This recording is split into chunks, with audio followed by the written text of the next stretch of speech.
on with them. Looks like it's lighthearted. You can see Doug laughing there. I know that Mr. Bridenstine has said, Bob and Doug, if you want to back out, it's not too late. I would imagine he may have said that again. I know they're ready to go. They're as eager as can be. And it looks like they may have another visitor coming in. Oh no, it looks like the administrator's just being passed something there. But And it's really important. I mean, we've trained for so long. We've gone through the malfunction processes. Now he's doing a selfie. of course, you got to do the selfie. I didn't see them do this on Wednesday, so they were probably kicking themselves when they walked out. Why didn't we do a selfie in there? I wonder if he has that Instagram filter to put the glasses on. Do you think he has it on? Well, you can tweet at him and find out. Yeah, I might have to do that. No, this is a great lighthearted moment. It helps gets the guys in a good mindset to go off in space in a very calm and cool and collected way.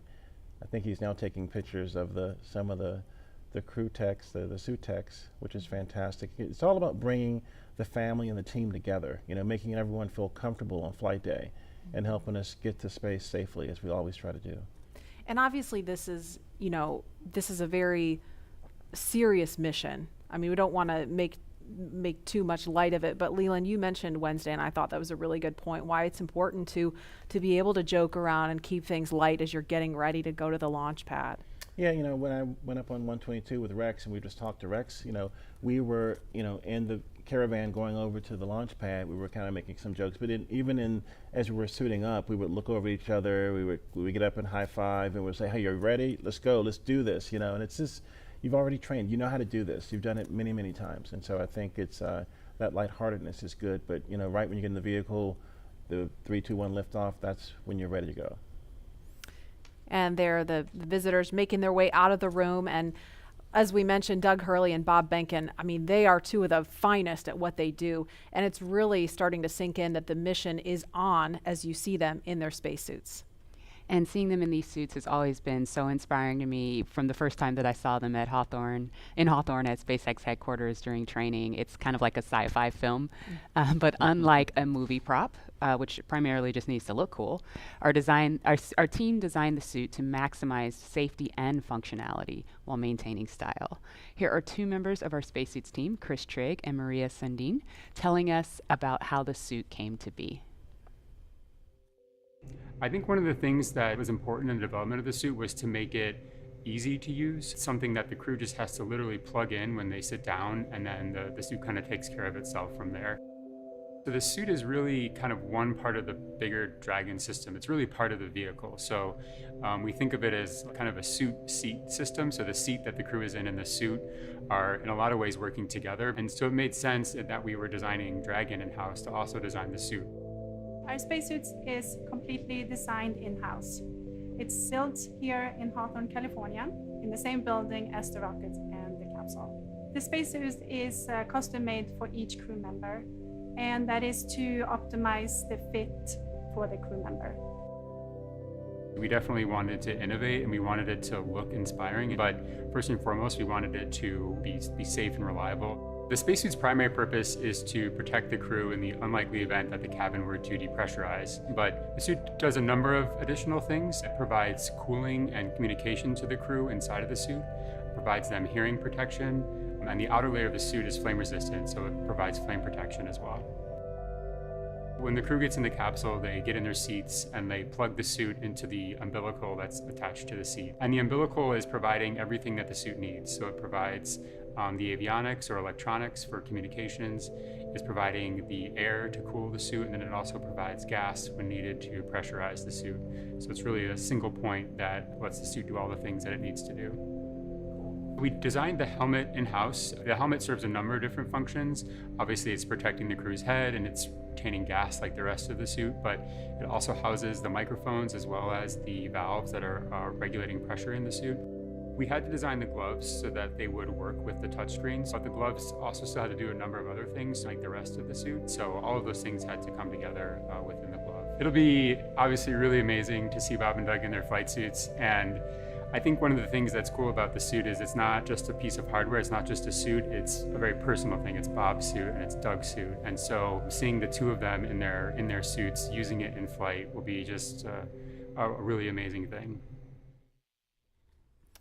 And you're looking live at Launch Complex 39A. That is Crew Dragon in the center of your screen, sitting atop a two-stage Falcon 9 SpaceX rocket that will produce 1.7 million pounds of thrust at liftoff. We are keeping our fingers crossed that the weather cooperates. It's a 50-50 chance. It looks beautiful right now, but there may be some thunderstorms rolling in later, so we're keeping a close eye on the weather. In the meantime, we're going to head west to Hawthorne for an operational update. Dan? Hey, Marie. We are here in Hawthorne still. The astronauts have a crew training facility that's equipped with both a cockpit simulator and a full-scale Dragon mock-up to conduct simulations both for nominal and off-nominal situations. And recently, the SpaceX team shared the exact same ISS simulator that the astronauts train on with the public, so you can try your hand at docking the ISS. If you head over to iss-sim.spacex.com, you can try your hand at docking with the space station. And I've tried it once before. It was really difficult. It looks way more, it's more difficult than it actually is, I think. Yeah, flying in space is really deceiving. Just when you think you're going really slow and everything's okay, the next thing you know, you're careening into the space station. So it's way harder. You have to go way slower than you think. It might take a couple of tries, but it's doable. Yeah, but you guys should try it and check it out and see if you can do it. So let's check in with John Innsbrucker for a quick update on Dragon and Falcon 9. John? Well, we're coming up on T-minus 3 hours and 35 minutes. All continues to go well for today's launch. Now on the launch pad, Falcon 9 is powered on. Engine and stage checkouts were performed last night. All of those looked good. Now we're currently pressurizing gas storage vessels on both the first and second stage. And as I like to report, the good news is there's nothing significant to talk about on the rocket right now. Now on top of Falcon 9 is the Dragon spacecraft. That's being prepared for the crew.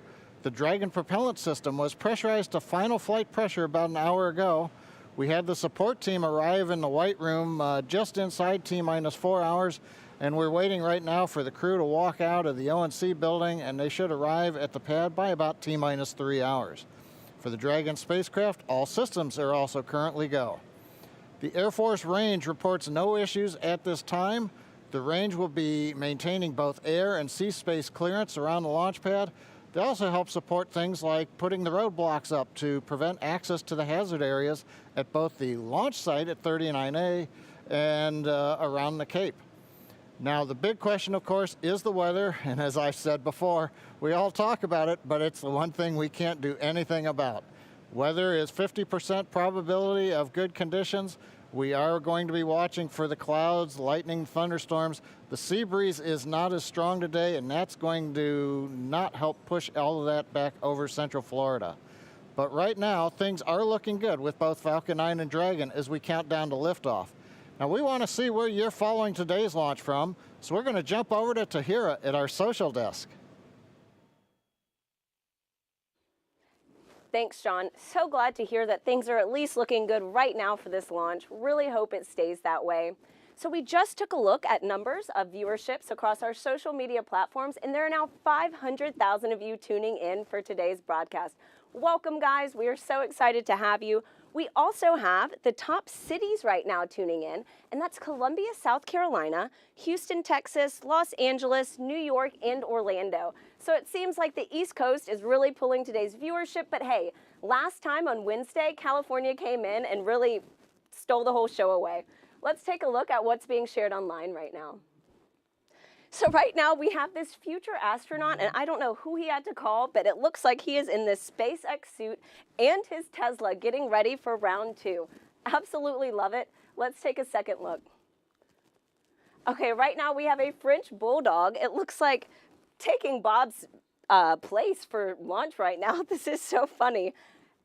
We'd love to see it, guys. And so for those of you tuning in, be sure to use that hashtag LaunchAmerica on social media and show us how you're getting ready for liftoff. So earlier in the show, we polled users to see which NASA logo you're sporting for today's launch, and the results are in. So it looks like about 62% of you are wearing the meatball today, and that leaves the worm falling a little bit behind. But hey, now that the worm is back, maybe y'all will be sporting it more often. And so with that, let's head back to Marie at NASA Kennedy. Marie? Thanks, Tahira. We have some really spirited reactions here. We're looking live at the ONC walkout doors, but I just have to tell you, Leland threw up his arms in the air in victory when he saw more people sporting the meatball, and Lauren looks like someone just shook. kidnapped her She's dog. seen a ghost. I am shook. Go worm, go worm, go away worm. Oh, wow. You know, you can't predict, you know, how everyone else feels. That's the beauty of diversity of opinions, you know. And other traditions like the meatball and the worm, or a card game that we play called Possum's Fargo. And you have to play enough hands to where the commander loses a hand before we can walk out. So that's probably going on right now, and they're getting ready to have Doug lose his hand. Yes. And then we can get in the elevator and come out and get in the spaceship. Yep. So we're giving them that moment in private. And Leland, I wanted to ask you too, because I know, I mean, we had a scrub really late in the count yesterday. We got just under T-minus 17 minutes, and we were all like, oh, it was like a collective groan across the country, everybody watching. And I know you've been through a delay once yourself on one of your shuttle flights. And I wonder, you know, what does it take to kind of refocus yourself on day 2? I mean, do you go through all the exact same preparations? Do you do anything a little different? Is there a little bit of superstition involved? No, not really. I mean, we try to keep everything the same way because we've practiced this way, and now we're in the real day. We're playing this way. So if you stay the same, kind of the same form and function that you've done before, nothing else hopefully will happen that's out of character to your mission. So I think we just try to stay the same way. Yeah, that's good insight. And I know, you know, Bob and Doug, we heard them on the comms after that as they were detanking Falcon 9, and we're waiting for them to get out of Crew Dragon, and they were just cool, calm, collected, thanking the teams for doing a good job. Nobody's getting launch fever. And, you know, they're going to do the same thing today. No matter how many people are watching, they're going to make the same call as they would if nobody was paying any attention. Right, and I was talking to CJ Sturkow before I launched on my first mission, and he said that he made a mistake and flipped the wrong switch on Ascent, and he glommed on that and was about to make another mistake. But he said that he had to just focus and get back to, you know, grace under pressure so that he would make a third mistake, which could have been, you know, catastrophic. So that's what we always try to do, is to try to do everything the same way, be very deliberate, but be very graceful, not really try to overthink something, but try to stay safe. Absolutely. And calm. Yeah, that's so key, and I know that's a top of mind for all the SpaceX and NASA teams working on this today. And again, we're just standing by. We expect the crew is going to be leaving the suit up room in just a couple of minutes, so we're giving them those last few minutes in private at the ONC building. And again, we're looking at the pad here. One of the other things that struck me, you know, we watched the videos about Bob and Doug, and when I went home on Wednesday, you know, because people saw, a lot of people who were watching and then, or maybe watching again today, saw the videos about them, learned a little bit about their military background. My husband's a Marine, so he's like super pumped about Doug. You know, Doug tweeted Semper Fi, and so I know like all the Marines out there are like just super pumped about seeing this, and the airmen that are watching Bob, seeing them represent the Air Force. I mean, it's just such a cool moment for our military community, and as a military spouse, I definitely feel some of that pride. I saw Charlie Bolden last night coming from the restaurant, and he was very excited about Doug as a Marine, and he's a Marine, and so Semper Fi was definitely something he said. Godspeed, Semper Fi, go Crew Dragon. So it's our military people that are helping us with this launch, with the recovery, with all these other things, is very important to the success of the mission. Absolutely. And we want to turn our attention back to the Neil Armstrong Operations and Checkout Building. If we could, we want to take you to a picture of the doors. There they are. Those are the doors at the back of the crew quarters building, and it's an area where family, friends, and members of the media can share one final moment with the crew before launch. Now, the walk through those doors has signaled the beginning of the march towards launch for every American mission to space since 1968. This is the moment that is immortalized on film and video for 400 different astronauts from Apollo all the way through Space Shuttle, serving 150 total missions, and soon, if the weather cooperates, mission number 151 with the first 2 commercial crew astronauts.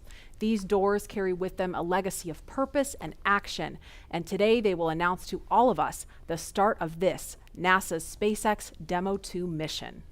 And you saw just a little bit of my walkout from STS-129, my last mission.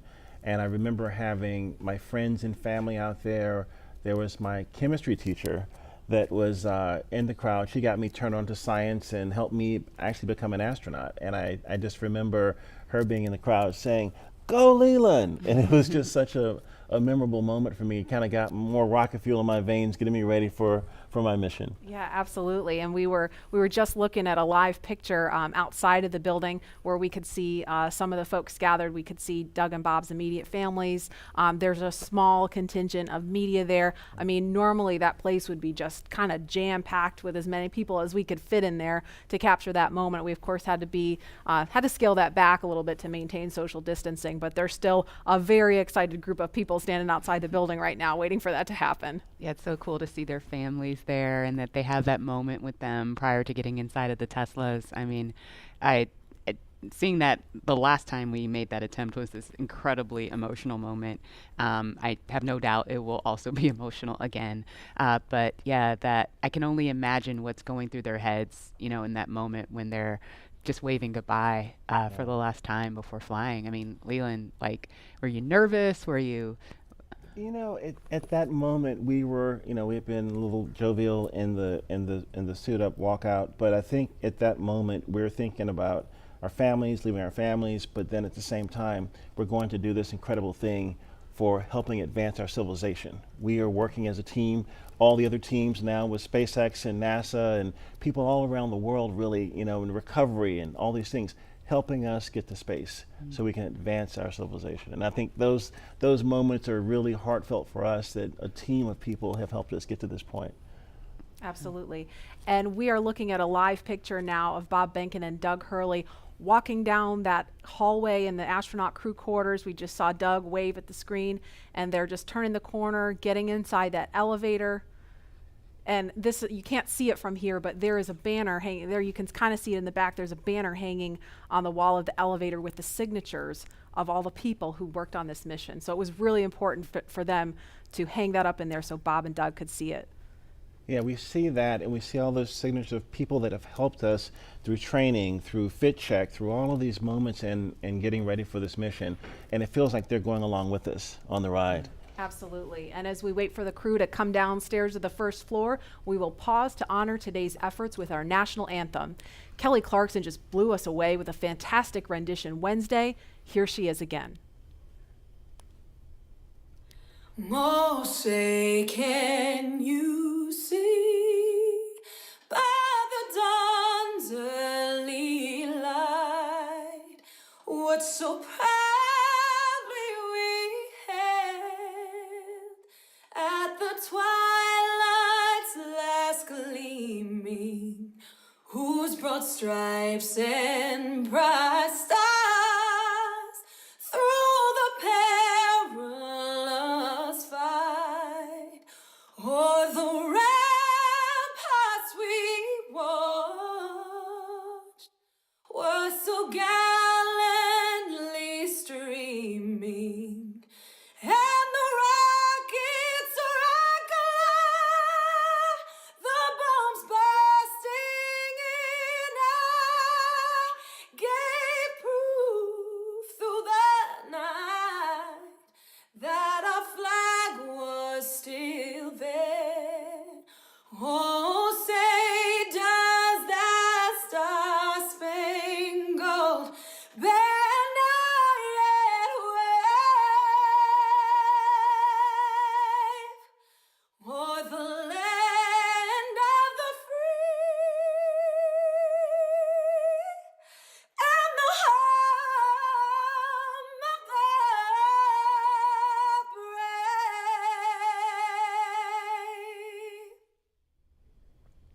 Oh, I got goosebumps listening to that. I mean, it doesn't get old. We heard it Wednesday, but I mean, I could hear that every day of the week.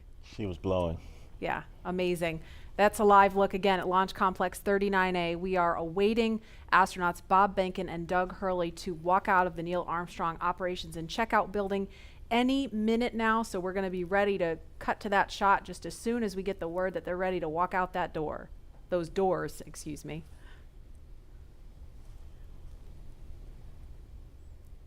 Again, looking like it's been a beautiful start to the day here on Cape Canaveral.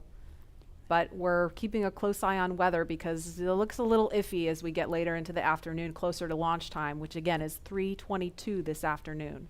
It always blows me away every time I visit Florida is, 1 hour it's this beautiful, clear, gorgeous day, and then an hour later it's a thunderstorm. You said it. Welcome to our world. And then an hour later, it's back to clear. Yeah. Yeah. Wow. Just similarly to last attempt, right? I mean, just 15, 20 minutes later, it was good to go. I know, it hurt my soul because we have this instantaneous launch window. It's not like with shuttle where we could give it a couple more minutes because you had a 10-minute window. We have a single second to get this off the ground. So everything's got to be just right. The conditions all have to be green at that moment. Again, Mother Nature showing she's in charge. Absolutely. And we just heard we're about 30 seconds, less than 30 seconds now from seeing the crew walk out of those doors. So we are standing by to show you that moment live.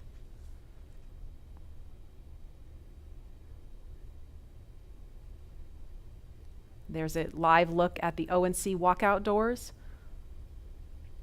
You know, Marie, I think my STS-129 patch is still over top of the door. There's a bunch of patches up there unless they've removed them and put space station patches up there. But this is a very solemn moment for walkout from, a storied legacy of Apollo and seeing Apollo astronauts walk out of these doors. And now we're getting back to U.S. astronauts launching from American soil, walking through these doors again. It's an incredible moment in the era of space travel. And we saw some just beautiful moments when they walked out on Wednesday, and looking forward to seeing those again. I was perusing all of the different newspapers and stories online and just taking in all the photographs, and there the doors are opening. Here they come. And there they are, NASA astronauts. Small crowd, but big cheers. NASA astronauts Bob Behnken and Doug Hurley, Doug on the left, Bob on the right, waving to the crowd there to cheer them on.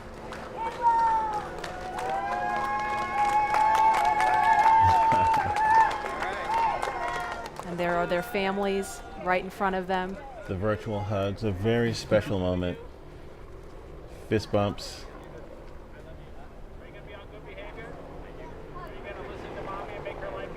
You can hear them. Let's light this candle, I agree. Launch America! Bye, guys.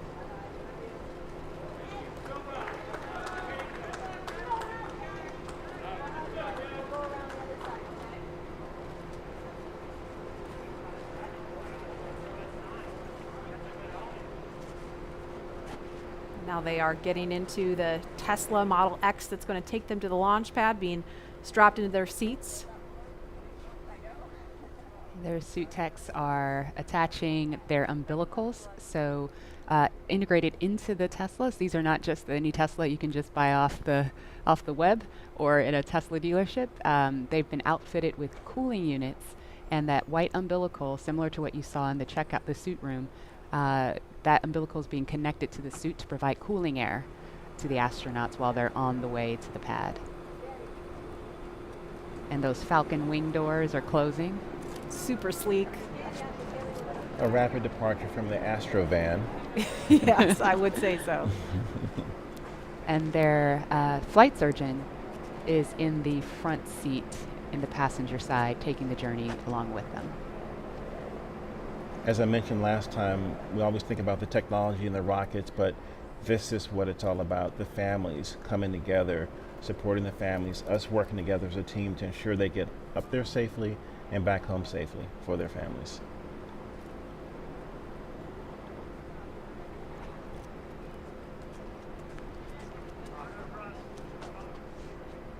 I couldn't hear everything they were saying, but I did catch Bob telling his son to be good for mom, make her life easy. As a parent, I appreciate that. Let's see that prominent NASA meatball.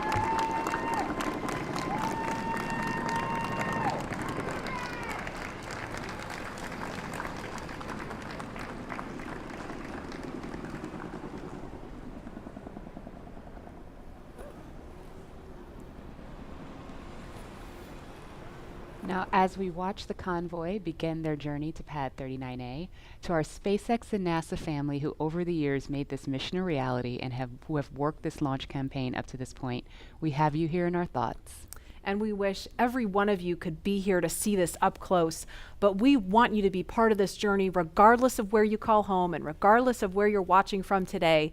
And so for the next few minutes, we are going to follow the convoy, but highlight those whose words and hands and thoughts built all that we see here today. We hope all of you watching can feel the pride each of these NASA and SpaceX team members has for this drive out to the pad. This is Laura Segura from the Commercial Crew Program. We're so excited about this historical day. Congratulations on being a part of the very first mission for human spaceflight, commercial human spaceflight ever. We're behind you, Bob and Doug.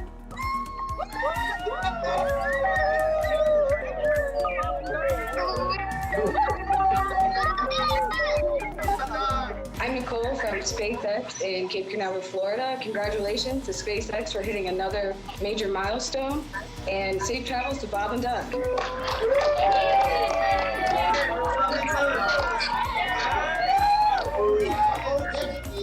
and Doug, as the launch vehicle chief engineer, we've got a lot of our launch vehicle team here to wish you a very wonderful and safe ride on a Falcon 9 coming up to Demo 2. We're so excited for you. And launch America. It's time to launch. Let's go. Hi.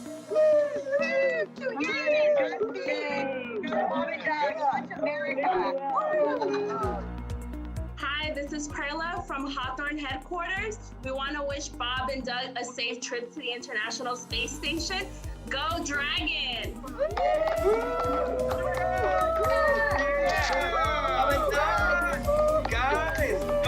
It's been 9 years in the making. This is such a historic time, and our team has worked so hard, and we're very excited to be here. Go Bob and Doug!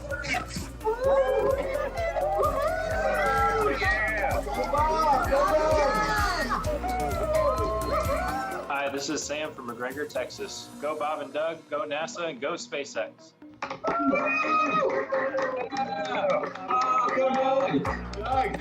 Sean O'Rourke from Johnson Space Center. Bob and Doug, wishing you a great flight. I just wanted to tell you good luck.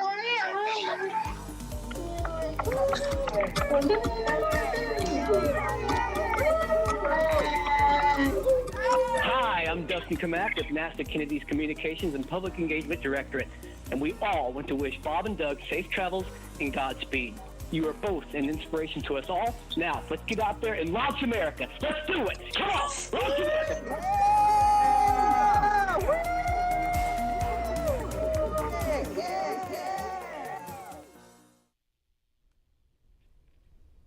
I love seeing that group of people. I mean, we saw all those different groups of folks from NASA and SpaceX, from all different walks of life that have come together to make this happen. And that was just a small fraction of them. Look at that shot. That is so cool. Wow. A little thumbs up from, I guess that's from Bob. Yeah, and you know, it took a little bit of creativity to get this shot to happen.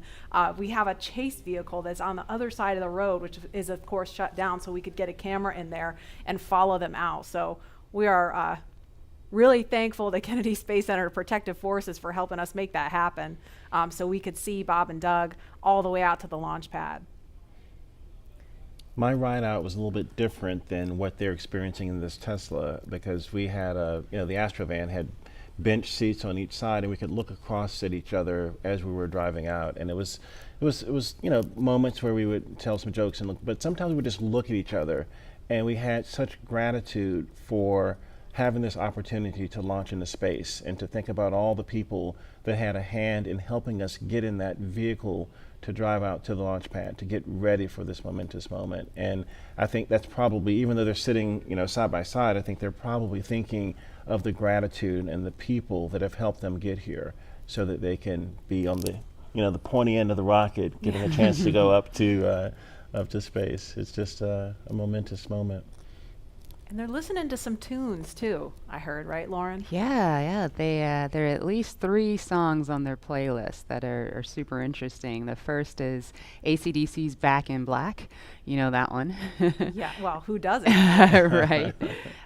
Another one that they're listening to is the elevator music from the Blues Brothers film, The Girl from Ipanema. Oh, Leland. Okay. Got another career. That's enough. Career That's number enough. 3. That's That's enough. right. NFL, astronaut, musician. Yep. And of course, they are also listening to the Star Spangled Banner, the Army French Horns version.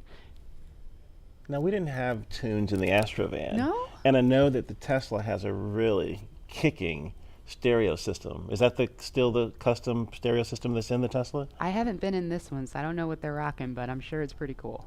And again, just for some perspective, they left the operations and checkout building just a minute ago, and so it's about a 9-mile drive from there to the launch pad. It takes them around 20 minutes, kind of depends on how quickly they're trucking. The other thing sometimes that you hear as you're in the convoy is the helicopter, the Huey helicopter flying overhead, and it's kind of also, you're thinking military, you're thinking really important things, and it's a moment that also kind of solidifies in you that, hey, something big is about to happen, and that whoop, whoop, whoop, whoop, the sound of that Huey is just in your head, and it feels good that all those people are helping you get there safely. Yeah, I think we heard that actually coming by We did. this building earlier because we were talking. I was like, I hope that's what I think it is. And it was pretty low because it was pretty loud. You could feel it, too. I did. I could feel it. I took this drive yesterday in my rental car, and granted it wasn't in a Model X, and I'm not an astronaut, but driving to 39A, that same route, and trying to imagine myself in that headspace, it was pretty awesome. I got to figure out how to get on Falcon 9. Lauren, we're all astronauts. We're in space. That is true. You just got to get on the rocket. Yeah, well, Leland, there's a big group of people that want you there. I think we should, listen to them. Yeah, I'm all for it. I think we should. Maybe we should make that a poll question. Yeah. Well, we should all maybe go to space. What do you think? I am on board. I mean, not literally right now, but I would like to be on board. Lauren, would you go with us? Absolutely. Okay, poll question. We have so many people watching online, sending well wishes to Bob and Doug. I mean, it started early this week as we were ramping up for Wednesday, and I feel like it's just been this buildup of momentum because, we were following along Wednesday, and now we're all following along Saturday, and we have people watching from home that hopefully don't have to work today and can really tune into what's going on here. And we, as astronauts, truly appreciate all the support, all the social media feeds, and we think about, our families. We saw Megan and Karen there with their sons, wishing Doug and Bob well wishes and Godspeed as they head off in these Teslas to launch pad 39A that launched the Apollo astronauts. And I think, this is just one of those moments where everyone in this country is coming together to wish them well, to get them to space safely. It's a really great day. And they are just now on Saturn Causeway. They just made that right turn onto Saturn Causeway. So to the right of the screen, that building is the Operations and Support Building 2. And on the left, it's out of view right now, is the Vehicle Assembly Building, that iconic building that processed the Space Shuttle and Saturn V rocket also. That's where that mobile transporter used to take out the Apollo, Saturn V rockets and the Space Shuttle. It's just an incredible machine. And where they're passing right now, I mean, if we were to run outside, we could wave because we are off to the right of your screen there at the press site where you see a group of media there. So from this point they've still got about 3 miles to go from here. I'll see you guys later. I'll be back in a minute. You're gonna go hop in.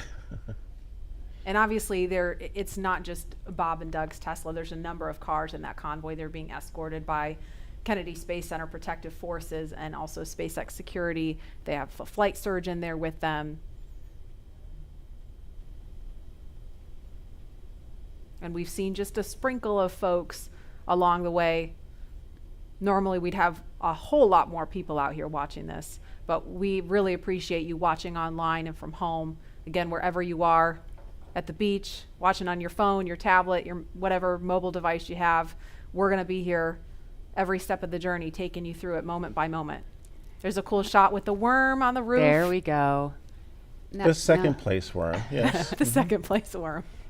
So, Leland, when I drive down this road on the way to 39A, on the left, there's that area where the crawler used to drive. Do you tell us a little bit about the crawler? Yeah, right there you can see the kind of the gravel where the crawler actually crushes that gravel almost into sand. It's so heavy. When the shuttle will go out and the Apollo Saturn V rocket will go out, and it's just, this thing moves at a glacial rate to get out there because it's got this huge rocket or shuttle on it. But I had a chance to see that when my shuttle went out one day with Alan Poindexter. And it's just this enormous, tracks and vehicle, but you guys do it in a different way, don't you? You don't go out of the vehicle assembly building. You have your own building. Yeah, we have a hangar right there on the pad, so we just roll the rocket up the hill. You kind of do it like a Soyuz, where you just raise it up right there from horizontal to vertical, and it's done. Yeah. Horizontal integration, so you don't need an enormous building in order to process the rocket and mate drag into it. And then once you pin into the pad at the very top of the hill, you raise it up vertical with the transporter erector. And again, all these efficiencies to help us get people to space faster and safer, and this is going to be the future of space travel. And also the relationship between NASA and SpaceX working together as a team to get people up. And at this point, the convoy is approaching pad 39A, and they're entering what is known as the BDA, or blast danger area. Now, before any pad technicians, engineers, or astronauts enter that area around the launch pad, the SpaceX and NASA teams do an internal go, no-go poll to make sure everything is clear. This storied launch pad, which has been the beginning point for so many firsts, is the perfect backdrop for today's historic launch that marks a new first and a new era in human spaceflight.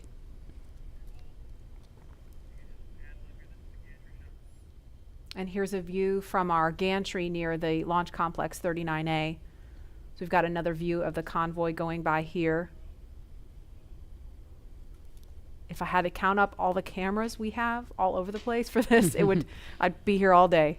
That's a beautiful shot right there, looking at the Kennedy Space Center and Merritt Island and all of the nature around us. It's a big buffer from 39A so that we can be safe and launch our rockets off to space safely. Absolutely. And a lot of people don't realize this is a national wildlife refuge. I mean, I pass turtles on the way to my car every day. Yeah. Well, when we would run from the operations and checkout building, we'd have to watch out for snakes and for alligators, and so to be really careful about the wildlife. We used to have one who lived at 39A. Oh, really? Yeah, an alligator. Oh, well, maybe we'll see him. We'll keep an eye out.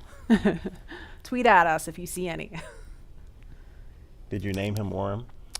Ooh, I was ahead of my time. I don't know how an alligator would feel about being called Worm, Leland. Yeah, no.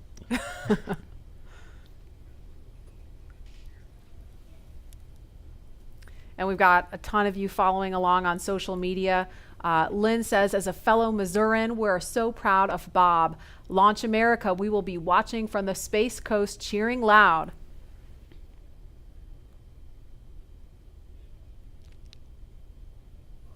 And another comment, Godspeed and good luck, Astro Benkin and Astro Doug, # Launch America.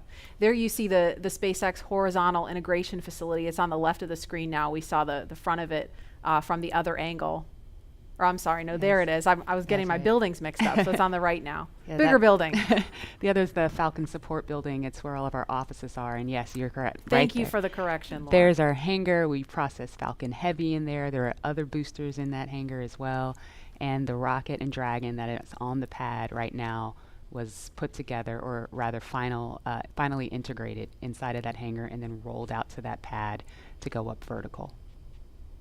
And there it is. That shot really gives you a sense of the scale of the Falcon 9 rocket. Those Teslas look teeny, teeny, tiny, making their way up there. And so as they make their way up to the pad, we're going to throw it over now to Hawthorne, where Jesse and Dan are watching the action. Hi, guys. Thanks, Marie. Yeah, really cool watching the Teslas pull up, driving on the launch pad just a few feet away from the vehicle. This is awesome and getting really excited over here. And with us looking at the launch pad right now, we've had to do a number of upgrades, but not only to the launch pad, but SpaceX has also made changes to both Falcon 9 and Dragon to enable flying crew. And a key update to this latest version of Dragon is its highly reliable launch escape system that is capable of carrying crew to safety at any point during the ascent of the rocket. Another pretty key upgrade is the Dragon's new life support system. As you can imagine, flying humans requires keeping a habitable environment throughout the entire flight, and that means covering everything like providing breathing air, keeping the capsule at a safe pressure, keeping it free of contaminants, removing any carbon dioxide in the air, regulating the temperature, the humidity, all of these things, and also implementing that waste collection system, aka the toilet. That sounds pretty important. The changes to Falcon 9 were small but extremely meaningful to meet NASA's requirements for safety for human spaceflight. And specifically, SpaceX had to prove a high degree of fault tolerance, meaning that small failures in the system would not lead to mission failure.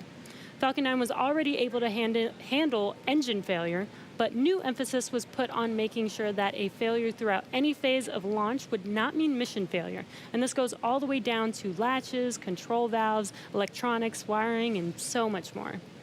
All right, well, with the astronauts now on location at Pad 39A, we're going to swing it right back. Marie, Lauren, Leland, take us through the crew making their final steps towards the Dragon spacecraft. Sure thing. So we are looking again at Launch Complex 39A. Just a few seconds ago, we saw the Tesla carrying Bob and Doug pull up to the launch pad. This is the site of so much history, you guys. This is where Apollo and Saturn V rockets that launched to the moon took astronauts from. I mean, this pad has so much history. Leland, you launched from there. What's it like seeing Crew Dragon and Falcon 9 there with the pad? With all of the visual changes that have been made? I mean, what kind of emotions does this stir up in you? You know, when we got out of our Astro van, we stepped out and we just looked up to see this vehicle, and it was creaking, it was groaning, it was making noises, it was getting ready for us to enter it, to take us off planet. And you know, you get a chance to take a picture. Sometimes you stand there, you look there, you think about all the training you've done, all the preparation, and again, all the people that have helped you get there. And it's just a solemn, amazing moment for all of us.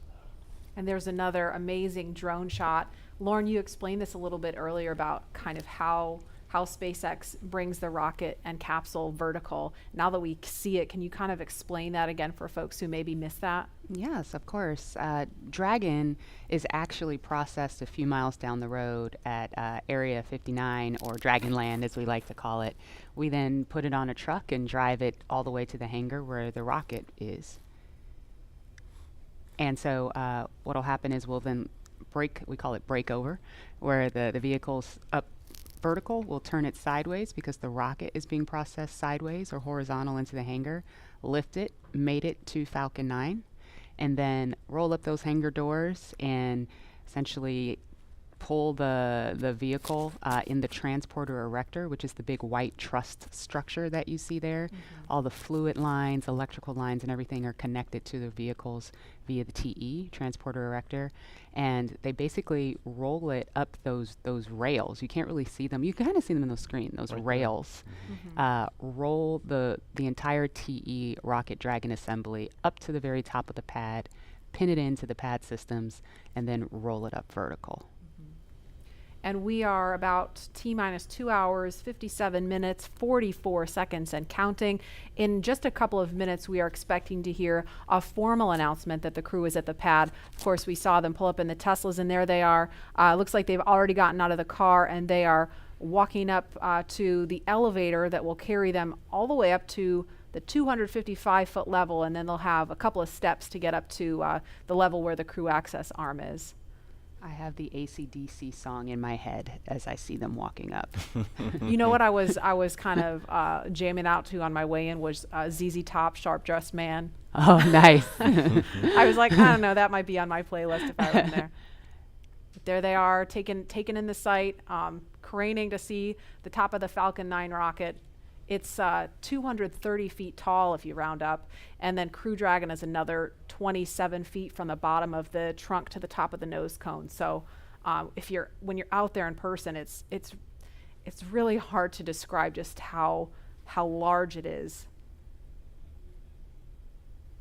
Look at them getting excited. They're ready to get in the vehicle, get in the elevator, and make it to the top.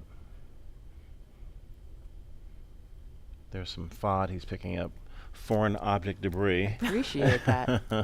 They're also wearing FOD covers on their shoes, by the way. Oh, really? Yeah. We want to make sure that they don't, track the inside of Dragon when they go in. And so right before they enter the vehicle, they'll remove the FOD covers off of their boots. You take for granted, all just the little details like that, all of the thought and preparation that has to go into literally every single piece of this operation. I love the makeover of Pad 39A with the sleek black with the white ticking and the lines, and it's a very futuristic look for this iconic launch pad. And to think what's been there before with Mercury, Gemini, Apollo shuttle, and now the SpaceX Crew Dragon getting ready for a launch to the International Space Station. Rocket fuel still going through my veins. And we feel so honored to be able to launch from here. Oh, here they are. That's a really fast elevator. Yeah. I know, it really zips. That took them up to 255 feet in just a matter of seconds. They're removing their FOD covers. Looks like they were just maybe checking something on his boot or leg.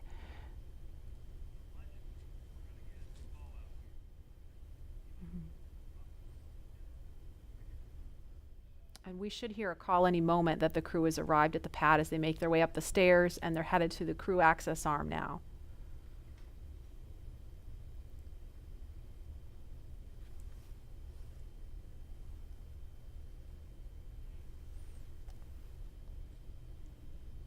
There's the worm again, popping. You know it. Meatball. Don't worry, there's a meatball on Crew Dragon. Those white arrows you see there are essentially illuminating the way for anyone who's up there to find their way to the escape baskets in the event of an emergency that would require them to get far away from the rocket and the pad. And it's hard to tell from this angle, but there's actually a phone right here, and I can't tell if it's Bob or Doug that's using the phone right now, but Leland, can you explain the significance of that? It's the same phone that was there during the shuttle days. Yeah, you get a chance to talk to maybe friends or family that you haven't maybe couldn't come to the launch. In this case, it's quite a few people, but just to have that last moment to talk to someone before you get in the vehicle. It's a beautiful view.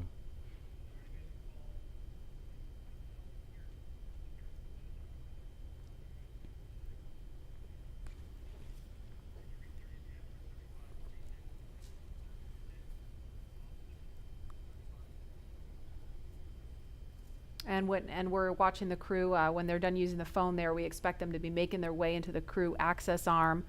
And coming up at about T-minus 2 hours and 35 minutes, the astronauts will ingress, or that's a word we use to describe climbing into Crew Dragon. And we saw Doug do it a couple minutes early on Wednesday. They were a little bit ahead of schedule, so that time could be a little bit flexible. But that's going to happen with the assistance of the suit techs, and they will get strapped into their seats.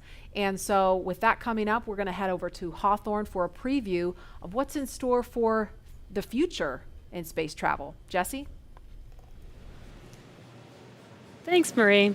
Yeah, shortly after we begin to regularly fly NASA astronauts to and from the space station, SpaceX will also begin flying private passengers to station and beyond using Dragon. That's right. NASA is enabling up to 2 private astronaut missions to visit the station each year, just as part of our support of the economy in low Earth orbit. It's one of the many ways NASA's working to just open up access to outer space for companies to manufacture products in microgravity, for any new commercial modules in space, and really just to enable more people to be able to explore the stars firsthand. And the more people out there exploring the stars, the closer we become to becoming a multiplanetary species. Earlier, we showed you a first-hand look at where you would train if you were to fly with us on board Dragon, but now let's take a peek inside of the spacecraft itself.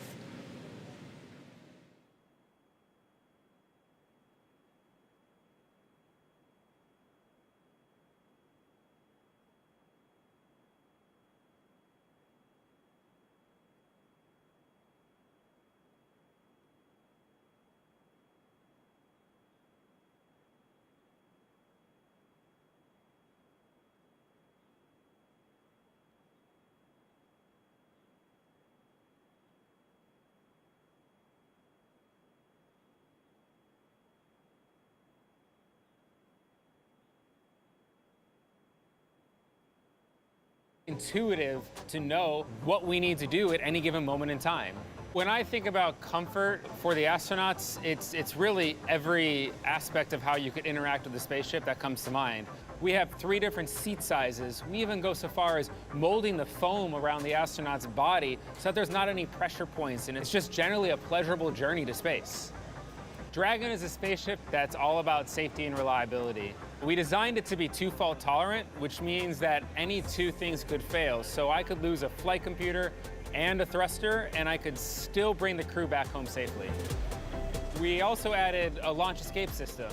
If anything goes wrong on ascent, the crew can get away from Falcon and get picked up safely. I've worked on Dragon since 2012. When I see Dragon lift off, I think I'm going to feel a buildup of emotion of 8 years of working with some of the best engineers and technicians across the country that put their heart and mind into making this incredible moment happen for everybody.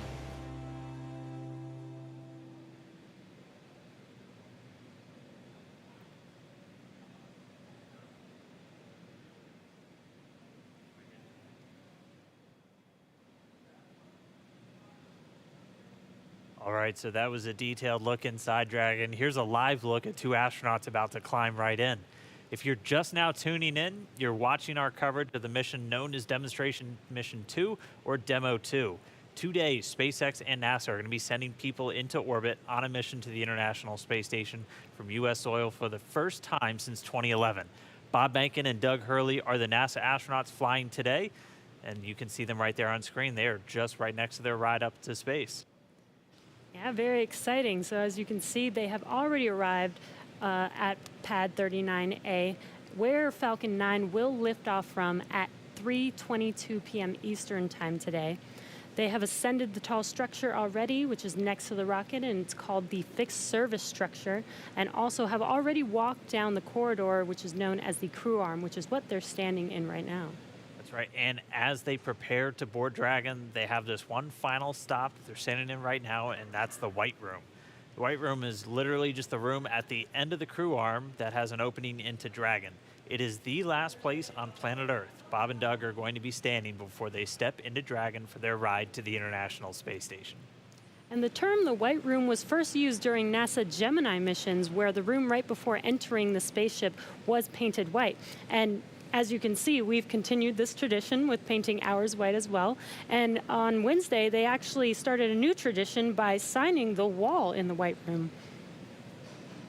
It's a fairly small area that has room for the crew and a few ground support members to complete cargo load at T-minus 24 hours and crew ingress at T-minus 2 hours and 35 minutes, which is coming up here shortly.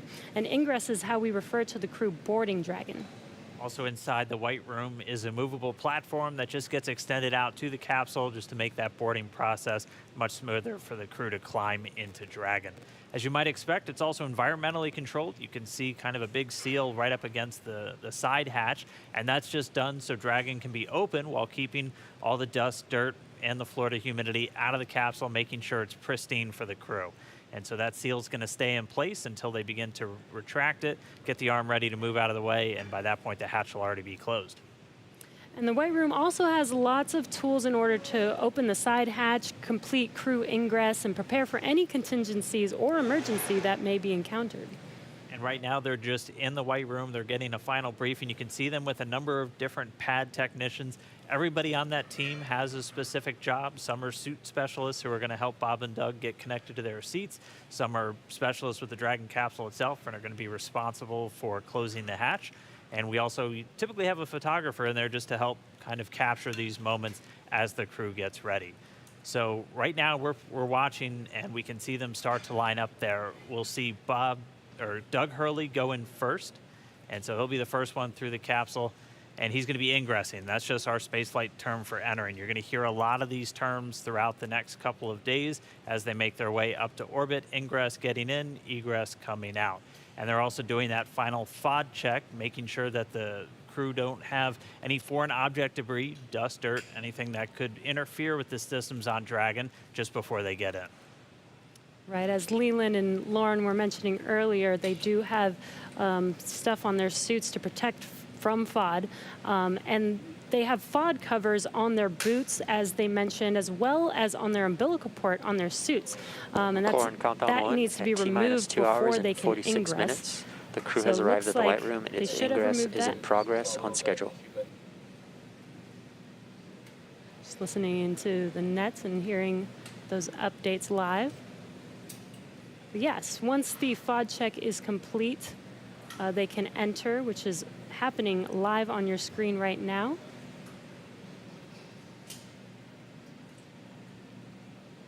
And as they climb into Dragon, they will buckle themselves in and attach their umbilicals to their suits. And as you can see, the suit techs are there to help them get buckled and settled into those seats. And as we mentioned earlier in the broadcast, the suit's primary function is to protect the crew in the event of a cabin depressurization. So the suits help keep them cool, as well as delivers nitrox in case there is a suit depressurization. As we go through this, we saw Doug Hurley go in first. He's the commander for this mission. He's closest to your screen. And then Bob Bankin's just next to him, and they're going to get some assistance from these suit techs as they get in. There are 4 seats inside of Dragon for these missions, and they are numbered 1 through 4 if you're looking from the perspective of the suit techs inside the hatch, going from right to left. So Doug Hurley is in seat 2, that's the commander seat, and Bob Bankin is in seat 3, which for Crew Dragon's the pilot seat. And then obviously we don't have anybody in seats 1 or 4 today. Crew Dragon is designed to carry 4 astronauts, though, on future NASA missions, and we'll see that on Crew 1, which will have 3 NASA astronauts and 1 from our partner agency, JAXA. And then directly above the crew right now, but right in front of them, once their seats get rotated, are the 3 displays that they'll use throughout the flight. And that just gives them insight into all of Dragon's systems. It allows them to take control of the vehicle and manually fly it, which we'll see them do hopefully only twice during 2 manual flight tests. As again, Dragon's autonomous, but they can jump in and take over if they need to. And as Dan mentioned, the displays are above them right now, but those seats will rotate back for launch position so that they can easily access those displays. So coming up next, the crew will do a comm check once they're all settled in. And that's so that they can check to make sure that they can hear mission control, and then after that, their seats will be rotated into position. So let's check in with John Innsbrucker for the latest on the health of both of those vehicles. John, what's the status update today? We're at T-minus 2 hours, 43 minutes and counting down for the launch of Falcon 9 with Dragon to the space station. As you see, the Dragon launch pad team has obviously arrived at the pad. They got there shortly after T-minus 4 hours, opened up the side hatch on Dragon, got ready for the arrival of the astronauts. We saw the crew come up the elevators, walk over and enter Dragon, and they're now getting situated inside the capsule. Now the flight team is monitoring data from Dragon. They most recently have completed a command and telemetry check of the radio frequency system on Dragon through the Tracking and Data Relay Satellite Network. That looked to go well. There are no issues in work as we watch the astronauts getting situated in their seats inside the Dragon spacecraft. The Falcon 9 team is preparing for final checkouts and propellant load. Those checkouts are due to begin at T-minus 2 hours, some 42 minutes from now, when the launch crew officially gets on console in the firing room. All systems on Falcon 9 are currently go. The range continues to be green on the support side. The areas around the pad obviously clear except for the folks doing the entry into the capsule. Air and sea space are clear. We hear helicopter go by from time to time. The big concern is the weather forecast. We are continuing right now at a 50% probability of violation of the weather constraints. The big concerns are going to be the thick clouds, precipitation, possibility of lightning. I mentioned earlier, normally you get a strong sea breeze from the ocean that pushes inland and keeps the clouds from Central Florida from building up. But today the sea breeze is fairly weak, so we expect the thunderstorms will get closer to the launch pad. We're also checking downrange conditions. If there's a contingency splashdown of Dragon, we're looking at essentially the wave heights, lightning, rain along the trajectory. Right now it's marginal, but it is still go. We do expect that to improve slightly during the day. So fingers crossed there that the downrange weather looks good. But right now at T-minus 2 hours, 41 minutes as the clock continues to count down, all systems are go for launch. All right, thanks, John I. And as we watch Bob and Doug get buckled into their seats, I'm joined once again by SpaceX's Jessica Jensen, just to kind of walk through everybody what made Dragon a 21st century spacecraft. So first off, thanks for coming in today. I know you got to come in for a launch. That's always tough. Of course. Walk us through again kind of Dragon's life history. I mean, we have one in a clean room pretty soon right behind us. Walk us how we got to where we are today to have Bob and Doug climbing into that spacecraft. Sure. So SpaceX was founded to make life multiplanetary. That was why Elon started the company back in 2002. But also when he founded the company, we were a very small company for several years. And so we had to look for opportunities to, hey, how do you go from being a small company to actually putting people into orbit? So when NASA came out with the need to fly cargo to and from the International Space Station, we jumped on that because we said, hey, first, not only is carrying cargo to and from the space station cool, I bet we could actually then fly people to the International Space Station. And hey, for 8 years now, we've been flying cargo. Yeah. And then now we have transitioned over into flying crew and cargo together. So that's basically been the evolution of Dragon, and it's been awesome. And I know when we see Falcon 9, we get to talk a lot about reusability. Everyone is very familiar with the first stage coming back down and how cool that looks. Dragon is also designed with some reusability. In fact, you've flown Dragon multiple times, or you've flown Dragons multiple times to the space station. How does reusability factor into Dragon's life cycle? Yeah, so I'll actually talk a little bit about both, because one thing I think everyone always thinks about reusability and, hey, it saves money or that's great, but reusability actually improves your reliability. So when we get Falcons back and when we get Dragons back, either after one mission or multiple mission, we can do all these detailed inspections on them.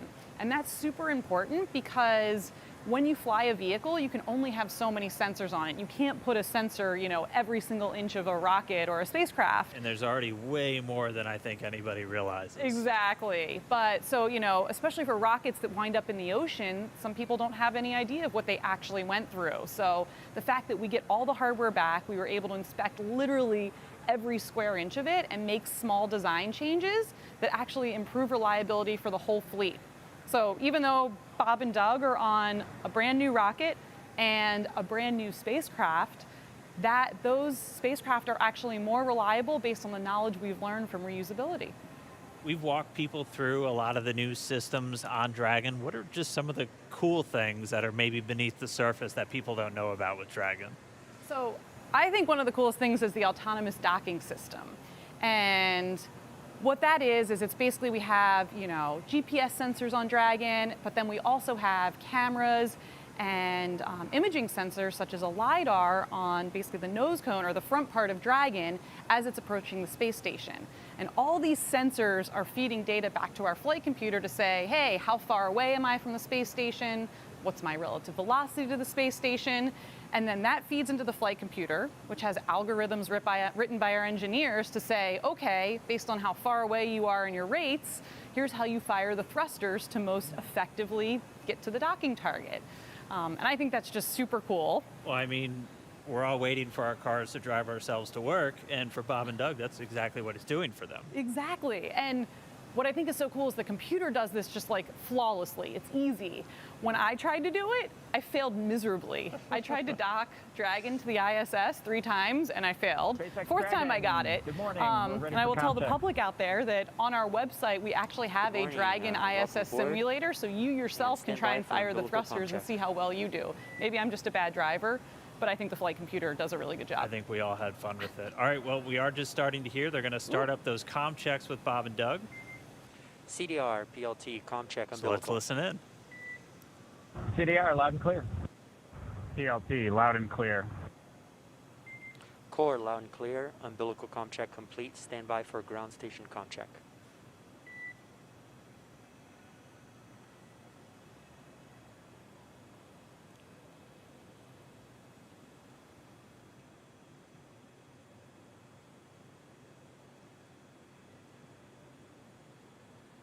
And again, we're just listening in. They're doing these comm check, these communication checks. So Bob and Doug are going to do a series of these checkouts with the teams on the ground, both the Corps here in Hawthorne and the launch director out in Florida. And they're going to be doing this over Dragon to ground. And they're also going to be doing it over the countdown net. Those are the 2 main loops or nets that you're going to hear going out. And they're going to be doing it through their different communications paths. We heard them do through the TDRS, or the tracking data and relay satellites. Those are those primary satellites that were going to be used to talk to Bob and Doug throughout their flight and to send commands to Dragon. They'll also do it through ground stations. SpaceX has a worldwide network of ground stations that they're able to communicate with the vehicle. And that's what we'll be using to get video inside the cabin of Bob and Doug on their flight up. So if you tuned in the other day, this is one of the first things that they do once they get inside the vehicle, and this is just to make sure all the communication systems with the Dragon spacecraft, with the suits, everything are working. They're able to talk to and hear everybody on the ground. Dragon, SpaceX, comm check, ground stations. SpaceX Dragon, loud and clear. Core, loud and clear. Ground station comm check complete. Stand by for TDRS comm check.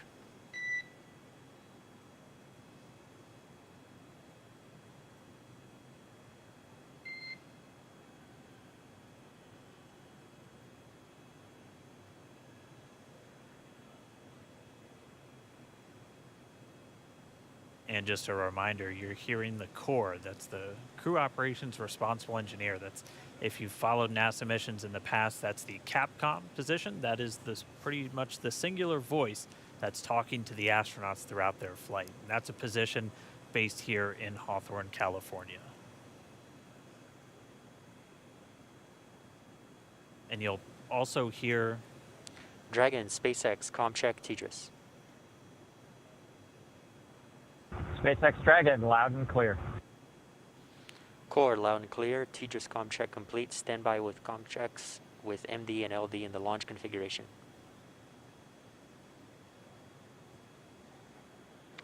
Dragon, MD on countdown 1.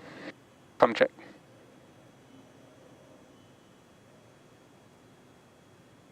SpaceX Jason, loud and clear. Copy, loud and clear. Glad to have you guys on board. Stand by for comm check on Dragon to ground.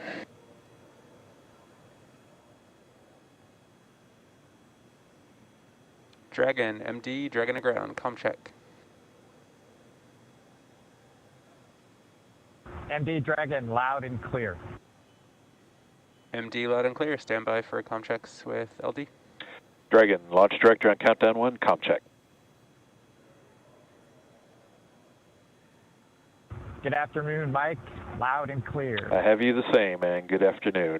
Stand by for my comm check on Dragon to ground. Dragon, SpaceX on Dragon to ground. Comm check. SpaceX Dragon, loud and clear. I have you the same. Back to core. And Dragon, SpaceX, this concludes our launch configuration comm checks. Report when ready for seat rotation per section 2 of 4.100. Dragon will put that in work. Copy. All right, so all those communications checks were done successfully, and you could even see, and it's so cool when we get these views right inside the cabin. SpaceX Dragon in 2.2, we are ready for seat rotation. Copy. We will report when initiating. But you could see Doug Hurley using his right hand. He has the talk button built into the seat itself. So just, again, showing you all of the different systems, how the suit is integrated into the seat, and it's all just one big circle for this whole spacecraft. So really cool to see those comm checks live. Jessica, thank you so much for walking us through some of the really cool updates, the upgrades. Did you have any other cool stuff besides? Let's see. So I don't know if you guys can see, but we have the Dragon clean room here. And one of the coolest things is it is right on the main floor of our main building. So thousands of employees walk by here all the time and get to see Dragon in its final processing before it goes to the Cape. On Wednesday, the Crew 1 capsule was in here. It looked almost done. It looks a little empty right now, but that's because that capsule went off into our separate test facility for its final propulsion checks. So we do leak checks and things there, and we do that in a separate facility just because it's high pressure testing. And then the vehicle will come back here, get its final thermal protection system put on, and then it will ship off to Cape Canaveral and get ready to launch 4 astronauts to the International Space Station. I mean, what's it like to see it? Because when you see the first initial pressure vessel, it looks nothing like the final thing. So what's it like to just kind of watch it go through, and you just see little bits get added on, and then the next thing you know, it's a whole spacecraft? Yeah, I mean, that's what's so amazing. I'm so impressed. You know, when you look at a machine, you're like, how does this ever get built? How do people ever do this? And it really is just step by step, one piece at a time. Each piece has its critical function, and you get to watch that being built right in front of your eyes every day when you come to work. Dragon, SpaceX, we an are ready engineer, and whatever you do initiating here. seat rotation. Dragon copies. And we just heard the seat rotation's about to begin. So, Jessica, thank you so much. Cool facts about Dragon for everyone to listen in on, and we can see the seats start to rotate now. Pretty soon, Bob and Doug will be in their launch configuration, and they'll be ready to go.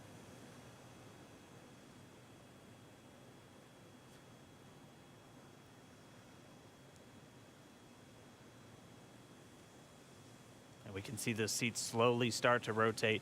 Again, they're in this down position just to make it easier to climb in and out of Dragon. They'll rotate to this launch position to put their backs a little bit more parallel to the ground. It makes taking the G-force a little bit easier for the crew on the way uphill, but most importantly, positions those touchscreens directly in front of them, which is just their gateway into Dragon. Dragon, SpaceX, seats are in the launch position. We copy. All right, and confirmation the seats are in the launch position. Let's go down now to Gary in Mission Control Houston, where I know the entire JSC team is standing by and ready to see Dragon take flight today. Over to you, Gary. Thanks, Dan. Very much so. Great to see good comm checks from Bob and Doug, and that their seats have been rotated into their launch position. Here in Houston, Flight Director Zeb Scoville has polled space station flight controllers, and all systems are go for launch from the space station side of things. Essentially, the station is prepared for Dragon to arrive 19 hours after launch. Chris Cassidy has completed his preparations for Bob and Doug to arrive. He's got a chance to view some of the broadcasts. It even said they were, quote, looking sharp. Flight controllers here will monitor the countdown, but really it's up to the teams in Kennedy and Hawthorne to get us to liftoff at this point. So we want to hear your comments as we continue to count down to launch. So let's go to the social desk now. Tahira. Thanks, Gary. So glad to hear that polls are go, at least on your end, and just hoping this weather just works out good for today's launch. I mean, people online are on the edge of their seats.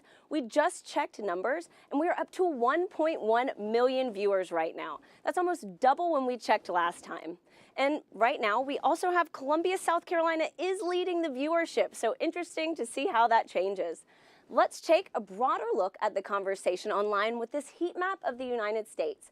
Now, this shows Launch America mentions by state over the past week, and we have California leading right now with the most mentions, and I'm very surprised. I really thought the Space Coast would take it home, but let's see how this changes over the course of the broadcast. And with that, let's see what y'all are posting online right now. Guys, I mean, check out these outfits.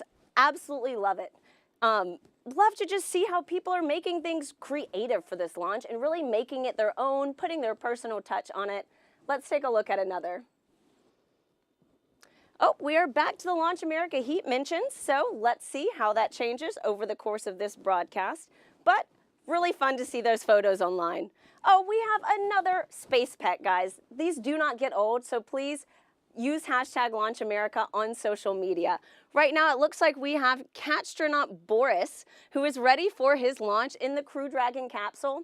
I love seeing the pet owners unite for this mission. So like I said, definitely use that hashtag. We will be looking for it during the show. Marie, what's the latest at Kennedy? Thanks to Hero, we are at T-minus 2 hours, 26 minutes, 47 seconds and counting from liftoff of the Falcon 9 from the Kennedy Space Center here in Florida, carrying NASA astronauts Doug Hurley and Bob Behnken. You see them right now aboard SpaceX's Crew Dragon spacecraft. It's been a very exciting day so far. The crew has been up since about 8 o'clock this morning as they prepare to head to the International Space Station as part of this Demo 2 mission for NASA. And as we speak, the astronauts, as you saw, are inside Dragon and have completed their comm checks, so now they can communicate with the teams here on the ground.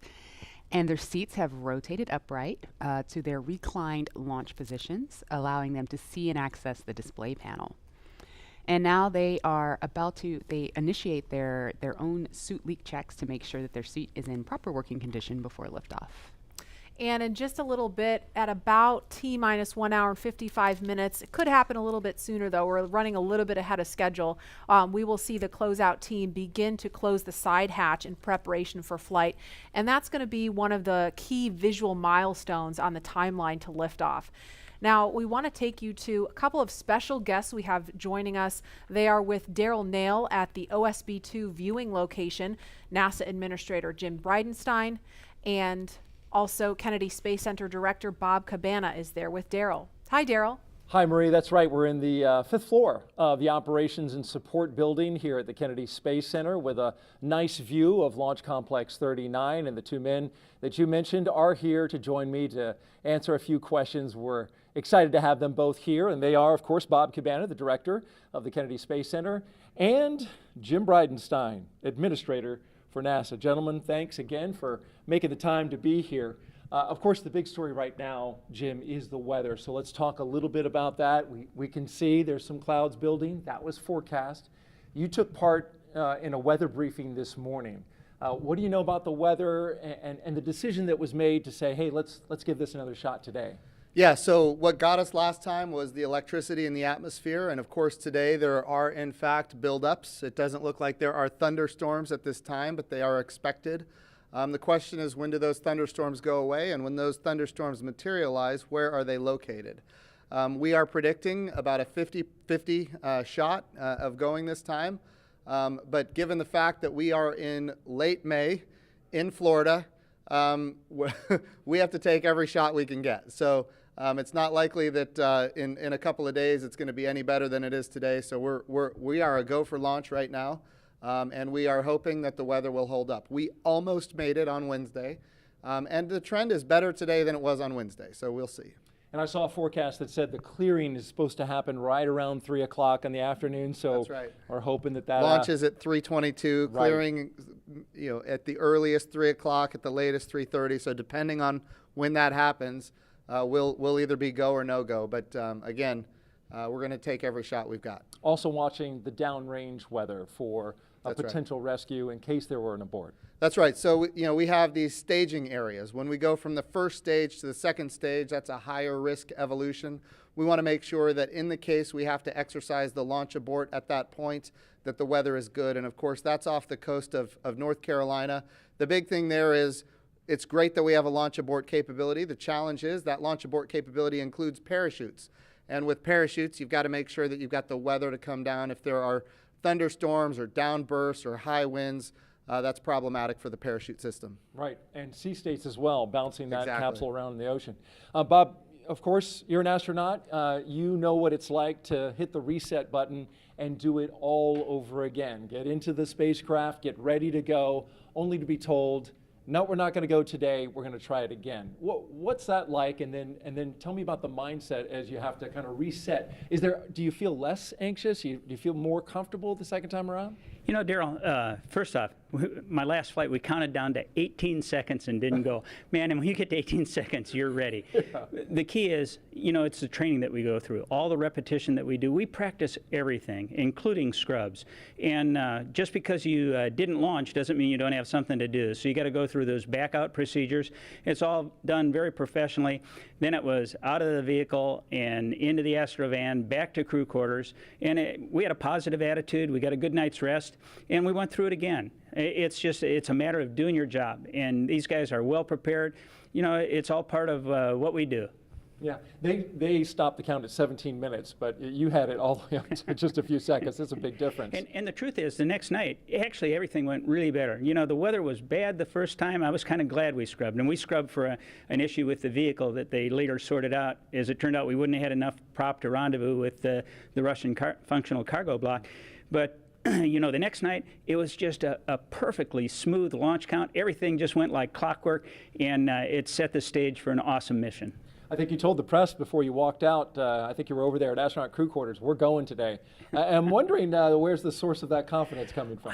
I just got a feeling, you know, you got to have a positive attitude. I watched a lot of weather down here supporting shuttle missions, and I'm hoping that those clouds over the I-95 corridor, that the Indian River keeps them west of us, and that stuff that's building offshore is far enough off that we can stay in an open window here at the Cape. Good. Well, we got your positive vibe going, and we appreciate that.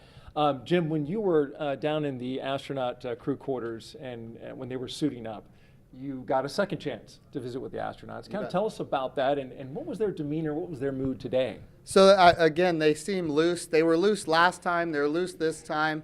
They're definitely ready to go. They're excited. They've been wanting to go for a long time now. You know, I'll tell you one thing that I thought was a little interesting is, you know, Bob Behnken was making fun of Doug Hurley because on Doug's last flight, they scrubbed 5 times before launching on the 6th time. So Bob Behnken seems to think that Doug Hurley is the problem in this case. But to see them joking about that as they're getting suited up, ready to go, yes, they're trained, they're ready, but they're also loose, and that's good to see because they're going to have to be on their game when we launch. These guys are pretty impressive, Doug Hurley and Bob Behnken. I mean, Doug Hurley, an incredible pilot. Bob Behnken, he's got a PhD in mechanical engineering. And he's a flight test engineer himself in the Air Force. Yeah. Well, in your assessment, why are these guys the right stuff? Well, this is a test flight, and you know we have great astronauts that are, you know, chemists. We have great astronauts that are botanists. We have really talented and diverse, a very diverse astronaut corps in general. But this is a test flight, and for a test flight, what do you want? You want test pilots. You want people that, for a living, they have made a living flying new things that have never been flown before. And you know, Bob Behnken and Doug Hurley are the 2 people that you would want in a test flight, and that's exactly what this is. Bob, you're a pilot too. You want to weigh in on Doug Hurley? He seems like you know, he's got the right mentality and a smooth customer. He's a naval aviator, a marine pilot, a test pilot. I'm all in. He's a great guy. Yeah, yeah. And tell me a little bit about in terms of the Kennedy Space Center, right? So you've been here since 2007, right? 2008. 2008. Sorry, off by 1 year. 2011, the Atlantis came to a wheel stop. Yeah, I grew up here. My dad worked for NASA. My uncle was a contractor. When that wheel stop happened, the next day, my uncle got the layoff notice, right? And it 30, 60 days. It was depressing. We're talking about thousands of people laid off. Super depressing. Atlantis landed on a Thursday. On Friday, 2,000 contractors got pink slips and walked out the door. Yet they worked on that vehicle. That was the best vehicle we ever flew, the cleanest. That's the dedication of the workforce here. Right. So, and take me back to that time. You called it a depressing time. You know, the fact that the shuttle program was something that the government completely had ownership of and paid for. Now we're moving into this commercial crew, which you've overseen making that transition. And tell me about that 9 years in which we made that move. Well, obviously, everybody was really attached to the shuttle. I mean, it was our history for 30 years. It did an awesome job. The Hubble Space Telescope, all the satellites it deployed, building the International Space Station. But when I first got here, I told everybody, the shuttle program's going to end. We have to start preparing for our future. And nobody wanted that. to hear that. But how many times in your life do you get to define what you want your future to be? And we set out on this bold goal of trying to turn KSC into a multi-user spaceport, supporting both government and commercial operations. And I've got a very persistent team. They worked extremely hard, and through a number of agreements, we were able to make it happen. And this is the future. Commercial spaceflight, the administrator says it all the time. We want to establish a commercial environment in low Earth orbit so that we can focus on the hard job of exploring beyond our home planet, to establish that presence in our solar system beyond planet Earth, establish a sustained presence on the moon, get to Mars, establish a presence there. We can't do that if we're locked here in low Earth orbit. And commercial crew with both SpaceX and Boeing, that's the beginning of a whole new era of spaceflight. All right, very good. Quick question. We've got, of course, a special guest coming back today. The President of the United States plans on being here. Jim, you took him around the first time around.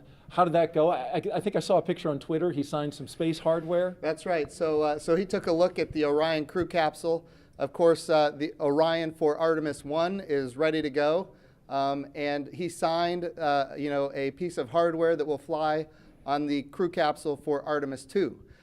So that's kind of, and not just him, but the First Lady and the Vice President and the Second Lady, they all signed it. So their names are going to fly around the moon on Artemis 2, which is exciting. But I just want to give Colonel Cabana a compliment here, because he did bring this spaceport through a very difficult time. And now it is a multi-use spaceport, and we do have commercial, and we have, in fact, even international launches here, and now we're going to have commercial crew launches. Bob has done a wonderful job transforming this spaceport. That's why we're doing commercial crew.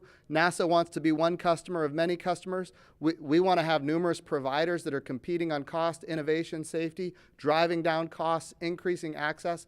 But even better today, when I took this job just a few short years ago, our budget at NASA was around $19 billion. The budget request that President Trump gave us for next year is $25 billion. We are in a great position because the president is committed to space exploration. Of course, he's committed to the Space Force. We haven't had this much support for space since John F. Kennedy, and we've got bipartisan support. Everybody wants to see the Artemis program be successful. Everybody wants to see not just the next man, but the first woman on the moon, and that's what we're building here. Yeah, it's key to it all is that bipartisan support, and of course, what the work that Bob's been doing here. You can see the commercial activity all around this place. We're going to get to some questions on social media real quick that our audience wants to find out. So the first question is from James on Twitter, and he asks, what is the hardest part of going to space? And we're going to have to give that question to Bob. Well, Daryl, nothing's hard if you prepare for it. And what we are afraid of is stuff we don't have knowledge about.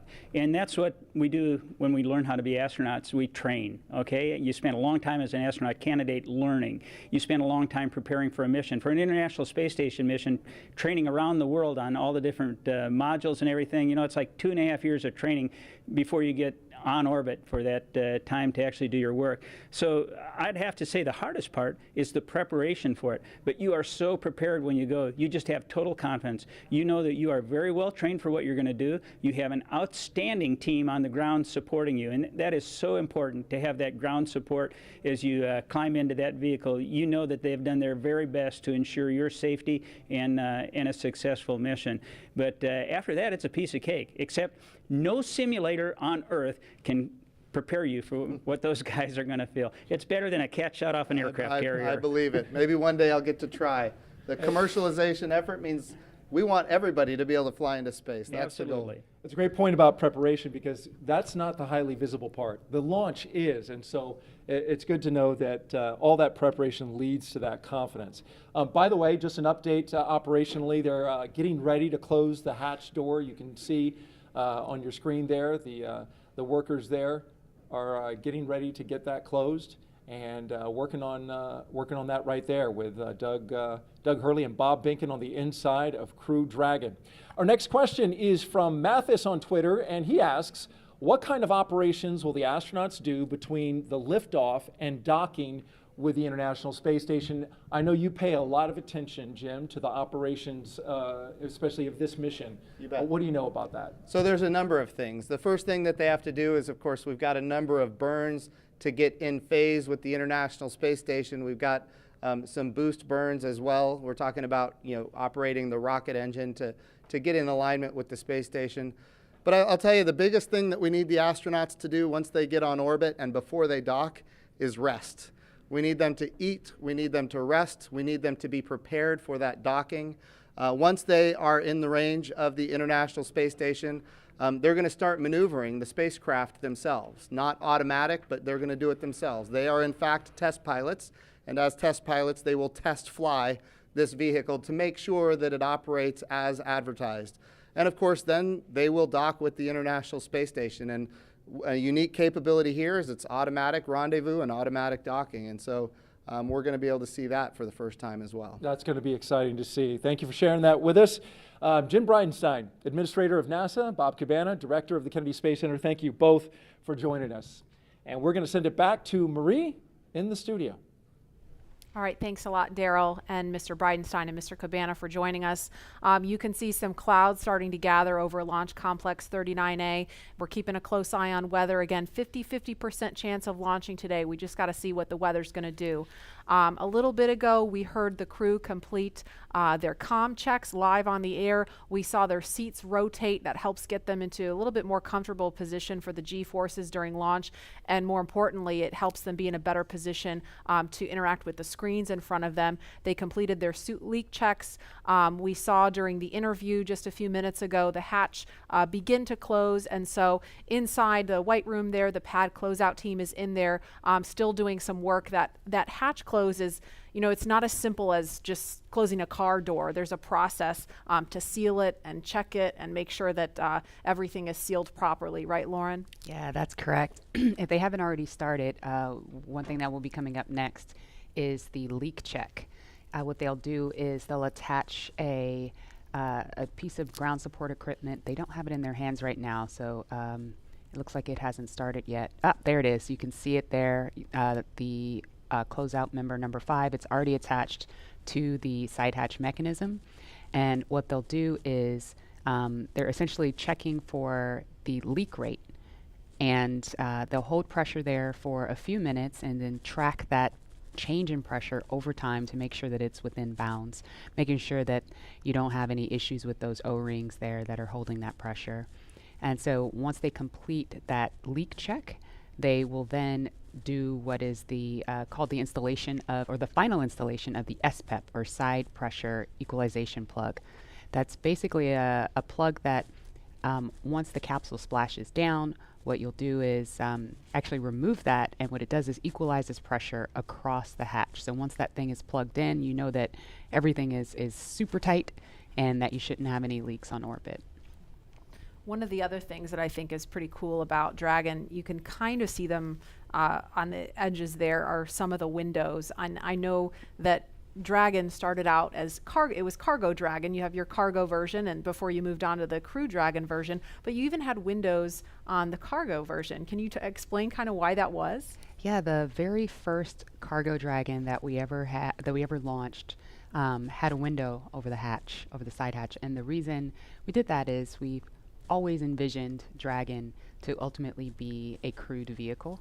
So even in the beginning, for the very first vehicle we ever made, which didn't even really carry much cargo, we put that window there, and it to us symbolizes what Dragon's purpose has been all along.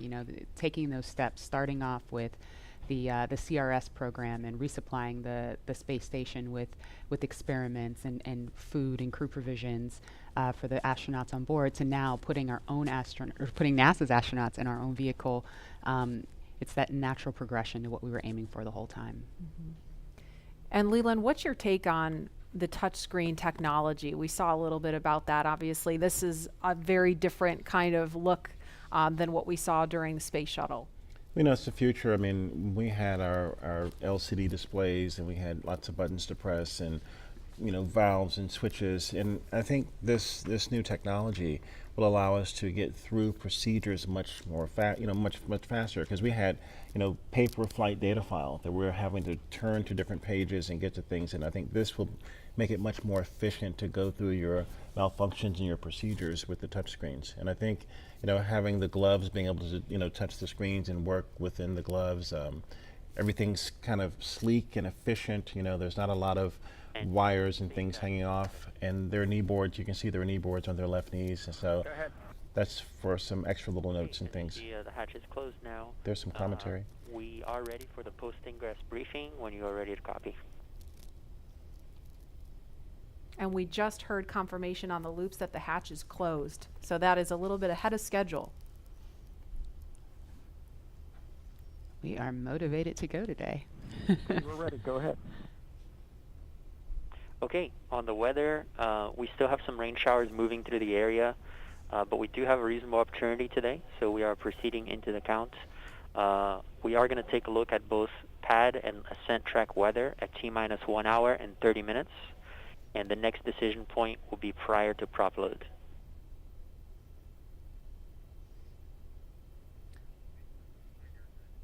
Okay, we copy. And on the vehicle health front, both F9 and Dragon health remains nominal with no items of note.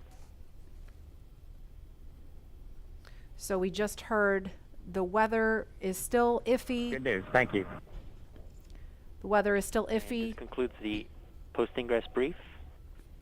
Report when ready for comm checks with Falcon 9 operators.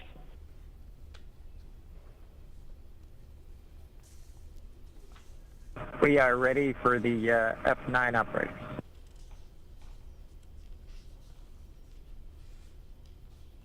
Copy. Expect that shortly.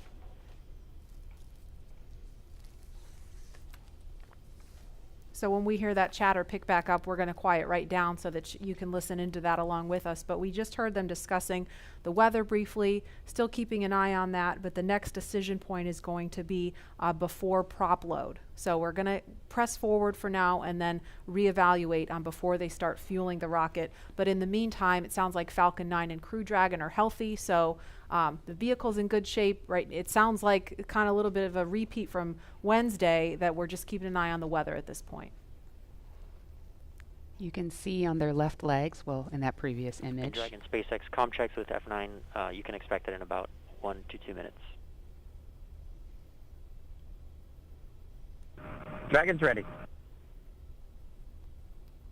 All right, on their left legs there, they have these satchels that are strapped to their legs. Inside are some crew provisions, including these tablets that you see that they have displayed there.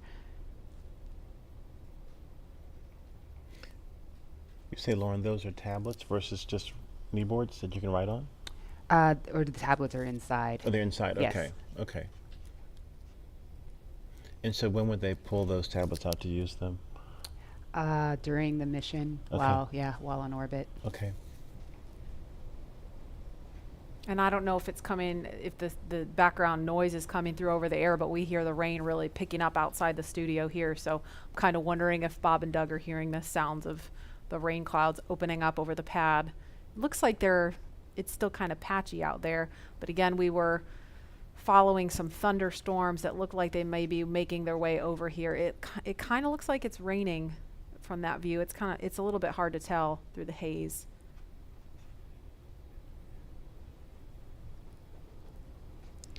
All right, launch is now just over 2 hours away.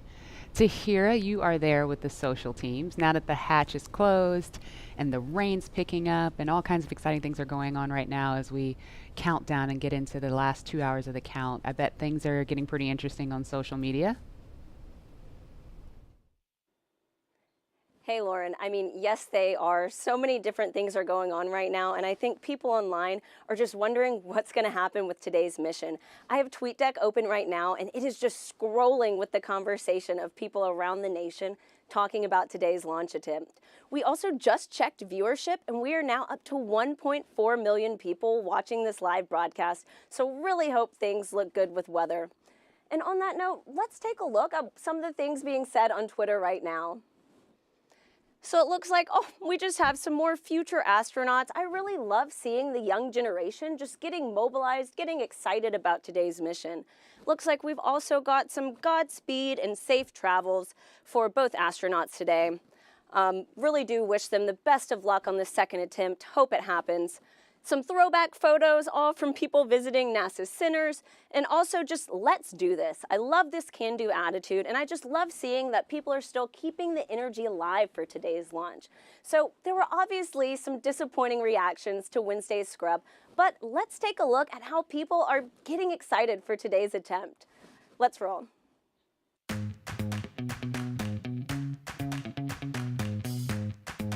Ready for takeoff. I'm ready to launch America. 3, 2, 1, go!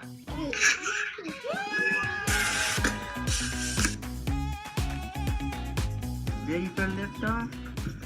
Okay. 2 infinity and beyond.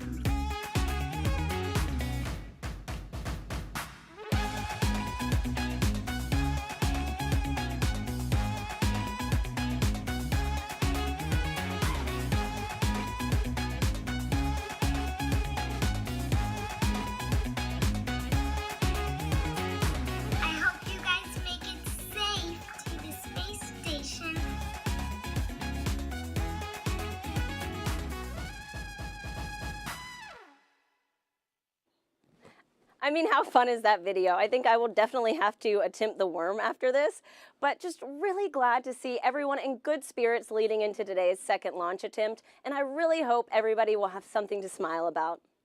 And with that, let's head back to Lauren. Lauren. Thanks, Tahira. So it looks like people are pretty stoked about today's attempt. Please continue to join the conversation by using the hashtag #LaunchAmerica across all the social media channels. Yeah, I really love seeing the little kids get excited. I know my 3-year-old is super excited. She's got an astronaut sleeping bag and Really? she loves to climb in it. Yeah, it's the body of the bag is a spacesuit, and then the head is empty where the pillow is. So when she gets inside, it looks like she's got a spacesuit on. So she loves it. That's the inspiration for that next generation of explorers going to take Doug and Bob's place one day. And I think we have some people out there that are so interested in our conversation about the worm and the meatball that they've created something called the worm ball. What? Yeah, I was checking my email during that because I emailed you guys the worm ball, and I was like, what is this? I'm having a hard time seeing it, but what is the worm ball? So it's a NASA meatball, which is, what it should be. Yes. Okay, look at Okay, it. There it is. all right, thank you. I need a visual. So they took the angular NASA logo and put in the worm inside of the meatball. Can you live with that, Lauren? You know what? That's a beautiful compromise. I'll take it. I'll take it. It's a nice marriage of the two. Oh, I love you, man. Yeah, truth.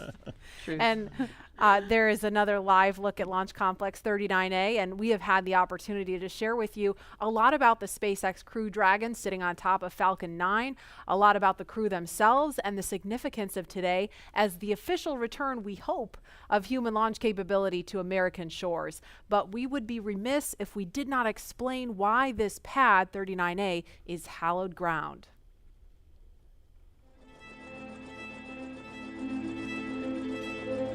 We're go. Swing tight. We're go.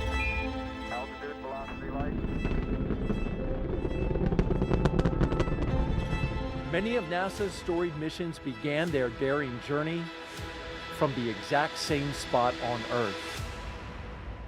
Launch Complex 39A at the Kennedy Space Center.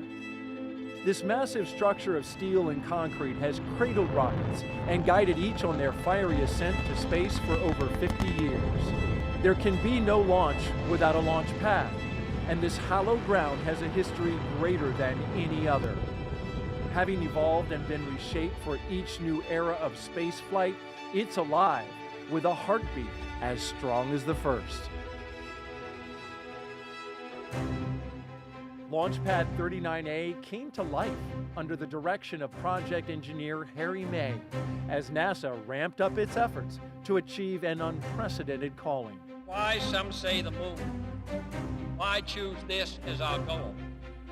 And they may well ask, why climb the highest mountain? In 1962, Earth-moving machines sculpted its massive pyramid base to a height of 40 feet. Then, concrete was poured to hold it in place. To launch the world's first moon rocket, engineers cut a flame trench nearly the length of 2 football fields down the middle of the mound. It was then lined with heat-resistant bricks to deflect 7.5 million pounds of earth-rattling thrust, first felt on Apollo 8. Less than a year later, Apollo 11 launched from Pad 39A. And hundreds of millions of people around the world watched as it landed on the moon 3 days later. Nearly a decade after this Apollo era, 39A again took center stage with a new, one-of-a-kind spacecraft, the Space Shuttle. Millions of pounds of additional steel for surface structures transformed the look, but not the purpose: human spaceflight. In all, 82 space shuttles blasted off from 39A until the very last. Start. T-minus 10, 9, 8, 7, 6, 5. All 3 engines up and burning. 2, 1, 0, and liftoff. The final liftoff of Atlantis on the shoulders of the space shuttle. America will continue the dream. Roger, roll, Atlantis.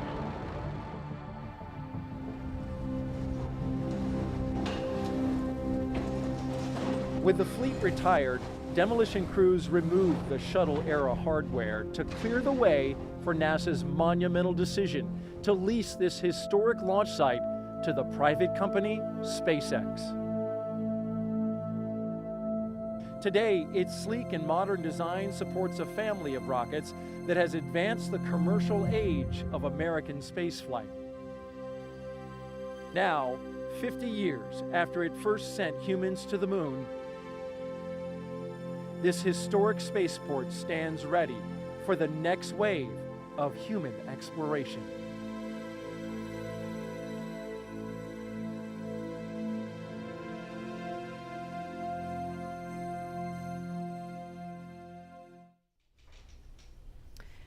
And we're looking live again at Pad 39A. We're looking at the pad closeout team. You can identify them by their numbers there. And we heard confirmation of the hatch being closed just a few minutes ago. So again, things a little bit ahead of schedule. And when I say ahead of schedule, I don't mean the launch time is changing. I just mean some of the specific milestones in the timeline. Those times are a little bit flexible, but that launch window remains instantaneous at 3:22 this afternoon.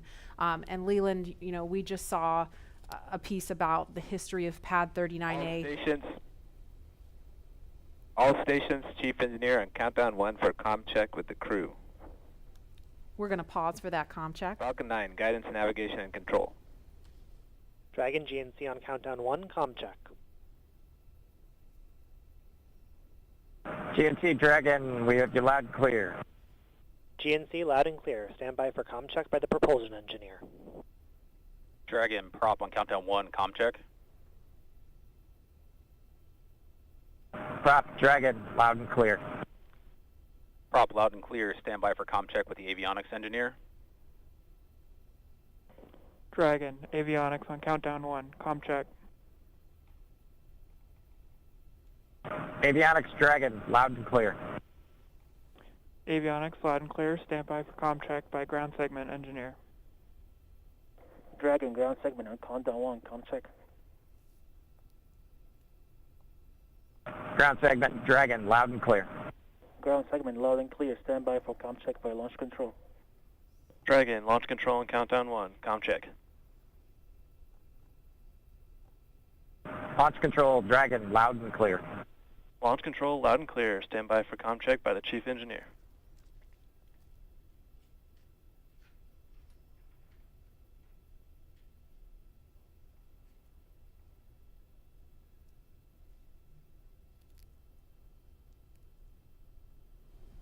Dragon, chief engineer on countdown 1, comm check.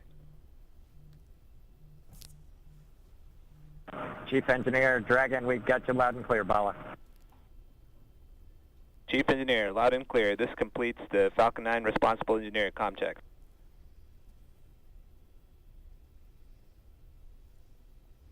And we just saw a thumbs up from Doug Hurley. We listened to a series of comms checks there, and so everything. Chief Engineer on Dragon to ground. Loud and clear on Dragon to ground. Loud and clear. Well, good luck, and let's see if the rain clears up. That sentiment is shared by all You here. can do it. Copy that.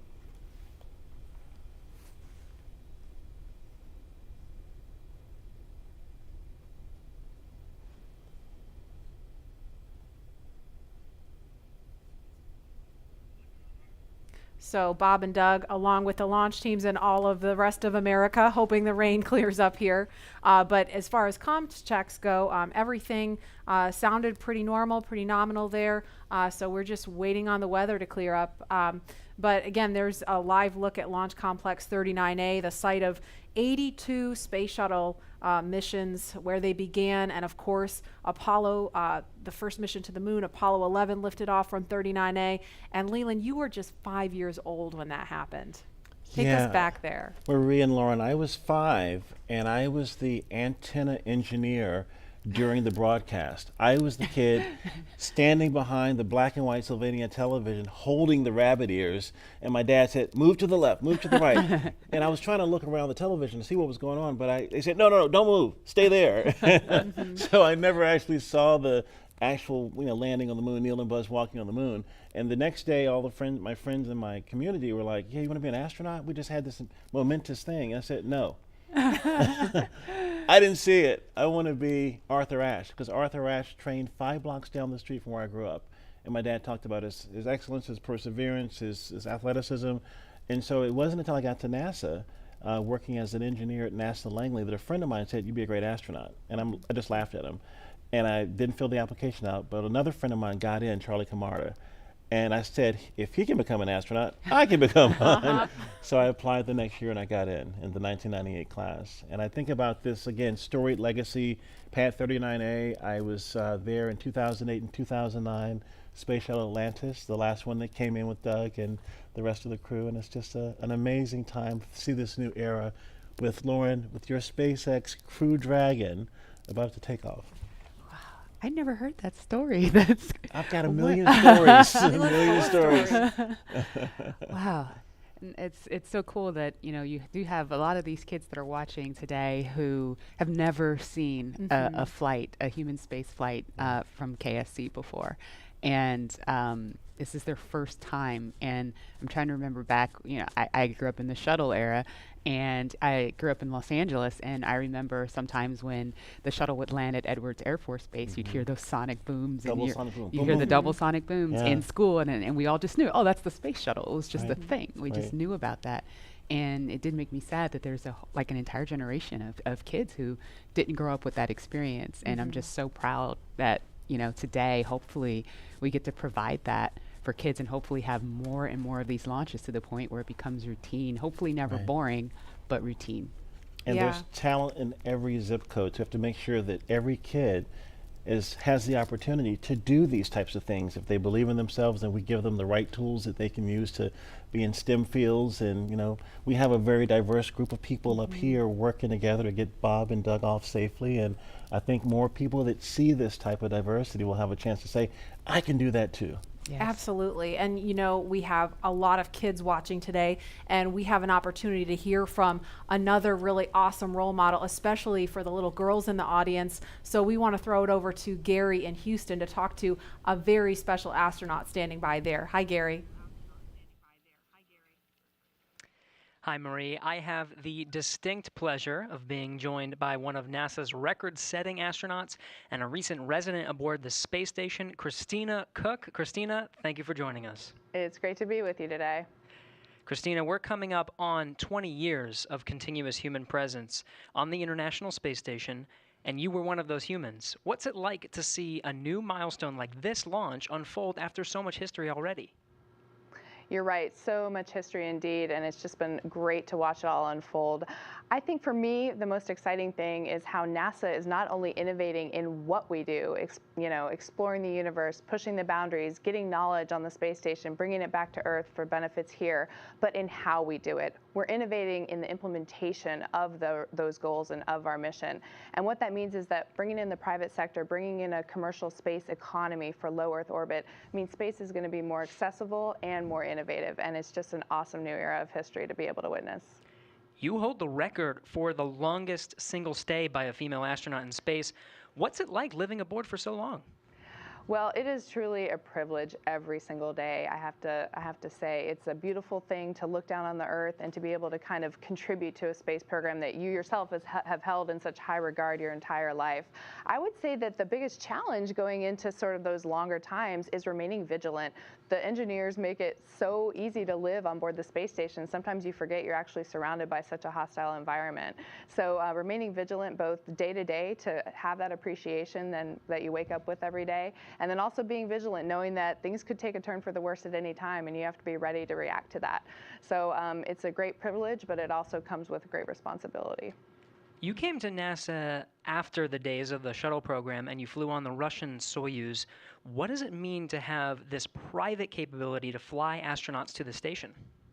Well, I think it's just a great innovation in terms of our partnerships. You know, when we started out, it was individual countries pursuing space exploration. We brought in the international aspect of it, and now we're really folding in that commercial aspect, bringing the innovation of all of our American industrial power and recognizing that the more partnerships we have, the more accessible, the more innovative space exploration can be. So it's an awesome time, and it brings with it so much more capability into the program as well. So it's not only how we're doing it, but it's what it brings. We're looking forward to having this transportation from private companies. How does it help you do your job in space? You know, I think one concept that we have in NASA for safety and to mitigate risk is called dissimilar redundancy. And here now we're bringing up a whole second way of getting crew to the International Space Station and getting cargo, last-minute cargo. So we're increasing how much science we can do on board the space station by twofold. We're increasing how we can, our options for getting items up, stowage items, supplies, provisions, science experiments. So we're really just banking on the extra redundancy to make the program that much more robust. We're watching Bob and Doug go through the final phases of preparing for this launch. What's going through your mind so close to liftoff? Oh, it is such a great day indeed. You know, it's interesting because I think it's not so much what is going through your mind, but what's not going through your mind. You know, you're not thinking about all the things could go wrong. You're thinking about enabling success by doing what you've been trained to do. One of the sayings we have is that on launch day, astronauts are sometimes the most calm people in the room. And I found that to be true on my launch day too. I think it's kind of this career culmination of everything you've learned, everything you've dreamed of, and you know that it's coming together in that day and that you're going to finally do what you're prepared to do, execute the mission, and it just really brings a sense of calm and readiness. NASA astronaut Christina Koch, always an honor to hear from you. Thank you. Great to be with you. Well, once Bob and Doug arrive at the station, NASA astronaut Chris Cassidy will be ready to welcome them on board. So in anticipation of their launch, he had this message for them. Hello, everyone. I'm astronaut Chris Cassidy, commander of Expedition 63 on board the International Space Station, flying 250 miles above the Earth. Like you, I'm excited about today's launch and the possibilities it will bring to America and to the world. But also, I'm very excited that two close friends will be arriving and joining the crew. I had the privilege of flying with Doug Hurley on both of our first shuttle missions back in 2009. Together, we came to the International Space Station and helped construct the amazing facility that it is today. Although this will be my first mission with Bob, it was my honor to follow him as the chief of the office when he left back in 2015 to begin training for this amazing mission. Personally, I've been very fortunate to fly in two different spacecraft. Launching from America on the shuttle, and most recently launching from Kazakhstan in the Soyuz. But I can't tell you how exciting it is to know that we're once again launching Americans from the coast of Florida. And finally, here's a story I'd like to share with you. Back in 1981, John Young and Bob Crippen launched on Space Shuttle Columbia, the very first space shuttle flight, marking the last time we flew Americans on a brand new vehicle.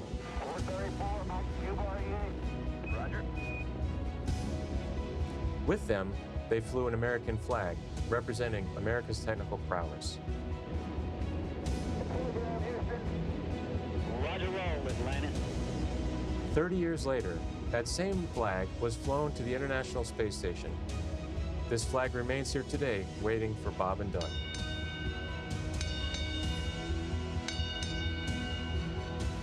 Our flag means so many things to our country, and this small piece of America represents what we'll be able to achieve together. We'll never stop exploring. And so Bob and Doug can take this very special flag home to Earth, where it awaits its next journey to the cosmos. In a few years, the first Orion crew will take this flag with it around the moon. All of this starts today. I'll be watching outside the window along with everyone else in America and around the world. I can't wait to look out the window and see my friends on close approach. Go Falcon 9, go Dragon, and go Bob and Doug. I'll see you soon.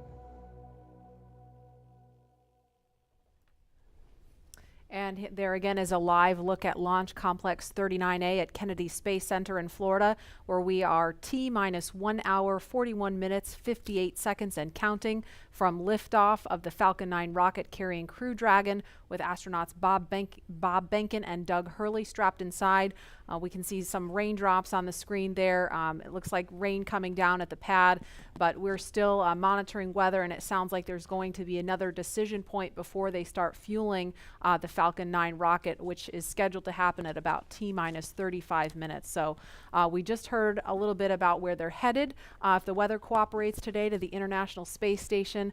Leland, you've been there twice, and I know just from what you've told us, it's this Leviathan in space and the site of so much important work and partnerships happening. Right. Chris Cassidy is up there floating in the Columbus laboratory that I installed, or our team of us installed on STS-122. And I think about, using this robotic arm that was made in Canada. The European Space Agency built the Columbus laboratory, and my job was to use that arm and attach it to the International Space Station. And as it was getting closer and closer, the motion just stopped. And I'm like, what is going on? And there are 4 ready-to-latch indicators that have a very slight spring force that I was moving so slowly with the hand controller, the translational hand controller, that spring force stalled out the motion.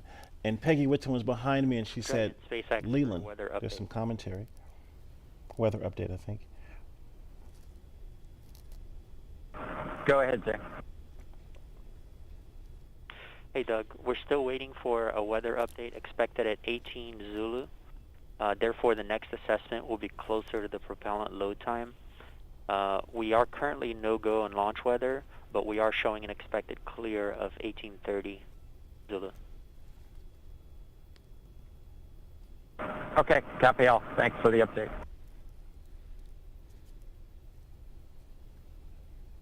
So we just heard if they were to launch right now, the weather would be no-go. However, it sounds like there may be an opportunity if the weather clears, as it sounds like they expect it may. So again, we're gonna keep listening as we continue talking. If we start to hear any kind of chatter, especially if it's about the weather, we're gonna do our best to quiet down so that we don't step on that and everyone can hear it along with us.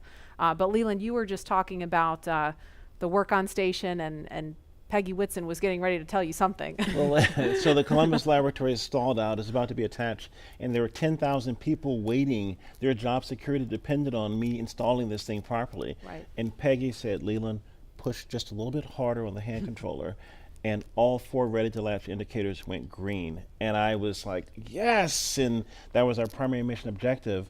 But that paled in comparison to what happened next. Peggy invited us over to dinner in the Russian segment, and we had this meal with people from all over the world, Russian, German, French, African American, Asian American. This diversity that we talked about earlier, were up there breaking bread at 17,500 miles per hour while listening to Sade's Smooth Operator. What? It blew my mind. It was Smooth Operator, right? What an appropriate song for this job too, right? Wow, does she know?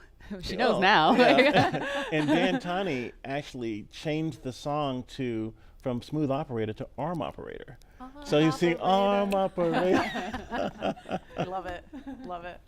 And Leland, you actually, we were in another taped segment when you got a text from Drew Feustel. Can you share that with us? Yeah, Drew Feustel, his good friend, just sent me a text saying that the families say hello to all who are watching and thank the nation and the world for their support and interest. And Chris Ferguson just actually sent me a text. He was the commander on STS-135 and one of my classmates from the 1998 class, and he says, "Way to go, Godspeed on Crew Dragon." That's awesome. It's great to hear those words of support.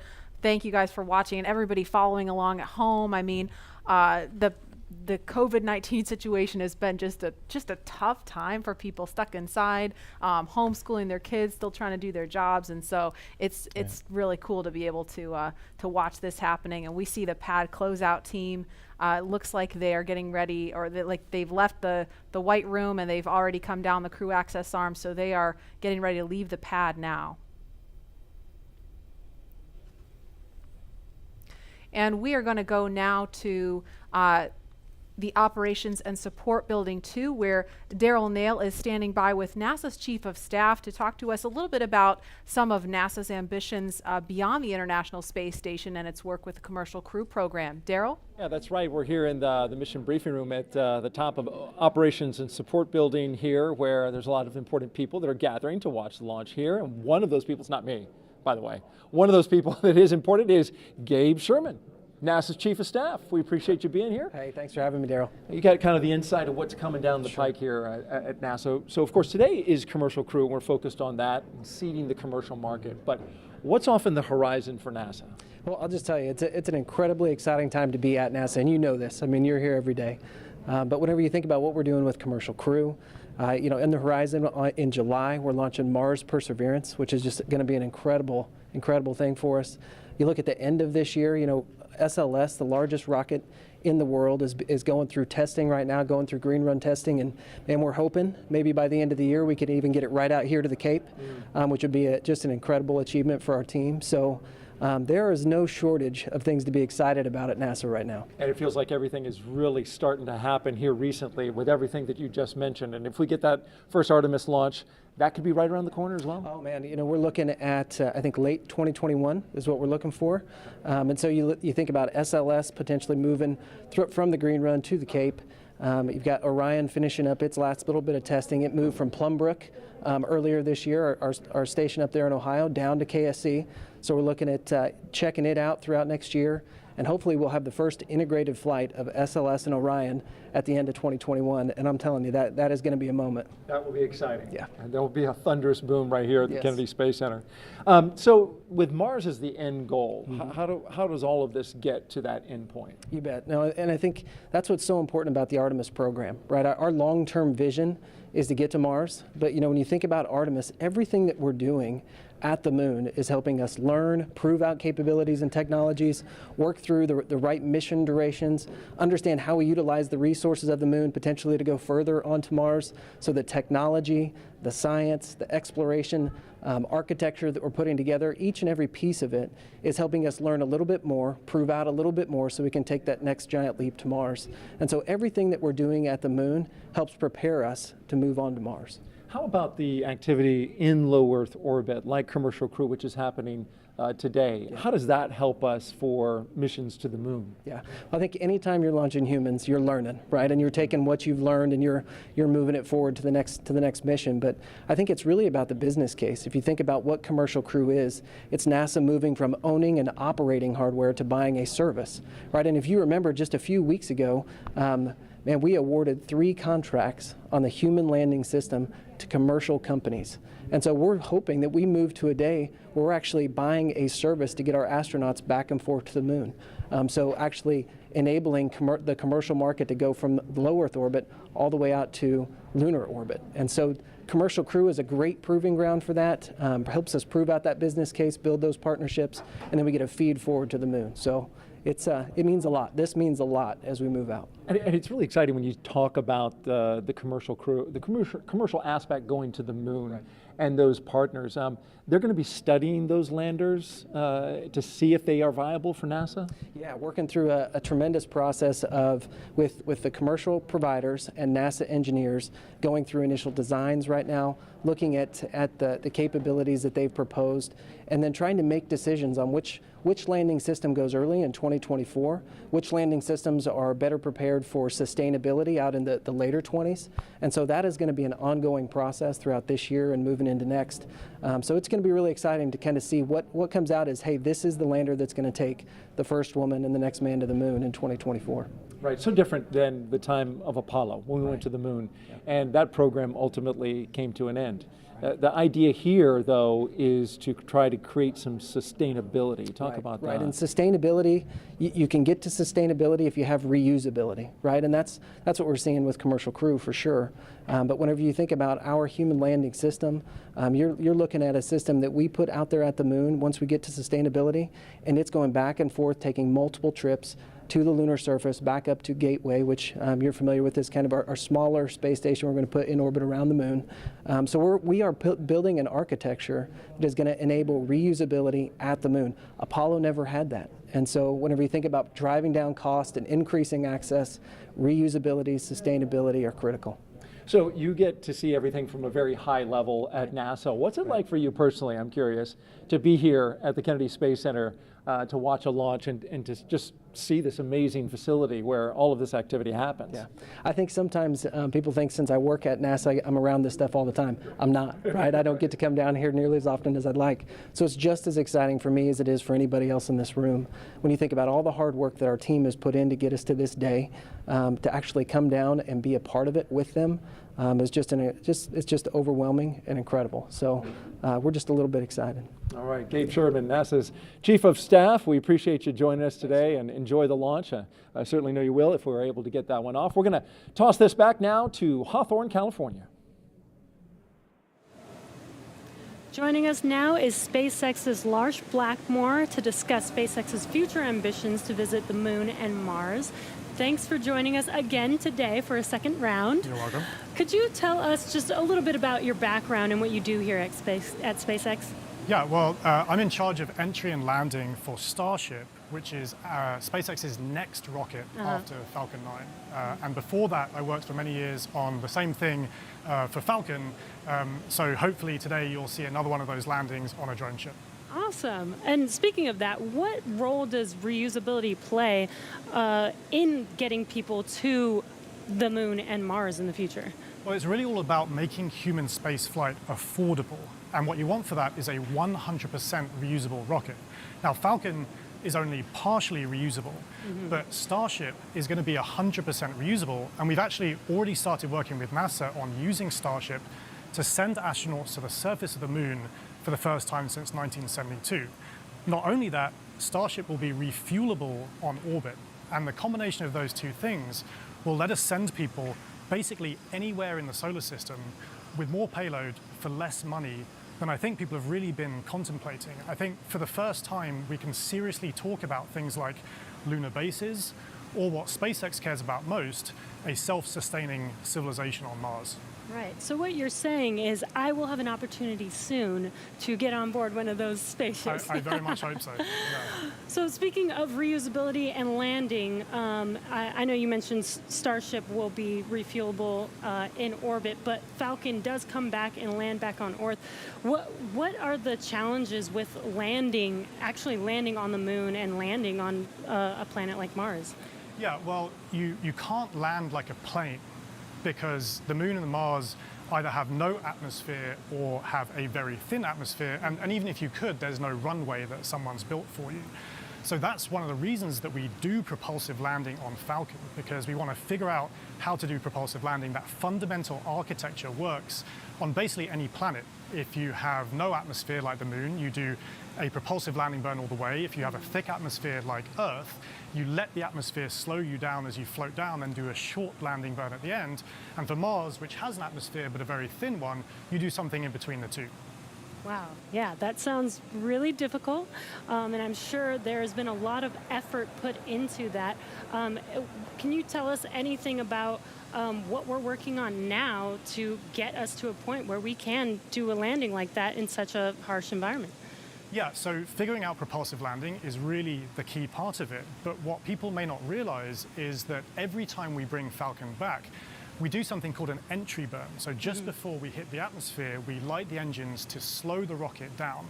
That happens high up where the air is very thin, and it just so happens that the conditions there are very similar to what a Mars landing burn would look like. So even though it takes months to get to Mars, and you can only do it every 2 years when the planets line up, we effectively get to practice Mars propulsive landing every time we bring Falcon back, including, hopefully, today. Wow. And as you mentioned, every time we bring Falcon back, we learn something new. Can you tell us a little bit more about what we learn after the vehicle has returned and we're able to check out the vehicle? Yeah, so Jessica actually mentioned this earlier, that I talked about how cost is really one benefit of reusability, but reliability is the other benefit. I mean, imagine that you do all this planning to send a rocket up through the rigors of launch and re-entry, but you don't get to see the rocket afterwards. And what we would like to do with reusability, what we've been able to do with Falcon 9, is see the rocket, inspect it, and because of that, we've been able to correlate our models pre-flight to what actually happens when you launch, re-enter, and land a rocket. Right, instead of just guessing what happened to the vehicle after it's left. Exactly. That is amazing. Well, thank you again for joining us today for a second round. Hopefully the weather works with us today in a couple hours, actually. Let's throw it back to KSC with Marie. All right, actually, we have Lauren here. Now, today's mission opens up the door to one day, allowing the general public to be able to visit places like the Moon and Mars. And as you've heard through several interviews today, reusability is a really, really important part of that. Imagine if every time you flew a plane from LA to New York, you threw it away at the end of the flight. That would mean essentially airline travel would be too expensive, costing hundreds of millions of dollars a flight, and almost no one would be able to fly. And so that's what SpaceX is trying to do here with reuse, allowing not just a handful of people to be able to go to space, but tens of thousands and hundreds of thousands of regular folks like you and me to be able to go to space. So, myself, when people like me have a chance to go, I know my dream is to land on Jupiter's moon, Europa. Scientists believe that there is a liquid water ocean underneath the ice and that it has the potential to be habitable. And so I'm super excited to get up close and personal to maybe some space fish. Leland, what about you? Where would you go? Wow, that's a pretty interesting destination. I think I would like to go to Mars. We've studied Mars so much and looked at it, and I think maybe having a Martian base that is dog friendly, bring the pups along, because I think as we explore, we want to take our families, our cultures, our traditions, with us, and flying with Doug and Bob is cool, but having more people, There's the dogs. The puppers, We love taking the the dogs. puppers to space. I mean, they're not. They look ready to go. They too. are ready to go. We just needed maybe some like SpaceX type suits for them, But it's that's what it's all about, exploration. Like the settlers going the west, they took everything with them, and they started these new communities and these new traditions. And I think that's what we do with space travel. We start new traditions and communities and bring everyone together as one family, one civilization. Absolutely. We're here for it. And knowing that the opportunity to fly to space as a private citizen is really just right around the corner, we have a new poll question on Twitter for you. If given the opportunity to fly to the moon, now we're talking the moon, would you fly to the South Pole where no one has ever been, or would you go to the Apollo 11 landing site? So those are going to be some interesting answers. And while there is not a ton of cargo on today's mission, Dragon is carrying two very special payloads, aside from Bob and Doug, of course. The first of those payloads is a series of custom art pieces entitled Humankind by Los Angeles artist Tristan Eaton. These indestructible, double-sided paintings made from gold, brass, and aluminum celebrate how far humanity has come, as well as how far we still have to go. It includes a beautiful homage to the Saturn V rocket, as well as a nod to Bob and Doug's current ride to space. And you can find more images and information about these pieces on SpaceX's social channels. Next, in the spirit of inspiring the next generation of explorers, we wanted to celebrate the class of 2020, from kindergarten all the way to graduate school. So SpaceX and NASA invited students from around the world to submit their photo to fly on America's first human spaceflight in nearly a decade. Each graduate's photo was used to create a mosaic image of our beautiful planet Earth, which we printed, and it's now being flown aboard Bob and Doug's flight on the Crew Dragon spacecraft. We received nearly 100,000 photos. That's a ton, so thank you, and congratulations, graduates. Yeah, I've got a couple of family members and friends who submitted their photos, Oh, so they're wow. super excited about seeing their faces go to space in that beautiful mosaic. That was really great. cool. And again, that's what it's all about, you know, everyone coming together with their experiences and bringing them forward to space. And I think regular people flying to space, I mean, SpaceX is going to be flying, you know, non-government people, non-military people, but people that have a desire to explore and do new things and traditions off planet, as we say sometimes. Yeah, I mean, all this time since we've had the International Space Station, it's been government astronauts performing the research because you're the only ones we've been able to send, right? But Well, we've I mean, had some tourists, though. We've had people that paid their way on a Soyuz rocket sure. to go. But it's really the Billionaire Boys Club, you know. That's what Pharrell talks about with, you know, it costs so much money to go to Right. space. And I think that price point will come down as we make this more, you know, more amenable for everyday people. Absolutely. And then eventually being able to fly artists and musicians Yeah. and poets. People can tell the story of what they've seen out there in a way that really connects to the soul of people down on Earth, so they feel inspired to go. Exactly. Now, following today's mission, we will be one step closer to a future where we can all have that opportunity to gain the orbital perspective and explore new worlds. In just over an hour from now, Bob and Doug will be the first people to launch on an American vehicle in almost a decade.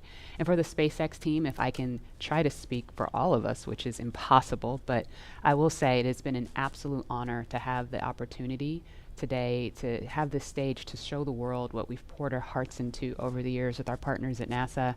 And it's just deeply humbling to know that the agency and that Bob and Doug have entrusted us with this critical mission. The responsibility that's on our shoulders is huge, and we're just so grateful to be here today.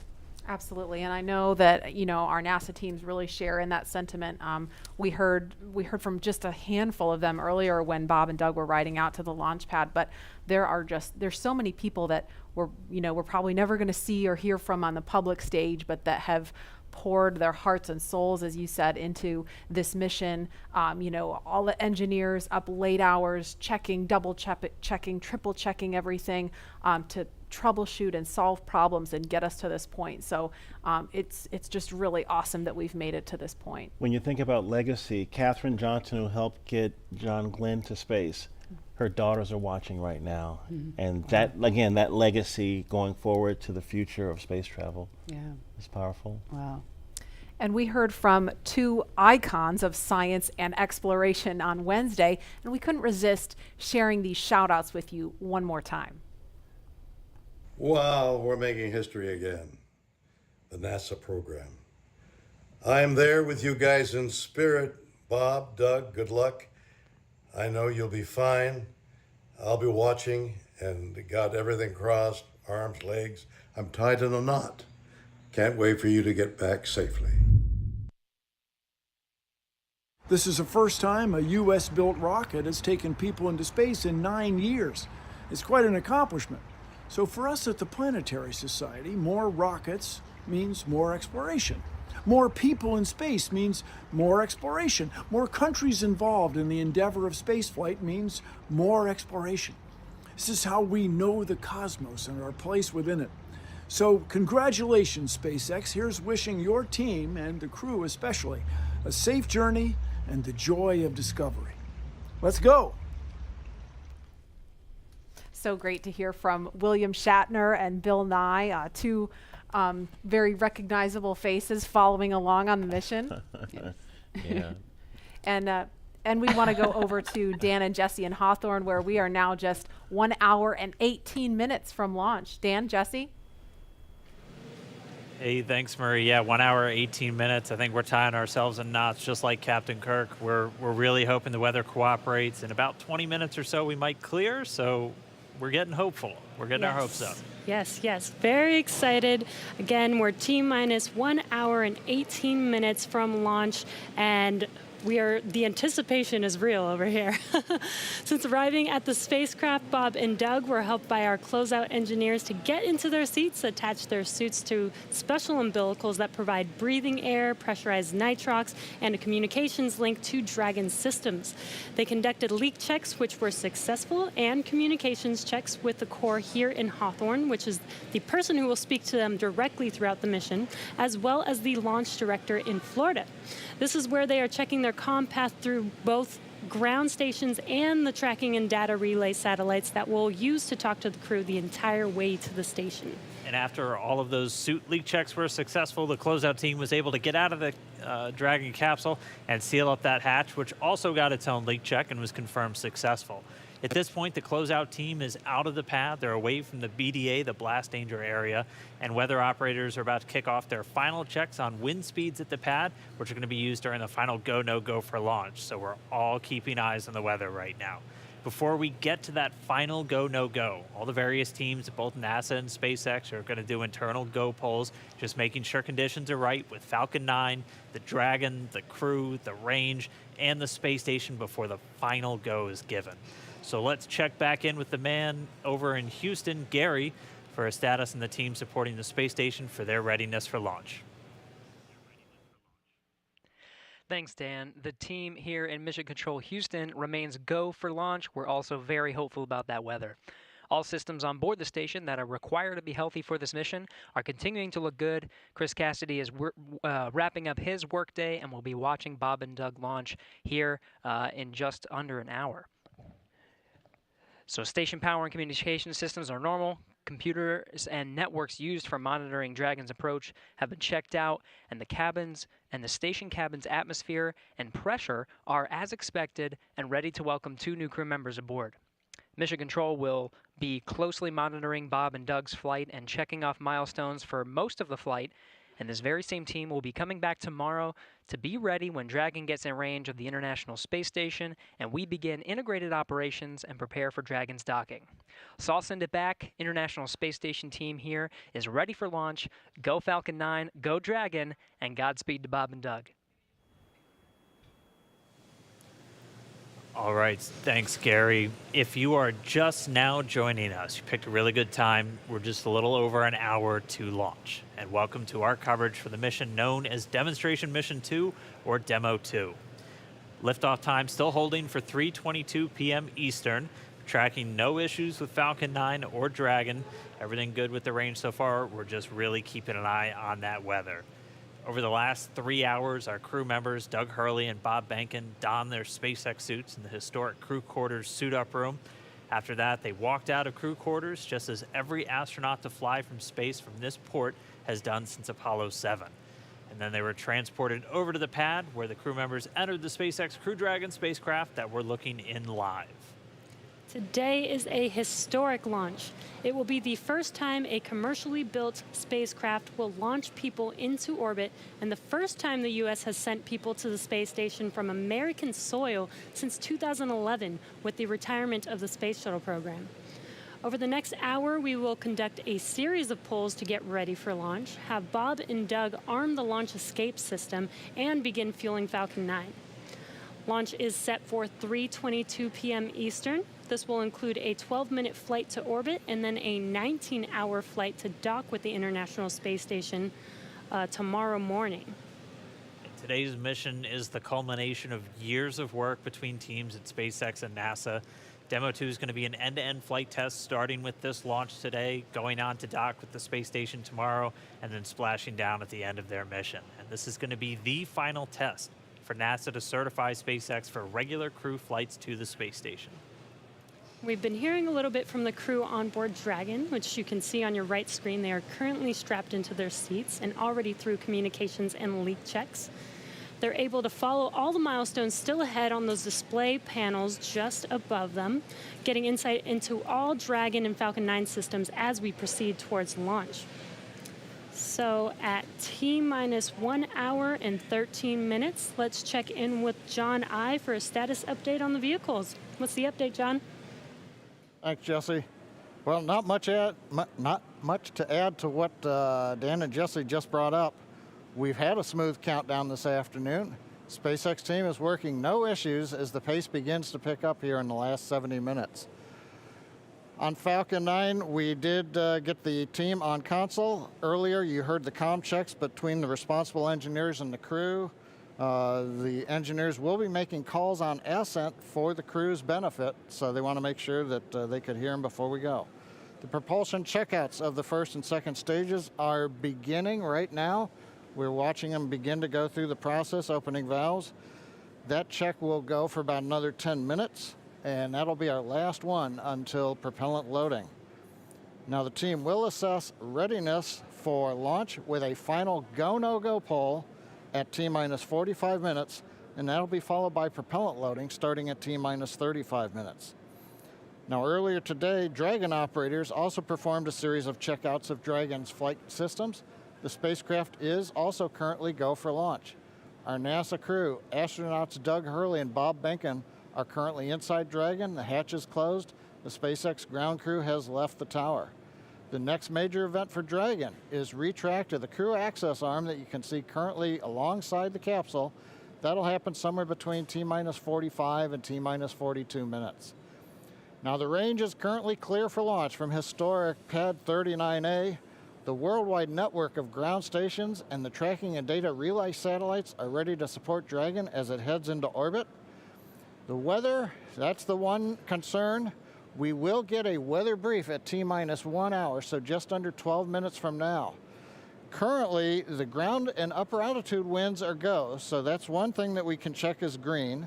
At the current time, we did have some rain earlier that appears to have let up, but we are red on conditions for both the electric field at surface levels, lightning, and cumulus clouds. There is an expectation that a forecast that'll be coming up at about T-minus 1 hour also may give us clearance of those conditions. So everything is focusing now on the weather brief at T-minus 1 hours. Also, we should hope to hear about the final check on the ascent corridor. That's the weather along the Atlantic seaboard in case Dragon had to abort on the way to space. The conditions there have been marginal, but the expectation that it would be good for launch. But we will get all of that coming up here very shortly prior to entering propellant load. Now today we are aiming for a launch at 3:22:45 p.m. Eastern Daylight Saving Time, or 19 hours, 22 minutes, 45 seconds Universal Time. Once we begin loading propellant, there's no opportunity to change T0. So once propellant is loading, we're committed, and we'll get one chance at it today. But currently at T-minus 1 hour, 10 minutes, and 30 seconds, everything except the weather is go for launch. Thanks, John, for that detailed update. We've got an extensive history now of flying Falcon 9 from the Florida coast, and just last year completed a test run of the mission. We're less than an hour from beginning here today. The purpose of that mission was to demonstrate Dragon's capability to safely and reliably fly to and from the International Space Station. The success of Demo 1 was a really exciting moment, Falcon paved 9, the way Falcon 1, for please, today's starting. mission to where we are today. And right now we're getting ready to fly U.S. astronauts from U.S. soil for the first time since 2011. Dragon and Falcon 9 together have years of operational experience, or what we refer to as flight heritage. As I mentioned earlier, SpaceX has successfully completed 21 flights of Dragon to and from orbit since 2010, including 20 trips to the International Space Station. Not only have we conducted thousands of hours of testing, we've also enhanced and added a number of safety features to Dragon. Much of what was learned with the Cargo Dragon was leveraged in the design of this new vehicle. It's fully autonomous, which means it can basically fly itself, but also features that full manual override capability just in case of emergency. Many of the other enhancements help towards SpaceX's goal of reusability and less refurbishment time between missions. So let's take a closer look at these advancements. Standing at almost 27 feet tall, from the very bottom of the trunk to the very top of the nose cone, Crew Dragon's comprised of two main elements. You have the capsule, which is designed to hold crew and pressurized cargo, and then you have the trunk, which holds unpressurized cargo as well as having a solar array and radiator. And the nose cone at the top of the capsule protects the docking system as well as the guidance navigation control system, or what we call GNC. The nose cone opens for docking and remains attached to the Crew Dragon spacecraft, and that's unlike the previous version of Dragon, and that helps towards our reusability efforts. Completely opposite the nose cone is that trunk. It has attachment points for Falcon 9, the Dragon capsule, and it can hold cargo. On the very outside of the trunk, one half of it contains a radiator that rejects heat from the active thermal control system into space. That's the white part, and that uses SpaceX's new picotiling technology. The other half contains the solar cells used to charge the spacecraft's batteries. And though we only have 2 astronauts on board today, the spacecraft is actually designed to accommodate up to 7 crew members with modular seats that can be removed and replaced by additional cargo. The seats are made of carbon fiber and are custom sized for any crew member flying on board. The control panel centered right between the pilot and the commander seats and has those 3 touchscreen displays that gives the crew insight into Dragon and even the ability to operate the vehicle and fly it manually. And finally, our Super Draco launch escape system is a key safety feature of Crew Dragon, giving the crew the ability to safely escape from the time of launch all the way to orbit. And as we look to the future beyond this test flight later this year, the first operational crewed mission for NASA will take place. NASA astronauts Mike Hopkins. Reminder, review your launch commit criteria and indicate readiness at the appropriate time. Step 5469 for propellant load and launch. That's a good sign. That was the launch director. We're getting ready to pull the teams as we move towards that go, no go for propellant loading, which happens at about 45 minutes before launch. But back to our Crew 1 mission, NASA astronauts Mike Hopkins, Victor Glover, and Shanna Walker, and Suichi Noguchi of the Japan Aerospace Exploration Agency, or JAXA, were chosen to support this mission. Again, it's called Crew 1. But today, Doug Hurley is the spacecraft commander for this mission. He previously flew on 2 space shuttle missions as the pilot on STS-127 and STS-135, which was the final space shuttle flight. Here's a closer look at Doug Hurley. Excited? Very excited. Yeah, very excited. You feel ready? Still pumped? Oh yeah, I think we're ready. I think we're certainly ready. Joining the SpaceX Demo 2 test. He is a Marine Corps colonel and test pilot. He was selected as an astronaut in 2000. He piloted Space Shuttle Endeavour and Atlantis for STS-135, the final space shuttle mission. Introducing NASA astronaut Doug Hurley.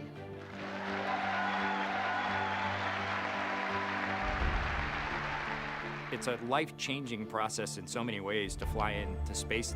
It's just overwhelming in some respects. Just the sensations, the rumbling, the shaking, the acceleration. My name is Doug Hurley, and I'm the spacecraft commander for the Demo 2 mission to the International Space Station.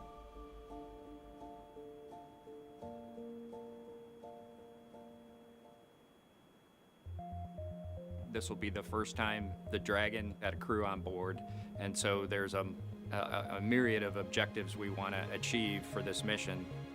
What would work on orbit, what might not work on orbit, what would definitely work.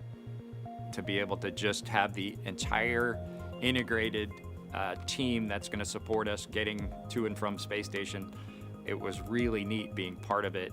You know, we are the lucky ones that get to fly it, but we certainly not for 1 second take for granted the amount of effort that so many other people had to put into this to make it successful. For Doug personally, he's worked so hard, I mean, through his entire life, to get to where we are right now. As a test pilot, this would be the dream, to fly a new vehicle. So it makes me so happy to see that he gets to be part of this mission, the spacecraft commander. I'm just glad to see his hard work and his dream come true for that. It's been a long road in a lot of ways for not only us, but certainly for all the folks that work in the Commercial Crew Program, as well as SpaceX in our case, just working to get to this point.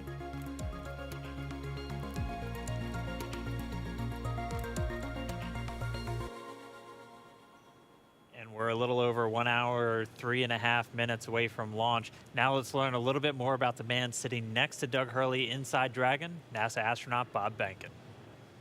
My career at NASA has kind of spanned a couple of decades at this point. I arrived with the class of 2000, went through the training program, primarily focused on the Space Shuttle and the International Space Station, learning those systems. Having launched a couple times on vehicles, you know, the second time was definitely different than the first time. You can feel a little bit guilty of, hey, should I study one more thing, or is there one more piece of information I should get? Am I really prepared or not? So that's definitely different between where I was on my first flight and where I'm at right now. For me personally, as a spouse, watching everything that Bob has put into this over the last 5 years, the dedication that he's shown, the perseverance is pretty special. For both of us, though, the way our minds work, it won't be until sort of the mission is complete that you have really a chance to savor it and celebrate it. This is a huge accomplishment for an Air Force flight test engineer to be part of the demonstration mission of a brand new vehicle. It's going to be amazing. Without a partner that has that same appreciation, I think it can be challenging for some folks. There's a lot of work and a lot of time that takes away from family that that my spouse appreciates, and I love her for that. On a deeply personal level, I'm really excited that my son is going to get a chance to see me launch into space. Being an astronaut has been a little bit of an abstraction thing for him because he's seen me do it in old videos, but he hasn't seen me do it for real. And so I'm excited for him to see this launch. Really, my role on the Demo 2 mission is to make sure that we get this vehicle tested and evaluated so that we can move on to more operational missions at the International Space Station. We've got a lot of objectives on board the vehicle that we need to accomplish to really make sure that it's good to go. We'll make sure all those systems are working during the test flight so that the future missions will have them available even if they don't plan to utilize them. Through years of the NASA team, helping to share that experience and teaching them the lessons that we've learned by going through this. Now there's another capability in the U.S. besides NASA to operate something of this magnitude. I want to thank the entire Commercial Crew Program team that's worked together to get to this point where we've got vehicles in the launch pad ready to head to the International Space Station.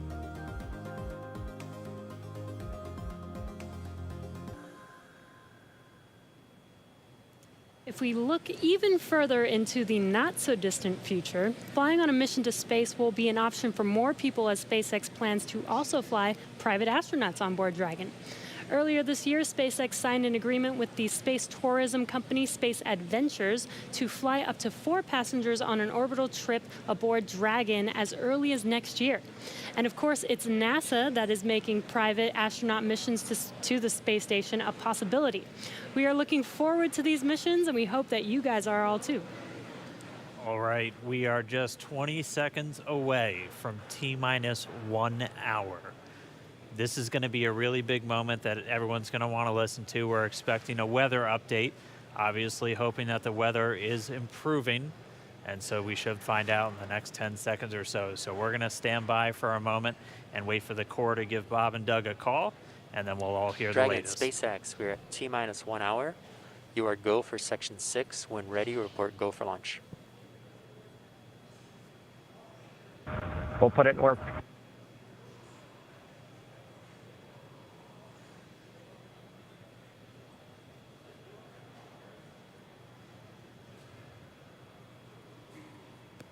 And that right there was a call for the crew to refer to some of their procedures. They do some final checks. You can see them checking harnesses, checking helmets, just making sure that they're strapped in and ready to go. And once they're done with that, the crew will report their readiness for launch.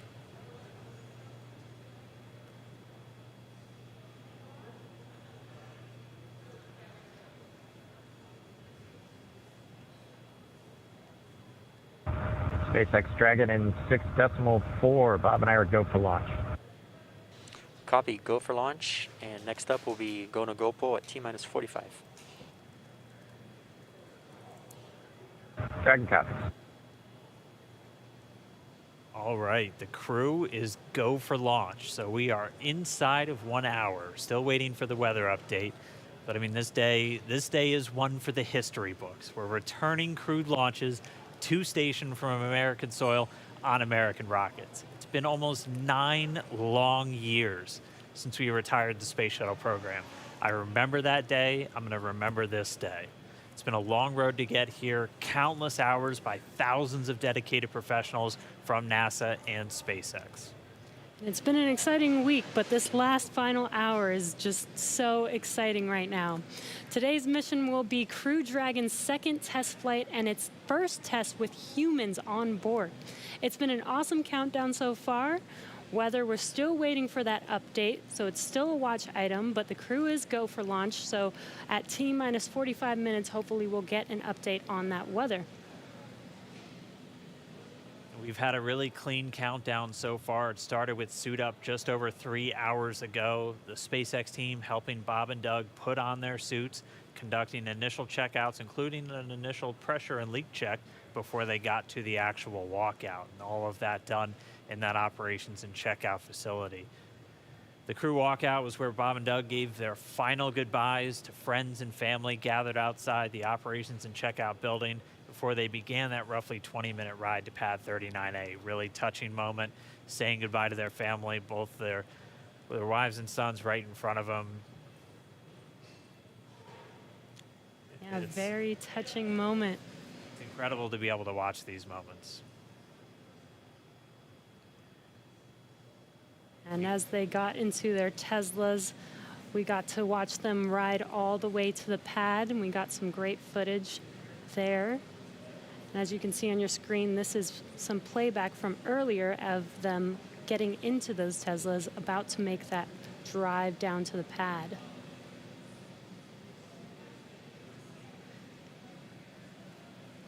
And once they got to the pad, they did take a minute to take in the sights, and they headed up the fixed service structure to begin the process called crew ingress, where Bob and Doug entered. And there you can see on your screen as they're coming through the crew access arm, entering the white room right before they are able to ingress into the vehicle there. Again, this was from earlier. Yeah, this all from earlier, and as we said, that white room, the last place on planet Earth they're standing before they climb into Dragon for the ride uphill. SpaceX carrying over a tradition that NASA had, where that was traditionally the room from Gemini, Apollo, and the space shuttle, that last place.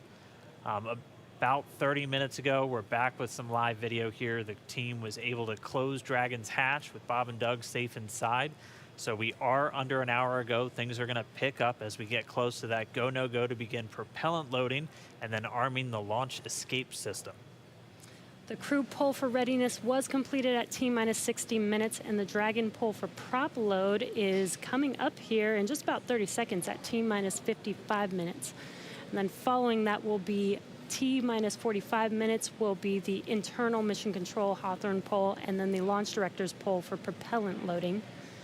When we get to about T-minus 40 minutes, the crew access arm will retract, and Bob and Doug will get the call to close their visors and arm the launch escape system.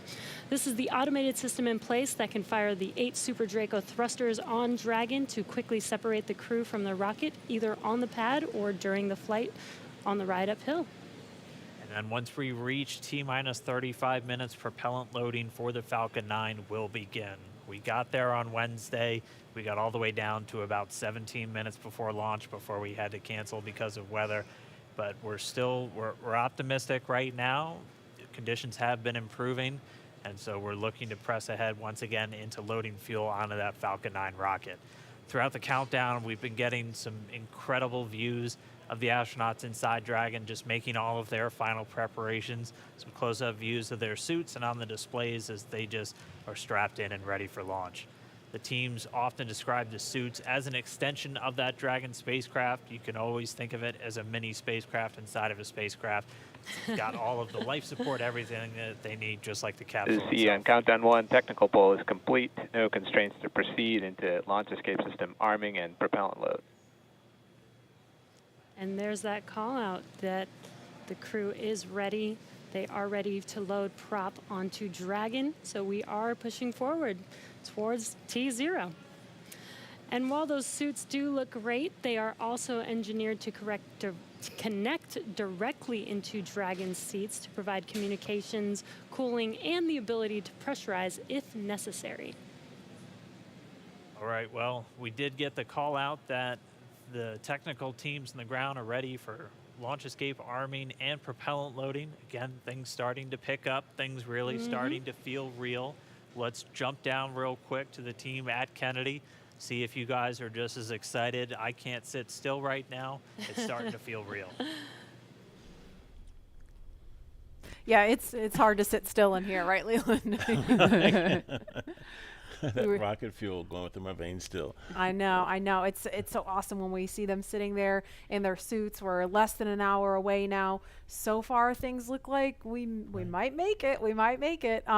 So I want to ask you what it was like the first time you put on a spacesuit when you knew you were going to space. Oh, that was February of 2008. We were in the ONC building getting the pumpkin suits on. A little bit different than the SpaceX fly SpaceX suits, but it was kind of surreal, you know. And to think that all of these, it took 10 years of training to fly in space. It took me 10 years from when I got in the Corps in 1998 to flying in February of 2008. So it was a long road to get there, but it was so worth it and so sweet. And you know, learning how to use the green apple, the connections for oxygen, for cooling, much different than these suits that we have here with SpaceX. And so it's a lot more complicated to go through that whole series of things that you have to do to make sure you're safe in the suit. But we've evolved, we're ready, and they look so cool and calm and collected in their suits and in the vehicle. They're focusing and getting ready to fly in space. And there's so much excitement around the center. I know, Leland, you've been getting some messages. You got another message from another astronaut. Yeah, Sunny Williams. Okay, so Sunny, She's Lauren, kind of the best. She's Sunny is she's awesome. a commercial crew also. She was one of the original cadre. She was one of the original 4 who trained with Bob and Doug from the beginning of the commercial crew program. And she's one of my classmates. Look at her there. What is she wearing? There she is. Hey, the Sunny. meatball. I forgive you, Sunny.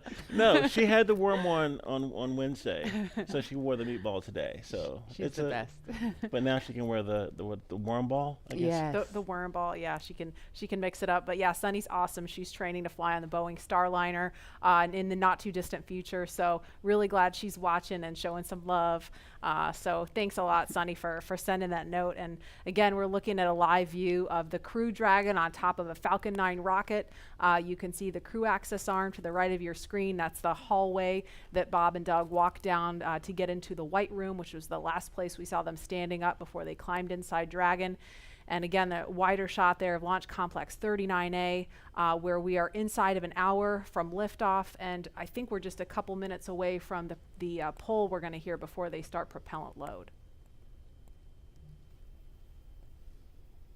Again, a 2-stage rocket there, and gosh, you guys, the weather looks not that bad. I mean, obviously that is not an official forecast, but it doesn't look quite as bad as it did Wednesday. We've got a little bit better odds. So there's the countdown clock. We're to helium.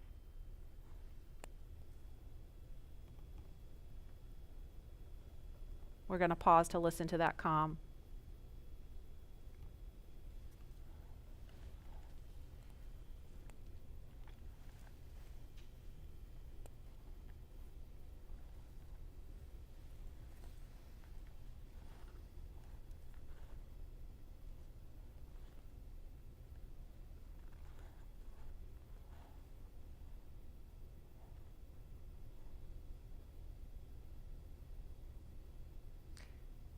If you're just joining us, we're less than 50 minutes from the scheduled liftoff of the Falcon 9 rocket carrying Crew Dragon.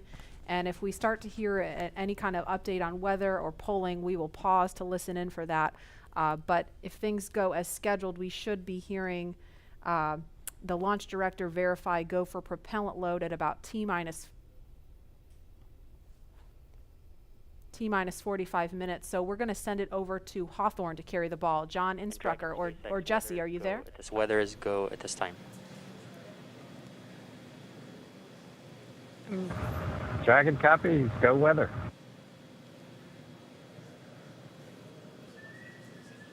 And there you heard that call out. So far, we have good weather. We are go for launch today. This is getting really exciting. I don't know about you, Dan, but my heart is beating pretty fast right now. Yeah, we've been waiting for those words since Wednesday. Oh, and yeah. we did hear a call to the crew, just in case you missed it, that they were only tracking one final weather constraint. It was the cumulus cloud rule. They were expecting it to clear up within 10 minutes, and it's cleared up now. So we are currently go on weather. Yes, and it's been pretty incredible to be so close to launch, and the road leading up to this point has been pretty incredible as well. It has been. It's been a partnership between NASA and SpaceX. We've been working together since SpaceX started flying cargo to the International Space Station, now getting ready to launch crew. And we've been really fortunate to work with not only a lot of international partners on the International Space Station, but a lot of And as really a reminder, great here in companies. the control room, we'll be closing doors here once we start with propellant load. Any last-minute bio breaks, please go ahead and accomplish those in the next few minutes. And the launch director just getting the teams ready. We'll be coming up on that propellant loading. Again, that starts at about 35 minutes prior to liftoff, so in about 12 minutes from now. There's going to be a go, no go coming up really soon. So let's go over to our man, John I, for the latest. John? It's T-minus 47 minutes, 24 seconds. We're continuing to count down. As you just heard, the launch director and launch team are preparing for the readiness for launch poll. Now, the launch director is currently checking with Dragon mission director and NASA launch manager for their readiness. And actually, it sounds like everybody is good there. The launch director will then ask the team, he'll tell them the poll is open, and the 13 members of the SpaceX launch team will be electrically polled for their go to load propellant, as well as continue all the way to launch. Now, we will hear that poll results and a briefing from the launch director at about T-minus 45 minutes. The good news right now is that the weather is go. All the conditions that were read shortly a while ago at T-minus 1 hour have cleared. We're, as the weather forecaster said, cautiously optimistic. Currently, Countdown. the probability... Poll is complete. We're go for propellant load. Well, we got an early call out there. And launch from- control clear to retract the access arm on time. After that, arming access arm retract at T-minus 45 minutes. Got an early call from SpaceX launch director Mike Taylor that the poll is go. You also heard the direction T-minus 45 minutes to prepare for retract of the crew arm. As we hear more discussion, we'll stop and let you listen in. But right now, weather for liftoff, ground level winds are good, 10 to 15 miles an hour, well within limits. Upper altitude balloons show that conditions are acceptable. The red weather conditions have cleared up, the last one being cumulus clouds. And the probability of violation is set at 30% right now, so that's 70% chance of good weather. We're continuing to watch. There is about a less than 10% chance of lightning. We're also watching the abort corridor off of the Atlantic coast. In case, for example, at stage separation, Dragon had to abort into the ocean. The conditions there are acceptable. There has not been lightning lately. The weather, winds are good, light rain. It is go, but NASA is going to continue to watch those conditions. T-minus 45 minutes and counting. Reminder on hold and launch escape protocol. For non-urgent no-go conditions, brief the CE or LD, and they will approve aborting launch auto sequence and proceed to launch abort. For urgent issues affecting the safety of the operation, operators shall call hold on the countdown net.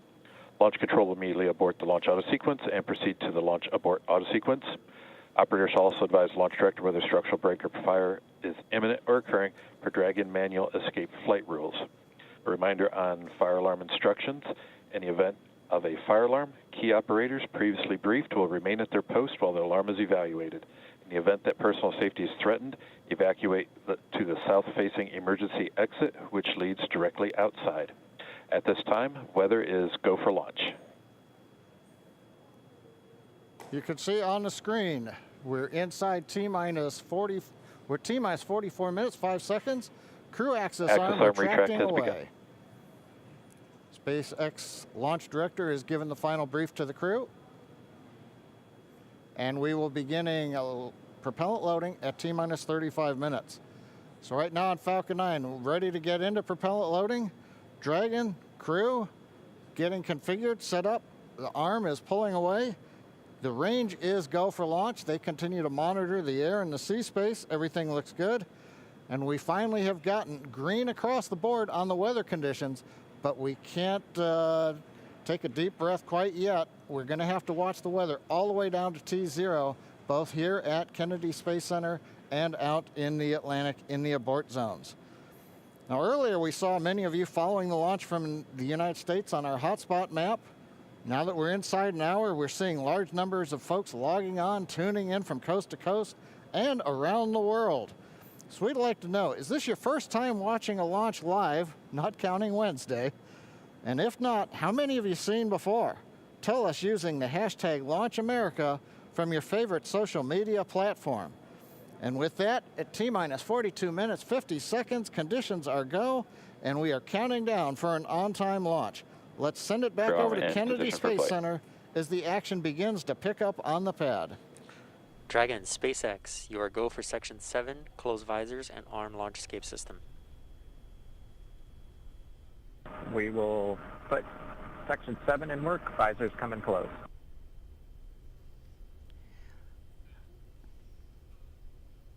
All right, the countdown clock is continuing to tick. My heart is continuing to beat 5 million beats a second, and we are getting so close. SpaceX Dragon in 7.2, visors are closed. We're arming launch escape system. Copy. And as you just heard, the crew is arming the launch escape system. That is one of the absolute last big milestones prior to liftoff, other than nominal Falcon operations.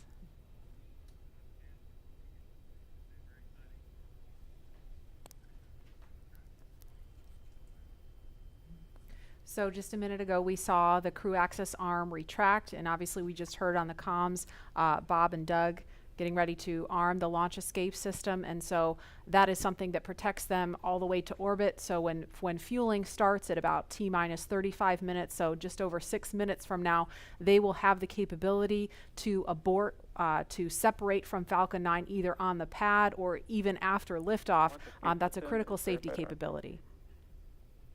And we are going to go over to Hawthorne now to take us through these next minutes. Jesse? Section, switch into nitrogen. And we did hear that call out that they are arming the launch escape system, so very exciting. SpaceX has designed Crew Dragon and Falcon 9 to be the safest launch system ever flown.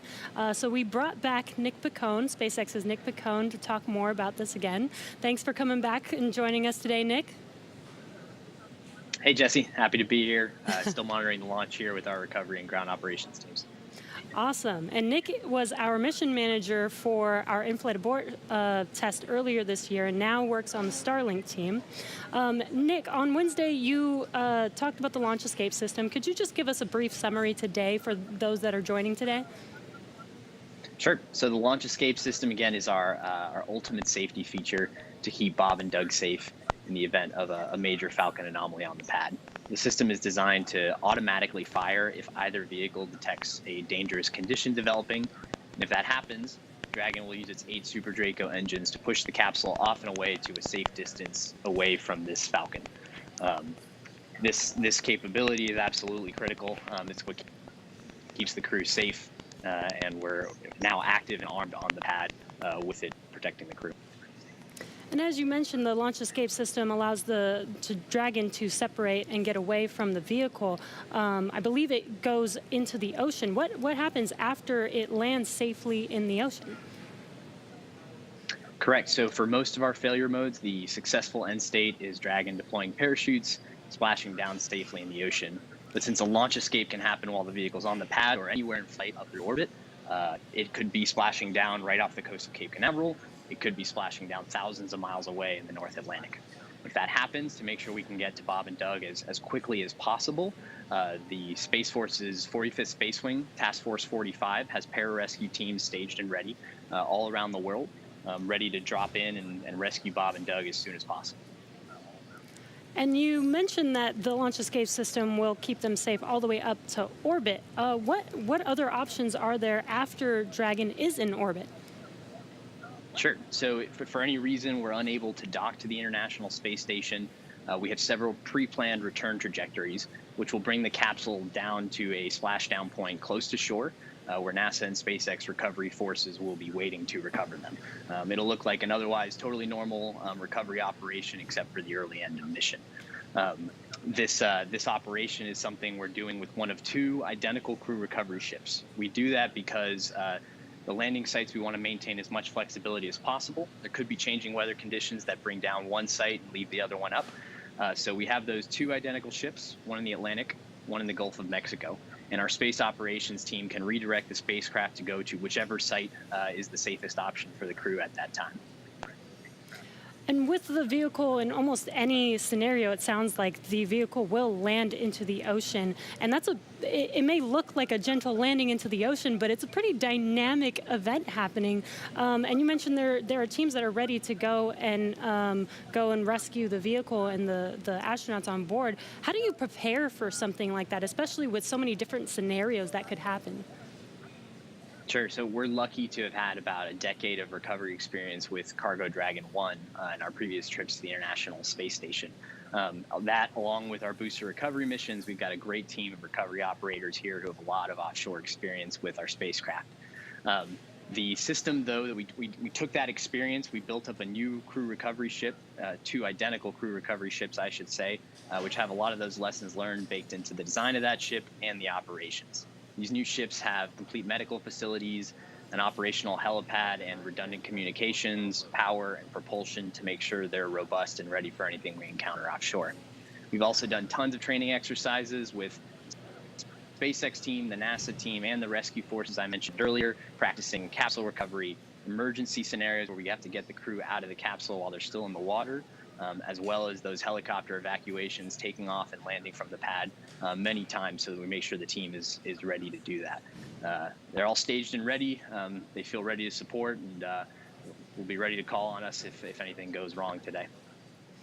Awesome. It sounds like Bob and Doug are in some really good hands and will be safe no matter what occurs on the vehicle. So thank you, Nick, for joining us again, for walking us through all of those details. I hope you're just as excited as we are for a launch coming up here very, very shortly now. So we're going to send it over to KSC to Lauren.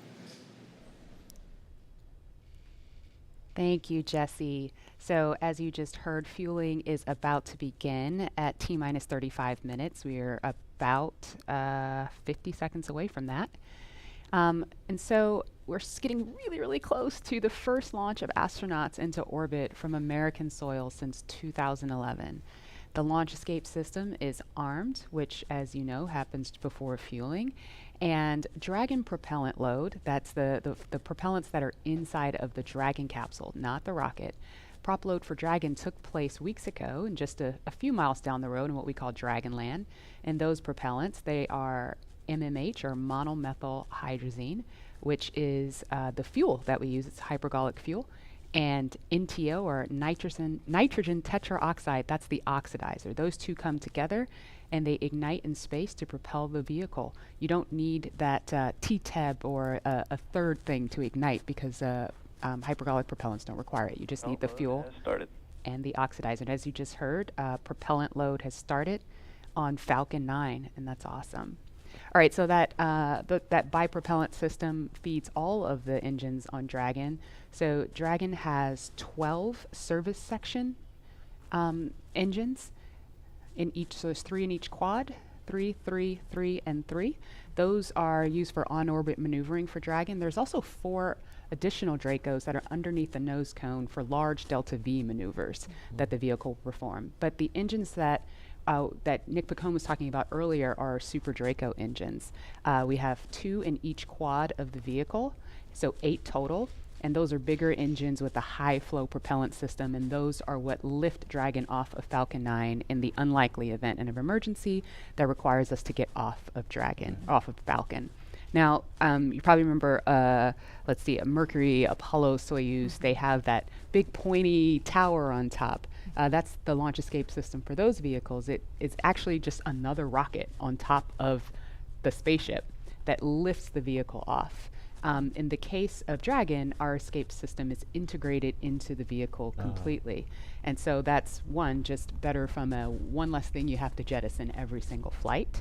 But it also allows us to have escape capability from the pad before T0 all the way through to orbit. And so even if the very last minute, if we needed to get off of stage 2 while we're in space, we could actually escape to orbit. So yeah, that's the escape system for little baby Dragon here. Thanks, Lauren, and thanks for walking us through that, because I think it's really important that people understand that critical safety capability, and that's the whole point when we hear that launch escape system is armed. What that means is that in an instant, they can separate from Falcon 9, shoot up into the air, and they can splash down safely in the Atlantic Ocean under Dragon's parachutes. And it was designed to do that. So now that fueling is underway, it's been going on for about 2 minutes now. So they have that safety capability ready to go on standby in an instant if they need it. And so we want to go over to Hawthorne now for an operational update from John Insprucker. John? Fuel and stage 2 fuel, all flow rates tracking nominally.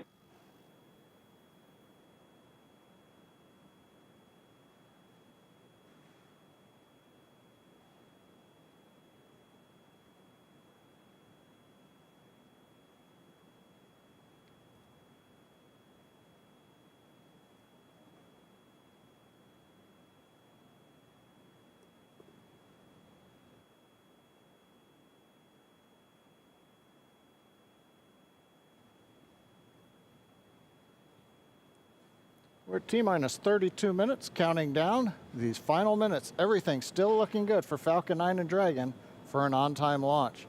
Falcon 9 did begin propellant load at T-minus 35 minutes at planned. Now on the Falcon 9, we use a fuel and oxidizer as the propellants that power it. The fuel is commonly known as RP1. That's rocket propellant grade 1 kerosene. The oxidizer is densified liquid oxygen, also called LOX. Densified means it is kept much colder than typical for launch vehicles. This allows for more oxidizer to be loaded into the first and second stages. Now with the fuel and oxidizer on hand, we need an ignition source to complete that fire triangle, as we call it. For this, Falcon 9 uses a fluid called TTEB. It ignites in the presence of oxygen and gives off a green-colored flame. Now it's hard to see on the first stage ignition due to the water that'll be spraying on the pad, but you might just see the green flare as the second stage engine ignites following stage separation over 2.5 minutes into flight.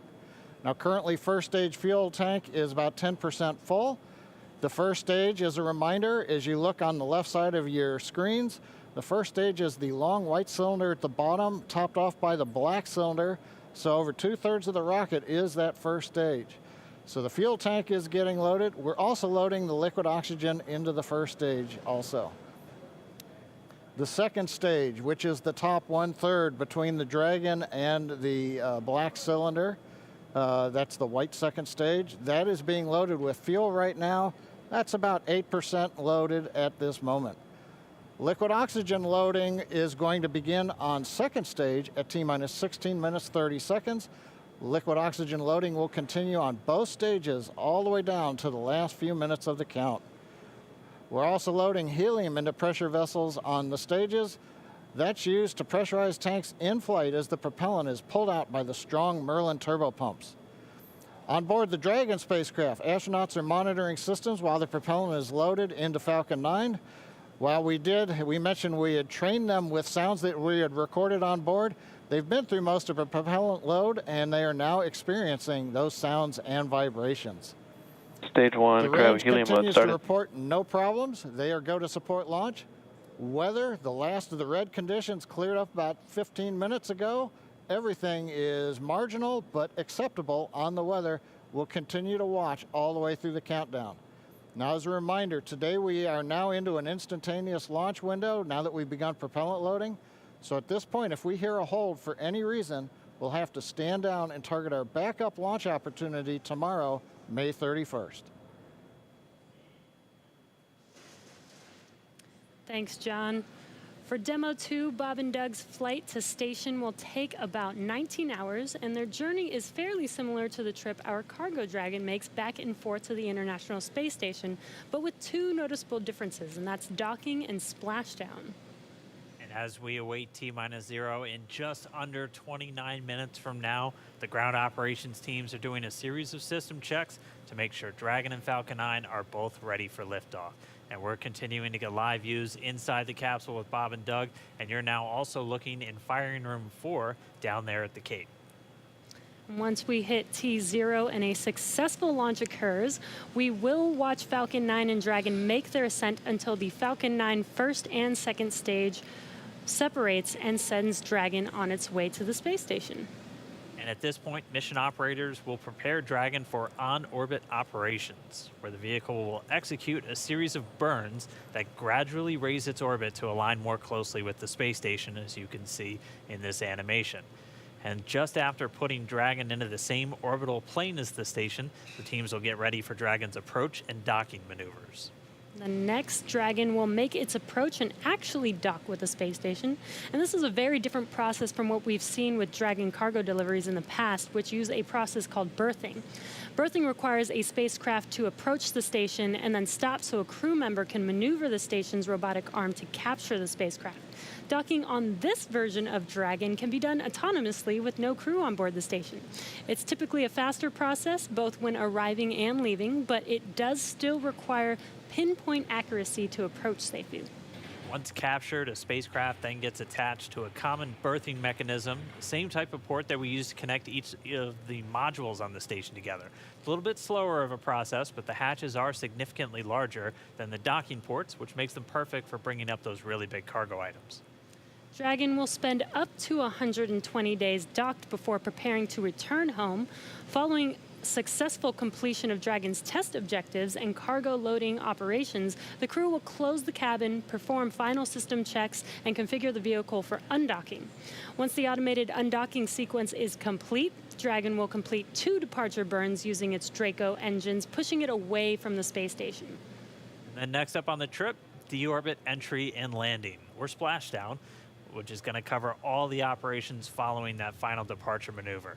It's going to include events like the trunk separation, closing of the nose cone, a deorbit burn, and then eventually as they get into the atmosphere, the deployment of the drogue and the main parachutes, and all of that ends with splashdown right off the Florida coast. At that point, teams from SpaceX will move in with their recovery ship, grab the capsule out of the water, and work to get Bob and Doug out of Dragon after a successful mission in space. So we are 26 minutes away from launch. Fueling of Falcon 9 is continuing. Let's check in one more time down with the team at Kennedy. Murray? All right, thanks, Dan. We are so pumped right now because things have cleared up and it looks like we might actually do this today. If you're just joining us, we are now 25 minutes, 46 seconds and counting from the first launch of astronauts to the International Space Station from U.S. soil in 9 years. This will mark the beginning of a new era where more people will be able to fly to space than ever before. And we want to share with you the results of a poll we asked a little earlier. If you could go to the moon, now it's not where the astronauts are going today, they're going to the space station, but if you could go to the moon, would you rather visit the South Pole where no one has been before or the Apollo 11 landing site? And it was a pretty even split. We had 46% of you say you would go to the moon's South Pole, and 54% of you would go to the Apollo 11 landing site. I kind of side with the Apollo 11 landing site because I'm a history buff and I want to see where Neil Armstrong and Buzz Aldrin set foot. So I don't know. What do you guys think? Lauren, which place would you go?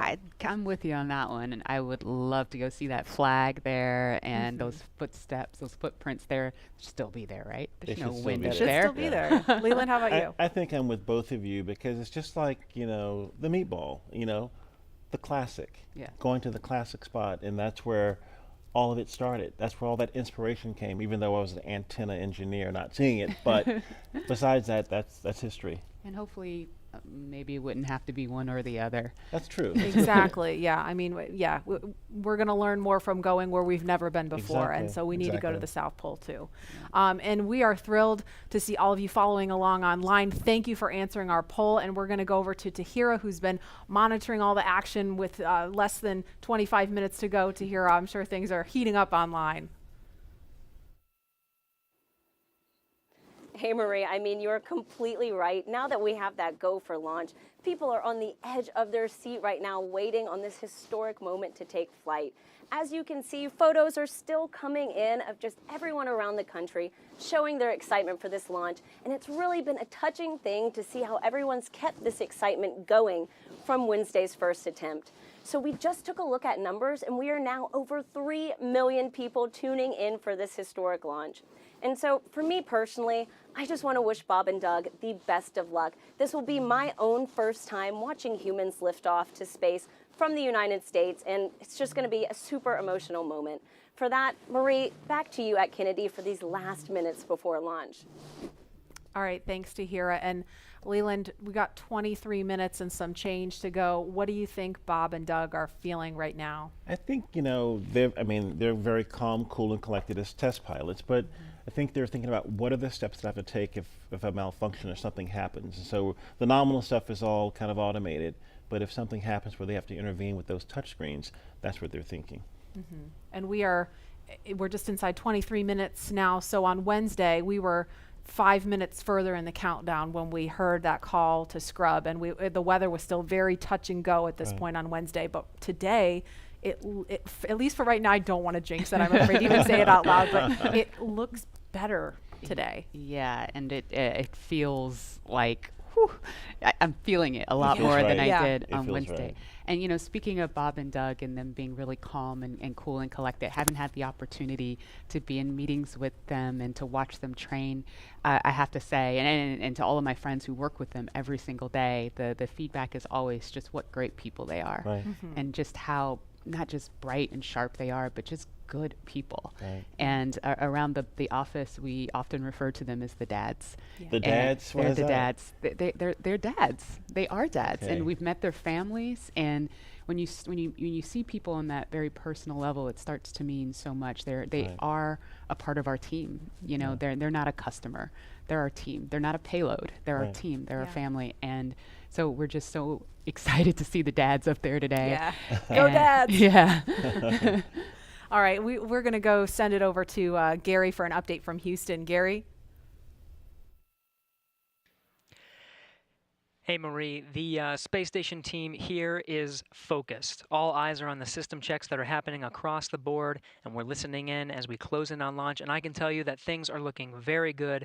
Chris Cassidy will be watching from the International Space Station, right now flying over the Pacific Ocean. It's heading to cross right over the launch pad. We might even get some good views from the station. Hope to be capturing those. We'll have the launch view and the big screen up front, and everyone's excited to see our 2 crew members on their way to the International Space Station. But before we get to it, I just want to pass on good luck from the entire flight operations community here in Houston. It's always exciting to be doing something wholly new and history-making with station operations, and we can't wait to see our team members Bob and Doug in low Earth orbit and heading to the International Space Station. That's it from us here in Mission Control Houston. I'll send it back over to the team in Hawthorne for the latest happening there. John. T-minus 20 minutes, 30 seconds. We're Strong back continuing chill to started. count down. Everything is still looking good for launch of Falcon 9 and Dragon. 22 minutes, 45 seconds after the hour. Stage Right 2 now on the RP1 right-hand mode is complete. side, you can see a large white cloud coming off of the strongback. That is normal. As we get ready to load the second stage with liquid oxygen, we have to chill in the plumbing lines going up that strongback. And so as we relieve pressure, the moist, humid Florida air condenses around it, and that gives you the cloud. So that tells us that things are actually on schedule. We did begin propellant load at T-minus 35 minutes. Fuel loading on the second stage, I believe we just heard the call out that it is complete. First stage fuel load is continuing, and right now that's a little more than, that's about 60% of the way full. So things are looking good. Second stage is getting ready to begin the liquid oxygen loading. After they finish chilling in the lines that you see on the monitor, they'll begin the load at T-minus 16 minutes and 30 seconds. The range right now is go, ready to support. Weather continues to be go. As we inch our way closer, we're keeping our fingers crossed. We're waiting to hear if anybody calls out an issue, but for the moment, as you can see on the screen, it looks good. Now on the Dragon Tide, the Dragon mission director and the team there are reporting no issues. They've done their communications checkouts. The crew access arm, as you can see, is retracted away from the spacecraft. The crew is strapped in and they are ready to go. Now final instructions will be going to the crew at T-minus 10 minutes. The crew displays will be configured for launch, and that setup will give astronauts Bob Behnken and Doug Hurley insight into how the launch is proceeding and provides constant updates on vehicle health. We've already heard the crew give their go, close their visors, and get ready for launch. For Dragon, it'll enter terminal count at T-minus 5 minutes. When it transitions to internal power, we'll hear continued callouts on the countdown net as we get close to 0 and to liftoff. But right now, at T-minus 18 minutes, 15 seconds, everything continues to be go for an on-time launch. So Dan, Jesse, things are looking pretty good. How are they doing over at your stand? Things are great from about 15 feet away from you, John I, and honestly, things are looking pretty great down at the pad there. We're seeing a lot more blue in the sky. Green is the color we want when we're talking about weather, and that's where we're sitting right now. So we're continuing to count down. We are under 18 minutes away from liftoff. Again, it's an instantaneous liftoff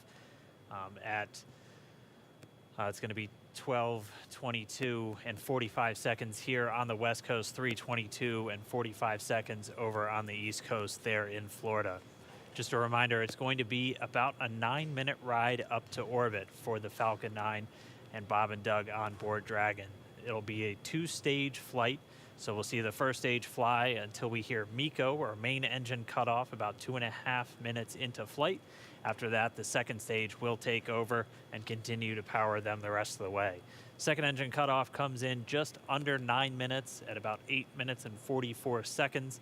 Following that second stage completing its job, it'll continue to coast for about 3 minutes. It'll do a slight attitude adjustment and null out any rate, so make sure it's not in any kind of a spin before they do separation. So that's when the Dragon spacecraft will physically separate from the Falcon 9 vehicle and Bob and Doug will be flying free. It's about a 19-hour ride if we launch today on time. So that means Bob and Doug will get on orbit. They'll have a number of burns or those firings of those Draco thrusters that they'll do over Stage 2 LOX load started. We hear the LOX, the liquid oxygen load has now started on stage 2.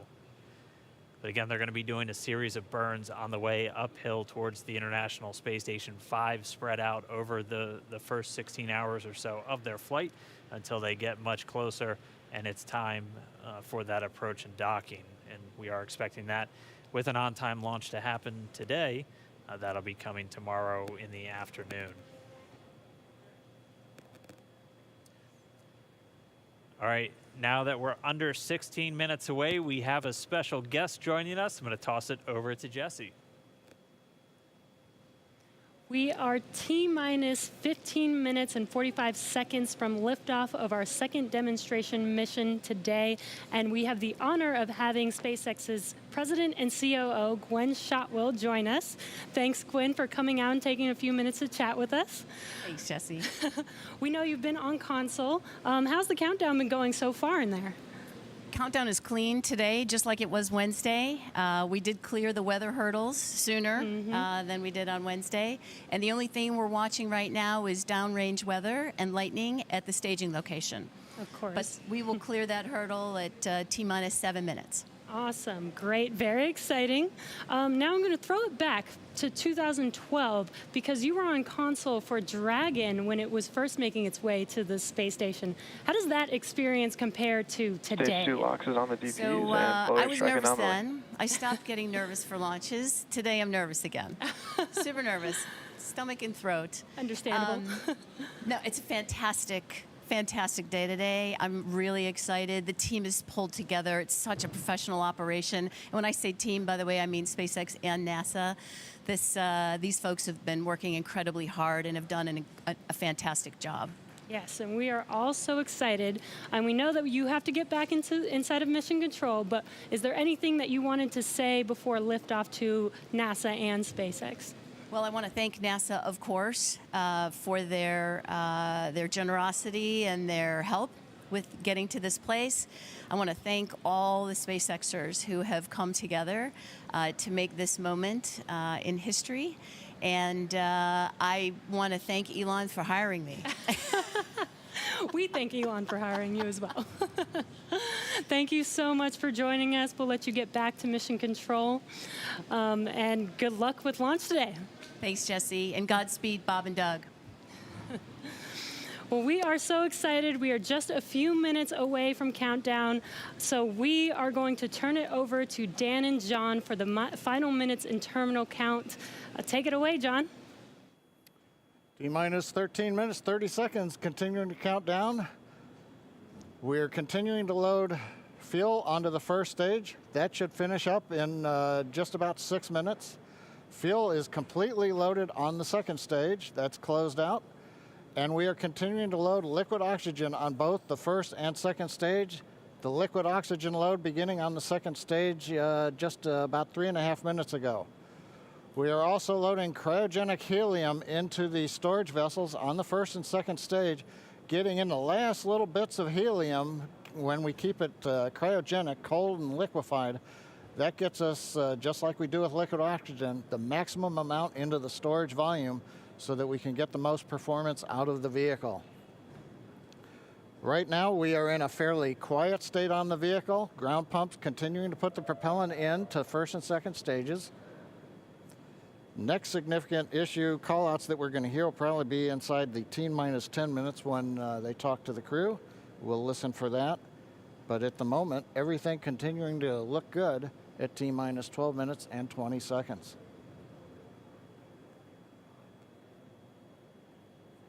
We're getting real close now, John. It's only a little over 12 minutes away. Just a reminder for everybody, it's about a 9-minute ride uphill.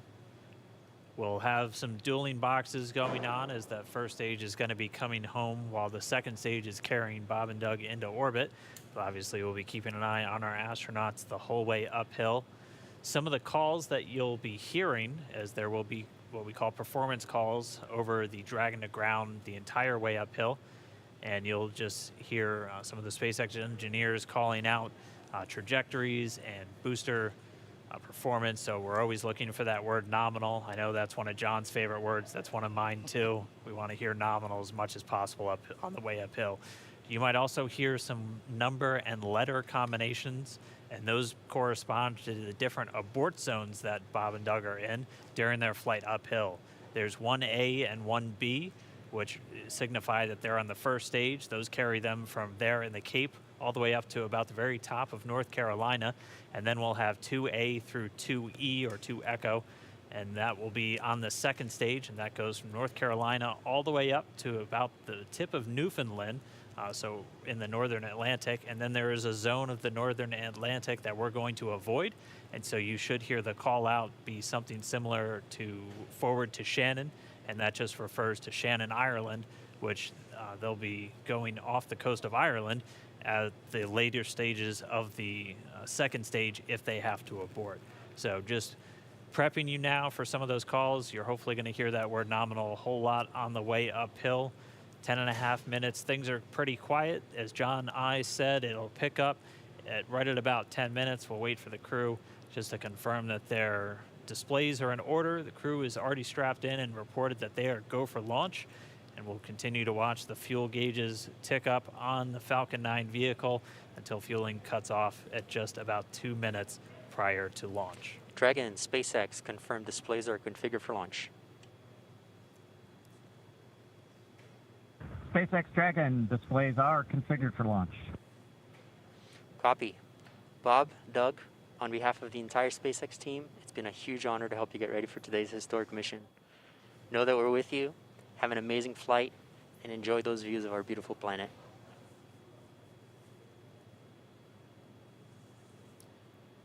Thanks, Jay.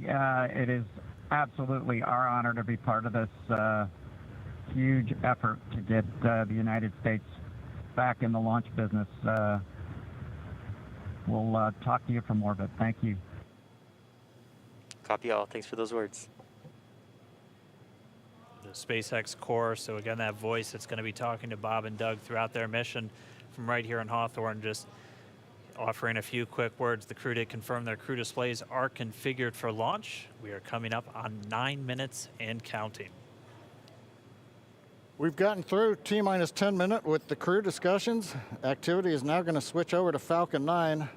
Our next major event comes at T-minus 7 minutes. We begin what we call engine chill. Pre-valves will open. Those currently separate propellants on the first stage from getting down to the Merlin engines. We'll open the pre-valves. That allowed fuel liquid oxygen to flow to the top of the pumps. And more importantly, when we open the valves, that'll allow us to begin chilling the 9 Merlin 1D turbopumps on the first stage engine. It'll take a few minutes to get them cold enough to where they would then be ready to pass the large amounts of liquid oxygen through the pumps and into the main thrust chambers when we get to engine ignition at T-minus 2 seconds. We don't want to try to run highly chilled liquid oxygen through a warm pump. You would flash that into gas, and running gas through a high-speed pump is not a good thing. So right now, we are waiting for T-minus 7 minutes. That'll start the engine chill. Shortly after that, we will also get the fuel shutdown.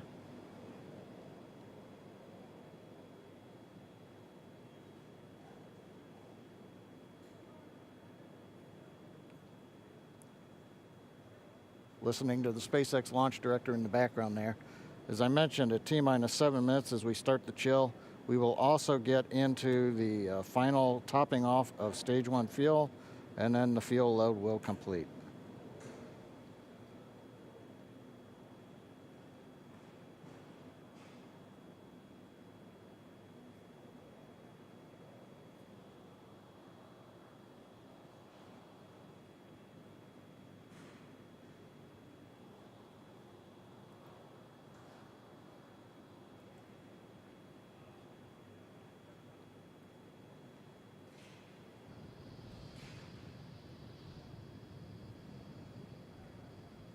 Stage 1 and Stage 2 engine chill has started.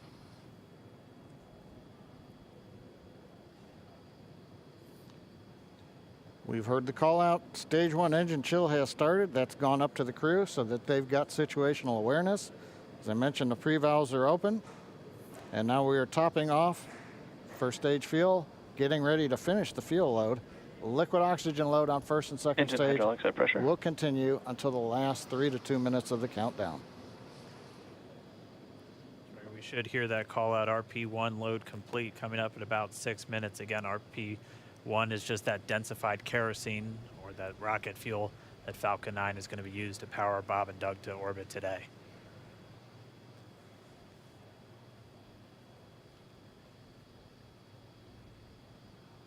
and Stage 1 fuel is closed out.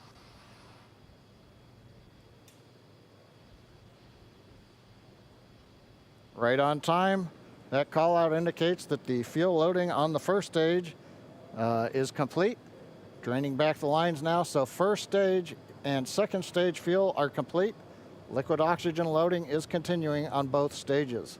You can see on the view on the left side of the monitor the condensation, the cold gas wrapped around the stages as the tank skins are chilled by the densified liquid oxygen, picking up the humidity from the Florida air. It looks like at this moment we're a little more than 90% full on the oxidizer on the first stage, ticking up towards that 80% mark on the second stage. We'll be counting down all the way till about 2 or 3 minutes, as John and I just said, until everything is loaded Falcon in 9 Falcon heaters 9. closing out. And then we will be go for launch. Dragon has transitioned to configure for terminal count. Vehicle tanks pressing for strong back retract.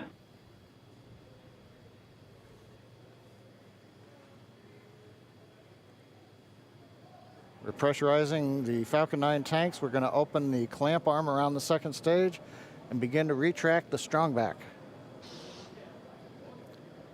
We'll move back about 2 degrees.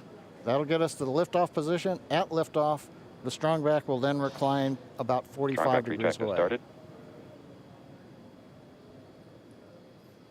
Stage 2, RP1 bleed. Launch director called out the strong back retract has started. On the left, you'll see it go back just a couple of degrees. Stage 1, RP1 bleed.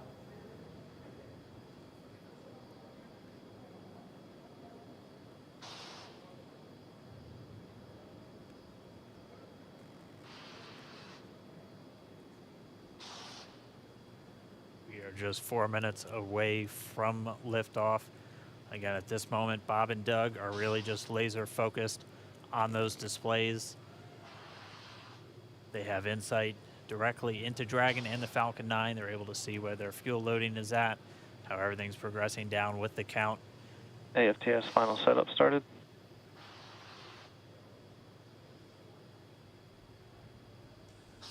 Three and a half minutes from launch. And the strong back is now reclining away from the Falcon 9.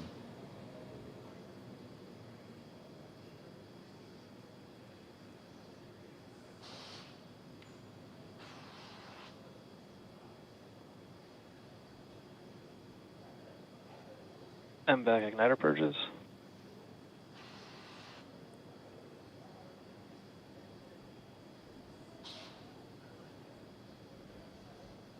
Pogo bleed.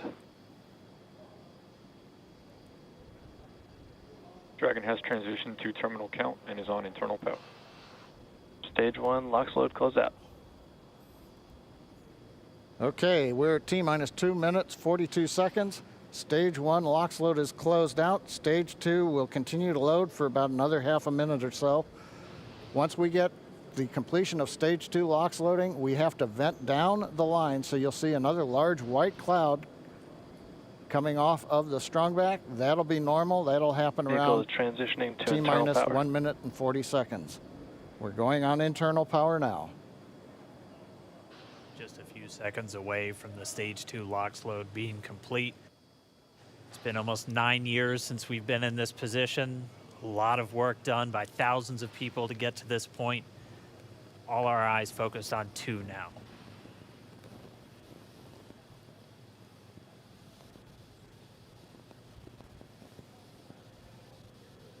Stage 2 LOX load is closed out. Propellant fills are complete.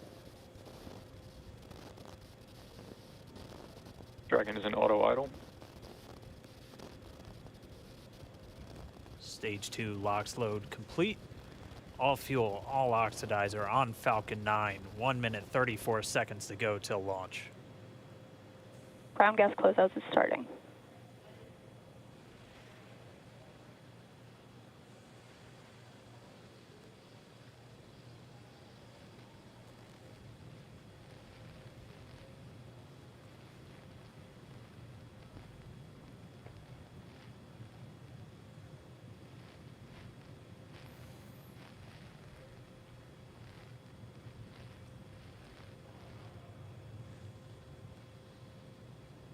Falcon 9 is in startup. Dragon is in countdown. FTS is armed for launch. Under a minute now, the FTS, the flight termination system, has been armed.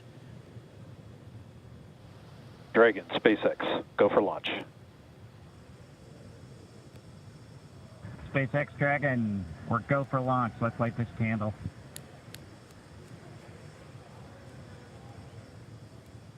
T-minus 30 seconds.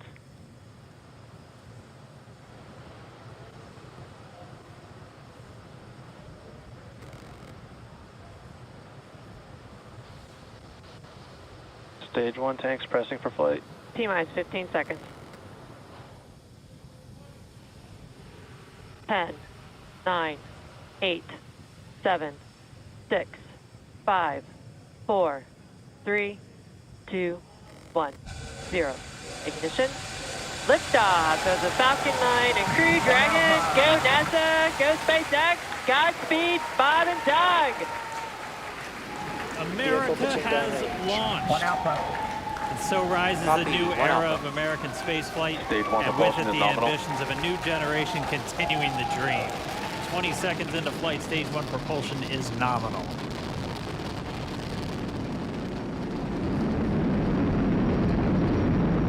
T plus 30 seconds into this historic mission.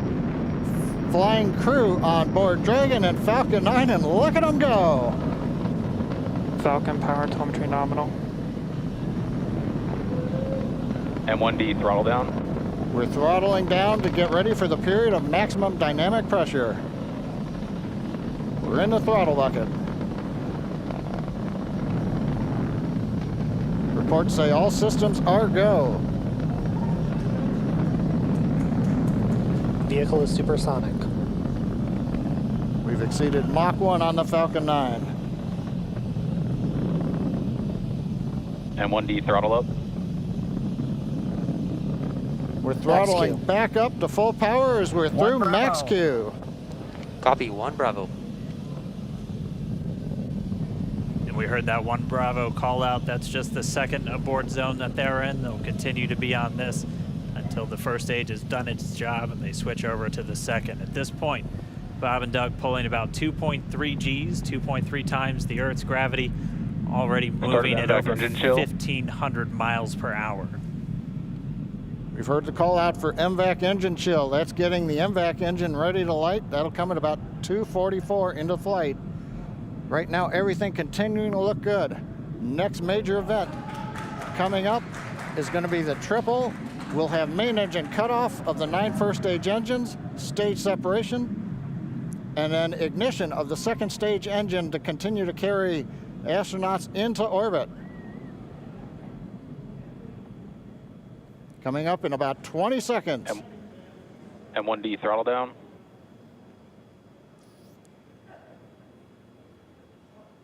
We heard we're throttling down the Merlin engines on the first stage.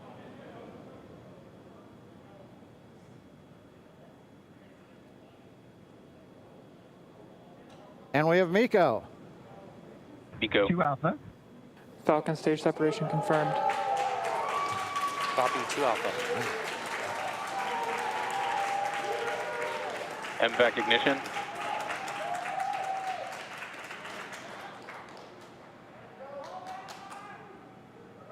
All right, we have stage separation confirmed. The first stage beginning its flight back. The second stage being powered by that single Merlin 1D vacuum engine has ignited and is now carrying Bob and Doug into orbit.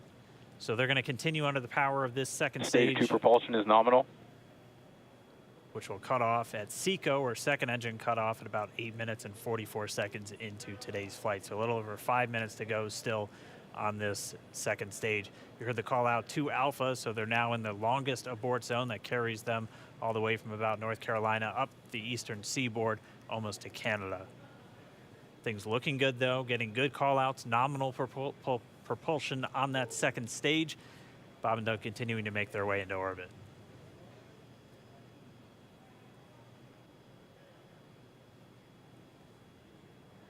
Dragon SpaceX nominal trajectory. Acquisition of signal in Bermuda. SpaceX Dragon nominal trajectory. All right, here in nominal trajectory, so Dragon pointed in the right direction, continuing to make their flight uphill. Heard acquisition of signal Bermuda. That's one of the other ground stations that they're using to get telemetry and data back from this spacecraft. Stage 2 propulsion is still nominal.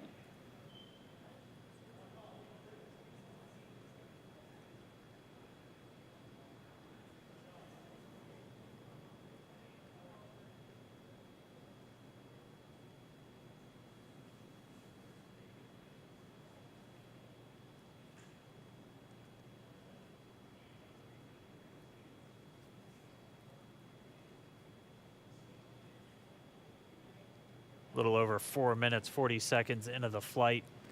Bob and Doug flying at more than 5,600 miles Dragon per hour. SpaceX nominal trajectory. Already almost 200 miles downrange from the Kennedy Space Center. Nominal trajectory continuing.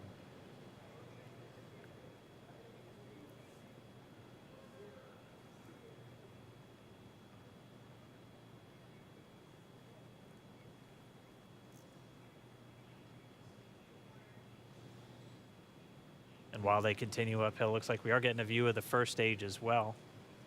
Yep, on your right screen, you can see that first stage with the grid fins deployed. It's making its way back to attempt to land on our drone ship, Of Course I Still Love You, today. And we're just about a couple minutes away from the entry burn, and that's where 3 of the 9 Merlin engines do ignite to help slow the vehicle down as it re-enters back into the Earth's atmosphere. And then after the entry burn will be the landing burn, which is just a single engine Dragon burn. SpaceX nominal trajectory. And you heard Nominal Starting trajectory. chill for entry burn. there's that call out. They are still on a nominal trajectory on Dragon, still on second stage, and that's that MVAC engine on second stage on your left screen.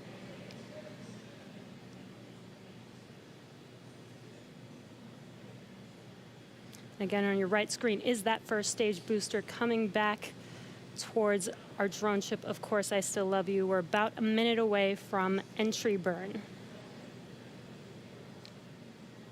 Meanwhile, that second stage continuing to power Dragon into orbit.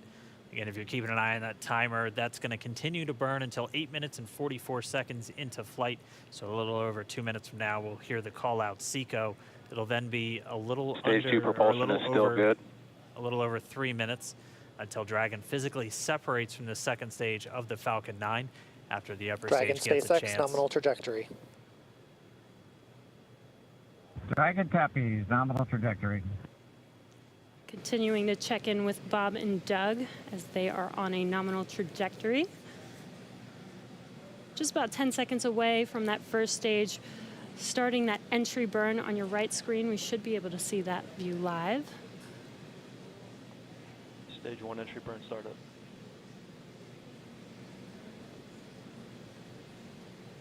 And there is that entry burn Acquisition signal, beginning. New Hampshire.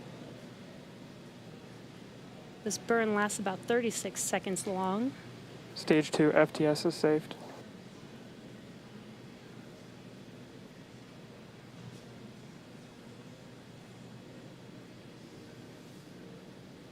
While that entry burn continues, we're just about a minute away from SECO. We'll have a number of events all happen in rapid succession.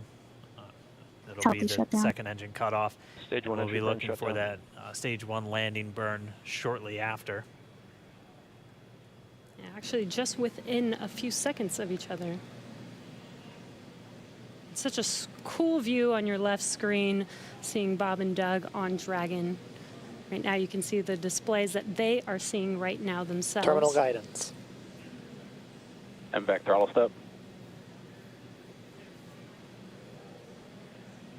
We are coming up 25 seconds or so away from SECO, or second engine cutoff. This is also the point where Bob and Doug are experiencing their highest G-force. We're seeing the counter tick up to right about Stage 1 entry 1.8. transonic. Copy, Shannon. You heard Shannon, so that just means they're in their final abort zones. If they were to abort at this point, it would either be an abort to orbit or to land off the coast of Ireland. Standing by for second Stage 1 engine landing cutoff startup. confirmation. MVAC throttle step. MVAC shutdown. Stage 1 landing layer. Confirmation of SECO's second engine cutoff. Now we are waiting for our first stage to make its way to our drone ship, Of Course I Still Love You. Dragon SpaceX nominal orbital insertion. Did Launch get escape system confirmation is disarmed. nominal Dragon orbital copies, insertion. nominal Stage orbital 1 landing leg insertion. deploy. And what you're seeing on your screen is a live view of our drone ship, where our first stage will be coming down. Looks like we lost that live view, but we'll wait for confirmation of that landing shortly here. Falcon 9 first stage is successfully landed. And aboard there you Of Course can I see Still on Love your screen, Falcon 9 has landed. This is the first Falcon 9 to carry Acquisition of signal, humans to Newfoundland. orbit, so very exciting for us. And as you can see on your right screen, Bob and Doug are still making their way to their targeted orbit. M1D to recovery 1. So exciting today. M1D. It doesn't stop. It does not stop. All right, we did hear again that call out, good orbital insertion, so that means Falcon 9 and Dragon right now exactly where they're supposed to be. M1D to FRC on recovery 1. And it's right at about 12 This minutes is FRC. when Can you Dragon will switch over to separate. ECF9? Looks like we saw a zero-G indicator floating around there. I know Bob and Doug owe us a little bit about what exactly that is that they brought up with them.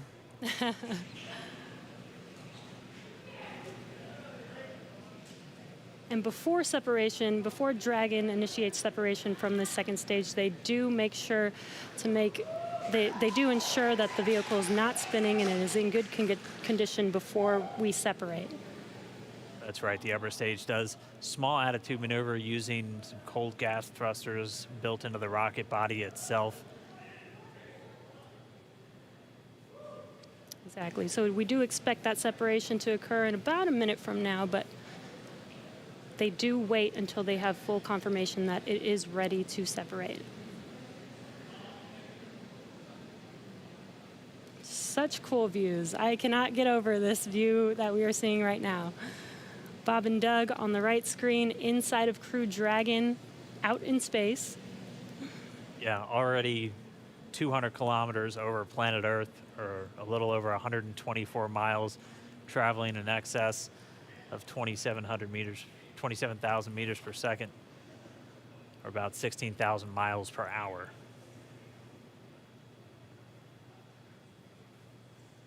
So again, we're just standing by. That separation event should be coming up shortly.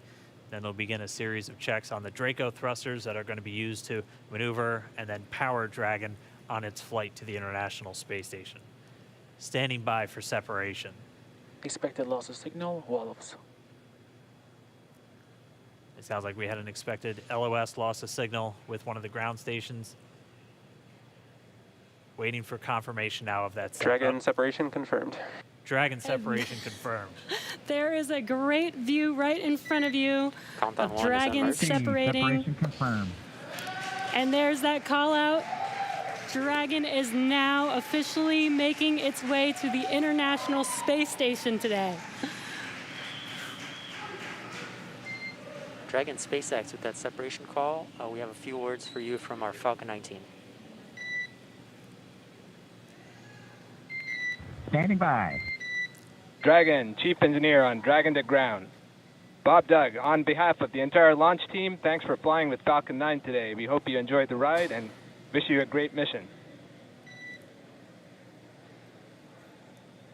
Thanks, Bala. Congratulations to you and the F9 team for the first human ride for Falcon 9, and it was incredible. Appreciate all the hard work, and thanks for the great ride to space. Copy all. Oh, and Mike, proud of you guys and the rest of the team. Thank you so much for what you've done for us today, putting America back into low Earth orbit from the Florida coast. Copy all. Good luck. Godspeed.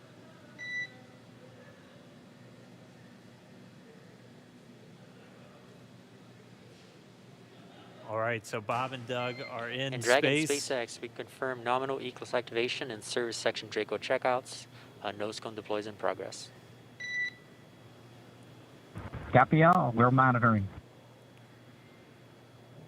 The Corps here in Hawthorne giving the crew a heads up that we have confirmation the nose cone is deploying. So again, that nose cone is going to open up a little bit more than 90 degrees, goes up to about, I think, 105 degrees, and that's going to expose the actual docking ring and the hatch that they're going to be going through once they attach to the International Space Station, and also 4 of those Draco thrusters, we call them the forward bulkhead thrusters, that are going to be used for these major phase burns or firings of those thrusters to actually raise their orbit gradually over the coming hours.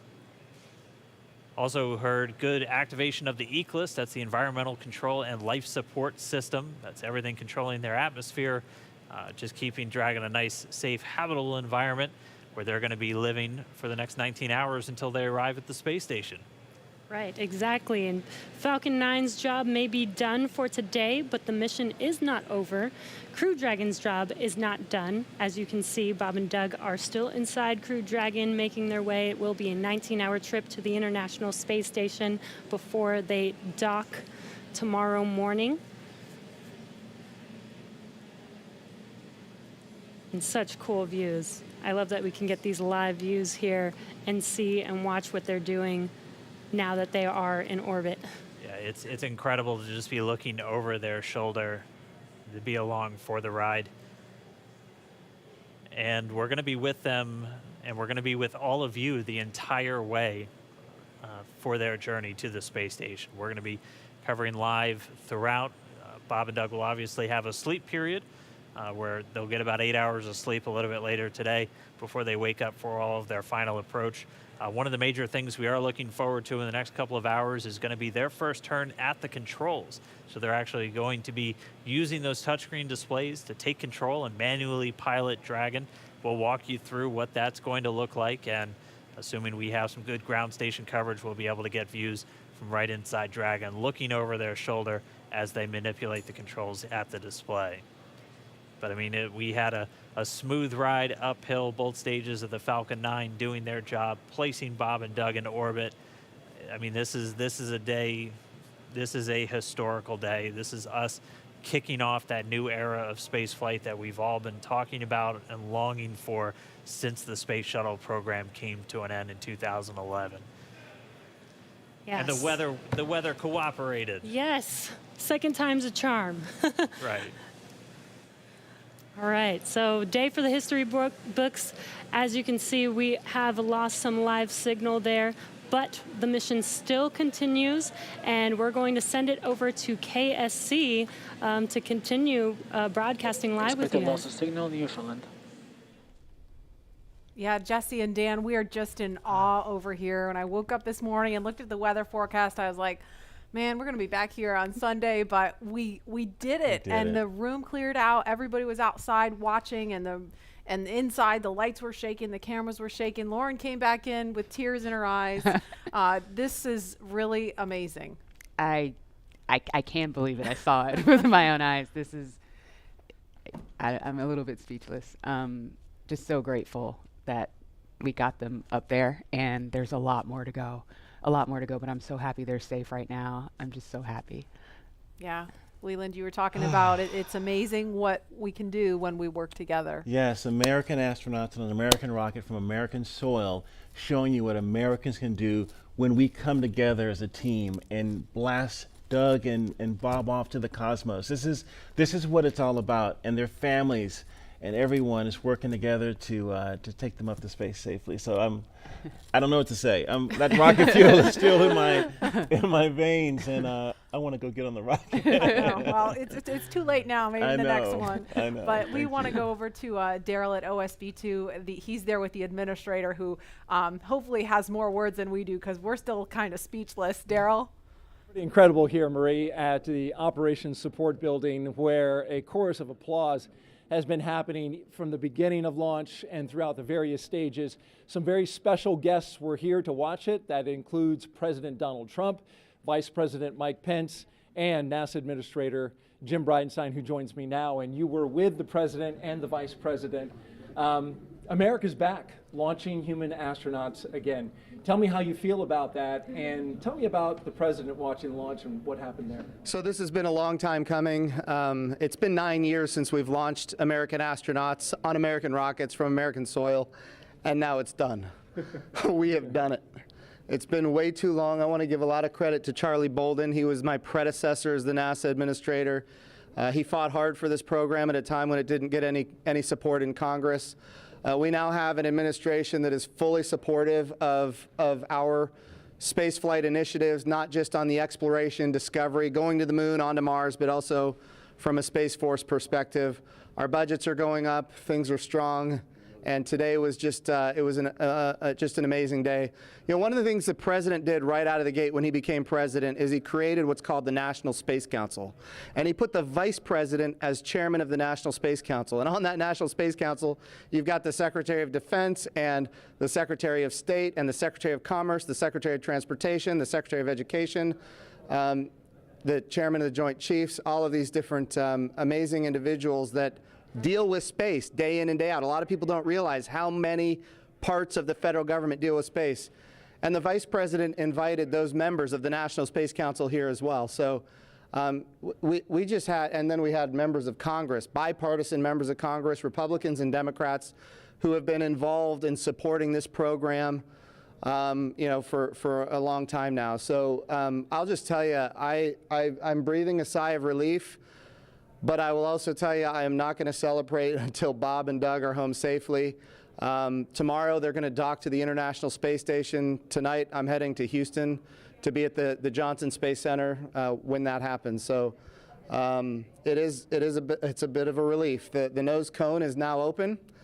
It's now deployed, which means that now we're going to go into some burns. We're going to have some phasing burns. We're going to have some boosting burns, and we're going to get as much as we can in alignment with the International Space Station as early as possible here. But also, I know it's hard, but the big thing that we need to do now is we got to get Bob and Doug, who have now gone through this exercise twice. They need to get some rest. But I can guarantee you there will be no rest for a good amount of time while they're up there in orbit. And they are certainly on their way, and a lot of people joining us for this entire celebration and watching it. We just heard 10 million people watching live as this launch happened, and President Donald Trump becoming the third sitting president to watch a launch live from the Kennedy Space Center. The first. To be clear, I think he's the only sitting president to watch American astronauts launch on a brand new rocket that has never launched before, and that's a big risk. He also said we're going to go to the moon by 2024. That means he's putting himself at risk to say, look, I'm going to be accountable, potentially, I'm going to be accountable to the initiatives that I put forward. And I think we have not had that kind of leadership for space in a very, very long time, and we're so grateful for it. What was it like watching the launch with the president? How did he react? Oh, I'll tell you, it's obviously something that is near and dear to him. He said it a year and a half ago. He put it in the State of the Union speech. He said, we're going to launch American astronauts on American rockets from American soil. And of course, I was like, in my head, I'm thinking, we better get after this. Of course, we've worked overtime to make it happen. We might be a little behind schedule, but we got it done, and we got it done safely. We're knocking on wood, but so far so good. It's looking good. You personally, Jim, as that rocket was lifting off and you felt that rumble? Yeah. What'd you feel? What'd you experience? Well, I was praying. I'm not going to lie to you. I was praying. I was praying for Bob and Doug. I was praying for their families. I was praying for their safe return, even though they're just going. But man, I'll tell you, it was, I've heard that rumble before, but it's a whole different feeling when you've got your own team on that rocket, and they are our team. They are America's team. This is Launch America. This is everything that America has to offer in its purest form. And times are tough right now. There is no doubt. We've got the coronavirus pandemic. We have other challenges as a country. But I hope this moment in time is an opportunity for everybody to reflect on humanity and what we can do when we work together, when we strive, and when we achieve. And if this can inspire a young child to become the next Elon Musk or the next Jeff Bezos or the next Sir Richard Branson, then that's what this is all about. Or the next Jim Bridenstine. Yeah. Well, I wouldn't put me in that category, but. Well, we appreciate your leadership for the space agency at this time, and congratulations on an amazing day in the launch. Thank you. It's been a great ride. All right, very good. Marie, we'll send it back to you in the studio. Doug and Bob are on course to arrive at the International Space Station tomorrow, May 31st at 10:27 a.m. Eastern Time. And we'll be staying on the air for continuous live coverage along the entire ride to the station. So though our coverage here is concluding, we will turn it over to the teams in Hawthorne and Houston to take us through the next phases of the Demo 2 mission, all the way through hatch opening and a welcome ceremony on the space station for Bob and Doug tomorrow. That's right. And as you follow along, we invite you to tune into a post-launch news conference that's happening here at 6:30 this evening Eastern Time on NASA TV. We'll have NASA and SpaceX leaders here to take questions live on this unprecedented achievement in human spaceflight. And in addition to NASA TV, you can follow along always on Twitter at @NASA and nasa.gov for mission updates as it progresses. Here now are highlights from the mission so far. May 30th, 2020. Remember this day. You'll have this memory forever. The day America returned astronauts to orbit from U.S. soil.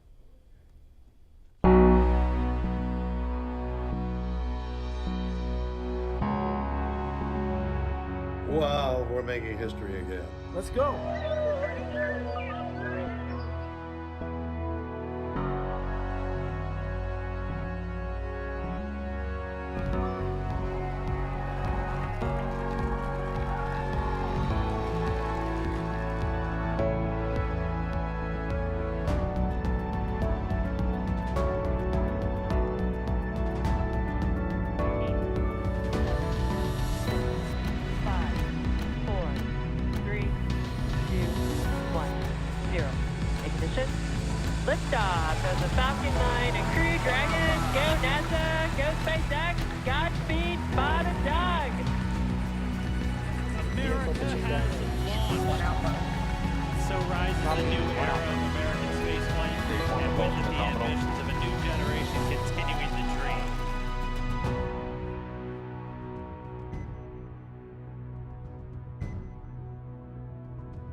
Draco thrusters on Dragon will fire for the approach initiation burn when Dragon is about 2.5 kilometers below station and just about 7 kilometers behind it. This will swing Dragon up until it is about 400 meters directly below the station, and this maneuver will also move Dragon inside one of those 2 safety zones around the station that requires a set of go-no-go pulls with the different control teams.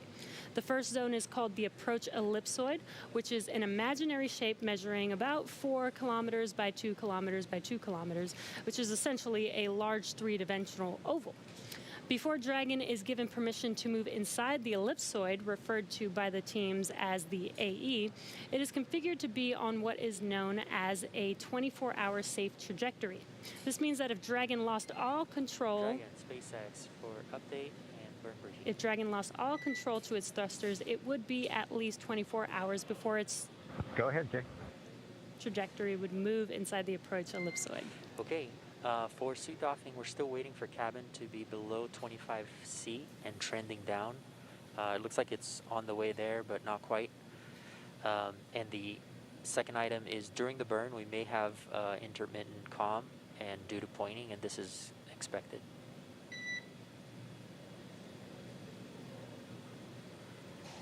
We're just listening. Okay, copy the cabin temp and suit doffing and intermittent comm during the burn. Good readback, and we are go for the phase burn. Looks like it's in about 12 minutes. Dragon, go for the phase burn. We're just getting a couple of quick updates. They're still wearing those suits that they've been in since we saw them suit up in the O&C building several hours ago. Once temperature just comes down inside the cabin a little bit, they'll get to go to doff or just take their suits off. And you just heard we're less than 12 minutes now from that first burn called the phase burn. Getting back to where we're going to be tomorrow, though, once Dragon arrives at just 400 meters below the station, it's going to be what's known as Waypoint 0, and that's the first checkpoint during our approach. The vehicle can hold at 400 meters, or it can continue on if all the systems check out, and then it'll begin the approach to Waypoint 1. By this point, the teams will do a go-no-go for Dragon to move inside the keep-out sphere. It's another one of those zones around the station, and it's an imaginary sphere with a radius of about 200 meters. It's just another chance to confirm all the guidance, navigation, and control systems are working correctly on Dragon before we move it in really close to station. And it carries a similar requirement to the AE that Jesse talked about, where if Dragon lost all control of its thrusters, it would not go inside of that sphere for at least 4 orbits or about 6 hours instead of the 24 hours for the approach ellipsoid. Dragon's move from Waypoint 0 to Waypoint 1 will swing it up and out in front of the station, pausing at a distance of approximately 220 meters. At this point, it will be on what we call the docking axis, which essentially means it is directly in front of the docking port. Bob and Doug are headed to the forwardmost port of the International Space Station, the Node 2 forward port. That is where Dragon docked last year on the Demo 1 mission and where one of the 2 international docking adapters is located. These were installed for new commercial spacecraft flights and any other future spacecraft that also use the international docking standard. Before moving into the final waypoint, the crew will execute their second manual flight test, except this time they'll be in what we call the near field. That just means they're close to the station. The crew will actually command a hold when they're 220 meters away from the station and conduct a series of maneuvers. So it'll be Doug and Bob at the controls. First, they'll fly Dragon to the center line of the docking approach, just precisely lining it up with that docking port. Then they'll do a number of translational maneuvers, so using the Draco thrusters on Dragon to move it around the different axes. And then they'll always be checking in with the ground on how much propellant is used. Again, translational is just you're moving back, forward, side to side. When we refer to attitude maneuvers, it's where you're pointing. But once they're complete with that, they'll transition control back over to the Dragon flight computer to resume that automated docking. And once Dragon is only 20 meters away from Waypoint 2, that the spacecraft focuses on aligning its docking system with the docking adapter. Dragon will then fly in and make contact with the IDA, giving us what we call a soft capture. The soft capture ring then retracts until sensors indicate it's time for hooks to drive in place to give us a hard capture and firmly secure Dragon to the station. Then it's time for leak checks and hatch opening, which is currently timelined to come about 2 hours following docking. We're going to be here with you the entire way. And again, it's going to be a 2-team effort once Dragon gets really close. So why don't we jump over to Gary, International Space Houston. It's got to be exciting seeing that launch and knowing that they're on the way to you. How's the team doing, Gary?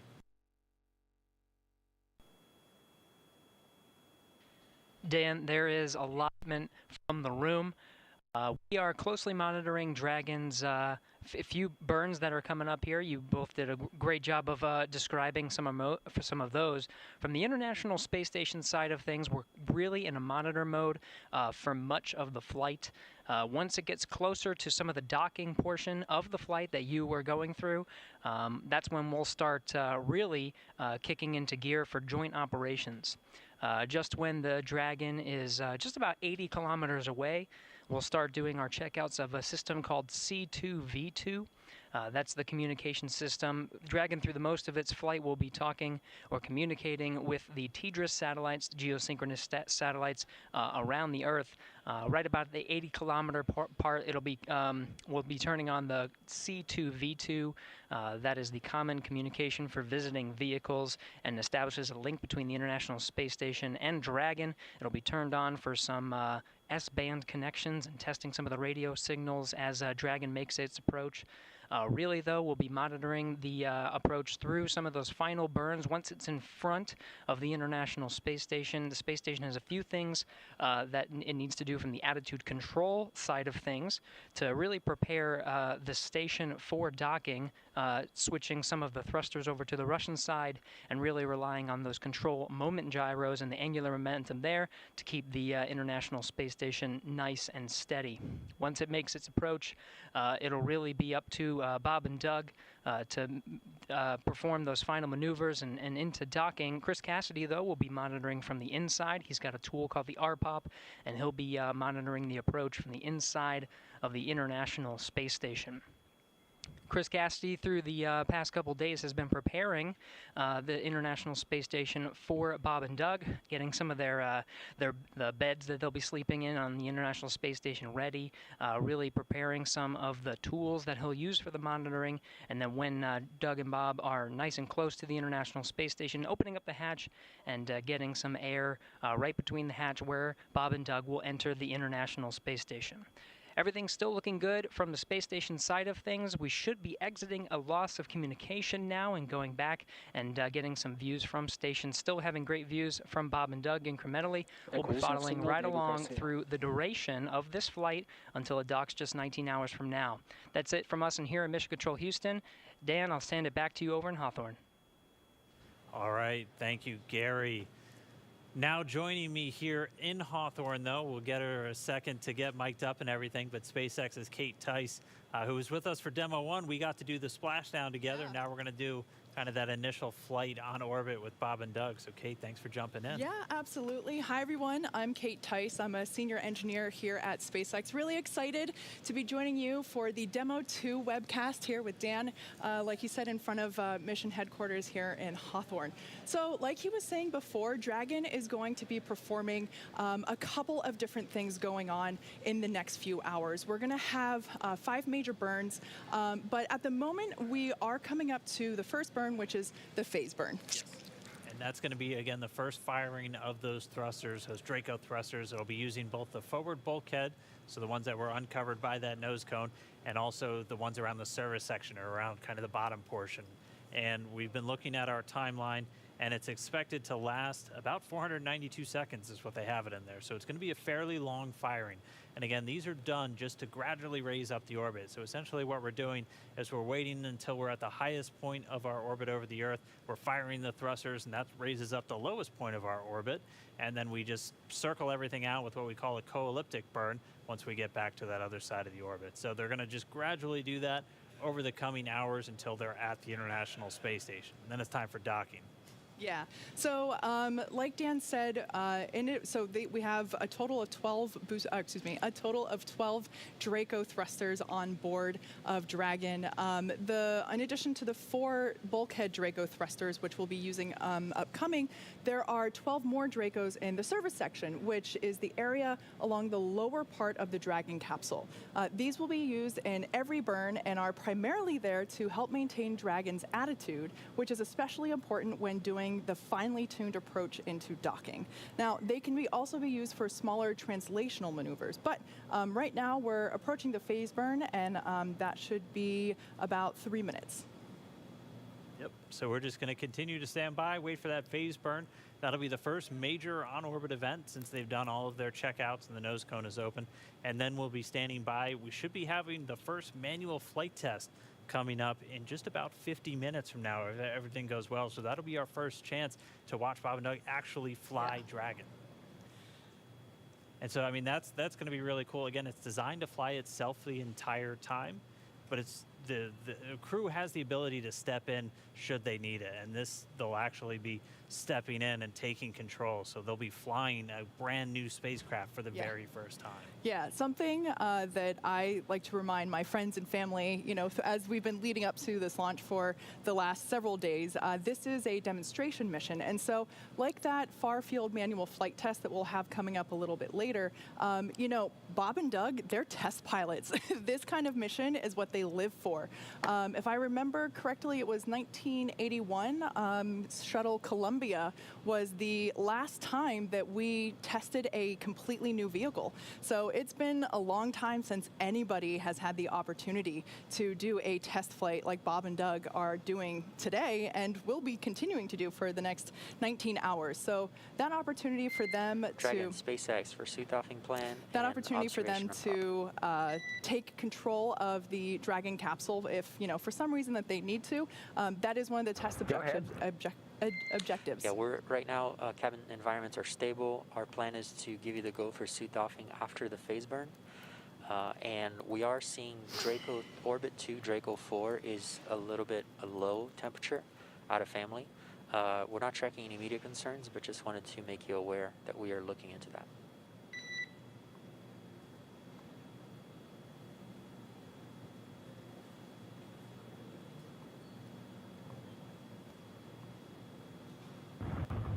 Okay, copy that, SpaceX.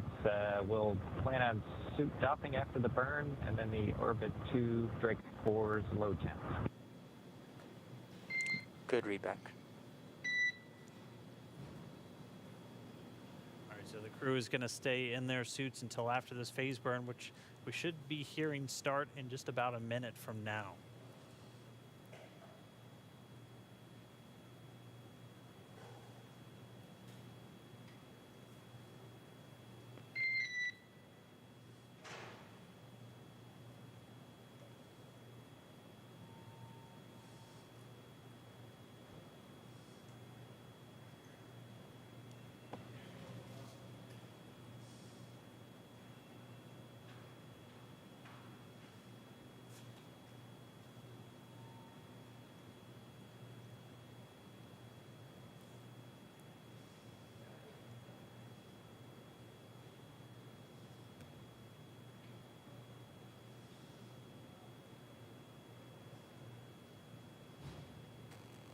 We should be just 10 GNC seconds confirms away good from deorbit this burn.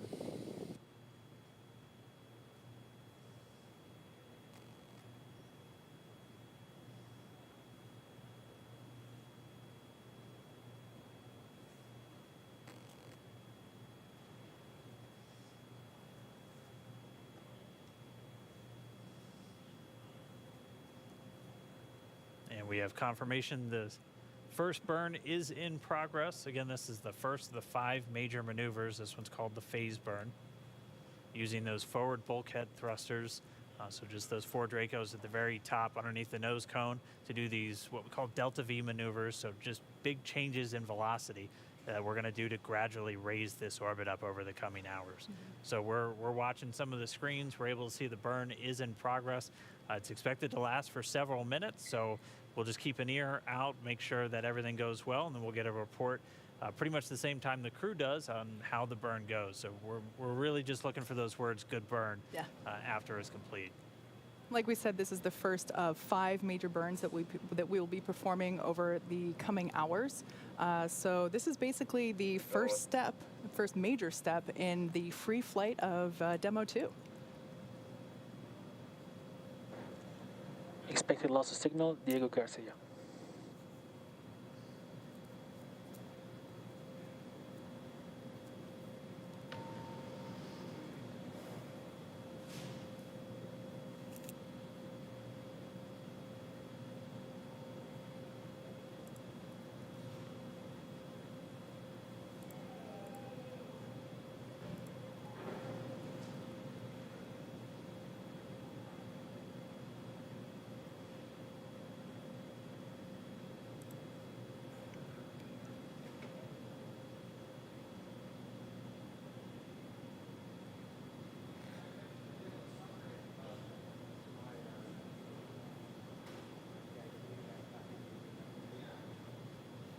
We're about 2 minutes into our phase burn. Everything looking good so far.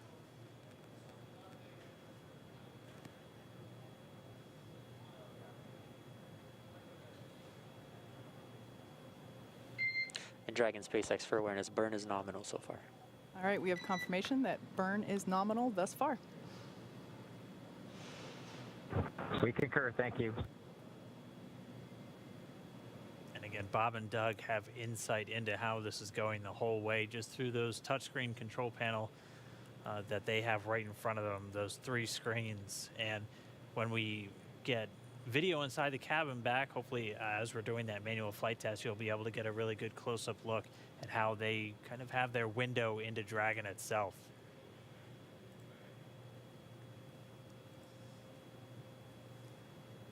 And we are coming up on 3 minutes into our first major burn for their on-orbit path to the station.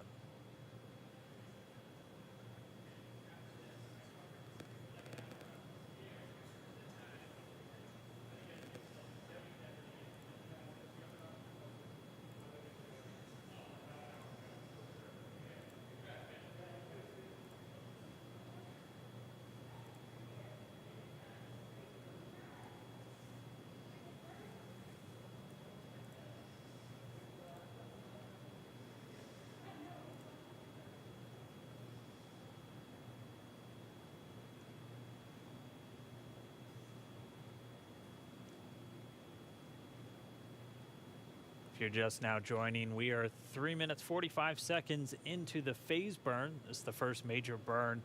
You're getting a look inside of the SpaceX Mission Control Center here in Hawthorne. This is the team that's going to be responsible for looking over Dragon and Bob and Doug on their flight up to the International Space Station. We'll have some intermittent video comm with the Dragon spacecraft itself, only when we're over some ground stations and only when we're doing some of these different maneuvers. But right now, we're just continuing to listen in. That first burn's going well. Every single one of these burns is critical to actually making it to the International Space Station. So it seems like a pretty quiet time right now, but I mean, thrusters are firing on the Dragon spacecraft as we speak. They've been doing so for over 4.5 minutes. So we've got a little under 3 minutes to go, I think. Everything's looking good so far. Dan, I remember during the Demo 1 splashdown or deorbit, basically leaving the International Space Station webcast, you know, we were going back and forth saying that it feels like it takes forever to do anything, and it's the same deal going up to the ISS. Everything is super controlled, very precise, and very exact in terms of timing and adjustments. So, like Dan said, this is a critical moment, and definitely one of the first exciting events that we have in Dragon, as it now is free flying. And just to let you know, anytime we have video with the crew during the flight, we'll do our best to bring it to you. So we're just getting a quick check-in on the teams in Mission Control and Hawthorne. I mean, these are the people behind the scenes who have done so much just to get us to this day, taking part in simulations and mission planning with the crew themselves.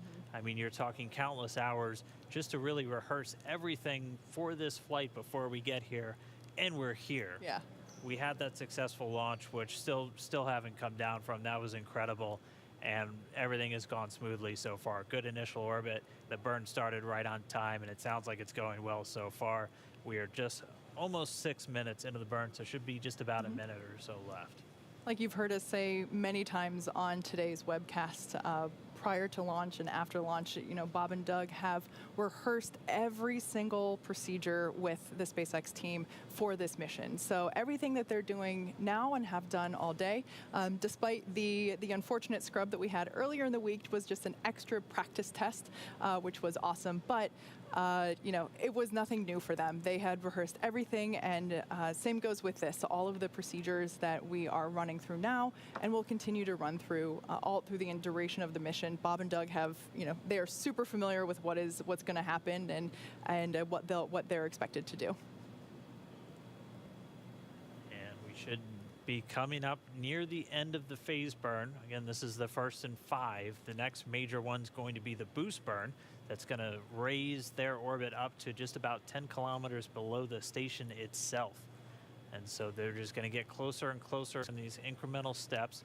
And you'll see in this graphic that when they do these burns, it looks like they're kind of doing a little bit of a loop-de-loop. This graph is in relation to the space station itself. So on one axis, the Y, you have how far below you are, and on the X, how far behind the station you still are. It's not perfectly to scale. Dragon, SpaceX, nominal burn.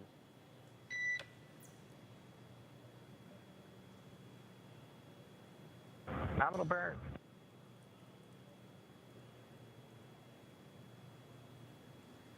And we just heard the 2 words we were hoping for, nominal burn. So 1 burn out of 5 checked. And so that was the first one. The next one coming up is going to be the boost burn in about 1 hour and 24 minutes. Before they get to that, though, we are going to be looking forward to that manual flight test where they're going to be taking the reins and they're going to be taking control of Dragon itself. Yeah, so in preparation for that moment, I highly encourage you all to check out the simulation that we have on SpaceX.com.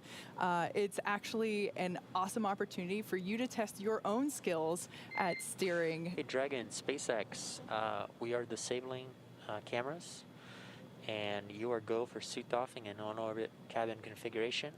Note that camera caps, which will be tethered, can be found in location 8, and cameras are currently configured.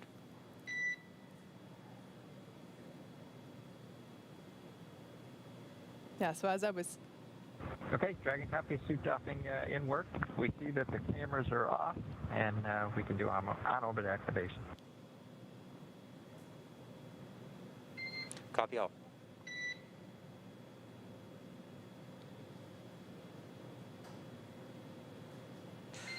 And Dragon, also at your convenience, if you can confirm the gas detectors are off, location 14.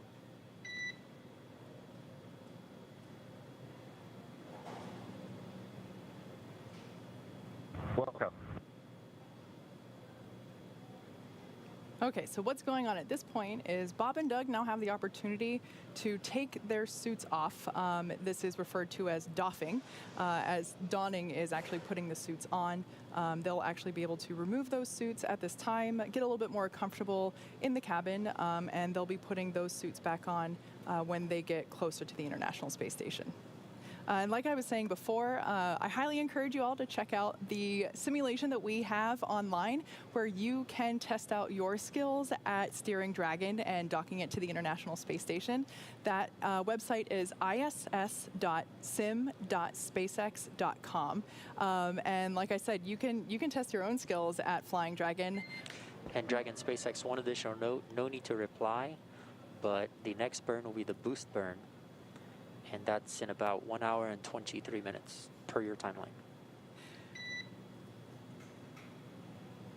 All right.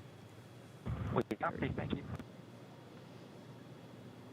Yeah, definitely give the Crew Dragon docking demonstration a try. It's a lot of fun. It gives you a pretty good appreciation of just how difficult it is to fly and maneuver in space when you're not just thinking about going forward and backward. You have every axis imaginable that you have to worry about. Took me a couple of tries. I know those first couple I got impatient and flew in way too quickly, and then one time started to spin pretty wildly out of control. So it's probably a good thing I'm down here and they're up there, but it's a lot of fun to check out. Yeah, I was also really surprised at how many levels of control there are and how difficult it is to actually get them all to work in sync at the right speeds. Of everyone that I've spoken to that has tried it out first, it's unanimous. Everyone went too fast the first couple tries.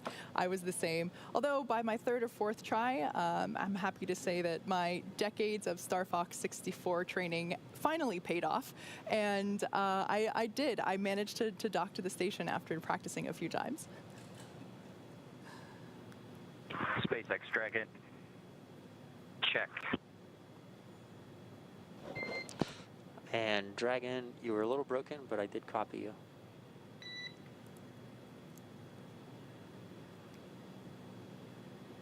How about this time? How you hear on the cabin mic? Loud and clear on the cabin mic. Copy that. We have you the same.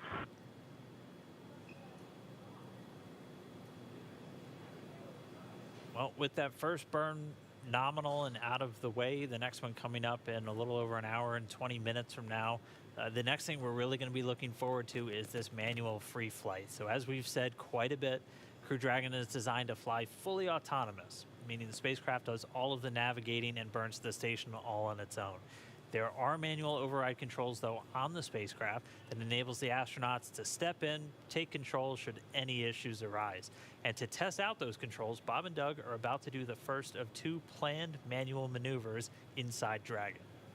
So they'll be using the touchscreen controls that we've seen at various points in the webcast, the crew display panel, and they'll practice putting Dragon in what's known as LVLH attitude. LVLH, or local vertical, local horizontal configuration, means that they'll use Earth itself as a guide and reorient Dragon with the nose cone pointing forward, and the bottom of Dragon, and at the bottom of Dragon, at least from where Bob and Doug are sitting, the Earth will be directly below them. So think of it as they'll basically be putting Dragon in the same orientation as an airplane flying over Earth. And they'll be taking this manual control, but they'll stop one step before actually sending the command of their attitude adjustments to Dragon's flight computer. So the flight computer itself is still going to continue flying Dragon, and as soon as they're done, they'll hand control back over. The flight computer will reorient Dragon, and it will continue on its way. It's going to fly in a whole bunch of different attitudes on the way up to station.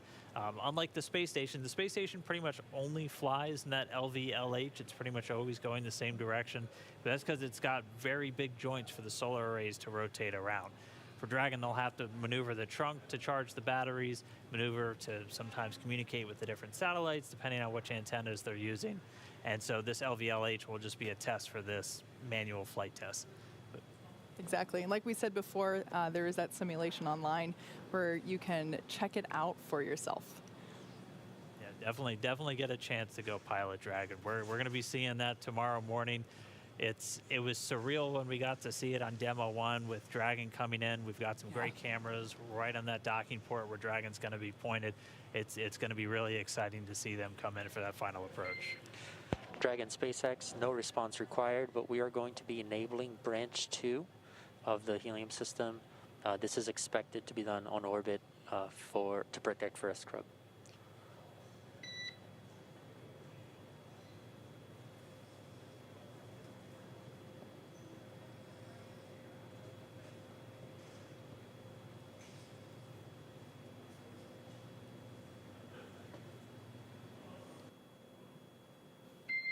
And Dragon SpaceX, this is just clarification. This will get us back into the expected on-orbit config.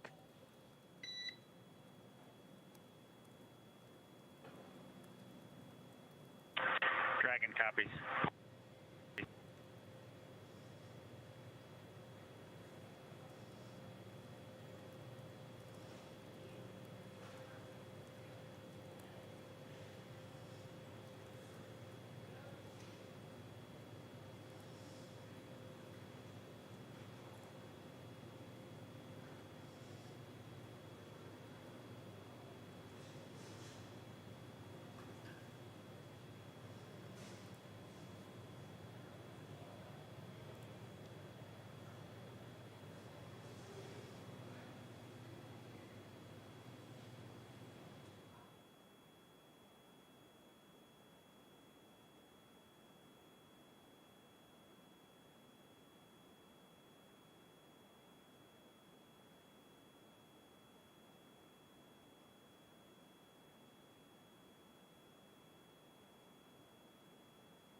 Dragon SpaceX prop reconfiguration is complete and expected.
And if you're just now tuning in, you missed the launch, so you might want to head online and make sure you go back and check that out. But Bob Bank and Doug Hurley, our two NASA astronauts, are flying through outer space right now after that successful launch just a little while ago. We're going to be bringing you this ground track that you're looking at. You're going to be able to see exactly where Dragon is over planet Earth, and you're going to see a number of different lines, so usually 3 at a time. And so what that is showing is each of those orbits around planet Earth for the Dragon spacecraft. And it looks like it's wavy, but that's because like you're taking a globe and then stretching it out flat. And so that's why it looks like, so it is a straight line if you were actually looking at it around the globe. So with that on-time launch, they've already traveled well away from the Kennedy Space Center. They're already downrange, way in excess of 600 miles. But they're going to continue to fly around the planet Earth. They're going to continue to raise their orbit over the next 19 hours. They were successful in doing so with their first burn, the phase burn. That was done. And SpaceX Dragon for suit doffing. We started a timer for the drying of both suits about 4.5 minutes ago, if you guys want to back us up. Copy. Timer started for suit drying 4.5 minutes ago. We'll back you up. And that was the Demo 2 Commander Doug Hurley talking to the core behind us right here in Mission Control Hawthorne. The crew has doffed or gotten out of their spacesuits that they've been in for several hours now, and they kind of hang it up, almost like hanging up your clothes just to dry, and they're going to continue to they have a timer just to know when they're fine to just pack them away. They're not going to have to put those suits on again until tomorrow when it's time to dock with the space station. Quick, I want to comment there on the view on the right-hand side of your screen. That is, if Bob and Doug were looking out the window, that's basically what they'd be seeing right now. That's a live shot from Dragon, and with Planet Earth rotating below it. But yeah, they're going to continue to make their way up over the next couple of hours. We have a number of items coming up for them, though. We are still counting down to that manual flight test. That should be coming up within the next half hour, and that's going to be Bob and Doug actually taking control of the Dragon spacecraft for the very first time. So that's going to be really exciting. Hopefully we'll get some video inside of the cabin. We'll have video inside the cabin anytime that the crew is ready for us to come on board. And anytime we have connection through ground stations, through SpaceX's worldwide network of ground stations to communicate with the spacecraft. Yeah, and just real quick, I want to correct myself now that I can see the image a little better. That's actually a live shot from the International Space Station. I thought it looked like a radiator. Yeah, for a second I thought it was the Dragon trunk there. But nope, that is the ISS, so that's where Bob and Doug are heading. And like we have been saying so far, this is just the beginning of what is a 19-hour journey for them. So they've got a lot of stuff coming up. Like we've been saying, there are 5 main burns. We've completed the first of those 5 main burns, and they will be going to sleep in a while. Well, they'll eat first, and then they'll get to sleep. And that sleep portion of the mission is actually really important because we need them to be really well rested and comfortable whenever they start doing the approach phases to the International Space Station. So they get scheduled 8 hours, if I remember correctly. Yep. And I mean, you can see whenever we had the views inside of Dragon earlier, you can see that SpaceX Dragon 4.300 is complete. Copy. 4.300 complete. So again, that's Bob and Doug just getting the cabin configured. They're out of their suits, getting a little bit more comfortable, and then hopefully we'll be getting to that manual flight test in just a little while. Yeah, they'll have about 8 hours of sleep scheduled. I don't know how you can go to sleep on a day like today, but I also don't know how they were as calm and collected as they were. So again, you're dealing with some special people when you're flying somebody into space. For sure. And as we saw from our views inside the cabin earlier, they will be sitting in a sitting position while they're sleeping, whereas on the International Space Station, they have a flat bed, if you will, that they get strapped in. So the sleeping situation that they have for their ride on Dragon is definitely a little different than what they'll have on their longer stay on the International Space Station.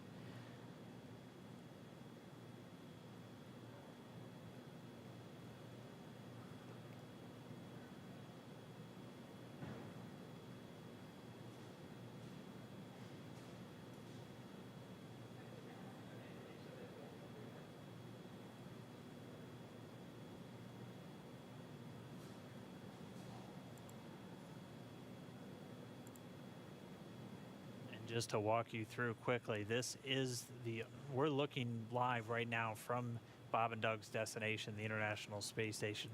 They are scheduled to dock tomorrow, with that initial docking coming at 7:29 a.m. Pacific time, so over here on the West Coast.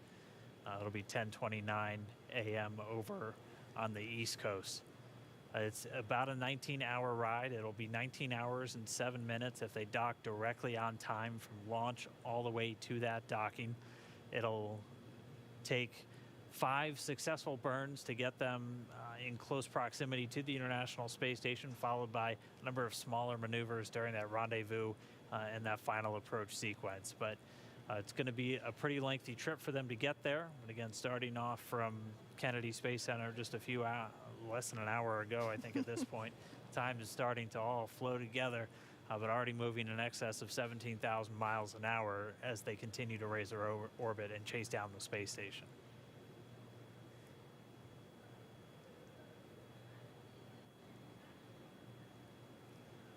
And once they get there, they're going to be joining the Expedition 63 crew already in progress. There's NASA astronaut Chris Cassidy's the current commander. He's on the right there of that photo. And then he was joined right now by 2 Russian cosmonauts, Anatoly Ivanishin and Ivan Wagner. They've been on board since they launched from the Baikonur Cosmodrome just several weeks ago. Right now, only a 3-person crew on board. That's one of the major reasons we wanted to get this commercial crew capability online, because we're no longer flying 4 Soyuz spacecraft a year. We're only doing 2 a year. And so we need these commercial spacecraft, Dragon now in orbit, and eventually the Boeing Starliner to begin carrying larger crews up to orbit. So they're going to be joining them. Chris Cassidy, the current commander of the space station, is going to welcome Doug and Bob on board. They'll be residing inside what we call the USOS segment. It's kind of the half of the station. Dragon SpaceX for suit drying, low priority.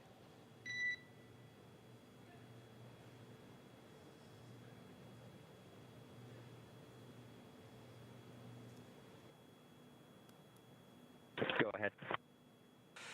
Yeah, we just wanted confirmation that you are drawing suit 1 or suit 2 and seat 1, just because we're not seeing telemetry from umbilical.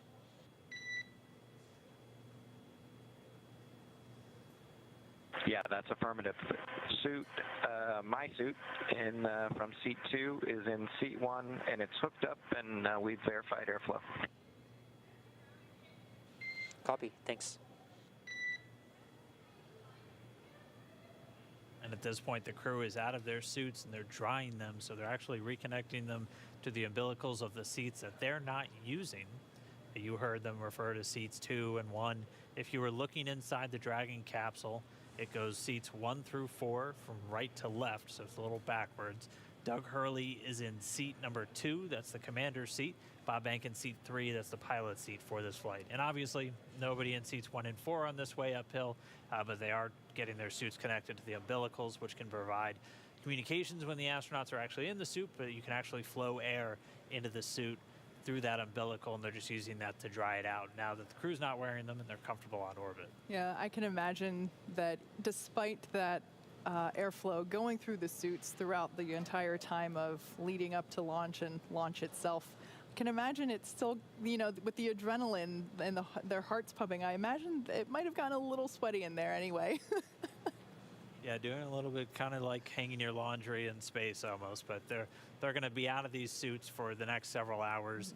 They'll be able to get a little bit more comfortable in the Dragon capsule. They will be wearing them again when it's time to dock, though. We typically have astronauts suit up anytime they're in a dynamic operation, so that's obviously a launch.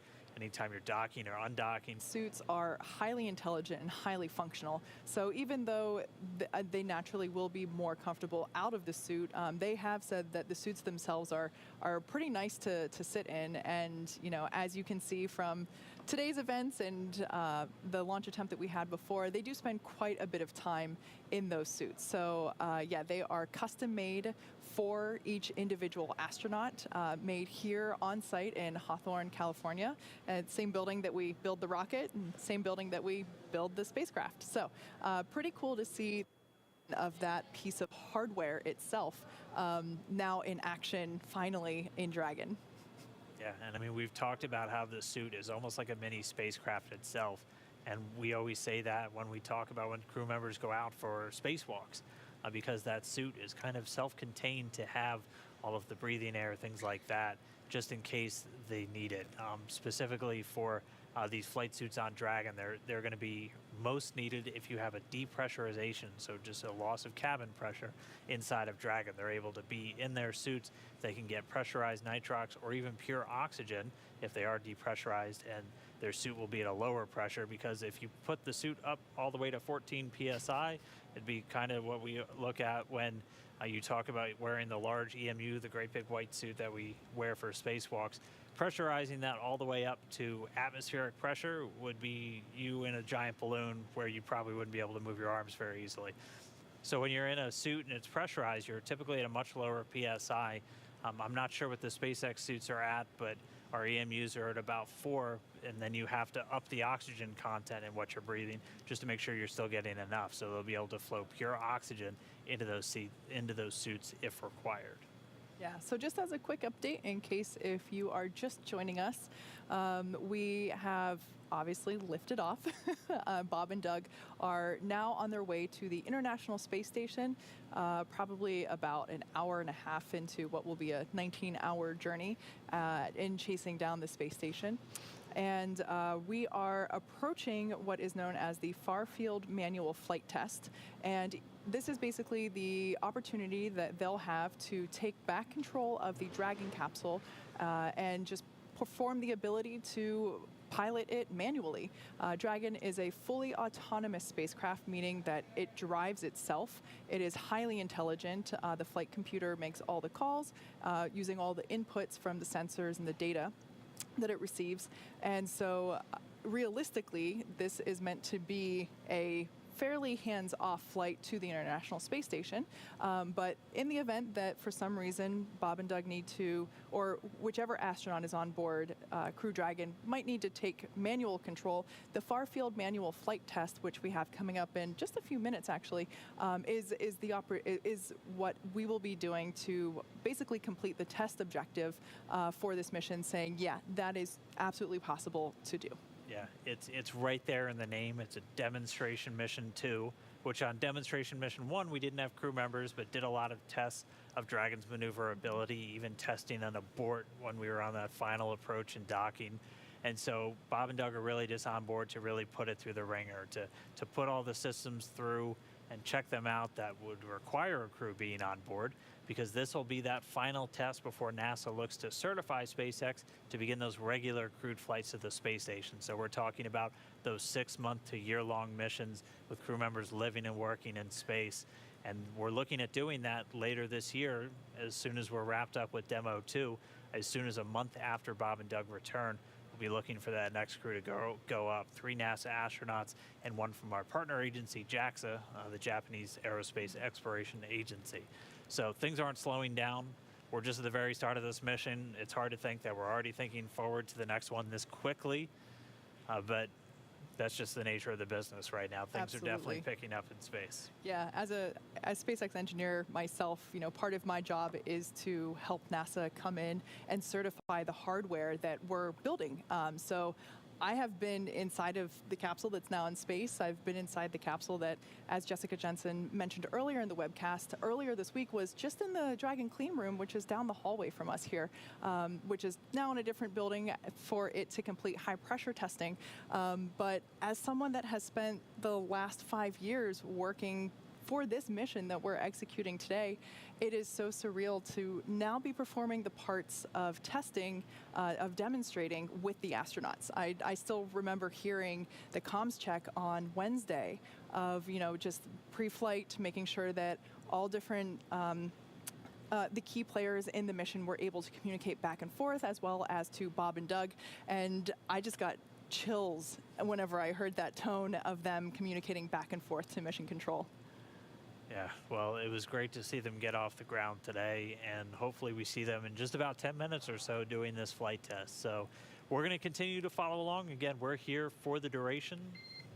Dragon, SpaceX for timeline. Hopefully we get a call on how quickly we get that test right here.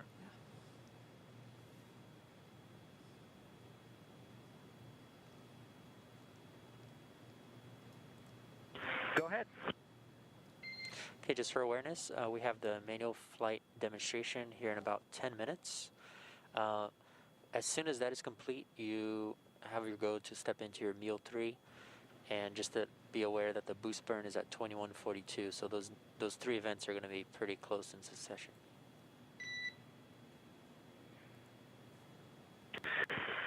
Thanks for the update. Yeah, we were looking at that. I think we're just about changed, so we'll give you a go to come back on board here in about maybe 5 minutes or so.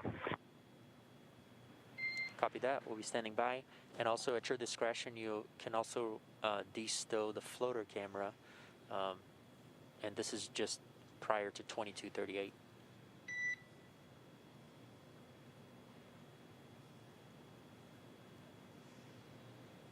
All right, so there you heard it. Copy that. Should be joining Bob and Doug back inside the Dragon capsule in about 5 minutes or so. And then we should be seeing that manual flight test in a little less than 10 minutes from now. The International Space Station right now is flying. Let's get a quick look at the ground track. It's flying over the Pacific Ocean just to the southwest of Mexico, about to swing out over the central part of the United States. At the time of launch, though, it was right over North Carolina and actually passed right over the Cape minutes before flight. And we were able to get a couple of images down from the current Expedition 63 commander, Chris Cassidy.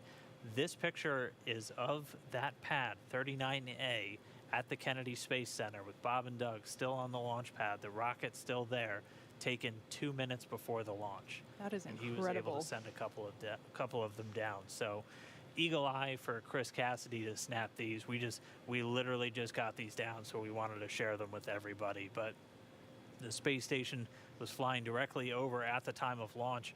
We're almost at an hour and a half since launch, and it's already almost gone around the entire planet. Again, it's about to cross over the United States in the next couple of minutes. So that's what they're chasing down, and that's where you can kind of start to appreciate why this might take so long. When something is moving that quickly around planet Earth, it's not as easy as just kind of getting in your car and going a couple miles. It takes a lot of energy, which means a lot of fuel, which can mean a lot of time to catch up to another spacecraft already in orbit. Absolutely. And the fact that it is in orbit, the International Space Station in orbit around Earth, is really critical to understand there, because in reality, Bob and Doug are only going 250 miles up. So that's basically the distance from Los Angeles to San Francisco. So when you think about, even though it does take them a long time to catch up to the International Space Station, it's because it's going so fast, and they have to go around planet Earth a number of times in order to chase it down. But in reality, they are not. They are above Earth only about 250 miles, which I believe is a pretty relatable distance for everyone in terms of understanding just how far up they go. All right, well, we are just about 6 minutes away from the start of that manual flight test. We'll hang out for a couple of minutes. Hopefully we see inside the capsule again shortly, and then we'll be joining Bob and Doug as they take the reins of Dragon for the very first time. Yeah, and that timer for the suit drying, we should be getting confirmation of that. SpaceX Dragon for suit drying. There we go. Dragon, go ahead. Jay, our timer shows about 23 minutes for suit drying, and we're holding in 5 Bravo decimal 7 if you're happy with us shutting off the suit fan. Yeah, we concur on the timer, and we are go for you to shut off the suit fan.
Should be just about 5 minutes or so from that manual flight test. Again, we're just standing by and hopefully getting those views back inside Dragon with Bob and Doug shortly.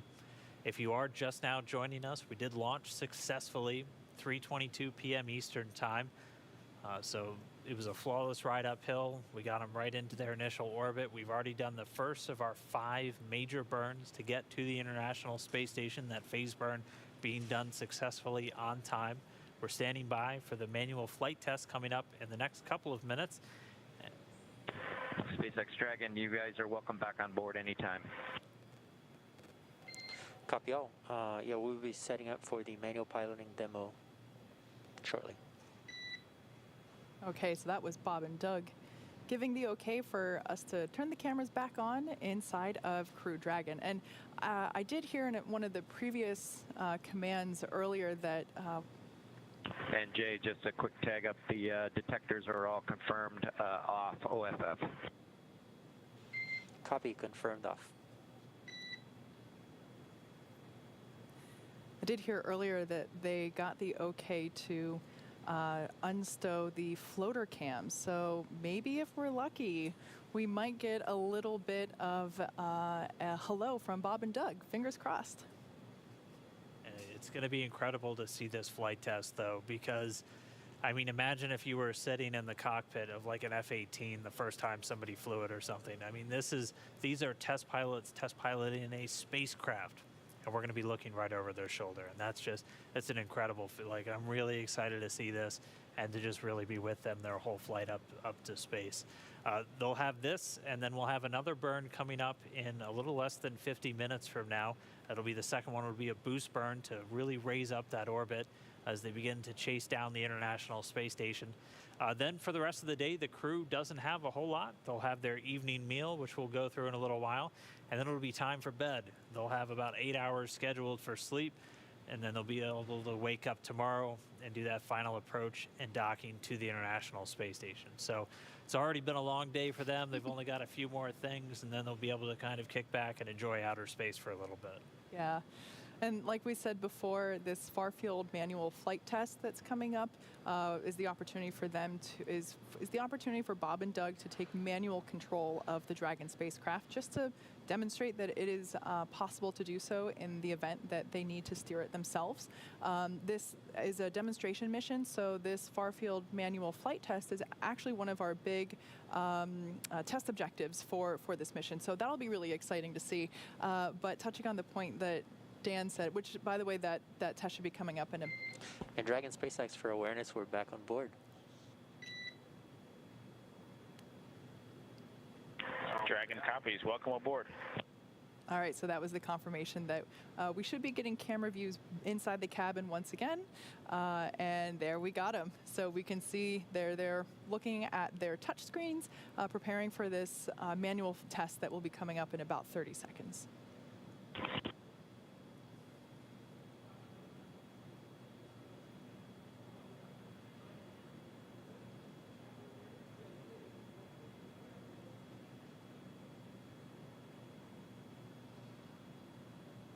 What a sight. I love that we can see right over their shoulders. We can see the screens. Yeah, it's just incredible. If you keep your eye on the displays, the one on the far left will look very familiar to you if you've done that automated, or not, if you've done the manual docking demo that we were talking about a little bit earlier on the SpaceX website.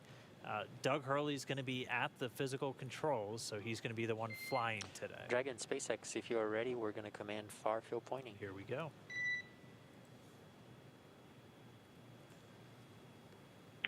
We are ready.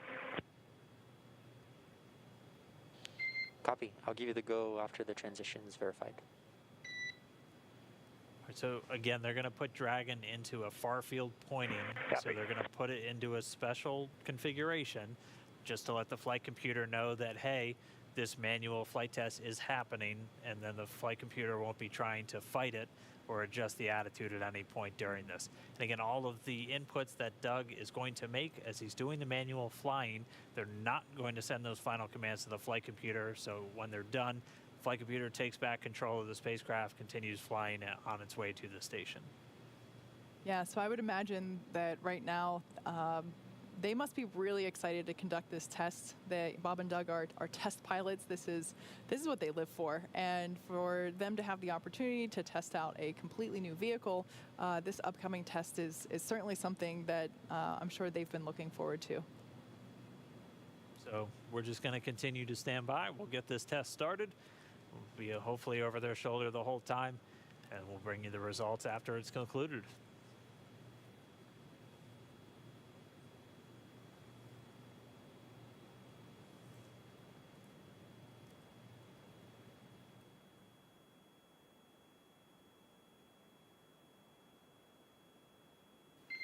Okay, Dragon SpaceX, we'll see you in far field pointing.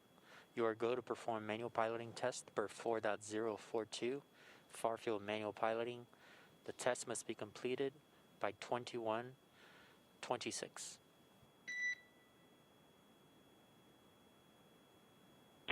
Okay, we copy. We've got to go for 4.042. We'll put that in work and understand the test needs to be completed by 21:26 Zulu.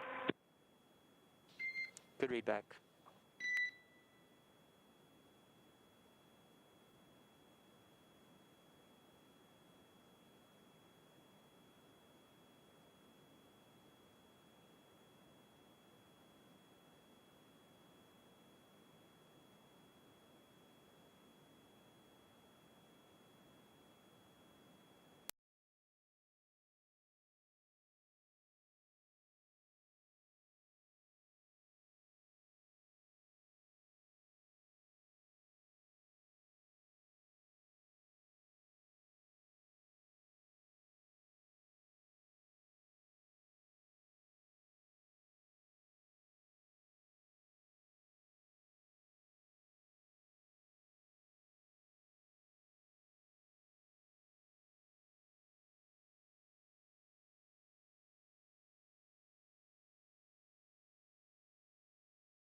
This is Mission Control Houston. For those of you watching, Bob and Doug are inside the Crew Dragon vehicle performing the manual flight test. You can maybe see a little bit on the front screens here from the inside cabin. Bob and Doug manually piloting the Crew Dragon. They're in something called local vertical, local horizontal. If you were to orbit around the Earth and not be in LVLH, you'd pretty much be staying at the same attitude as you orbit the Earth. The LVLH attitude pretty much points you towards the horizon, so you can follow the horizon as you orbit the Earth. This is a demonstration that Bob and Doug are conducting now. In the event that they were to take manual control, they can regain their attitude, point it towards the horizon of the Earth. Everything seems to be going according to plan. You can hear some of the Dragon teams saying they might be smiling a little bit as everything's going towards the manual flight test, and right according to plan. They had trained for this a lot on the ground in various simulations. Doing this manual test in orbit will give a nice relative perspective on how the Dragon performs in simulations versus the real thing. This is the first of 2 manual flight tests, the first one being a far field demonstration pointing toward the horizon of the Earth. It's called far field because it's far from the International Space Station. There's one more called the near field, and it's, you guessed it, close to the International Space Station. Dragon will point its way towards the International Space Station and perform a manual flight test, essentially changing its orientation in various axes, X, Y, and Z, and making sure that control is as expected. That coming up a little bit closer to docking. Right now, everything's looking good for this manual far field flight test. From here in Mission Control Houston, we're watching very closely. Back over to you over in Hawthorne. Hey, thanks, Gary.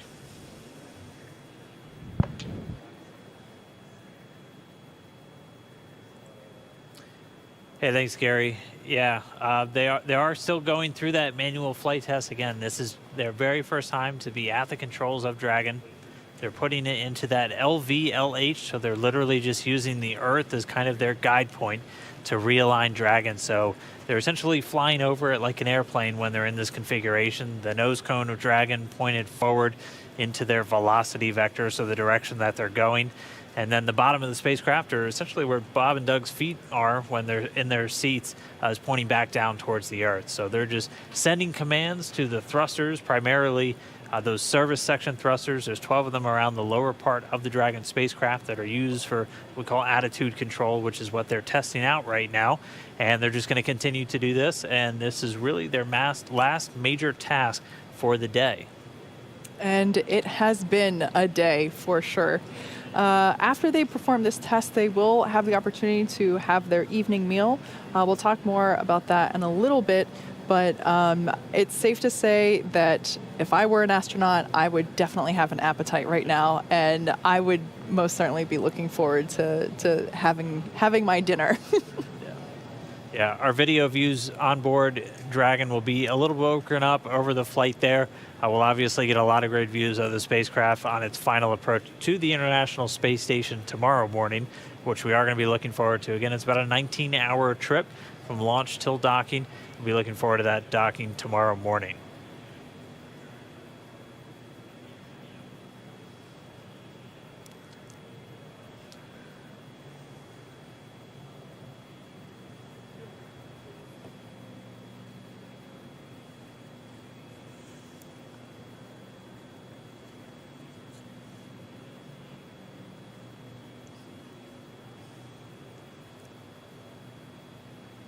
Something to note, we will be staying on air for the entire time until Bob and Doug hop on the International Space Station. So I know that this will certainly be setting a personal record in terms of longest webcast that I've participated in.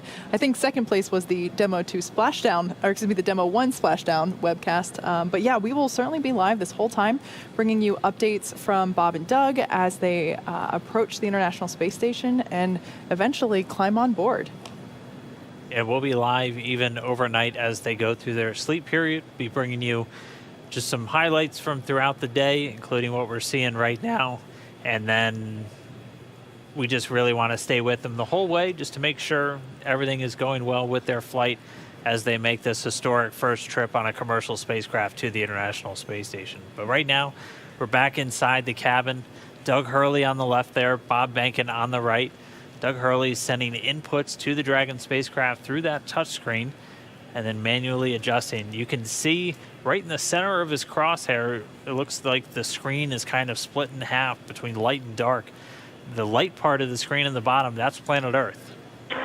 and SpaceX Dragon for 4.042. We see ourselves down through step 2.6. We'll have some comments on the thermal camera blanking out during the maneuver, which was different from training, but other than that, we think we're ready to move on to section 3. Copy. Yeah, we saw those flickers as well, and we are ready to copy your words, and copy you're moving into section 3. Okay, we're going to go ahead and pick up in section 3. Here comes Farfield Coast. Copy.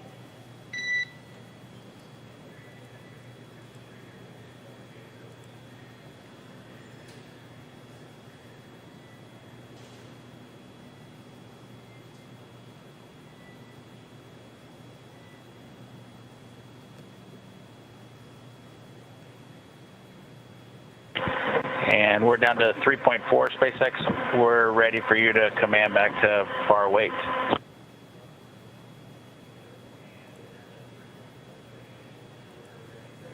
Copy.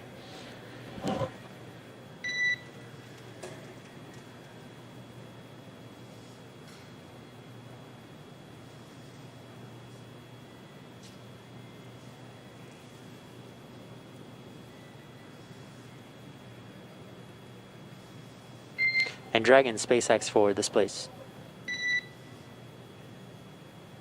Go ahead. Yeah, this is to mitigate a risk for a benign command being sent. We'd like you to go to audio settings from the display you use for manual piloting and adjust the gain setting for seat 1 or 4.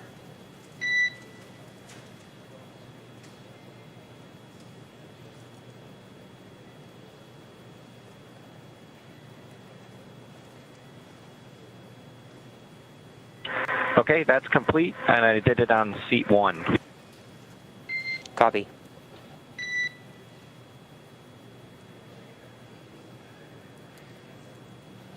And expect the transition to far wait momentarily.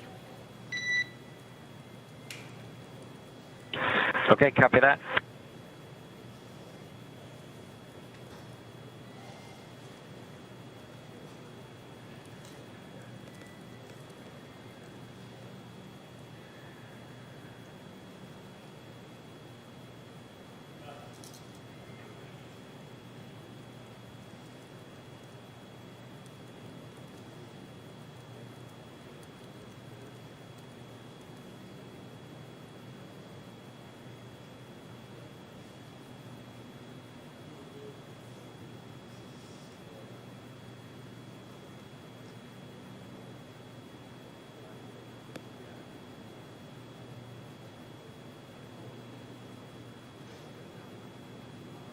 And this is the team coming to you from Hawthorne. It does look like they've just about wrapped up this manual flight test. So again, we're able to watch Doug Hurley, the commander of Demo 2, take control of the Dragon spacecraft using those touchscreen displays. At this point, they're handing control back to Dragon's flight computers, and that'll be the last major task for them other than dinner. Yeah, so as we can see on their screens there, they are completing, and like we mentioned before, we do have a simulation available online if you want to check out what it's like to steer Dragon manually yourself. Just head on over to, I believe it's iss-sim.spacex.com. Yep, that's the one. And at this point, you've seen what the actual Dragon controls look like. So the ones online will look very familiar. Looks like we did just lose that ground station connection, so the video drops out inside the cabin. But that's one major flight test in the book. That's one of our major milestones for this mission. Again, it's a demonstration mission, so we're trying to really put the Dragon spacecraft through the paces. The next thing that's going to be coming up for them is their first meal on board Dragon. Yeah. So just real quick, that view that you see there on your right-hand side, that's coming to us live from the International Space Station, Bob and Doug's ultimate destination for this particular mission. Dragon SpaceX, you are now back in far wait. You're welcome to start your meal at your discretion. We've reconfigured interior cameras to no interior, and enjoy your new spaceship. We are definitely doing that. Yeah, let us do a little housekeeping and get a little bit of dinner, and we'll call you back and bring you on board once we get everything cleaned up. But it's been a spectacular spaceship so far. Congrats to the Dragon teams and obviously everybody there in Hawthorne that's done all this work to get us up here. Thanks, guys. Boost burn is in 30 minutes, and next time you'll hear from us, it will be with Laura.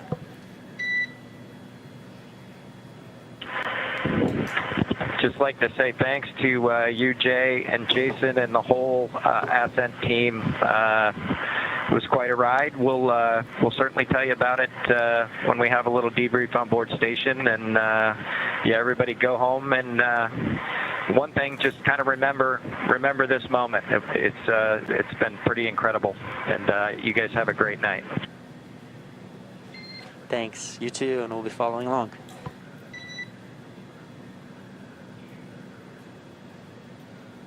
So what we heard there, a little bit of back and forth between mission controllers here in Hawthorne behind me, and Bob and Doug chasing down the International Space Station. We had confirmation that Farfield went well and that the capsule was put back into its autopilot, essentially. So they will now be starting up their evening meal.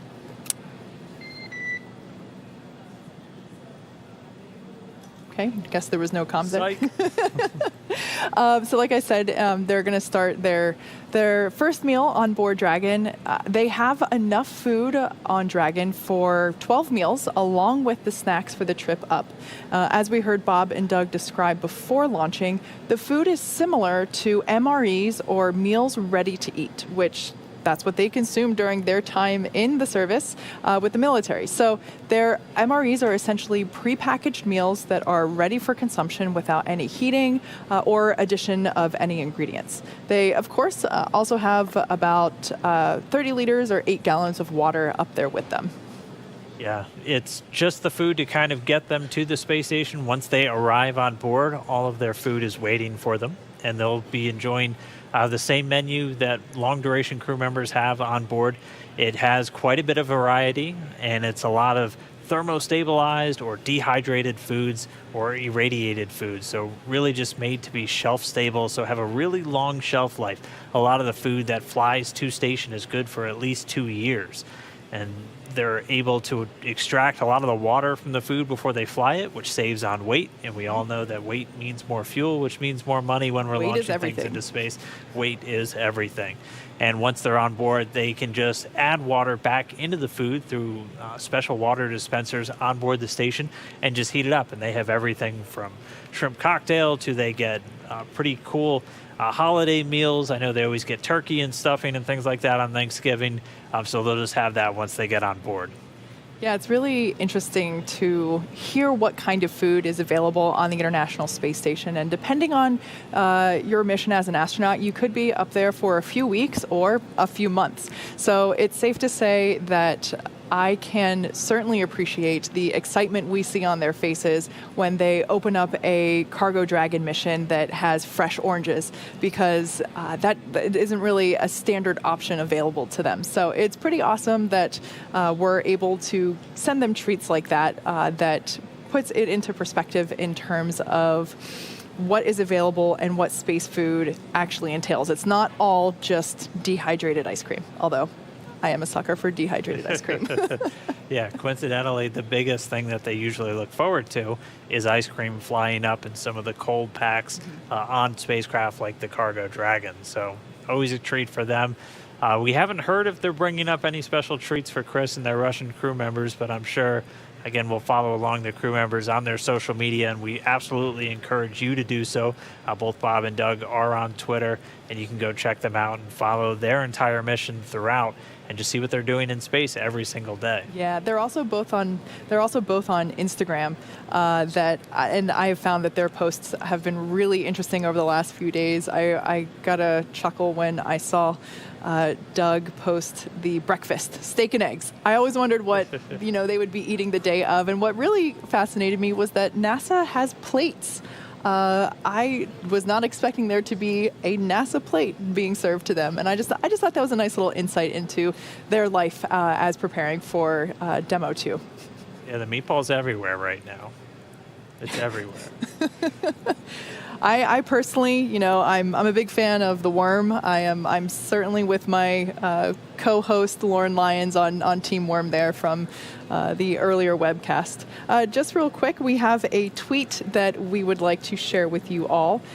Proud to yield the title of the last commander of an American launched spacecraft to @AstroDoug, who with @AstroBenkin has returned U.S.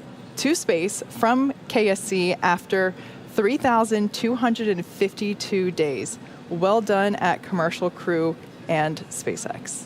Yeah, and of course, so that tweet comes from Chris Ferguson.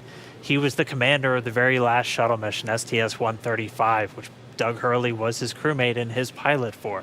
Chris Ferguson works with our other commercial crew provider, Boeing, and he's been instrumental in the development of their Starliner, and will be on the first Starliner mission to carry people along with NASA astronauts Mike Fink and Nicole Mann. So really cool. It's really just kind of a big space flight family. We all like it when each other succeed, and so it's really great to see those words from him. Yeah, absolutely. So, like we said, the crew will be coming up to their evening meal.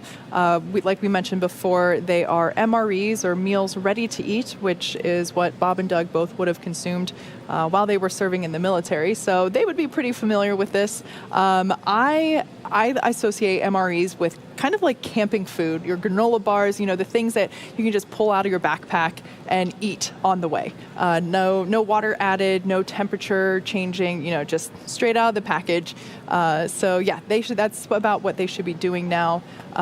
As we are, let's get a quick check. We're approaching the T+2 hour mark here in a few minutes. So gosh, I can't believe that we lifted off 2 hours ago practically. Time has flown and stayed still all at the same time. Yeah, it definitely doesn't feel like it. I mean, in addition to that meal, though, the other major milestone we're going to be looking for is the second of our 5 burns to get to the International Space Station. It's going to be the boost burn. That's coming up at about 2:42 p.m. Pacific time, or in about 22 minutes or a little bit more. So we're going to be looking out for that. We're going to be following each of these burns as they happen, as those are really the critical mile markers essentially on the flight to the International Space Station. After a calculated amount of time based off of our orbital data, they're going to do this boost burn, and that's going to raise Dragon's orbit to just about 10 kilometers lower than the station itself. A little while after that, they're going to do what's called the close co-elliptic burn, and that's going to place Dragon on an orbit roughly co-elliptic with the station. That just means we're maintaining constant altitude, or an orbit roughly 10 kilometers below the station itself. Exactly. The boost burn is targeted to start at 12:43 a.m. Pacific, and will last a little more than 7.5 minutes. After this burn, Bob and Doug will be in an orbit that at Dragon's apogee, or the highest point, will be just 10 kilometers beneath the station. We'll have just 3 major burns after that left to complete, before we get to the integrated operations and Dragon's final approach to the International Space Station. Yeah, so really exciting, things going really smoothly so far.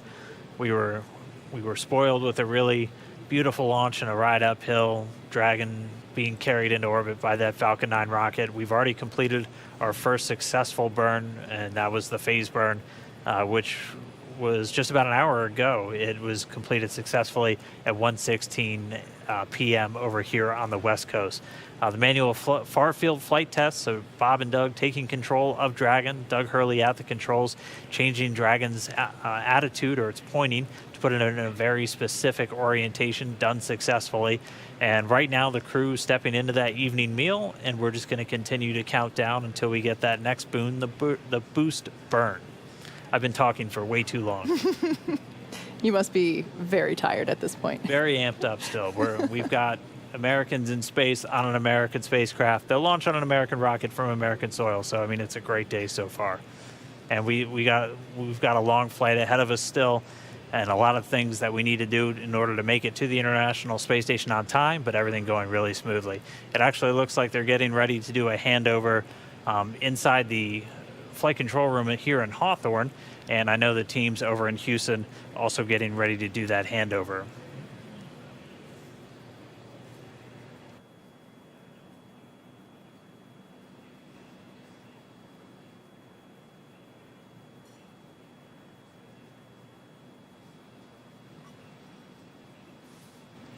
And then on this ground track, we do just want to point out for you how to see where Dragon is.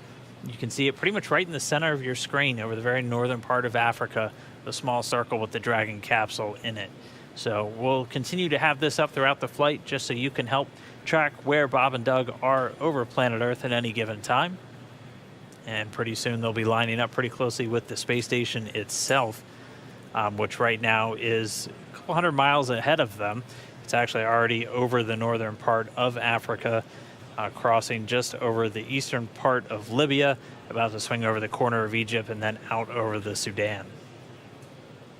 Yeah, depending on where you are as you're following along with our journey this afternoon or this evening, depending on your location tonight, if you spot that it might be in your area, take a walk outside and see if you can glimpse it. The International Space Station is, surprising to most people, it's actually really quite visible to the naked eye. If you're in the right place at the right time, and the sunlight is reflecting off of these solar arrays. If you're super lucky, you might even be able to catch a glimpse of Dragon following it. Like we said, Dragon is chasing down the International Space Station, and on previous instances for Dragon cargo missions, I have been able to see Dragon chasing the International Space Station, and it's pretty darn cool. Yeah, it's always a surreal feeling to look up and know that there are people. Mm-hmm. That's one of the magical things about when you see the space station flying overhead. There are people on that thing, and now you might be able to look up. It'll probably be hard with the Crew Dragon because they don't have the large solar arrays able to reflect light, but we'll be getting some really spectacular views of Dragon as they make that final approach tomorrow morning.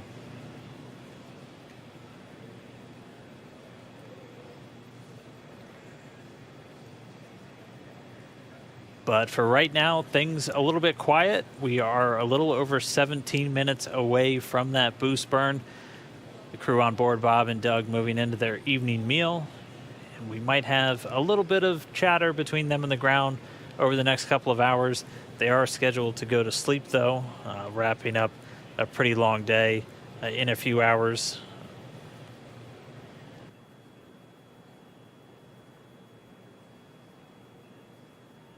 That boost burn that we were talking about, we're looking for that to start at 2:42 p.m. Pacific, so in almost exactly 20 minutes.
This is Mission Control Houston. You're getting a live look at the inside of the International Space Station Flight Control Room.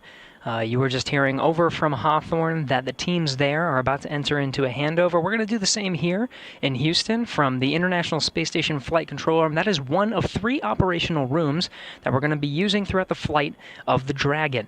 Now, because of COVID-19, we actually opened up all 3 operational rooms to control the flight of the International Space Station with the ultimate goal of ending up right back here in Ficker 1 for docking. Very shortly, we'll be handing over to the Blue Flight Control Room. Last time maybe you have seen this room was during the flight of Exploration Flight Test 1, or EFT-1, the first test flight of Orion back in 2014. The teams here will hand over to the Blue Flight Control Room, then to the White, and we'll end up back here for the docking of Dragon with the same team you see here, led by Flight Director Zeb Scoville.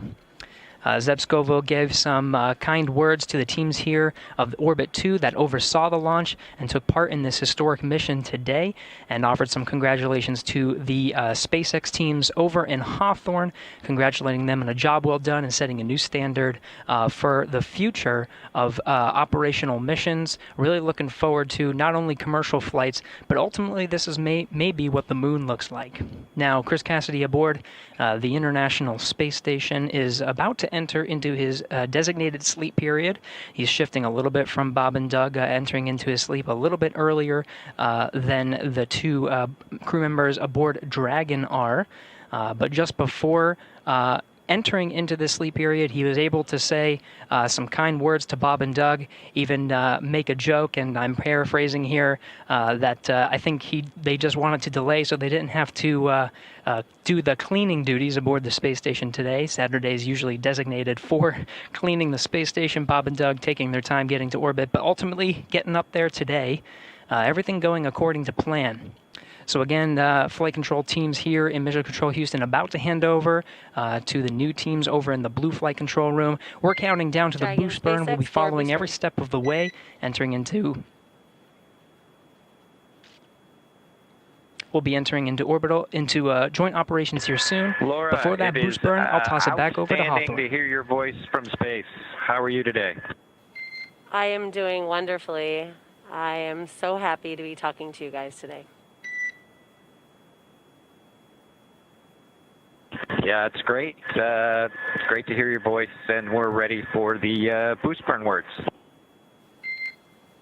Yes, Doug, SpaceX is go for the boost burn, and you can monitor per your displays. Copy, go for the boost burn.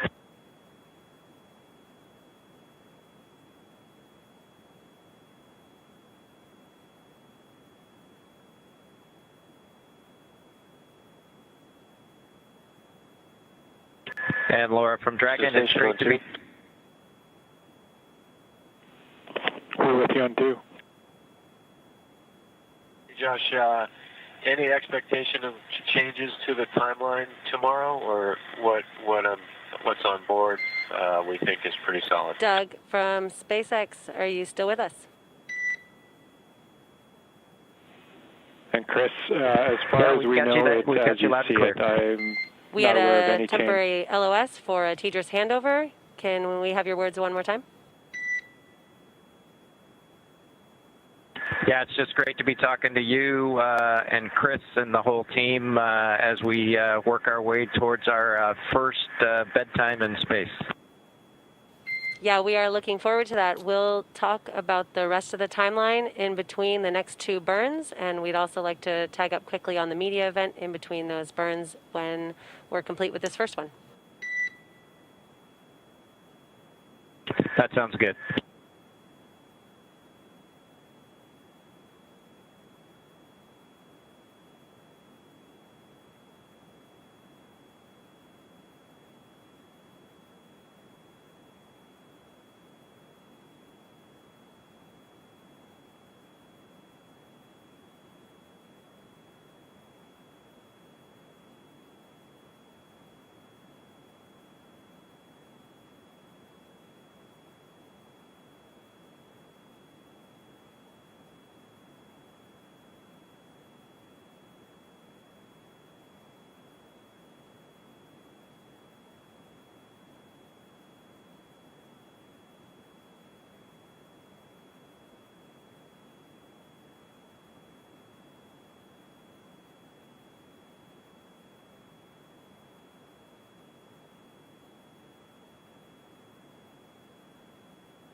So we are a little over 9 minutes now away from that boost burn. You heard the oncoming core here in Mission Control in Hawthorne talking to the crew, Bob and Doug. They're about 9 minutes away from that boost burn. In 2 minutes, we're going to hear them do what's known as a slew or a maneuver to the burn attitude. So the Dragon spacecraft will reorient itself to be in the proper attitude to fire the Draco thrusters in the correct direction for this upcoming burn. The boost burn is going to last about 2.5 minutes is the planned timeline for it, and that's going to just raise Dragon's orbit up until it's about 10 kilometers lower than the station itself. It won't be 10 kilometers directly below, but its overall orbit will be at an altitude of about 10 less than the International Space Station. Yeah, like I said before, that burn is targeted to start here in exactly 10 minutes, and it'll last a little more than 7.5 minutes. But yeah, after this upcoming burn, we'll have just 3 more burns left before we get to the integrated ops operations for Dragon's mission to the International Space Station. That's right. So we'll have this burn, and you heard them refer to a media event. We might be having Bob and Doug bring us inside Dragon just to offer a couple of words, so we'll be keeping an eye on that. It all depends on just kind of how they're feeling for the rest of the day. But they are just wrapping up their first meal. We'll have this burn, and then pretty soon it'll be time for them to actually go into their sleep schedule. They try to not do any of these burns as much as possible while the crew is asleep because you can hear those thrusters firing. They're loud. We actually were able to hear what it sounds like when those thrusters fire when we were up in the crew training room. They have this really cool setup where they just have a speaker where they've recorded what those Draco thrusters firing sound like. So the crew already knows what to expect, what they're supposed to be hearing when this vehicle is firing off those engines. So they're going to be just kind of monitoring. They're getting all of their insight into the burns, how it's going, when it's happening through those displays right in front of them. They don't have to do anything. Everything is automated with these burns. It's just Dragon charting the course to station all on its own. Exactly. And as we've said before, everything about approaching the International Space Station is a highly choreographed dance, essentially. Nope, no comms there, false alarm. And these burns that we have, it would be easy to assume that the only thing that you're planning for is the hardware. And now we are taking into account in this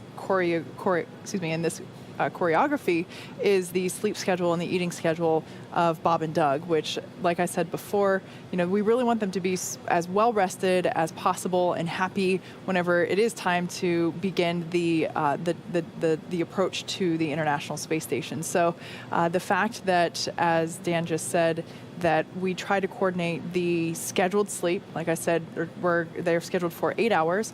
Once they, the fact that there's a strict 8 hours in the choreography based on a little bit around where these burns take place, because we want them to be rested, and that would very likely be something that wakes you up. Yeah, but for now, we're just going to continue to stand by for a few more minutes. Should be just about 5.5 minutes per the timer from that boost burn beginning. And again, it's going to be a couple of minutes of those thrusters on the Dragon spacecraft firing.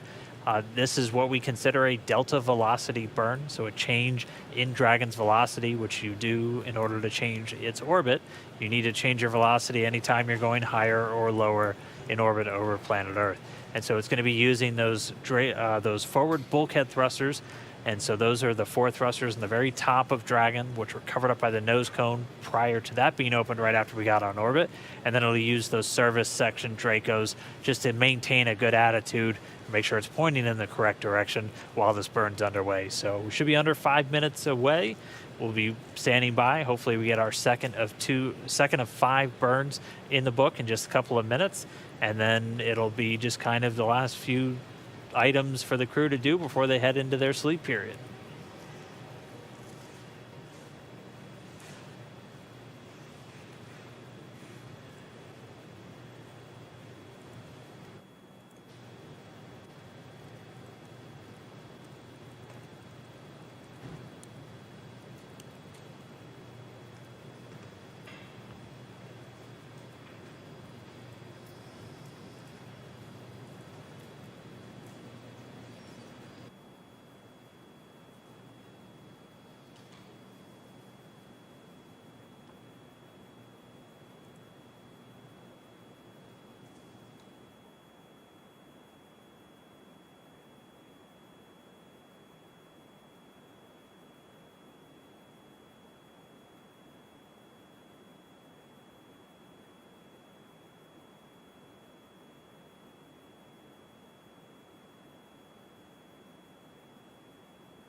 So here at the T plus 2 hour and 19-minute mark, we are about 2 minutes away from, or excuse me, we're approaching, wow, we're coming up to the close burn. And like I said before, that will take place for a few minutes.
Dragon SpaceX for boost burn performance.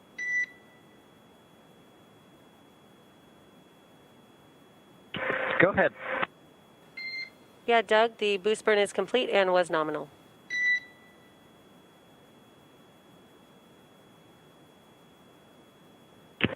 Dragon copies, nominal boost burn. And Doug, just a quick question for you. Wanted to know if you guys were ready for us to come back on board.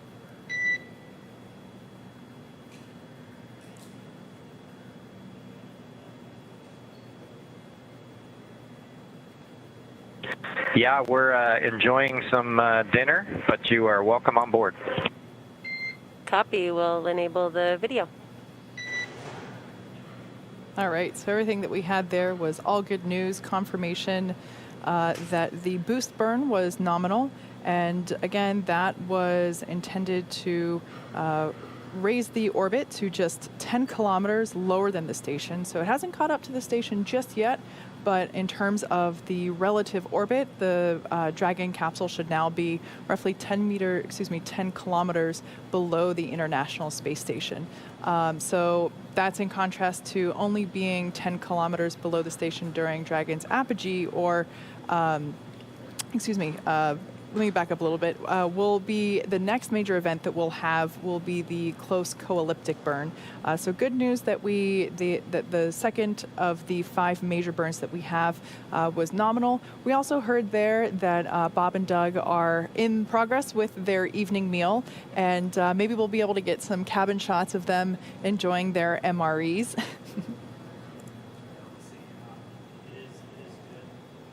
Actually, I don't know if people can hear me right now. My microphone died for a little while there. I'm sorry, everybody. But yeah, so we're two of the burns down, that phase burn and that boost burn complete. The next one coming up, as Kate was saying, that close co-elliptic burn. And that's really just going to round out our orbit. So right now we have a pretty significant disparity between the apogee and the perigee, so the highest point, the lowest point of our orbit. That close co-elliptic burn is just going to round it out, so we're pretty much on a constant altitude below the International Space Station. That'll be 10 kilometers. So 2 out of 5 down, everything continuing to go really smoothly. Bob and Doug sound like they're enjoying their new spacecraft quite a bit.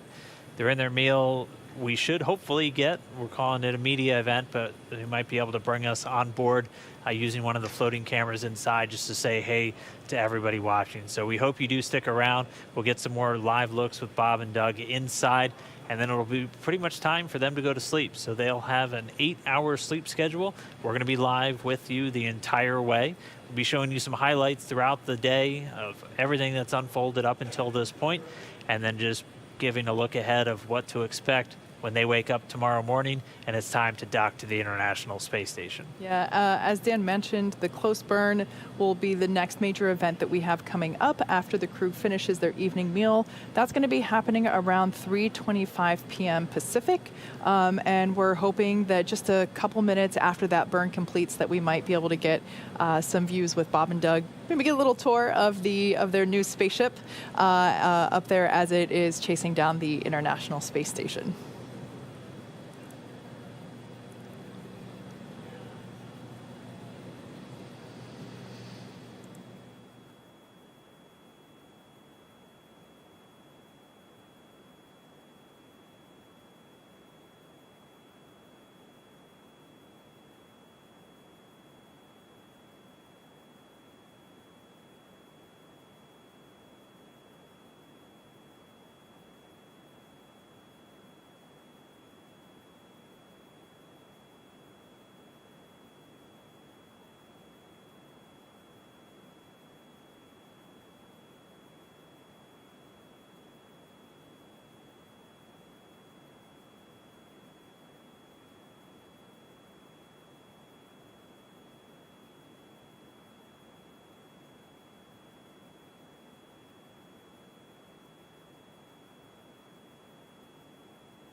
Dragon SpaceX for next steps, media event, and the thermal imager flickering.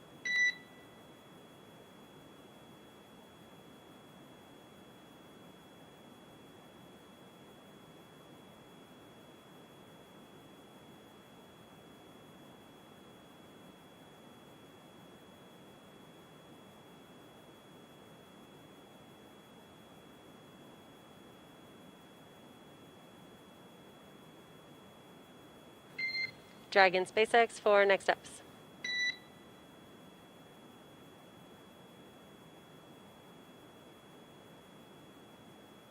Go ahead. Yeah, I was wondering if you had had a chance to get the floater media camera out in preps for the media event.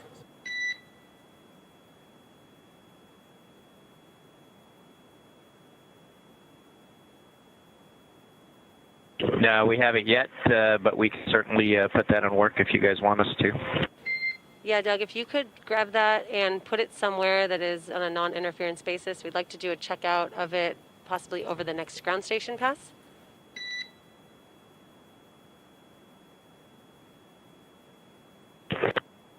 Okay, Bob's going to go grab it right this second.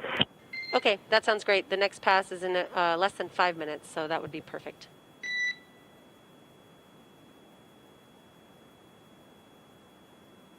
And Doug, in addition, I've got some words for you on the thermal imager flickering that you saw during the manual piloting, if you are ready for that.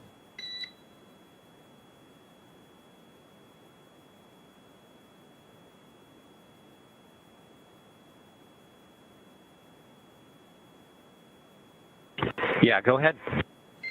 Yeah, per Nav Andrew, this is a nominal feature of the camera, and the camera is doing a self-correction, and meaning that the camera has not yet reached thermal equilibrium.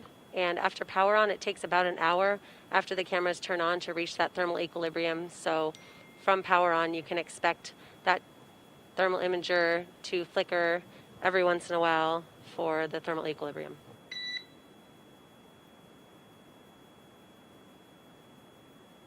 Okay. That all sounds good. And Doug, when you're ready, the media event PDF, I'd like to talk to you about which steps you want to complete on the media event timeline.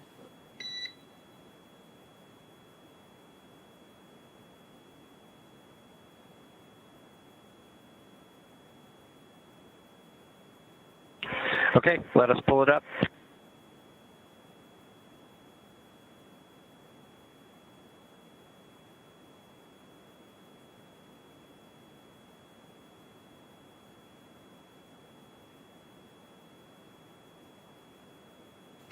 And Doug, just want to make sure this is on a non-interference Okay, basis. Laura, we've got it pulled up. Okay, copy. If you want to delay talking about this, we can delay talking about it if you want to finish your meal.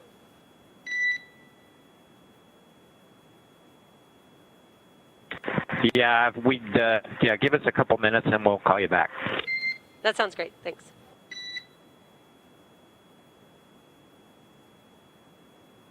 And the camera is out and set up, so if you guys want to do the ground station checkout, should be ready to go. Okay, copy. And for the setup, we're going to be changing some of the lighting configurations, so that is us from the ground.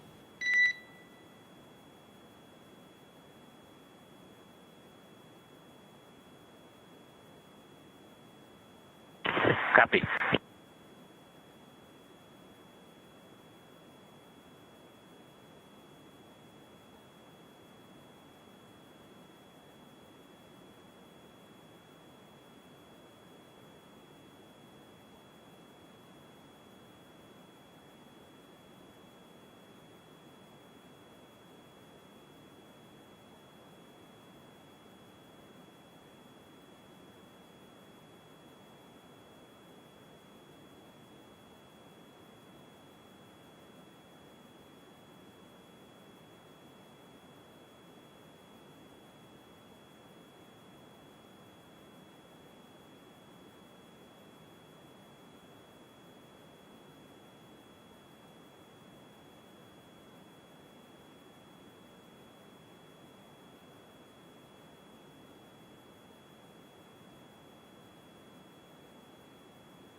This is Mission Control Houston. You're looking at the inside of the International Space Station Flight Control Room. This is one of 3 that we'll be using throughout the flight of Dragon today. The teams here of Orbit 2, led by Flight Director Zeb Scoville, winding down for the day after overseeing some of the pre-launch and launch activities and some of the initial burns of the flight of Dragon on its way to the International Space Station.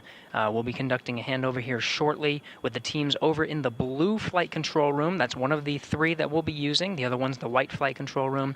It'll be Flight Director Rebecca Wingfield over there leading the teams on some of the overnight shift while Bob and Doug are asleep. Chris Cassidy aboard the International Space Station, already entering his sleep period, getting a full night's rest before waking up and starting to prep the International Space Station for the arrival of Bob and Doug. A lot of that work already completed from some of the pre-work done, even for the first launch attempt on May 27th, checking out some of the monitoring tools and the communications hardware that needs to be used and checked out prior to the launch of Bob and Doug. A lot of that work done today, Saturday. The main task of Chris Cassidy was cleaning the space station, and of course, he's got the rooms prepped for Bob and Doug upon their arrival. We're now entering into a media event. We'll be able to see some views from inside the Dragon. Bob and Doug aboard the Dragon vehicle just finishing up their meal. They're shifting a little bit from what Chris Cassidy has experienced in terms of their sleep schedule aboard the International Space Station, but they'll be all synced up when they arrive at just about 9:30 a.m. Central Time tomorrow. Again, teams here winding down. Flight Director Zeb Scoville's Orbit 2 team will be handing over shortly to Rebecca Wingfield over in the blue Flight Control Room. Until then, we'll toss it back over to Hawthorne to take us through the media event coming up here shortly.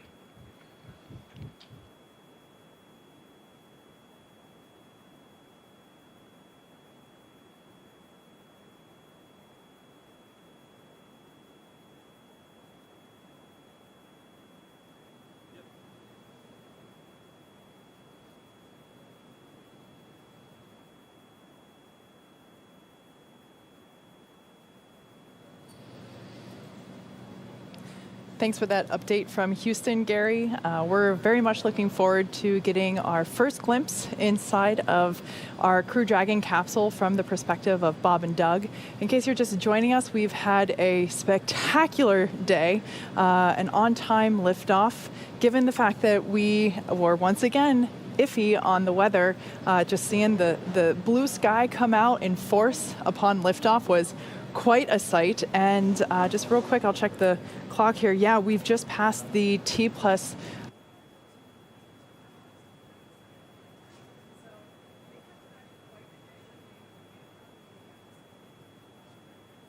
Oh, I think we just lost your audio, Kate. I think your mic pack might have just died. But as she was just saying, and we'll make sure she can keep saying in just a couple of minutes, we had that on-time liftoff, 3:22 p.m. Eastern Time from Pad 39A, the Falcon 9 rocket delivering Bob and Doug to their initial orbit. We haven't been tracking any issues with Dragon since they arrived in outer space.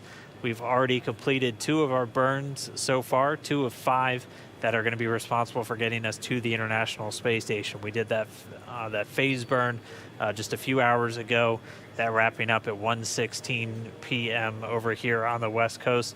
And then Bob and Doug also did the manual flight test, so at the controls of Dragon for the very first time, and they were able to complete that test objective successfully, putting it into a special orientation known as LVLH, or local vertical, local horizontal, literally just using the Earth itself as a guide to position themselves as they were flying.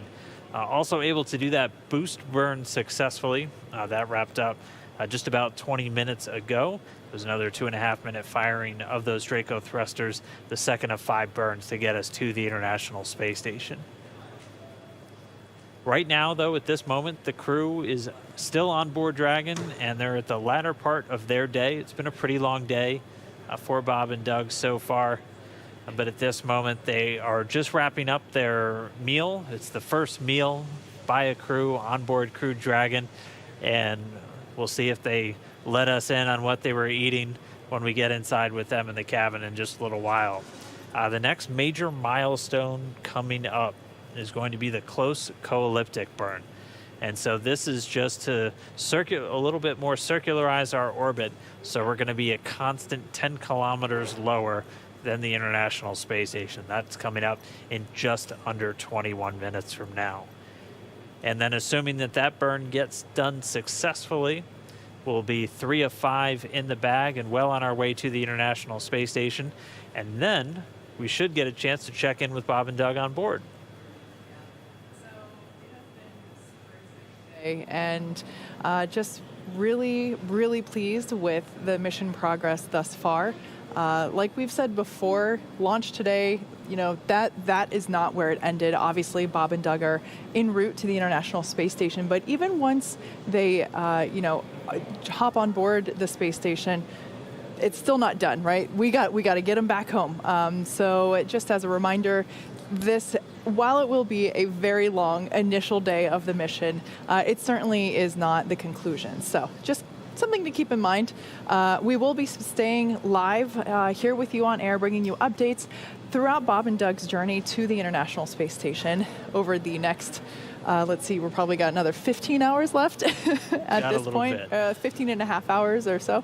And so, yeah, really exciting day. Even still, the energy in the building here at SpaceX headquarters is very much electric, given the success of the day thus far. But Mission Control here is right next to me, to my left. We just had a shift change among the Dragon operators, and we're still going strong. I know Gary walked us through. They're also doing a shift change over at Mission Control Houston, but you have teams working around the clock there in Houston and around the clock now for this flight uphill for Dragon. Just some of the voices that you're going to be hearing throughout the launch. Jay Aranja was the core, so essentially the Capcom here in Hawthorne that was talking to Bob and Doug. He's since handed over to Laura Crabtree, who's now on console there right behind us in the Mission Control Center here in Hawthorne. Going to be talking Bob and Doug through the last couple of hours of their day before they get ready to go to sleep. Again, they have about 8 hours timeline for them, and then they'll wake up tomorrow morning, and by that point we'll be wrapping up those fifth and final burn before we get into what we call the approach initiation. So really, the really close maneuvers in towards station. By that point, they'll only be a few kilometers below and about 7 kilometers behind, and then they'll execute a burn that's going to bring them in really close to the space station. And by that point, we'll also be getting some views from the station, which we're always going to be looking forward to. Yeah, absolutely. So there, the view on your screen on your right-hand side, that is Mission Control here in Hawthorne, California. And I believe on the left there that is our core, Laura Crabtree. And like Dan just mentioned, she would be the person that is communicating back and forth with Bob and Doug, walking them and confirming walking them on upcoming events and confirming procedure points. And so it has been a wonderful day. And getting back to the next event that we have coming up in exactly 20 minutes or thereabout, exactly almost. About 17 and a half 17 and a half minutes, yeah. We're going to get to the close coelliptic burn, or close burn. And like we've said before, that will place Dragon on an orbit roughly coelliptic with the space station. Now, as a reminder, there are 16 different thrusters available for Dragon to use for these on-orbit maneuvers. The 4 forward bulkhead Draco thrusters is primarily used for these bigger delta velocity maneuvers, like we would be executing here with the close burn. The 12 service section Dracos are around Dragon's base, and those are used for attitude and low impulse translational control. A mix of these have been used for each of these burns, and we of course have redundancy built into Dragon if we run into issues with any of the thrusters during the mission. So yeah, we should be coming up to that burn in about 16 minutes. And when we get there, it's going to be a fairly long one. It'll be about a 10-minute firing of those thrusters. So once it starts, we'll just continue to hear. We should get some check-ins from the core to the crew as it's going to update them. And then, of course, at the very end, we're looking out for those words, good burn. That's what we want to hear. And they're continually adjusting the timings of these burns based off of just how much Dragon's velocity changes on the way uphill. We have some pretty specific times down to the second where they're initially planned, even days or even weeks out sometimes before they launch, but they're constantly readjusting in real time just how long these burns are going to occur and how long or when they're actually going to happen. And this is just part of the nature of orbital mechanics. We're trying to hit one speeding bullet with another one as Dragon continues to raise its orbit over the next several hours.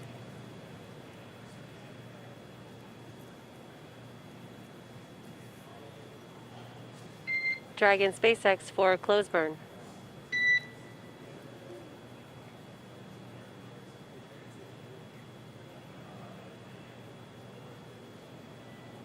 Go ahead. Yes, we are just about 15 minutes out from the close burn. You can expect a tank transition approximately 4 minutes into the burn from land tank to orbit tanks. Additionally, there will be a cabin fan swap during the burn or just after the burn, and SpaceX is go for the close burn.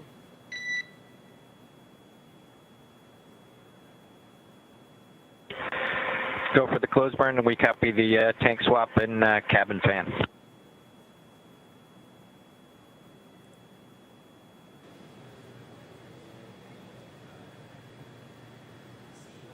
All right, that back and forth that we just heard there between Crew Dragon and Core here in Hawthorne was basically just saying that we are go to begin the closed co-elliptic burn, which, like we said, is going to be raising Dragon's orbit.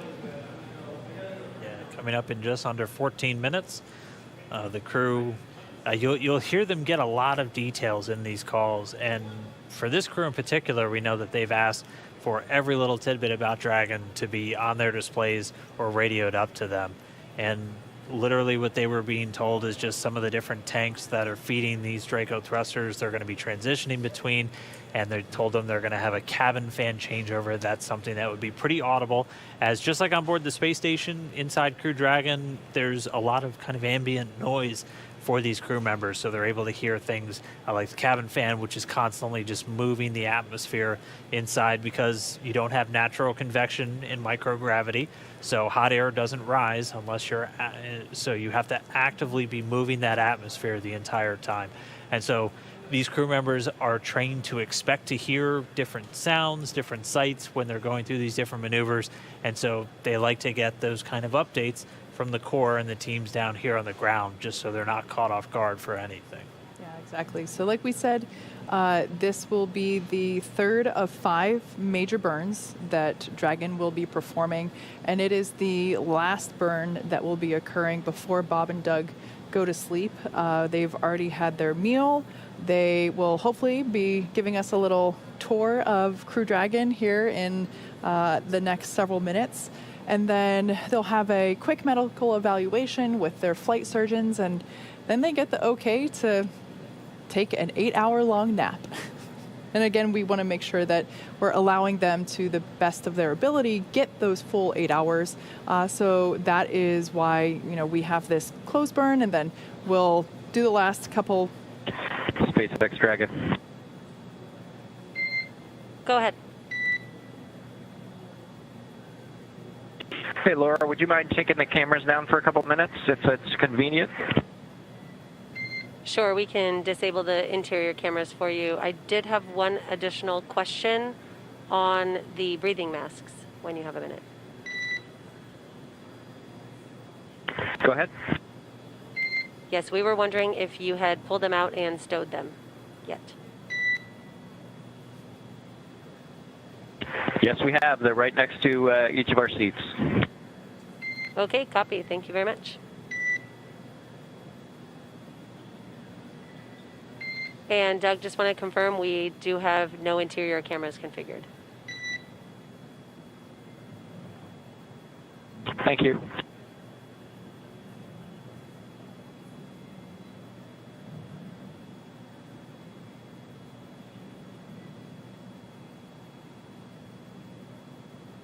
right, we are just under 11 minutes now from that next burn. Haven't been tracking any issues with Dragon so far throughout today's flight. Hopefully we keep that up over the next couple of hours until they make their way all the way up to the International Space Station. This is going to be, as Kate was saying, the last burn for quite a while. We won't do the fourth of our 5 burns, that transfer burn, for almost another 11 hours from now. So Dragon's going to just kind of stay in this altitude below the International Space Station, about 10 kilometers or so, roughly co-elliptic with it for quite a while, pretty much throughout their entire sleep period. And then once we get to right after their wake-up time, we'll be looking to do these final burns, and then they'll be in much closer, just about 2.5 kilometers below the station's orbit, and that'll set them up perfectly for that final approach and docking.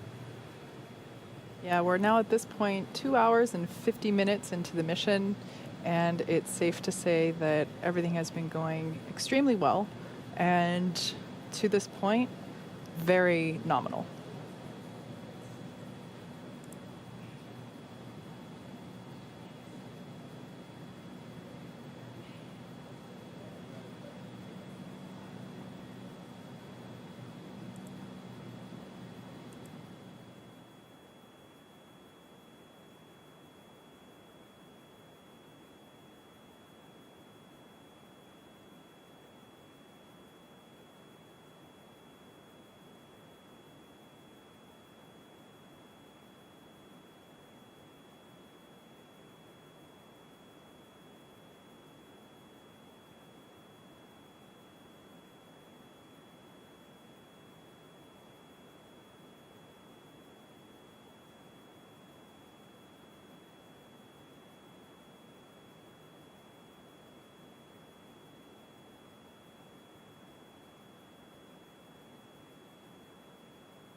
SpaceX Dragon, you're cleared back on board. Copy all. Thanks a lot.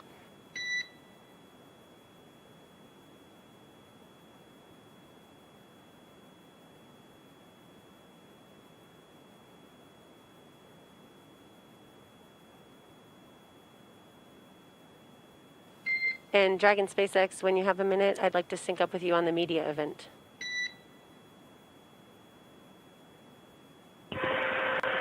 We are available. Let's talk about it. Okay, so if you have the PDF open, I've got a couple of sections of talking points. I was thinking that you could get through a couple of those sections. If you have a preference, we are open to what you'd like to do.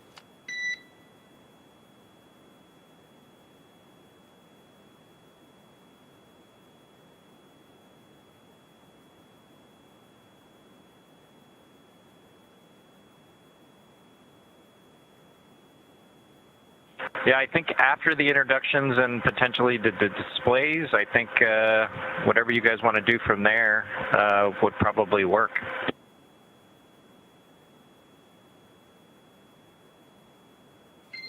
Yeah, Doug, if you want to show some good views out the windows, that might be really cool for everyone.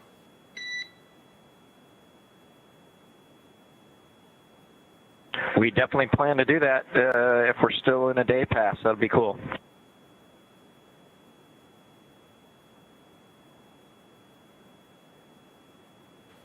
we should have some good views for you during that ground pass. Excellent.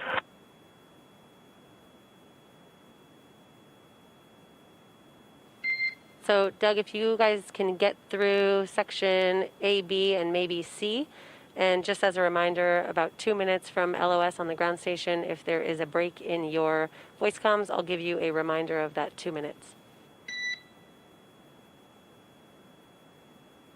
Okay, copy that. Thank you.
All right, this is the team from Hawthorne. We are just under 2.5 minutes from this next burn. It's the closed coelliptic burn. This will be the third out of the 5 that we're looking to do on our flight up to the International Space Station. We've done 2 of them successfully so far, and this will be the third. This is going to raise the apogee, or the highest point of our orbit, to about 10 kilometers below the International Space Station. Or actually, we already did that with the boost burn. This is going to circularize our orbit, so we're at a constant 10 kilometers below the International Space Station. And so this will be a pretty long burn. It will be just under 10 minutes. And so we'll check it out. We'll hear when the burn initiates, and we'll get some updates from the teams and the crew on board. Bob Benkin and Doug Hurley should get some calls based on how the burn is going. And then, of course, at the very end, we want to be looking out for those words nominal burn or good burn.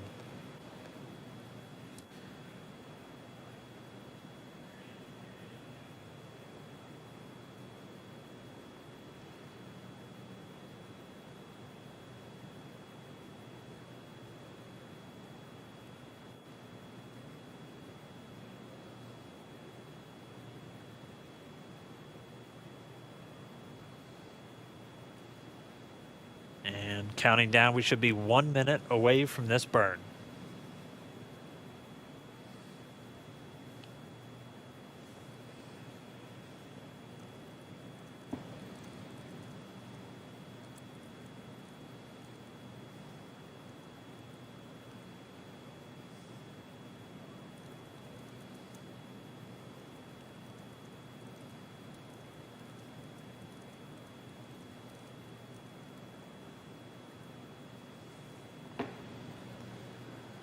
"30 seconds to the burn."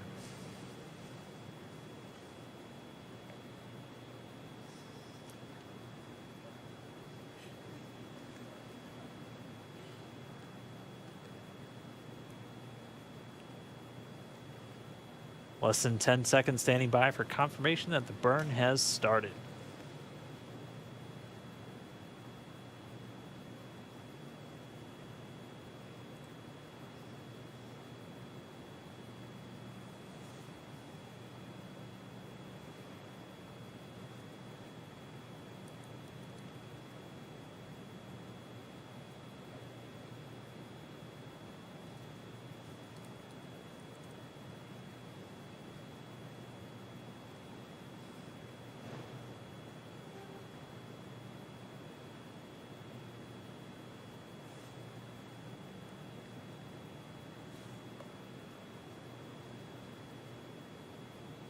And so we're seeing data this burn has begun.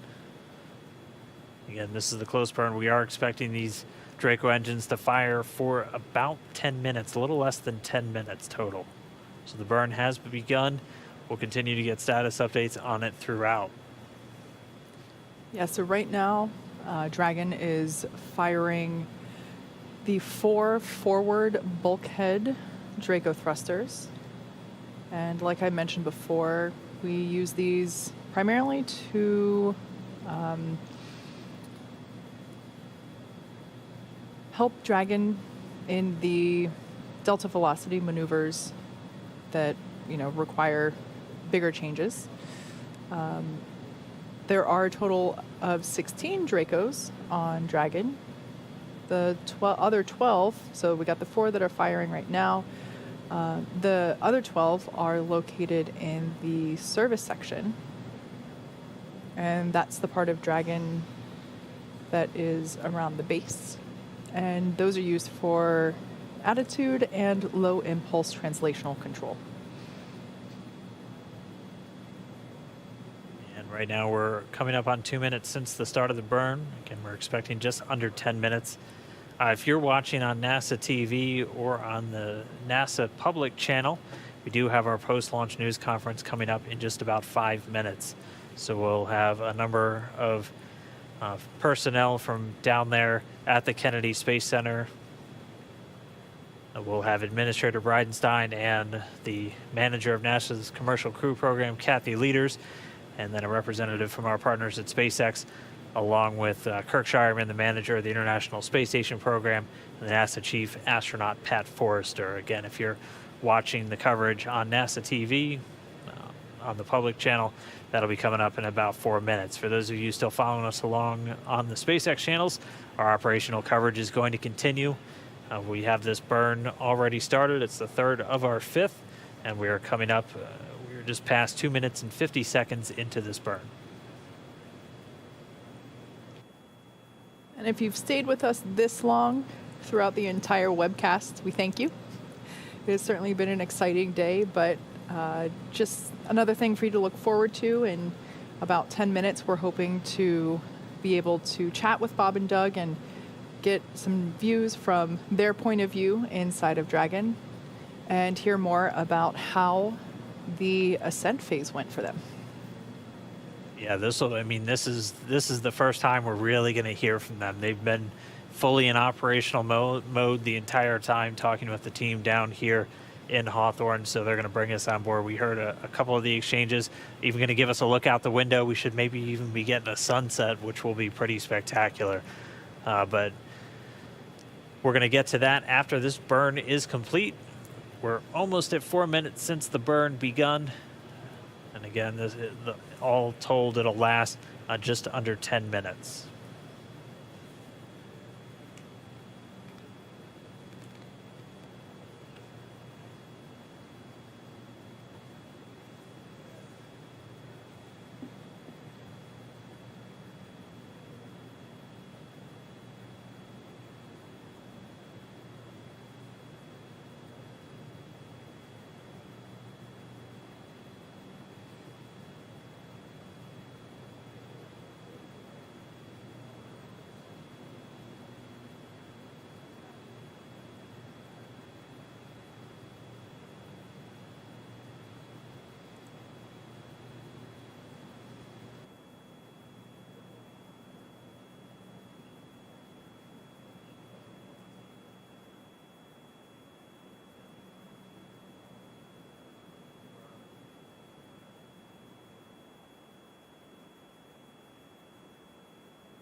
All right, we're a little over 5.5 minutes into this burn.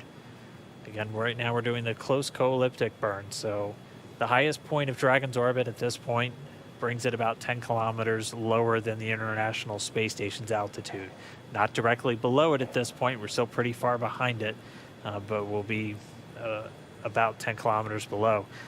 This burn is just to raise the lowest part of Dragon's orbit, the perigee, up until we'll be on what's called a co-elliptic orbit. So our orbit is at a lower altitude, but it maintains pretty much the exact same lower altitude as the International Space Station. So we'll be on an elliptical orbit, so not a perfect circle, but we'll be at a steady 10 kilometers lower than the space station itself. And this will be the third of those 5 burns. This will be the last one we do for about 10.5 hours, because after this one, the crew will be getting ready to go to sleep. And then right around when they're waking up, we'll get into the 4th and 5th burns, the transfer burn and the final co-elliptic. And that'll put us well within reach of the International Space Station. And we'll be starting all of that approach, rendezvous, and docking.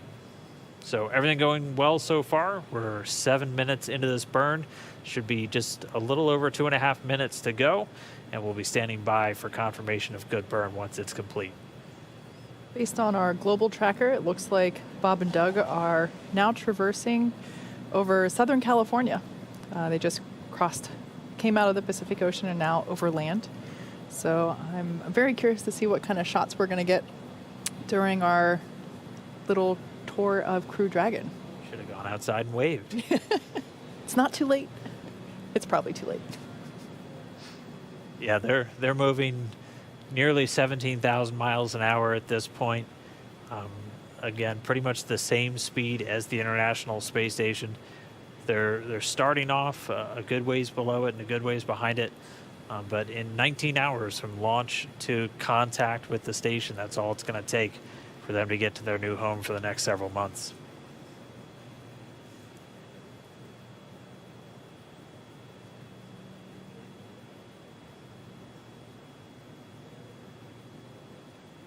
We just crossed 8 minutes into the burn. Again, this all told will be just a shade under 10 minutes.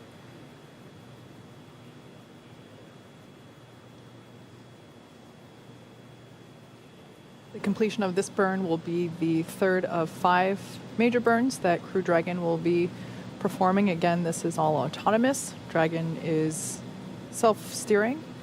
So after this after this particular burn completes, Bob and Doug will, within the next hour or two, be on their way to La La Land. Yeah, on their way to their first sleep inside Dragon. They'll first have about an hour of what's known as pre-sleep, and anyone familiar with schedules on the International Space Station, you'll know they have pre-sleep and post-sleep. And it's really just free time for the crew members themselves. A lot of them in their pre-sleep, it could be eating your dinner, just kind of getting ready for bed, brushing your teeth, all of those kind of normal household things you do. They're also doing them in space, and it's really just an hour for them to get ready, and then they'll have a hard scheduled 8 hours. They won't probably fall asleep right at the start of that sleep period, but they get 8 hours until they wake up.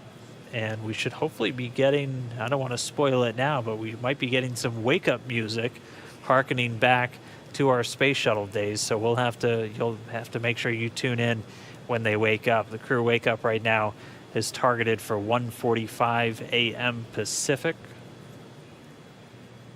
And we're standing by for the finish of that burn. Dragon SpaceX for closed burn performance. Go ahead, and you're a little bit weak. Copy, how now? Much better, thank you. Okay, so the closed burn is complete and was nominal, and I have a couple more words for you on the media event.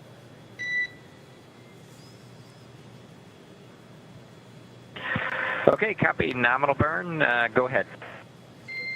The request is for the 2 task lights in 2 and 3, so your task lights for your seats to be turned off prior to the media event. And additionally, we have a request to to talk about the zero-G indicator that you guys took on board with you.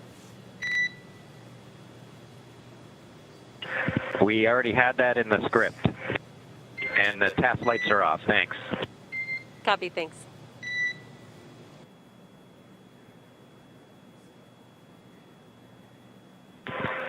And we are ready anytime. If you guys want to do the count, it looks like the ground station will be up in about a little over a minute.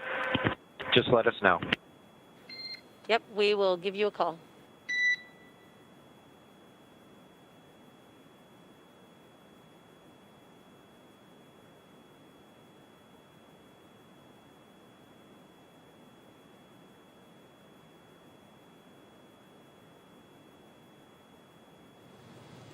All right, we had a successful close burn, so that's 3 down, 2 more to go, but we won't get to those until tomorrow when it's time for the crew to wake up.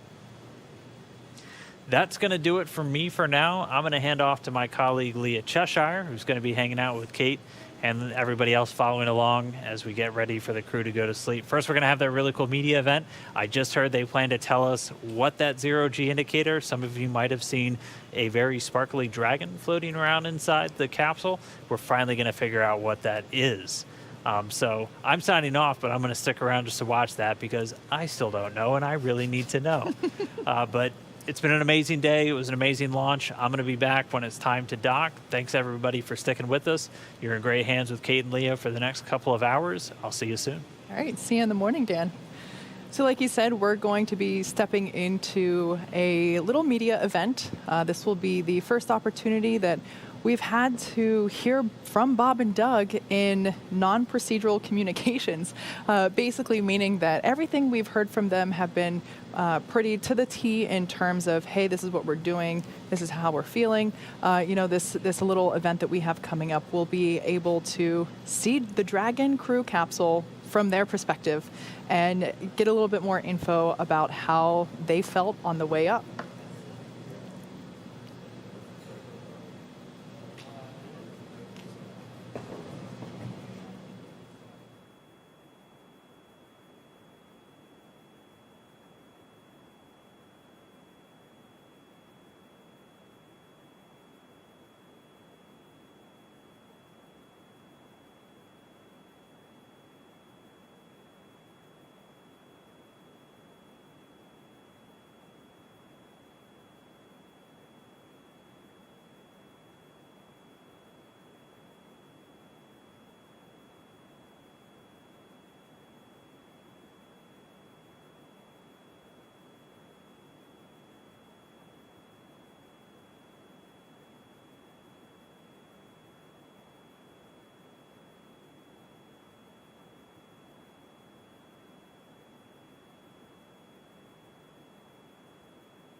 Dragon SpaceX, we are ready for your verbal count.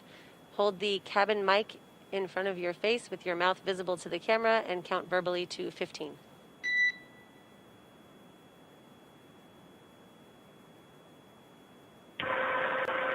One, 2, 4, 5, 6, 7, 8, 9, 10, 11, 12, 13, 14, 15.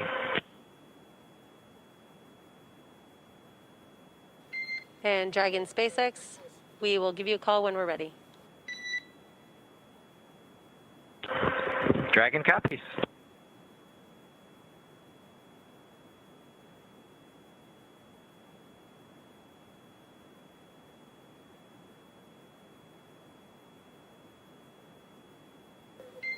Dragon SpaceX, you are go to begin the media event.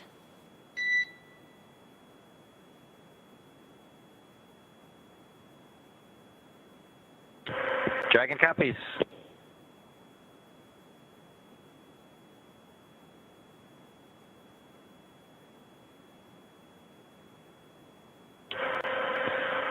Well, everyone, welcome aboard Dragon. My name is Doug. Next to me is Bob. You probably know him. We're so glad to be with you this evening and welcome you on board Dragon. Got a couple things we want to talk about first before we kind of show you around. The first is kind of a tradition we've had over the years with spacecraft going way back to the Mercury era. And then a tradition that's been carried on ever since with all our space vehicles, including the Soyuz. We're given the honor to name this capsule. I know most of you at SpaceX especially know it as Capsule 206, but I think all of us thought that we could maybe do a little bit better than that. So without further ado, we would like to welcome you aboard Capsule Endeavour. We chose Endeavour for a few reasons. One, because of this incredible endeavor NASA, SpaceX, and the United States has been on since the end of the shuttle program back in 2011. The other reason we named it Endeavour is a little more personal to Bob and I. We both had our first flights on Shuttle Endeavour, and it just meant so much to us to carry on that name. That's what we decided to go with. So we hope you enjoy that name, and once again, welcome on board. Well, good evening, everybody, and welcome aboard Endeavour, the SpaceX vehicle headed to the International Space Station.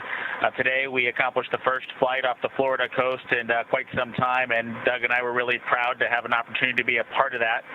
We're doing it in a brand new spaceship, a spaceship that's a lot different than its namesake Endeavour, the space shuttle, in that it has touch display screens that allow us to accomplish most of the interfacing requirements that we have. We'll have if Doug pans over and points at the display in front of me, you can see the forward view that we had during the maneuvers that we most recently did. You can look out the window. It looks like the centerline camera doesn't have a lot of content on it now. We're kind of pointed into space so that the windows can see the Earth below us.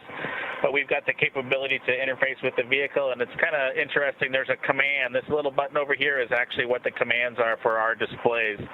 One thing that does get lost is there is a extensive button panel down below as well. So over on this side, we can turn the displays on and off, as well as send some commands for some contingency situations. On the other side, we have the ability to deploy chutes and things like that on entry. So we do have some buttons, but the primary interface is these displays. So nice, new, modern cockpit that we've got for our compared to our namesake, the Space Shuttle Endeavour. I'm going to migrate a little bit away from our seats here, and Doug from his seat is going to continue to try to follow me so you can tell what can be seen from the seat that he sits in. So from his seat, when he is inside in the vehicle, strapped in, this is what his view actually looks like. You can see a window off to the one side. We each have a window that we can view out and see what's going on outside. That was exciting on ascent for us to be able to see the arm rotate away from the pad, and that's when we both, I think, knew that we were going to launch today. So that was super cool. I've got one on my side as well. The hatch that we came in is the hatch that's right behind me. It is a little bit of a tight quarters, but I'm going to try to demonstrate some of the capability that we have now that we're in zero gravity. So I think I was requested to do a backflip. I'm going to kind of do a side spin, which is a little bit of a permutation on that request. So hopefully you can see what it's like to actually float in zero gravity. And Doug and I are super excited that we got the opportunity to do this again today, even before the end of May. So that was super cool. We did, it turns out, end up with one stowaway on board our vehicle when we launched today. It was not just Doug and I who accomplished the launch here. We do have an Apatosaurus aboard. We both have two boys who are super interested in dinosaurs. And we collected up all the dinosaurs between the two houses, and Trimmer, the Apatosaurus, got the vote from the boys to make the trip into space today with us. And so that was a super cool thing for us to get a chance to do for both of our sons, who I hope are super excited to see their toys floating around with us on board. I'm sure they would rather be here given the opportunity, but hopefully they're proud of this as well.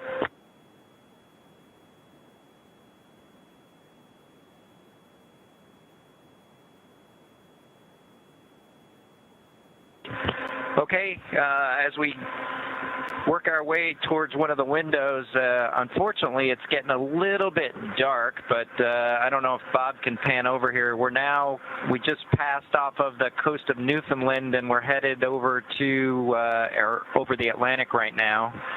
I don't know if you can get a good picture of that.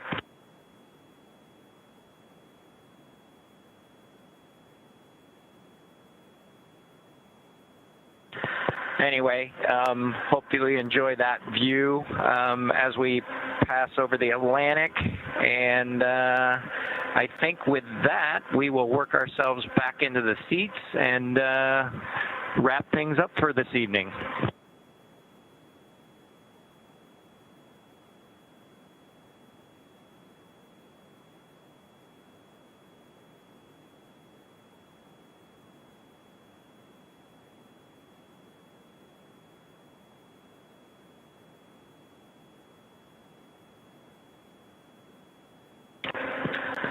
So Doug's there making a nice big smile for the camera. I hope you enjoyed the trip today with us on board the Dragon Capsule Endeavour with our friend Trimmer, the Apatosaurus, and Doug and I. We just would like to thank SpaceX, we'd like to thank NASA, and we'd like to thank the American people for the opportunity today. And we're really proud of the entire team that was able to accomplish human spaceflight again from the Florida coast. Just a wonderful experience. Doug and I are just so proud to be a part of it, and just want to thank everybody who gave us this opportunity and worked so hard to make this happen today. So with that, I think it'll be good night from Capsule Endeavour. Good night to everyone at NASA, at SpaceX, and the United States, and congratulations to the teams that got us into orbit. And we're looking forward to seeing Chris Cassidy and his Russian colleagues on board the International Space Station tomorrow morning. Good night, Megan and Theo. And Karen and Jack.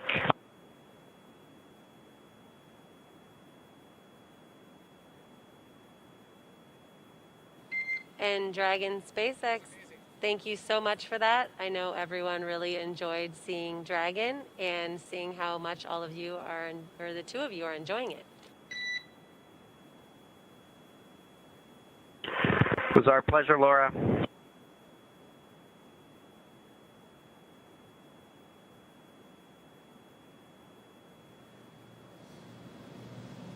In case if you've just joined us, that was our first look inside the Crew Dragon capsule with Bob and Doug. Our first opportunity to hear what their experience has been like thus far.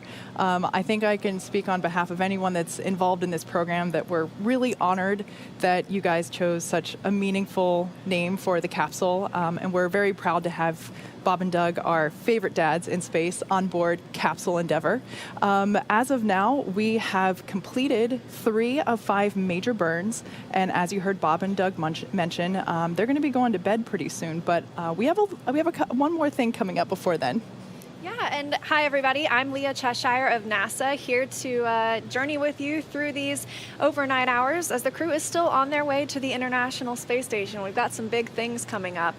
In about 45 minutes, we'll be looking for the crew to have their PMC, or private medical conference. These are standard for every astronaut flying in space, and they actually date back to the Apollo missions. Well, we're really happy to have you on board. I'm sure Dan was exhausted. And yeah, like we mentioned before, we're going to be bringing you coverage throughout the entire mission, overnight, yes, all the way through until Bob and Doug actually hop on board the International Space Station early tomorrow morning. It is a 19-hour journey to the station, and at this point we are approaching T plus 3 hours and 30 minutes. So it's safe to say they've got a ways to go, but as we just saw from that awesome look inside the capsule, it seems like they're getting pretty cozy in there. Yeah, that's a pretty good view. I mean, we got to see the whole thing. We got to see the screens and their seats, which will turn into beds. Mm-hmm. Correct? They'll stay they will sleep in their seats, but the seats will keep the shape that they're in currently. So they will be in a bit of a chair position, different than their beds on the International Space Station. But yeah, so those PMCs, or private medical conference, is basically the last thing that they have to do before they get to take a well-deserved sleep. Yeah, they'll be able to talk to medical doctors, NASA flight doctors, they're flight surgeons as they're sometimes called on the ground, talking through their health and getting the feedback on their current status. All of the crew members have a flight surgeon assigned to their mission. The flight surgeon is dedicated to their health care throughout the duration of the mission, including training, on orbit, and when they return. That means providing remote care to the astronauts while they're in flight or on the station. I think it's safe to say that, all of us that have been experiencing the global pandemic that we have, receiving something so important as healthcare virtually, it was something new for a lot of us. But, this type of healthcare procedure is standard procedure for NASA astronauts because, of course, we have to be looking out for any changes in their health and just general health checks while they're on station and, the entire journey up to station. So I think this is just another... Dragon SpaceX for camera settings.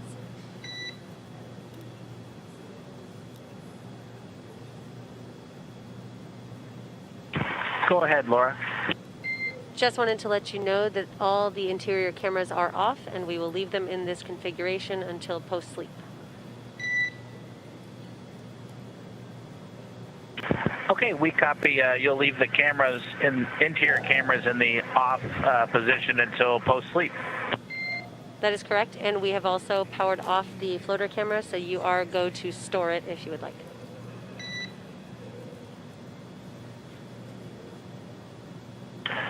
Thanks, Laura. We'll put that in work and get the floater camera stowed away and have it ready for tomorrow. And just wanted to say, good to talk to you from low Earth orbit finally, instead of just from upstairs or downstairs. Yeah, I agree, Bob. It's nice to hear your voice in orbit rather than upstairs. I did just want to make sure that for solidarity purposes, there's no coffee drinking or tea drinking going on down there, right? I have to take the mask off to drink coffee, so, some coffee.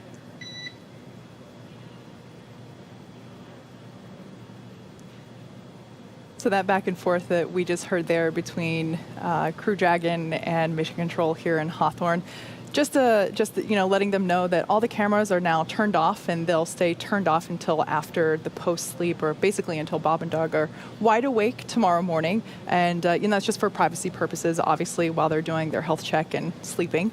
And you may have heard them mention the upstairs, downstairs. That is referring to our training facilities here in Hawthorne. We actually gave you a pretty cool look into those training facilities earlier in the webcast, so you might want to rewind your feed to catch up on to see what that actually looked like in person. But essentially, Bob and Doug, like we've been saying, they've been here on site in Hawthorne for months. They are part of the SpaceX team, really hitting a home run in terms of they're here training with our team. We all work as one, and it has been that way for months. They have gone through rehearsals and practices of every possible procedure that they would go through, and so that's where that upstairs downstairs comes in, because Mission Control would be down here as they're walking through the procedures in the upstairs training capsule. And of course, they're not allowed to drink any caffeine until they get to station, so that's a nice little thought that mission controllers might also be withholding in solidarity, but a difficult task, I'm sure. Yeah, it's been a long day for everybody, so I can understand where, I don't know, they might have to sneak one in and not tell the crew. Yeah. Who knows? We'll see. So like we said before, we're going to the Bob and Doug, our Dads in Space, will be beginning their private medical conferences. Again, those are just standard for every astronaut flying in space. It happens regularly, and it's just an indication that their opportunity to connect with their flight surgeon. Keep in mind that the flight surgeon is assigned to their mission specifically. That flight surgeon is dedicated to their health care throughout the duration of the entire mission, including training while they're still on Earth, while they're on orbit, and throughout their entire return. So that basically means that not only do they get remote medical care while they are in space, but it also means that the flight surgeon will actually be on board the recovery vessel when they splash down in the ocean. And that flight surgeon will be the first person that they really get the chance to talk to, aside from the recovery crew members themselves. But, as soon as they emerge from the capsule post splashdown, they get another medical evaluation right there on the recovery vessel. Yes, and so we, as we mentioned, are on our way to the International Space Station in the Crew Dragon, now named Endeavour, and keeping an eye on everything happening in Mission Control Houston for us is Courtney Beasley. We're going to toss it to Courtney. Tell us what's up, what's going on over there? Thanks, Leah. Such an exciting day, and I'm happy to join you for coverage into the overnight hours from Johnson Space Center. Here in Mission Control Houston, the Orbit 3 team of flight controllers is on console, led by Flight Director Rebecca Wingfield. Flight controllers here in Houston are continuing to alternate the flight control rooms they are using from shift to shift to prevent contact between the members of one shift to the next. At this hour, the International Space Station crew is asleep. The trio, NASA astronaut and station commander Chris Cassidy and Roscosmos cosmonauts Anatoly Ivanishin and Ivan Wagner, went to sleep around 4:30 p.m. Central Time, just a little over an hour ago. They'll continue that sleep period until around 1 a.m. Central Time on Sunday morning, ready to begin an exciting day of work. Then around 5:35 a.m. Central Time, Cassidy has a rendezvous conference with ground controllers to review rendezvous procedures that the Crew Dragon crew will be executing later in the morning. He'll then move to begin to set up tools, and that will be just the start of a long day before the hooks are driven to form a hard mate between Crew Dragon and the International Space Station. Cassidy will then work in tandem with Bankin and Hurley to equalize pressure to ensure there's a tight seal between Crew Dragon and the International Space Station before they open the hatch to greet their new crewmates, who will become members of the Expedition 63 crew at the time they float into the Harmony module. For now, all systems are a go on the International Space Station side, so back to you, Leah and Kate at Hawthorne. Thanks, Courtney. We'll keep checking in throughout the night as Bob and Doug continue to make their way to the International Space Station. Looks like right now, based on the ground tracker that we just saw on your screen, they are over Central Africa. So it's pretty incredible how quickly, when you think about it, how quickly they are traveling. I said maybe I guess probably 20 minutes ago, they were over entering the coast of California, and now they're already in Africa. So it's quite incredible to think that they are going Dragon SpaceX so for incredibly PMC. fast in their pursuit of the International Space Station. Go ahead. Yes, we're setting up a PMC here on your timeline. It's in about 15 minutes. You'll have about 15 minutes for that conference.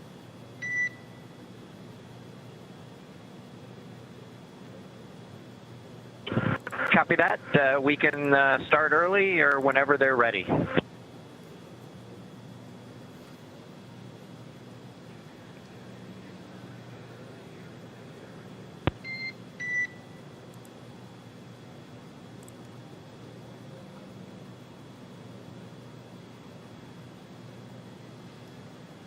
So there we heard that Bob and Doug are ready to begin their private medical conference.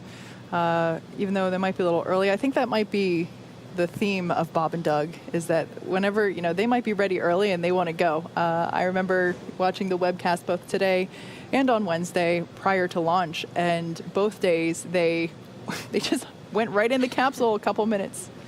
And Dragon SpaceX will work to get that set up as early as possible, and we'll give you a call when we have set up for it.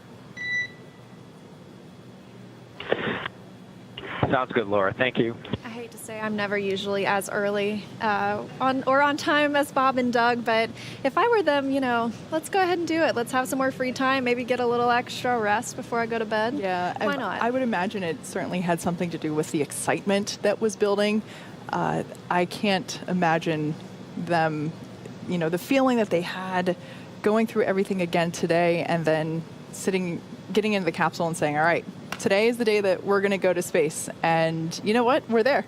I know. I can't imagine sitting still for the amount of time that they have to from the time they board Dragon until they finally lift off, and just having to wait, as excitement continues to build. But you're just still on the launch pad, so. Yeah, for sure. And as we saw in that little tour of Crew Dragon, we could see that while there was enough room for for Bob to do a backflip, it was still, not exactly enough space to really stretch out as much as they might want on a regular basis. So yeah, the confinement there, they're working around it. It's still pretty roomy, but it is definitely not a limo. Well, it's not too bad, though. For 19 hours, I've been on some pretty long road trips, and I think I'd rather take a 19-hour trip in the Crew Dragon than I would in a minivan, so it's not so bad.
So when Doug and Bob arrive at the International Space Station tomorrow morning, going to be a pretty exciting time. It's been a very exciting day so far. Thanks for tuning in and joining us as they continue their journey. They will be greeted by 3 Expedition 63 crew members currently living aboard, and I know they'll be looking forward to seeing their friends. Currently aboard the International Space Station is NASA astronaut Chris Cassidy, also serving as the commander of the space station. You can see him there on the right of your screen. He's also joined by Roscosmos cosmonauts Anatoly Ivanishin and Ivan Wagner. International Space Station is very international, and so we have members from visit from Roscosmos, which is, like I mentioned, the Russian space agency. We have JAXA team members, the Japanese Aerospace Exploration Agency. We have ESA, European Space Agency astronauts, coming up and down from the International Space Station, orbiting 250 miles above our heads, performing science and research that benefits all of us here.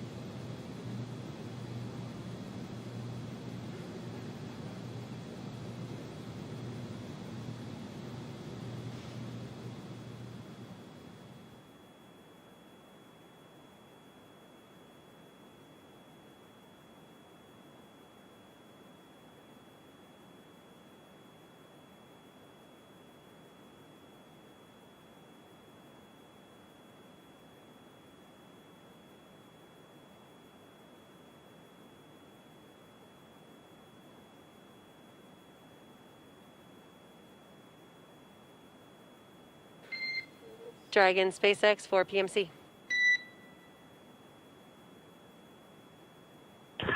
Go ahead. We are going to privatize the loop, so the PMC will start imminently.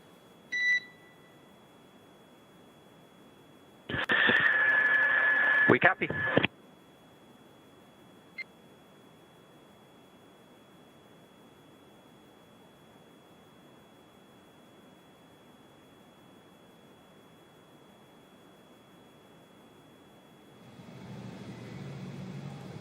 So as we just heard, Bob and Doug will begin their private medical conference, their opportunity to check in with their dedicated flight surgeon. Again, like I said, that flight surgeon is assigned to the mission and provides care throughout the entire mission.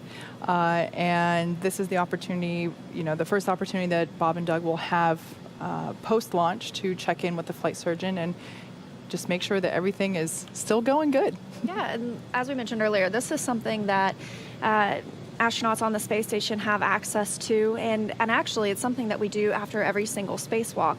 The astronauts will come in and doff their suits and their helmets, and then the first thing they do is they go and have a private medical conference and, share any of their concerns or if they're feeling well, but they always have that option. Yeah, it's been really interesting to see in today's mission all of the opportunities where we're talking about something. So, for example, the meals that Bob and Doug eat, how, there is space food, but the space food that they eat on the station is different than the space food that they ate and will be eating throughout their on-orbit portion as they're chasing the station down. And it's really interesting to see how the differences and similarities between when they are on station and while they're off station or catching up to it. There's a lot of repeated activities for reliability in terms of not only the hardware, but the hardware on the capsule, but the hardware as in Bob and Doug, their bodies. That is obviously a really important piece of hardware that we need to make sure is fully operational at all times. Yeah, absolutely.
All right, we are coming up to T plus 3 hours and 49 minutes. And at this point, we're going to toss it over to Courtney Beasley to give us an update from Houston Mission Control. Thanks, Kate. Here in Mission Control Houston, the Orbit 3 team of flight controllers is on console, led by Flight Director Rebecca Wingfield. The controllers here in Houston are continuing to alternate the flight control rooms they are using from shift to shift to prevent contact between the crew members of one shift to the next. At this hour, the International Space Station crew is asleep. The trio, NASA astronaut and station commander Chris Cassidy and Roscosmos cosmonauts Anatoly Ivanishyn and Ivan Wagner, went to sleep around 4:30 p.m. Central Time. They'll continue that sleep period until just about 1 a.m. Central Time Sunday morning, ready to begin an exciting day of work. Then around 5:35 a.m. Central Time, Cassidy has a rendezvous conference with ground controllers to review rendezvous procedures that the Crew Dragon crew will be executing later in the morning. He will then move on to begin setting up tools that will be used for leak checks between the space station and Crew Dragon after docking, as well as setting up photo TV equipment to capture the historic hatch opening later that day. From there, Cassidy will move into his midday meal. Then around 8:25 a.m. Central Time, Cassidy will begin monitoring the approach of Crew Dragon, the moment we've all been waiting for. He'll be monitoring the approach from the cupola workstation on board the International Space Station as it begins its approach initiation burn.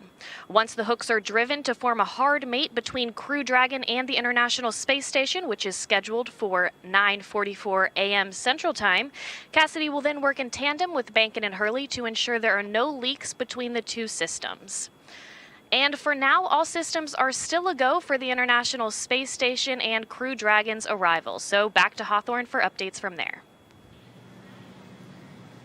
Thanks so much, Courtney. And you know, this is called DM2, Demonstration Mission 2, so it's still considered a test in a way. But the next thing coming up for Crew Dragon will be Crew 1, and that'll be a flight to the International Space Station, not with 2 astronauts this time, but with 4. That'll be Mike Hopkins, Victor Glover, Shannon Walker, and Soichi Noguchi. Yeah, so that's really exciting. That particular mission there, you can see the 4 astronauts slated for Crew 1 later this year. They're on your screen. That particular mission will be longer in duration, as it is an actual mission, and something that I've been really interested in hearing about throughout the webcast and throughout all of the discussions that we've been having leading up to this is really the change in ability in doing science on the station is with the addition of a crew, especially as many as 4 people. So I know Chris Cassidy is certainly looking forward to having his buds Bob and Doug join him on station. But when you have a crew of 4 people heading up there, and I'm not sure how many NASA astronauts or U.S. astronauts will be on board at that point, but it's safe to say that the amount of science that we'll be able to have done on station, because remember, it is an orbiting science laboratory, and instead of the astronaut, Chris, there in terms of being the singular person conducting the U.S. Science experiments, he will have, or whoever is up there will have more people able to help out, which then means that your entire day is not just doing maintenance on station and exercising and eating and sleeping. You actually get to do science, which for me, I mean, that is the most exciting thing about the station, is that it's a lab. Yeah, and that's amazing to me that we literally have an orbiting laboratory. And so we typically have 2 or 3 NASA astronauts on the station, at least recently.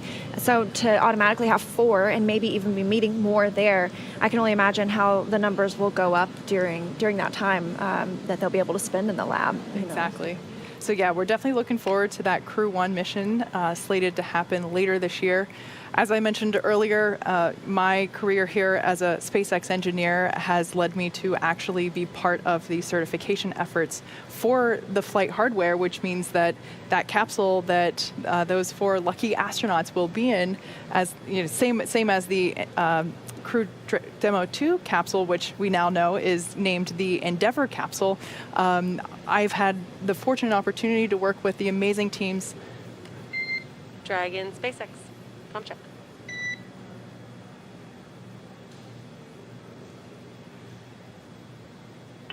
Loud and clear. How was? I've got you loud and clear as well. Wanted to let you know that the Dragon to Ground loop is public once again. Dragon copies. All right. That transmission that we just heard there was confirming that the Dragon to Ground loop is audible to us once again, and that's a good indication that the PMCs or private medical conferences have concluded. So that is good news there. But yeah, as I was saying, I've had the wonderful opportunity to work with the amazing teams at SpaceX and NASA on this joint mission, and it is so awesome to see hardware in space actually, transporting astronauts to station. Obviously something that we've been working towards and looking forward to for a very, very long time. Yeah, this means so much for the International Space Station to have this reliability brought back to American soil, so that we know we have partners here that are able to take us to low Earth orbit. And continue this almost 20 years now of continuous human presence on the International Space Station. Pretty incredible. Yeah, it's coming around in November. And so I think about it sometimes in the sense that there are people driving on the road today, or people who are 18 years old, 19 years old, who have never lived a day without somebody living in space. So true. That feels like the future to me. Mm-hmm. Absolutely.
So just a couple minutes ago, we passed the T+4 hour mark in the SpaceX NASA Demonstration 2 or Demo 2 mission.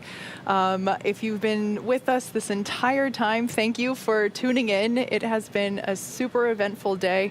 On-time liftoff from Cape Canaveral with Baba and Doug on board, and everything was a super clean ascent and liftoff.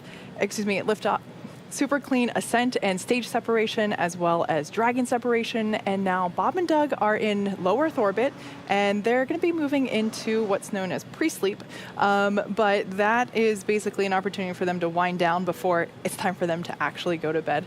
But there's something that I personally am really excited about on this particular mission. So for those of you that don't know, Doug Hurley was the pilot of the final space shuttle mission, STS-135, and that was back in 2011.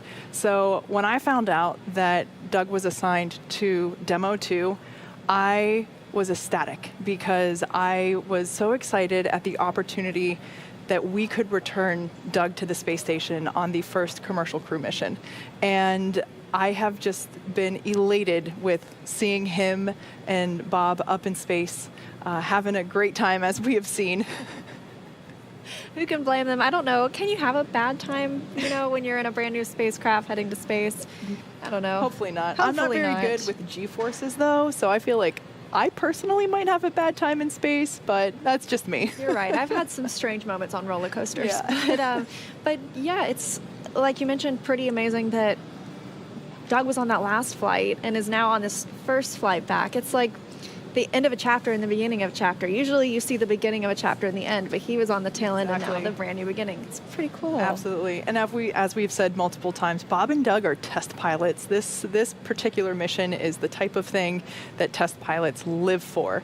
The last time that America had a new space vehicle to test was 1981 with the first space shuttle.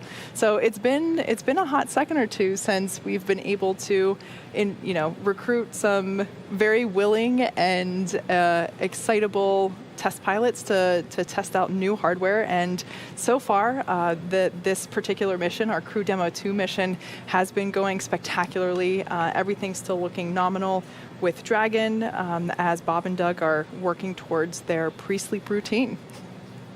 Yeah, just getting ready for bed, kind of like we do here on Earth. I will tell you a fun fact about when astronauts brush their teeth in space. They can use edible toothpaste because they don't have a sink, and of so course, they actually have edible toothpaste that if they want to, they can just swallow the toothpaste. They can also spit it out if they need to, but just a fun space fact, Yeah, it's always really interesting to compare what normal life is like on Earth to what life in space is like. And something that continues to fascinate me is the fact that a lot of the work that's being done on the International Space Station, a lot of the research, the experiments, it's not all focused just on exploring outer space. A lot of it is actually focused on making life better for us earthbound humans as well. Whenever I try to educate people about what is going on in the space, and I like to use the analogy of eye pressure. So standing on planet Earth, we have gravity, and there is gravity pulling your fluids down towards your feet. But in space, there is not gravity, so those fluids in your body have an opportunity to reach an equilibrium, which basically means that you might have a little bit more pressure in your head because your fluids, your blood is not being pulled down towards your feet. And so that means that a little bit of increased pressure might change the shape of your eyeball in space, which means that your vision changes. And that might seem kind of a stretch, but when you think about patients in hospitals or long-term care facilities that are unable to get out of bed, they definitely incur some of the same symptoms there because their fluids reach an equilibrium as they're laying down all the time. So really the research that's just one example of some of the research that's done on vision changes due to fluid pressure in the cranial in your brain, how that impacts your eye vision, and the fact that that is 100% applicable to people on Earth. I think that that's super cool, and we have so many exciting opportunities to continue to do science that is not just focused on exploring outer space, but helping those of us down here that, like I said before, I don't like G-forces, so I'm probably going to stay on Earth, and I'm totally fine with that. Yeah, there are so many, and that's one thing, like you said, I love to tell people about, because I don't think that they understand just all of the research that is being done on the space station and how it benefits us. And even through the years, we can look at the technologies that have been developed based on space travel and the things that we've accomplished so far. But you talking about, bedridden patients made me think also about exercise. And so the crew has to exercise when they're on the space station almost 2 hours every day. Every day. Yeah, and so bringing that kind of knowledge back down to maybe even physical therapists, other people who have to work with those who need that sort of help, and that's able to fuel some decisions sort of like that. Yeah, and that 2 hour workout schedule is not by choice. They have to do it because the lack of gravity in low Earth orbit means that their muscles might weaken and their bones might lose some density, and it's exercise and nutrition and sleep that allows them to keep their bodies in tip-top shape throughout the entire duration of their mission. We've had a couple of lucky astronauts that have been on station for nearly a year, and that's a long time to be without gravity, and so definitely making sure that you have plenty of exercise in your routine is not an option, but certainly a must for folks up on station. Yeah, it also helps us think about long duration space travel beyond even just a year on the space station. But if we're going to go to Mars or the moon, you want to be able to stand when you land. Absolutely. And so it's going to take working out on the way there to so that your muscles don't atrophy, so that your bones don't become, brittle, and just preparing you for that new environment once you actually do land on another surface. So like we said before, Bob and Doug are approaching what is known as pre-sleep. They will have about an hour or so although it might be a little bit longer, or excuse me, it might have a little bit more than an hour, because as we've seen throughout the mission, they like to get to things sooner than later, so they've been on the earlier schedule. And so they'll basically have about an hour to wind down and mentally and physically prepare to drift off to sleep. Like I've said before, we really want them to be well rested whenever it comes time to begin the integrated operations for docking. And so it's really critical that they get the full, at least as much of the 8 hours as possible to be rested. And that's part of the reason why we've been talking about these 5 major burns that Dragon performs. We've done 3 of them, and then we don't have to perform the next one until after the crew will wake up. So, because again, we don't want to wake them up. It can be pretty loud. Yeah, it should be a pretty nice night. I mean, I wouldn't mind some white noise or something in the Crew Dragon, but yeah, it's hopefully a silent night here on Earth too. Looking to continue this nominal mission. Everything looking good so far with Crew Dragon.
Dragon SpaceX, com check.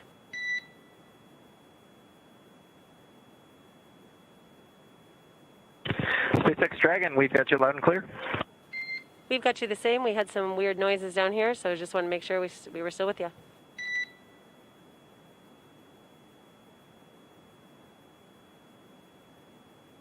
Copy.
So we're about to hit the 4-hour and 20-minute mark here on our Demo 2 mission.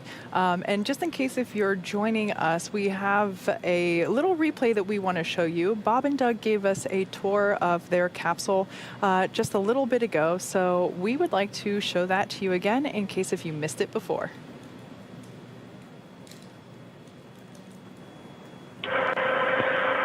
Well, everyone, welcome aboard Dragon. My name is Doug. Next to me is Bob. You probably know him. We're so glad to be with you this evening and welcome you on board Dragon. Got a couple things we want to talk about first before we kind of show you around. The first is kind of a tradition we've had over the years with spacecraft going way back to the Mercury era. And then a tradition that's been carried on ever since with all our space vehicles, including the Soyuz. We're given the honor to name this capsule. I know most of you at SpaceX especially know it as Capsule 206, but I think all of us thought that we could maybe do a little bit better than that. So without further ado, we would like to welcome you aboard Capsule Endeavour. We chose Endeavour for a few reasons. One, because of this incredible endeavor NASA, SpaceX, and the United States has been on since the end of the shuttle program back in 2011. The other reason we named it Endeavour is a little more personal to Bob and I. We both had our first flights on Shuttle Endeavour, and it just meant so much to us to carry on that name. That's what we decided to go with. So we hope you enjoy that name, and once again, welcome on board. Well, good evening, everybody, and welcome aboard Endeavour, the SpaceX vehicle headed to the International Space Station. Today, we accomplished the first flight off the Florida coast in quite some time, and Doug and I were really proud to have an opportunity to be a part of that. We're doing it in a brand new spaceship, a spaceship that's a lot different than its namesake Endeavour, the space shuttle, in that it has touch display screens that allow us to accomplish most of the interfacing requirements that we have. We'll have if Doug pans over and points at the display in front of me, you can see the forward view that we had during the maneuvers that we most recently did. You can look out the window. It looks like the centerline camera doesn't have a lot of content on it now. We're kind of pointed into space so that the windows can see the Earth below us. But we've got the capability to interface with the vehicle, and it's kind of interesting. There's a command. This little button over here is actually what the commands are for our displays. One thing that does get lost is there is a extensive button panel down below as well. So over on this side, we can turn the displays on and off, as well as send some commands for some contingency situations.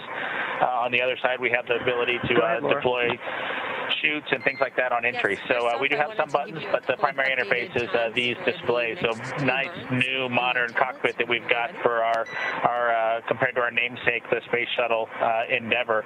I'm going to migrate a little bit away from our seats here, and Doug from his seat is going to continue to try to follow me so you can tell what can be seen from the seat that he sits in.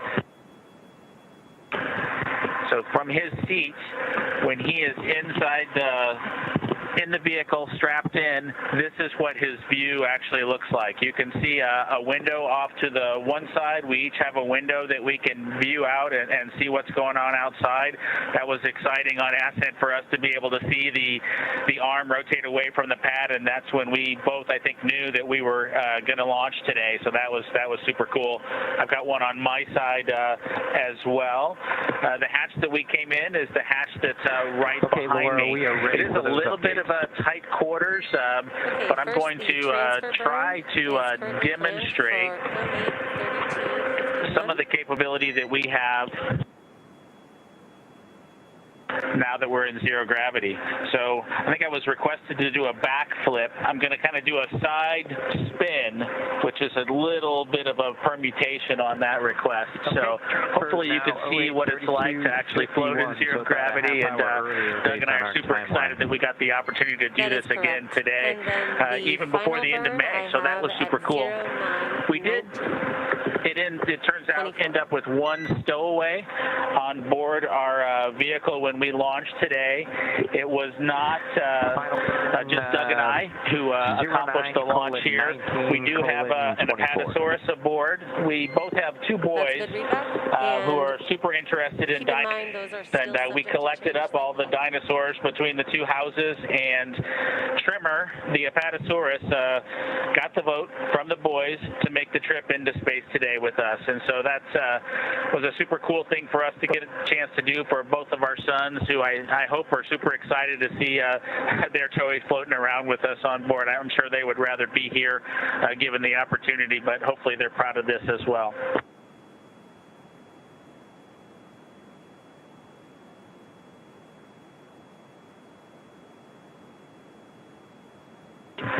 Okay, as we work our way towards one of the windows, unfortunately it's getting a little bit dark, but I don't know if Bob can pan over here. We just passed off of the coast of Newfoundland and we're headed over to over the Atlantic right now.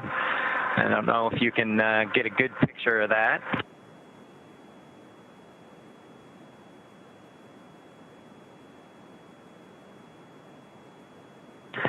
Anyway, hopefully you enjoy that view as we pass over the Atlantic. And I think with that, we will work ourselves back into the seats and wrap things up for this evening.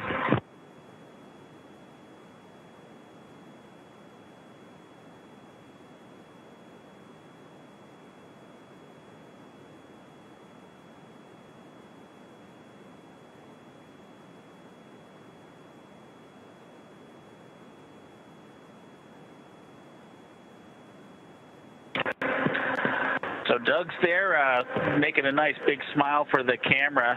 I hope you enjoyed the trip today with us on board the Dragon Capsule Endeavour with our friend Trimmer, the Apatosaurus, and Doug and I. We just would like to thank SpaceX, we'd like to thank NASA, and we'd like to thank the American people for the opportunity today. And we're really proud of the entire team that was able to accomplish human spaceflight again from the Florida coast. Just a wonderful experience. Doug and I are just so proud to be a part of it, and just want to thank everybody who gave us this opportunity and worked so hard to make this happen today. So with that, I think it'll be good night from Capsule Endeavour. Good night to everyone at NASA, at SpaceX, and the United States, and congratulations to the teams that got us into orbit. And we're looking forward to seeing Chris Cassidy and his Russian colleagues on board the International Space Station tomorrow morning.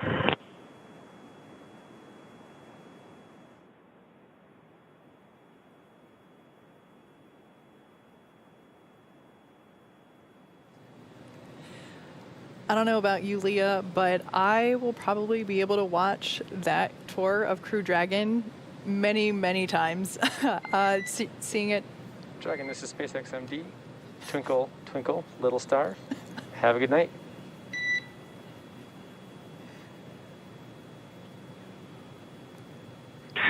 That was outstanding, Chris. Great to talk to you. And Doug, last but not least, Mike will be waking you up. So bid you adieu and good night. We'll see you on station. Thank you. Good night.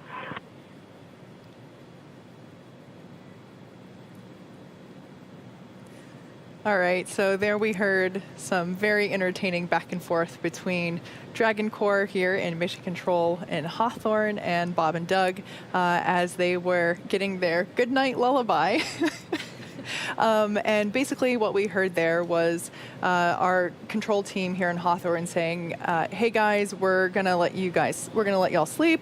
We're gonna make sure that nobody calls out anything unnecessary while you're trying to sleep. But we did hear that there was a little bit of an update to the timing of the transfer burn. So we did hear that that will actually take place while they are sleeping, but we gave them the heads up that, hey, it's only going to last 30 seconds, and we will not give you the call out, or as in the Dragon Corps member will not give the call out that it was nominal, just because we want you guys to keep sleeping. So unfortunately, we weren't able to keep that out of their sleep, but sometimes that happens. But they are now aware of it and very prepared. So at this point, they are entering what is known as pre-sleep. It's basically free time, about an hour, for them to do whatever they want as they prepare to go to bed. Yeah, and so I think also on board there are some window covers. It would be hard to want to cover up that amazing view, but we do circle the Earth about 16 times a day. So you're seeing 16 sunrises and sunsets, and I think that would be pretty confusing to your circadian rhythm. Absolutely. And so they have the opportunity to, put some shades on the windows and get some real darkness in the cabin. Yeah, absolutely. That frequent orbiting around Earth provides lots of opportunities for great views, but as you might imagine, those constant sunsets and sunrises would certainly be disturbing to a sleep routine. And, we really want them to have get as close to 8 hours of sleep as possible. So minimizing the opportunity for distractions or for things that might force them to wake up is what we're trying to avoid there. So yeah, I could definitely imagine that some blackout curtains on board Dragon would be absolutely necessary. Unless if they maybe had face masks. I wouldn't mind if an eye mask, NASA eye mask with, one eye is the meatball, the other one is the worm. I could see it. We've got to please both crowds. Exactly. There was a little bit of a war going on earlier today. Yeah. Yep. between the worm and the meatball. Already stated my proud support of Team Worm. However, I did see that Leland sent out a photo on Instagram earlier that was the worm ball. Yes, I saw that too. I love both. I think I'm proud to wear both. Yeah, so we've got both on my jacket too. We're well covered with NASA insignia. Yeah, for sure. So like we said, Bob and Doug are entering pre-sleep. We won't be hearing from them anymore until it is time for them to wake up. We have just passed the 4 hour and 30 minute mark, so we're now at 4 hours and 32 minutes. So again, this journey that they are taking to the International Space Station will span over 19 hours. We will be here live providing coverage throughout that entire time. So if you want to go take a nap, that's totally cool. Be sure to tune back in when you wake up, because Bob and Doug might be waking up as well. But we will be here throughout the evening. Of course, we have friends in other parts of the country, the other parts of the world. If you're British, or if you're German, or if you're Japanese, different times of day, everyone's waking up. And I think that's something really cool about this particular broadcast, is that everyone in the world at some point in their day will be awake for the Demo 2 mission and tuning in. So on that note, let's do a little bit of a mission recap. Yeah, that sounds great. So, launch day started early today. Preparations beginning for our crew members about 4 hours prior to their launch.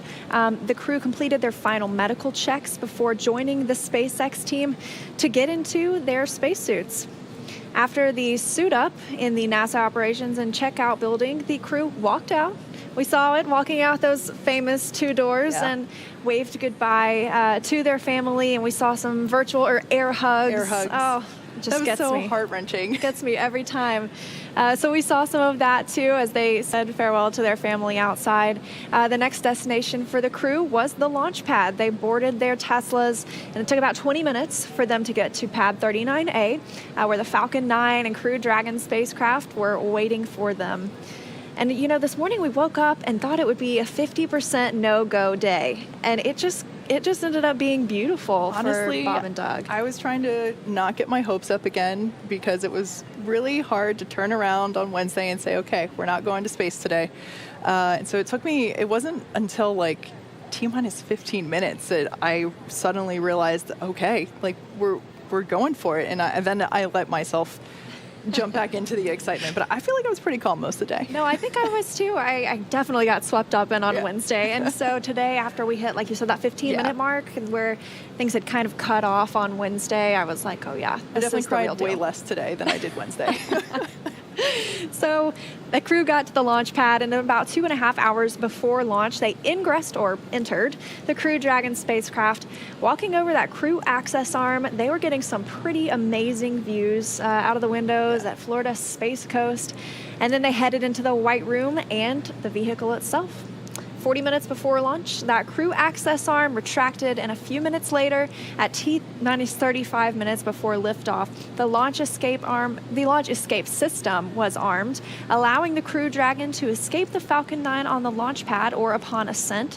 Should there be any anomaly, which we didn't see today, we saw a smooth ride into orbit. It was a beautiful launch. So with 35 minutes to go until launch, propellant loading began, filling the fuel tanks for those 9 Merlin M1D engines. And then just 5 minutes before launch, Dragon entered terminal count, meaning its onboard computers took control of the vehicle. At 3:22 p.m. Eastern, 12:22 p.m. Pacific, those 9 Merlin M1D engines ignited, and Falcon 9 lifted off from Space Launch Complex 39A, ending a 9-year hiatus from human spaceflight at the historic Apollo 11 launch pad. With Falcon 9 first stage at full power, Bob and Doug began their journey to the International Space Station. Just after the T+9 minute mark, the first stage landed on the autonomous spaceport drone ship, which was stationed out in the Atlantic Ocean.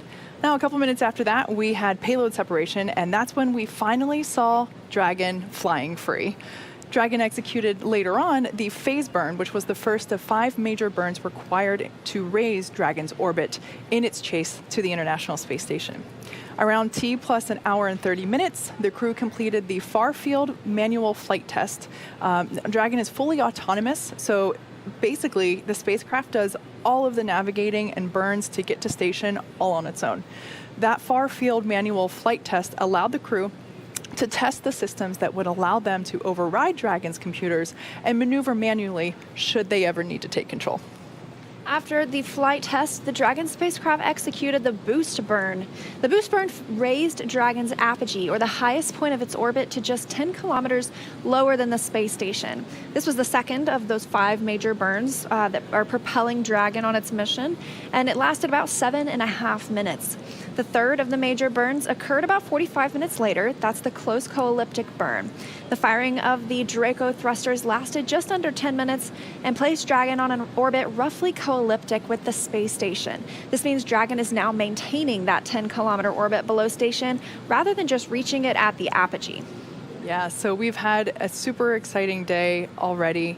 More to come, certainly. The journey to the International Space Station has just begun, like we've said over and over again at this point. 19 hours Bob and Doug have on their mission, or excuse me, on their journey chasing down the station. And, we talked about long car rides before and being in confined spaces. This would definitely qualify as an epic ride of some sort, not a car ride, but I guess spaceship ride, and that's part of just getting to space. Is in this case, we only have 2 astronauts on board Crew Dragon today, but in the future we will have 4. So I suspect their ability to do backflips, as we saw in that little tour of Dragon, might be a little bit more limited. They'll get every opportunity once they get to the space station. That is true. That is very true. And hopefully that 8 hours of sleep, if they're able to sleep, I might be too excited. I know I would be too excited after a day like that. But hopefully that'll help them pass some of the 19 hours, and then you wake up and you're practically there, right? Exactly.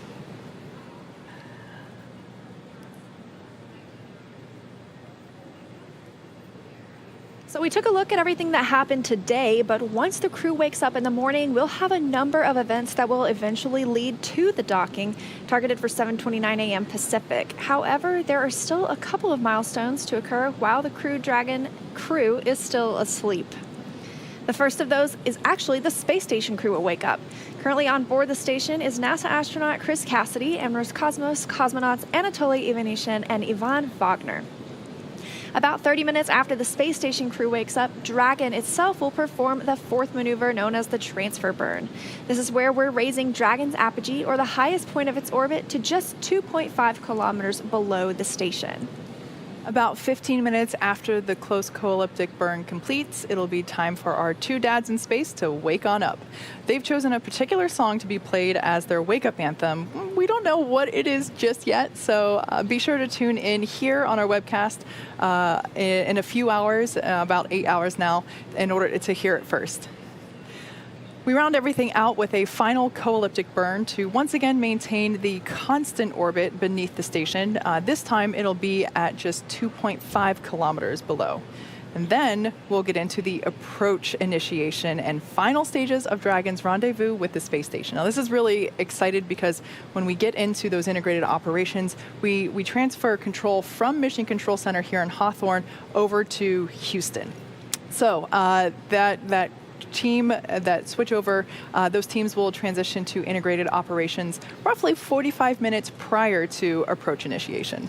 Yeah, and so during that approach, SpaceX flight controllers will work in tandem with the NASA team in Houston, as you mentioned, to activate and test out a number of systems on Dragon, including bidirectional communications with the station using the C2V2 system, which stands for Common Communications for Visiting Vehicles. And that also sets up a data stream from Dragon to the station, giving another path for Dragon telemetry to come to the ground and giving an additional command capability to astronauts on the station.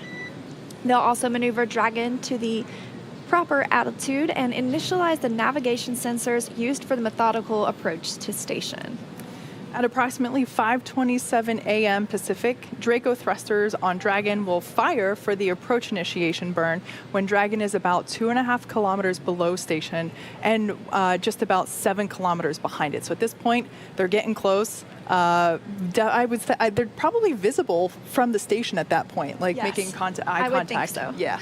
And at that point, that maneuver will swing Dragon up until it is about 400 meters or a quarter mile directly below the station.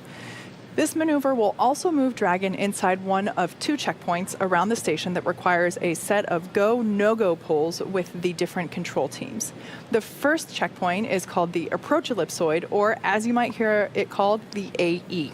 The AE is an imaginary shape measuring 4 kilometers by 2 kilometers by 2 kilometers, essentially a three-dimensional oval. Before Dragon is given permission to move anywhere near that shape or inside of it, inside the ellipsoid, the capsule is configured to be on what is known as a 24-hour safe trajectory. That means that if Dragon lost all control to its thrusters for some reason, that it would be at least 24 hours before its trajectory would move inside the approach ellipsoid. And so at 6:03 a.m. Pacific time, we'll be looking for Dragon to get the go to move inside the keep out sphere. That's another imaginary checkpoint that consists of an imaginary sphere around station with a radius of 200 meters, so about half of a lap around a track. Flight controllers use this to monitor all arriving and departing vehicles. It's another chance to confirm all of the guidance, navigation, and control systems are working correctly on Dragon before moving closer to the station. It has the similar requirement on the orbital trajectory that if Dragon were to somehow lose control of its thrusters, it and the space station would be safe for 4 orbits, or about 6 hours, rather than the 24 hours required to enter the approach ellipsoid. Once Dragon arrives at 400 meters below station, it'll reach what is known as Waypoint 0, and that'll be the first checkpoint during our approach.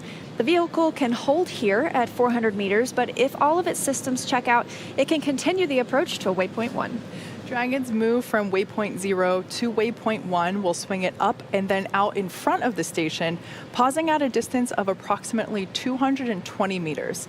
At this point, it will be on what we call the docking axis, which essentially means that it is directly in front of the docking port. Bob and Doug are headed to the forwardmost port on the station, the Node 2 forward port. That's where Dragon docked just over a year ago on the Demo 1 mission, and is where one of 2 international docking adapters is located, and which was installed for these new commercial spacecraft flights, as well as any other future spacecraft that will use the international docking standard. So before moving into the final waypoint, which is waypoint 2, the crew will execute another manual flight test like we saw earlier in the day, but this time in what we consider the near field, which just means it's close to the station. The crew will command a hold at 220 meters and then conduct a series of maneuvers. First, they'll fly Dragon to the center line of the docking approach, precisely lining it up with the International Docking Adapter. Then they'll do a number of what are called translational maneuvers, using the Draco thrusters on Dragon to move it along the different axes, checking in with the ground on how much propellant is used. Of course, Dragon is designed to be fully autonomous, so this is to demonstrate Dragon's ability to perform controlled maneuvers like braking and even retreating, as well as to determine position and velocity relative to the station. And once that's complete, they will transition control back over to the Dragon flight computer to resume automated docking. After the flight test is complete, teams in Hawthorne here and in Houston will do a quick go, no-go to resume the approach and then start to move in toward waypoint 2. Once Dragon starts moving in, they will do a final go, no-go for docking. Now, once Dragon is only 20 meters away at waypoint 2, the spacecraft then focuses on aligning its docking system with the International Docking Adapter. We may hear the call-out CHOP, or CHOP, which stands for Crew Hands-Off Point, and that'll happen a little less than 30 seconds before docking. At that point, it means that any aborts that have to be done, that means that at that point, any aborts to the docking procedure will have to be done automatically by Dragon.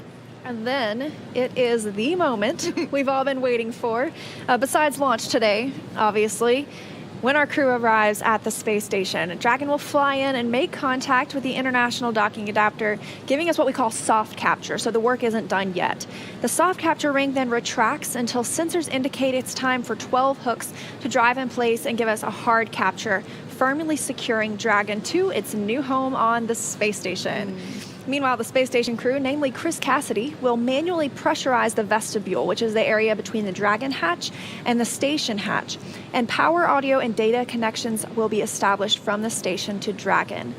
Then it's time for leak checks and hatch opening, which is currently timelined to come about 2 hours following docking. Okay, good to know. And a little fun fact for all of you out there. Now, prior to the installation of the International Docking Adapter, or IDA, as you may have read about it, this port is also where space shuttles used to dock on the station as well. So, like I said before, Doug Hurley, spacecraft commander on board Dragon today, was the pilot of the very last space shuttle mission. That shuttle docked to the very same place that Crew Dragon will be docking tomorrow morning. That means that Doug, who was one of the last astronauts to depart the International Space Station via shuttle, will actually be opening up the very same hatch he closed nearly a decade ago.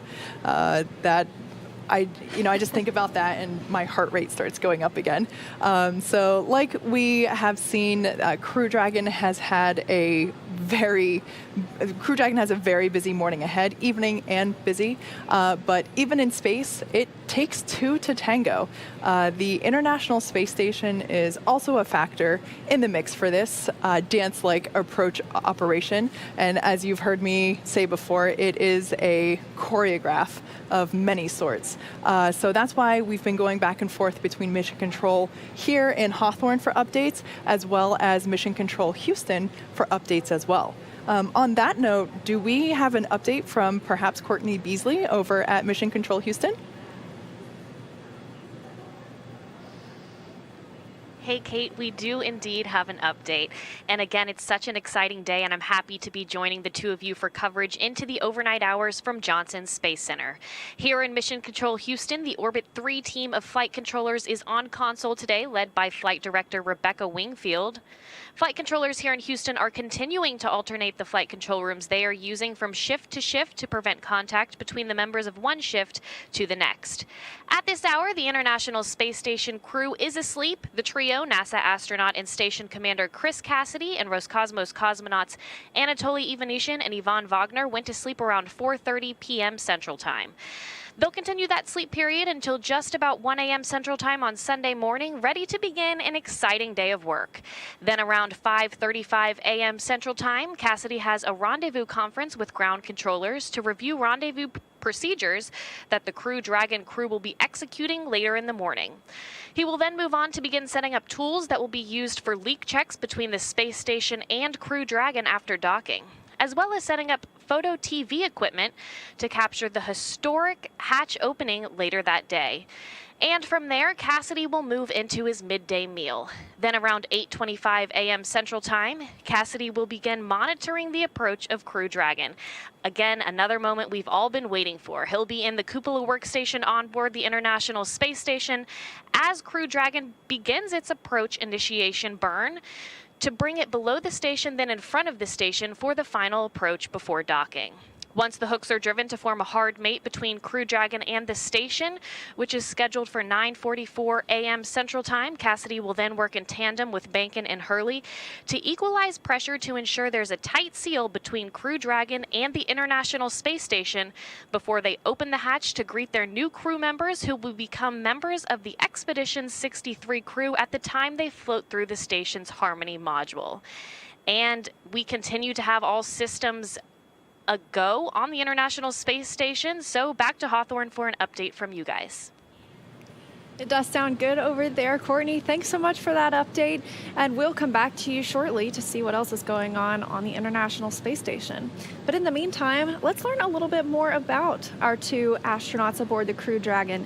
Doug Hurley is the spacecraft commander for this mission. He previously flew on 2 space shuttle missions as the pilot on STS-127 and, as we've discussed, STS-135, the final space shuttle flight. Let's take a closer look at Doug Hurley.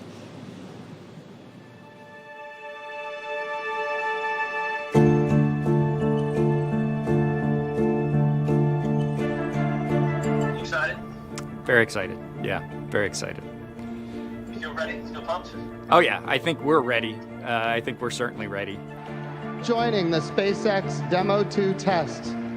He is a Marine Corps colonel and test pilot. He was selected as an astronaut in 2000. He piloted Space Shuttle Endeavour and Atlantis for STS-135, the final space shuttle mission. Introducing NASA astronaut Doug Hurley.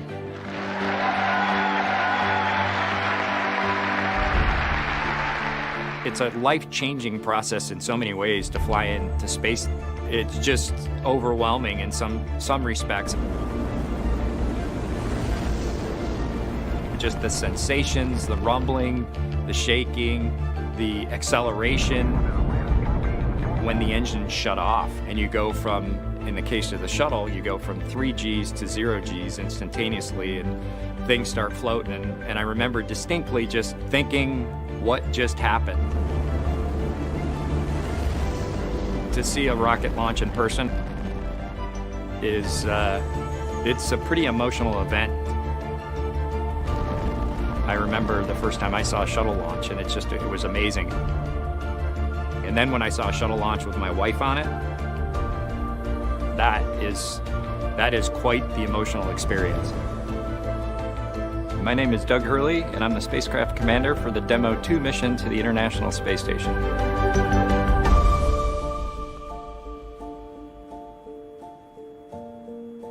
We are doing the first crewed flight for NASA and for SpaceX. So this is the test flight to prove end-to-end from launch to docking to ISS operations and then entry, descent, and landing.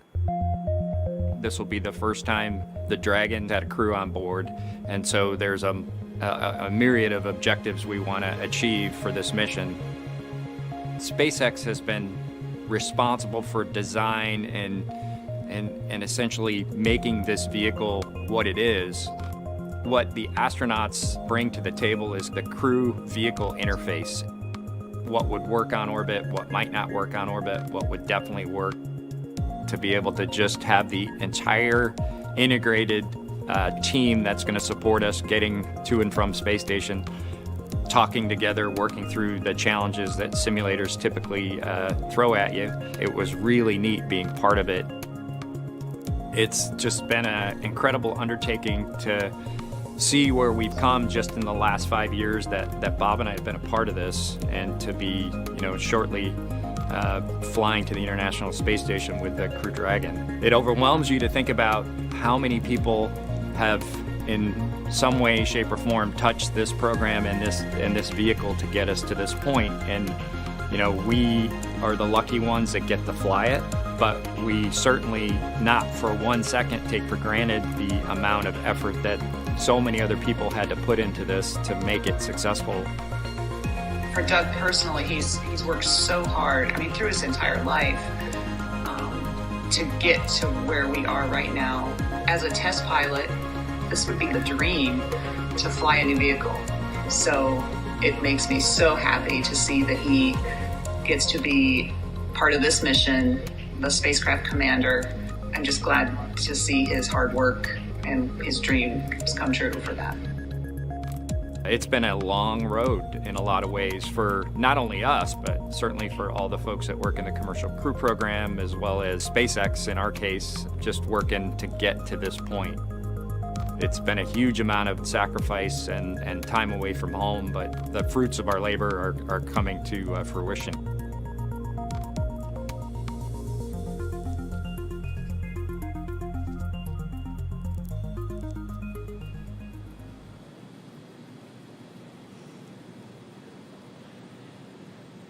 Now, sitting next to Doug Hurley inside of Dragon is NASA astronaut Bob Behnken. He is the Joint Operations Commander for Demo 2. Behnken previously flew on 2 shuttle missions, STS-123 and STS-130. And he also served a tour as Chief of the Astronaut Office. Here's more on the man who says testing out a brand new spacecraft is an astronaut's dream.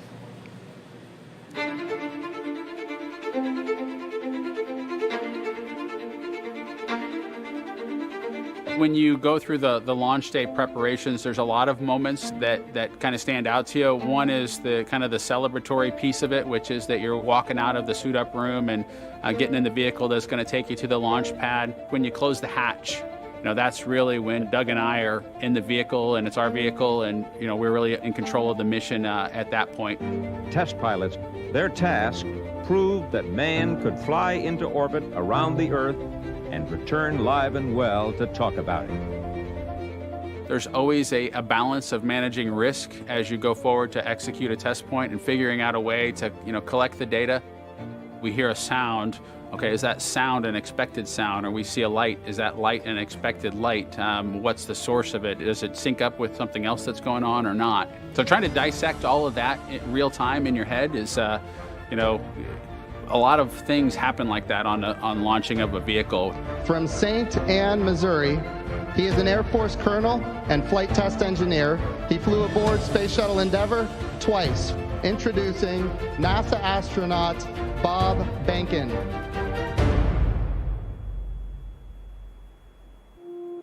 My career at NASA has kind of spanned a couple of decades at this point. I arrived with the class of 2000. Went through the training program, primarily focused on the Space Shuttle and the International Space Station, learning those systems. Having launched a couple times on vehicles, you know, the second time was definitely different than the first time. You can feel a little bit guilty of, hey, should I study one more thing, or is there one more piece of information I should get? Am I really prepared or not? So that's definitely different between where I was on my first flight and where I'm at right now. It's been really interesting, I think, for both my wife and I to have gone through the process of seeing each other launch in space. I've seen her take that risk and had it be in front of her, and I've done that to her. There's just something different about watching a rocket launch when there are people on board. You feel a little bit differently about the pit of your stomach, and I can only tell you it's multiplied significantly when it's somebody that you know, and then somebody, of course, that's a family member. It's even multiplied more. For me personally, as a spouse, watching everything that Bob has put into this over the last 5 years, the dedication that he's shown, the perseverance is pretty special. For both of us, though, the way our minds work, it won't be until sort of the mission is complete that you have really a chance to savor it and celebrate it. This is a huge accomplishment for an Air Force flight test engineer to be part of the demonstration mission of a brand new vehicle. It's going to be amazing. without a partner that has that same appreciation, I think it can be challenging for some folks. There's a lot of work and a lot of time that takes away from family that that my spouse appreciates, and I love her for that.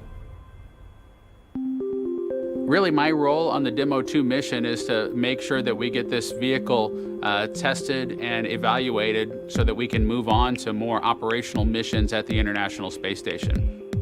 We've got a lot of objectives on board the vehicle that we need to accomplish to really make sure that it's good to go. We'll make sure all those systems are working during the test flight so that the future missions will have them available even if they don't plan to utilize them. Through years of the NASA team, I'm helping to share that experience and teaching them the lessons that we've learned by going through this. Now there's another capability in the U.S. besides NASA to operate something of this magnitude. When is the last time humans launched on a new vehicle? Certainly on the American side, it's been several decades. Now we're in a time when we've got multiple vehicles under development. It's a great time from a space exploration time frame just to see all that happening, and it's because of this nurturing of the environment, being able to pull in a wider group of people who can contribute towards human spaceflight. It's a super cool time. On a deeply personal level, I'm really excited that my son is going to get a chance to see me launch into space. Being an astronaut has been a little bit of an abstraction thing for him because he's seen me do it in old videos, but he hasn't seen me do it for real. And so I'm excited for him to see this launch. I want to thank the entire Commercial Crew Program team that's worked together to get to this point where we've got vehicles in the launch pad ready to head to the International Space Station.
Yeah, not only do they look pretty cool wearing their suits, as astronauts tend to do, but the suits look like they're from the future.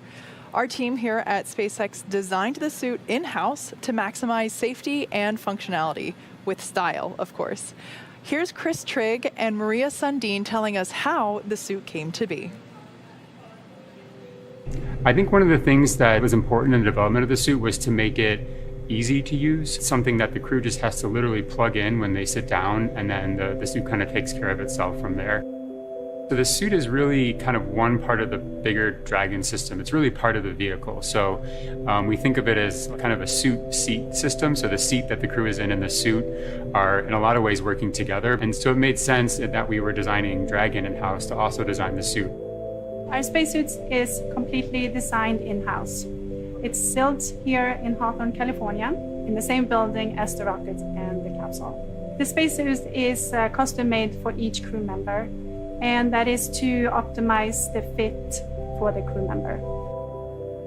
We definitely wanted to innovate, and we wanted it to look inspiring, but first and foremost, we wanted it to be safe and reliable. The spacesuit's primary purpose is to protect the crew in the unlikely event that the cabin were to depressurize. But the suit does a number of additional things. It provides cooling and communication to the crew inside of the suit, provides them hearing protection, and the outer layer of the suit is flame resistant, so it provides flame protection as well.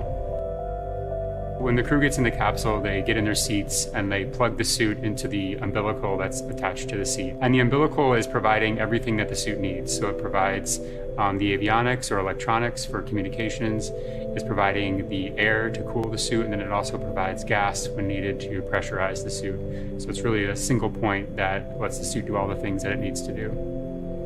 We designed the helmet in-house. The helmet serves a number of different functions.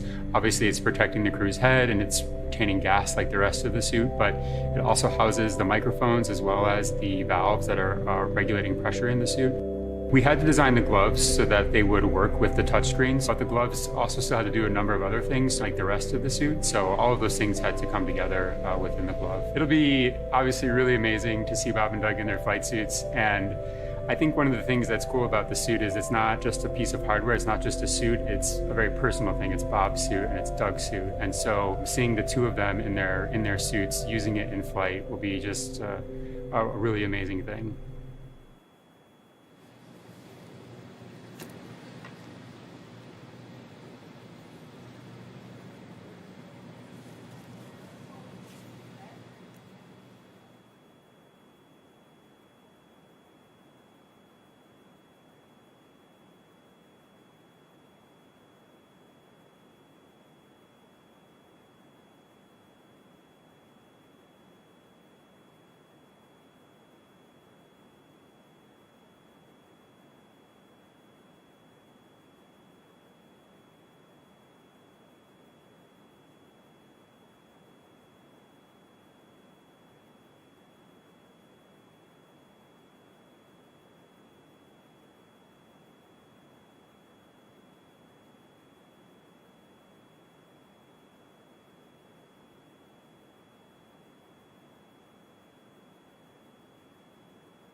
The International Space Station is truly that, international. Director General Sasaki Hiroshi of the Japanese Aerospace Exploration Agency, or JAXA, shares his thoughts and well wishes. Let's take a look. Congratulations on the successful flight of DM-2 to the ISS. We are so glad to see the new US vehicle is now flying to the ISS. The vehicle is very important for ISS program. It provides more flexibility and progress of the ISS. JAXA has been working together with NASA many years,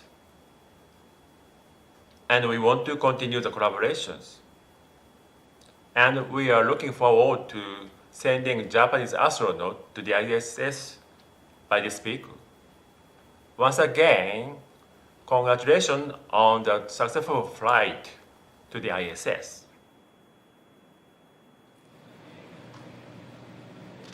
For the last 9 years, Americans have launched to the International Space Station on Russian Soyuz rockets.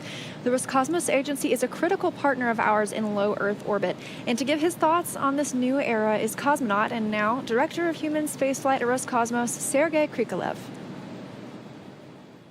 Мне хотелось бы поприветствовать наших американских коллег. Начался очередной цикл испытаний пилотируемого корабля. Такой корабль уже летал в беспилотном варианте, но сейчас, конечно, очень такой важный и ответственный вариант, когда люди полетели на новом корабле, и это открывает новый этап в пилотируемой программе, мировой пилотируемой программе, программе Международной космической станции, куда полетел этот корабль, потому что у нас появляются новые возможности, новые резервы, и я уверен, что успех этой миссии даст нам дополнительные возможности, которые пойдут на пользу всей международной программе.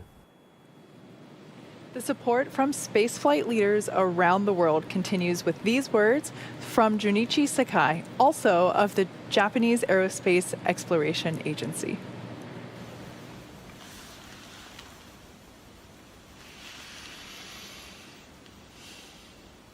Hello everyone. Thank you for giving such an honorable opportunity to celebrate a commencement of new space exploration era, which the new space vehicle opens up. The first commercial manned vehicle was successfully launched and docked to the ISS on May 28, 2020. This is an epoch-making event for all human space activity. It has not only accomplished human space transportation from the United States to the ISS, which American people have been eager for, but also bring us a redundant transportation system to LEO. It means the ISS will become more robust for its future use. Before demonstration 2, JAXA launched HTB-9 and transported the batteries to the ISS successfully. It was final vehicle of HTB, but JAXA will be introducing a new transportation vehicle, HTB-X, in the near future. I anticipate this vehicle opens up various utilization of LEO. Congratulations on successful launch of SpaceX Demonstration 2 and dawn of a new era.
still here at Mission Control in Hawthorne, California. Bob and Doug are currently sleeping, at least we sure hope they are, and they are on their way to the International Space Station.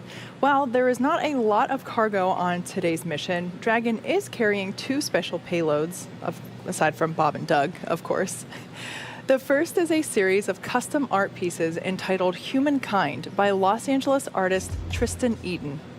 These indestructible double-sided paintings are made from gold, brass, and aluminum, and they celebrate how far humanity has come as well as how far we still have to go.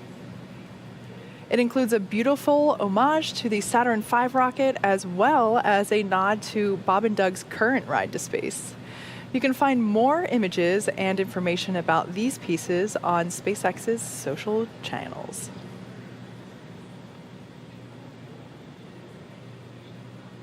Next, in the spirit of inspiring the next generation of explorers, we wanted to celebrate the class of 2020, and that's from kindergarten graduates to graduate school. SpaceX and NASA invited students from around the world to submit their photo to fly on America's first human spaceflight in nearly a decade. Each graduate's photo was used to create a mosaic image of the planet Earth, which is printed and being flown aboard Bob and Doug's flight spacecraft. There were nearly 100 submissions. So thank you so much to everybody who submitted photos, and congratulations to all of the graduates.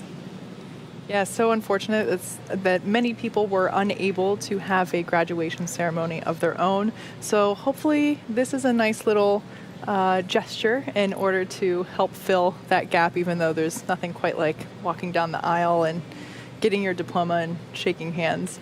Pretty special to be able to say that your photo went to space. Yeah. So we're still trucking along here in Hawthorne, outside of Mission Control Center.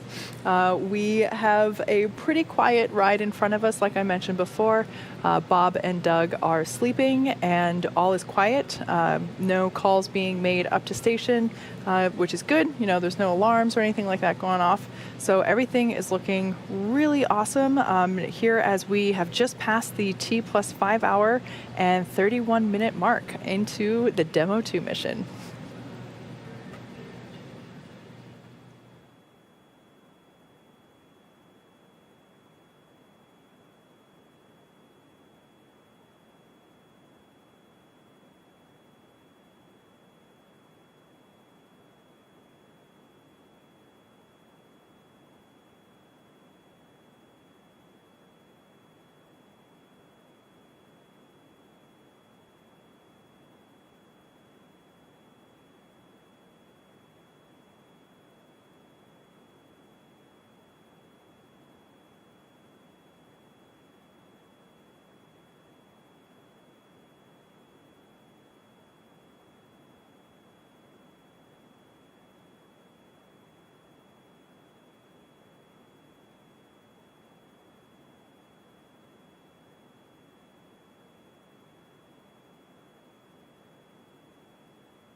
Hi, everyone, and thanks for joining us live. We're here at SpaceX headquarters in Hawthorne, California, keeping track of Bob Behnken and Doug Hurley in the Crew Dragon, now named Endeavour, on their way to the International Space Station. It's been a big day for SpaceX, for NASA, for America in general, and of course for the two astronauts on board. Launch day preparations started early today for the crew, and that was about 4 hours prior to launch. They completed their final medical checks before joining the SpaceX team to get suited up. After that, in the NASA Operations and Checkout building, the crew walked out, waving some final farewells, giving those air hugs, and saying goodbye to their family that was waiting outside. The next destination for the crew was the launch pad. It was about a 20-minute Tesla ride to Pad 39A, where Falcon 9 and Crew Dragon spacecraft were waiting for them.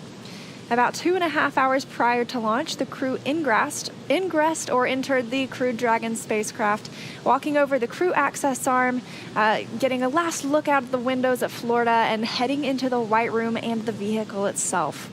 About 40 minutes before launch, the crew access arm retracted or drew back, and a few minutes later, at T-minus 35 before liftoff, the launch escape system was armed. This would have allowed the Crew Dragon to escape the Falcon 9 on the launch pad or upon ascent, should there have been any anomaly with the vehicle, which fortunately we saw a smooth ride into orbit today, and things continued to be so. With 35 minutes to go until launch, propellant loading began and it filled the fuel tanks for those 9 Merlin M1D engines. With just 5 minutes before liftoff, Dragon entered terminal count, meaning its onboard computers took control of the vehicle. At 3:22 p.m. Eastern or 12:22 p.m. Pacific, moment that we had been waiting for a couple days at this point, and the moment that my heart rate went to 150 BPM according to my heart rate monitor. Those 9 Merlin M1D engines ignited and Falcon 9 lifted off from Space Launch Complex 39A and ending a 9-year hiatus from human spaceflight at the historic Apollo 11 launch pad.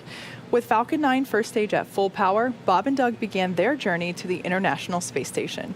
Just after the T+9 minute mark, the first stage landed on the autonomous spaceport drone ship, which was stationed out in the Atlantic Ocean. And then a couple minutes after that, we had payload separation, and that's where we saw Dragon finally flying free. Dragon executed later on the phase burn, which was the first of 5 major burns that are required to raise Dragon's orbit.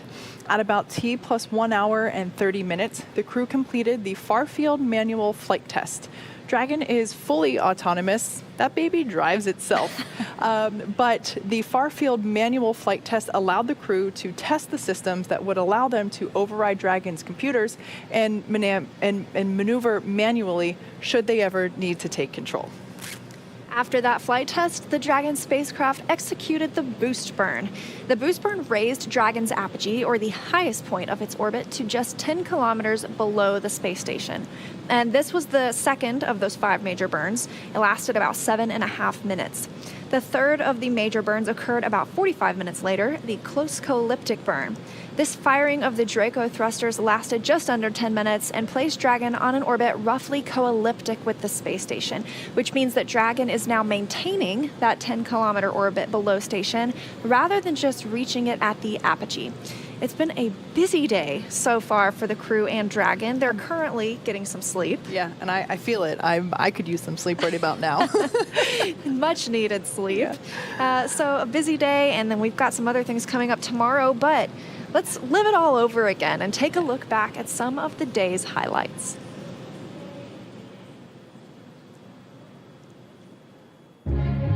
This is NASA TV.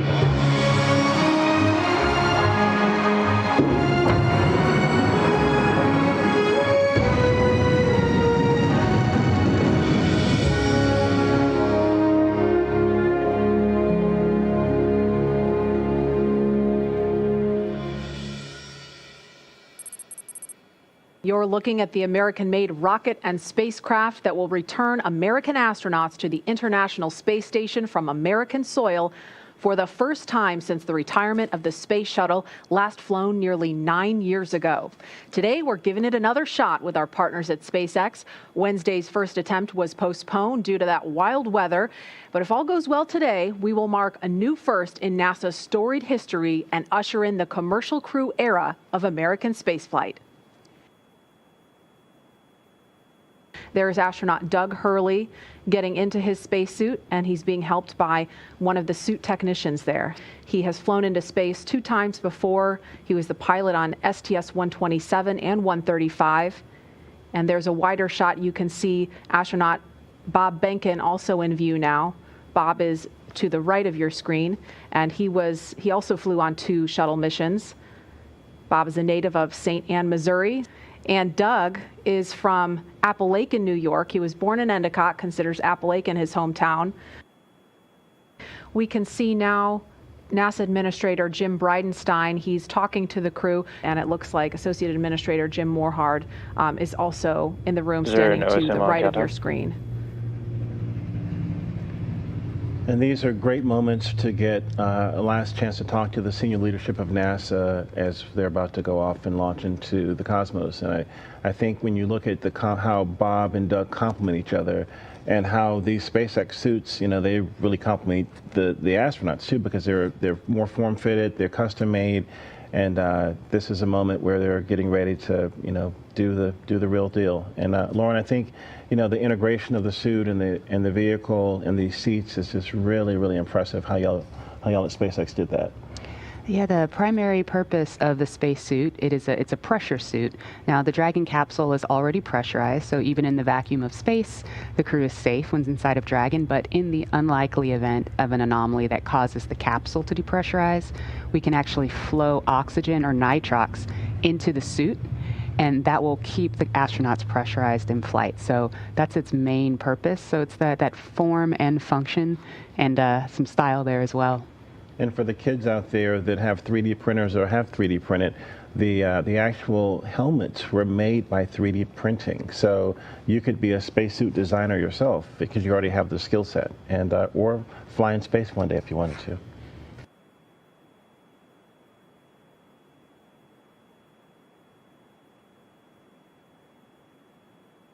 And we are looking at a live picture now of Bob Behnken and Doug Hurley walking down that hallway in the astronaut crew quarters. We just saw Doug wave at the screen, and they're just turning the corner, getting inside that elevator. And this, you can't see it from here, but there is a banner hanging there. You can kind of see it in the back. There's a banner hanging on the wall of the elevator with the signatures of all the people who worked on this mission. So it was really important for them to hang that up in there so Bob and Doug could see it. And there the doors are opening. Here they come. Great. And there they are, NASA astronauts. Small crowd, but big cheers. NASA astronauts Bob Behnken and Doug Hurley, Doug on the left, Bob on the right, waving to the crowd there to cheer them on.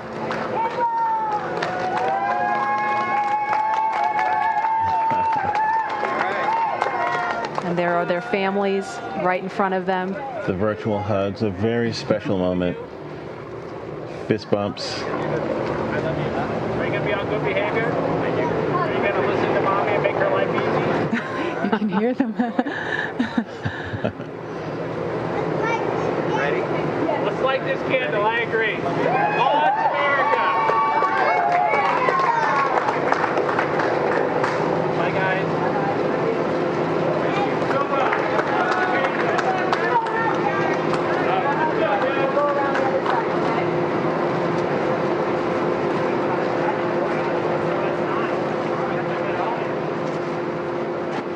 Now they are getting into the Tesla Model X that's going to take them to the launch pad, being strapped into their seats.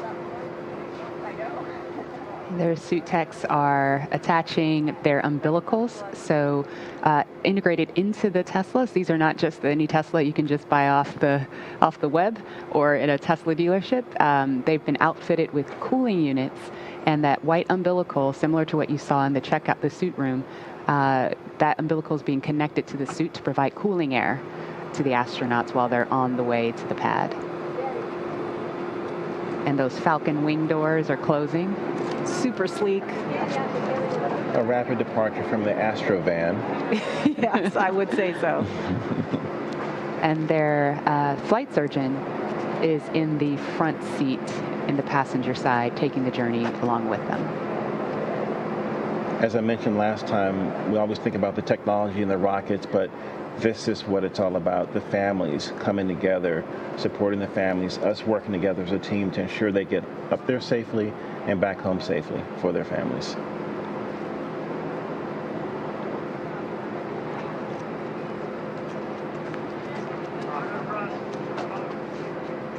I couldn't hear everything they were saying, but I did catch Bob telling his son to be good for mom, make her life easy. As a parent, I appreciate that. Let's see that prominent NASA meatball.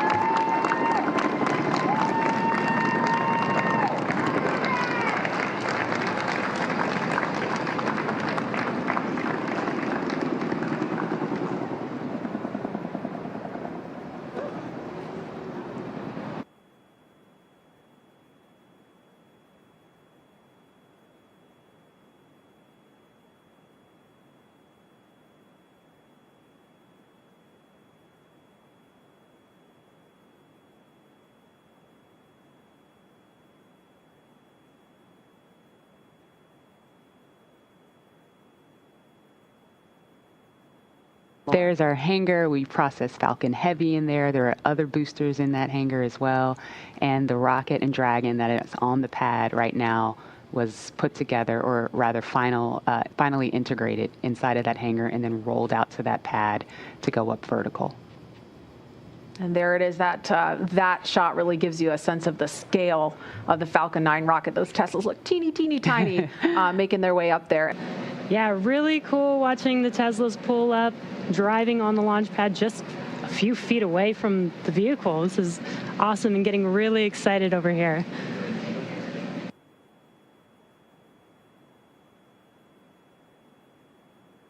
Looks like they've already gotten out of the car and they are walking up to the elevator that will carry them all the way up to the 255-foot level, and then they'll have a couple of steps to get up to the level where the crew access arm is. Core on countdown 1 at 2 hours 57 minutes. The crew has arrived at the pad on schedule.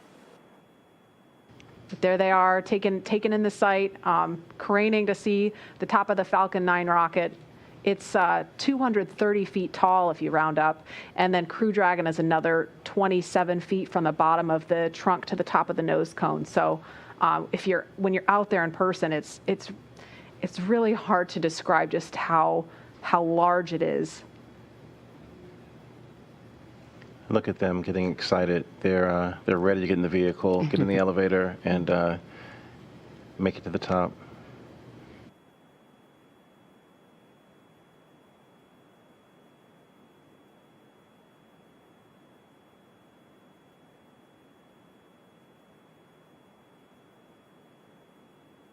And we should hear a call any moment that the crew has arrived at the pad as they make their way up the stairs, and they're headed to the crew access arm now.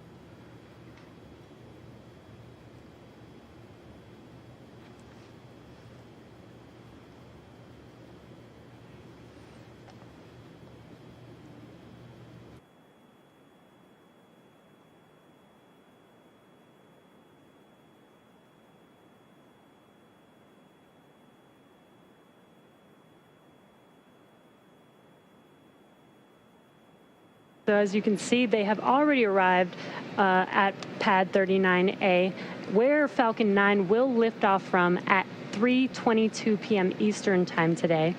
They have ascended the tall structure already, which is next to the rocket, and it's called the fixed service structure, and also have already walked down the corridor, which is known as the crew arm, which is what they're standing in right now.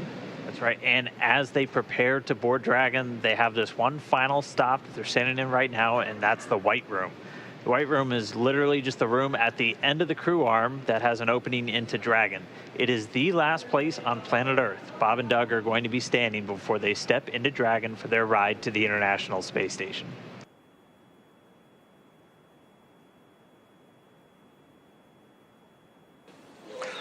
Core on countdown 1, at T-minus 2 hours and 46 minutes, the crew has arrived at the White Room and its ingress is in progress on schedule.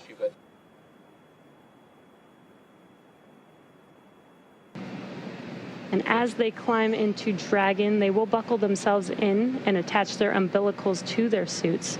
And as you can see, the suit techs are there to help them get buckled and settled into those seats. And we can see the seats slowly start to rotate. Again, they're in this down position just to make it easier to climb in and out of Dragon. They'll rotate to this launch position to put their backs a little bit more parallel to the ground. It makes taking the G-force a little bit easier for the crew on the way uphill, but most importantly, positions those touchscreens directly in front of them, which is just their gateway into Dragon. Dragon, SpaceX, seats are in the launch position. We copy. And launch control clear to retract the access arm on time. SpaceX Dragon displays are configured for launch. Copy. Bob, Doug, on behalf of the entire SpaceX team, it's been a huge honor to help you get ready for today's historic mission. Know that we're with you, have an amazing flight, and enjoy those views of our beautiful planet. Thanks, Jay. It is absolutely our honor to be part of this huge effort to get the United States back in the launch business. We'll talk to you from orbit. Thank you. Copy all. Thanks for those words. Falcon 9 is in startup. Dragon is in countdown. FTS is armed for launch.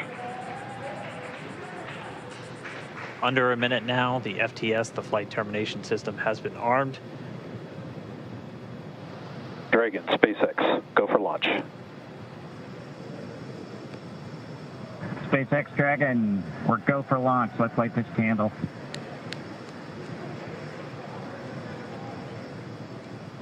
T-minus 30 seconds.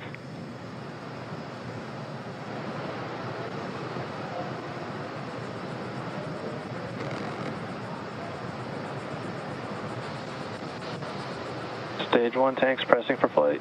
T-minus 15 seconds. 10, 9, 8, 7, 6, 5, 4, 3, 2, 1, 0. Ignition. Liftoff of the Falcon 9 and Crew Dragon. Go NASA. Go SpaceX. Godspeed, Bob and Doug. America has launched. And so rises a new era of American spaceflight, and with it the ambitions of a new generation continuing the dream. 20 seconds into flight, stage 1 propulsion is nominal.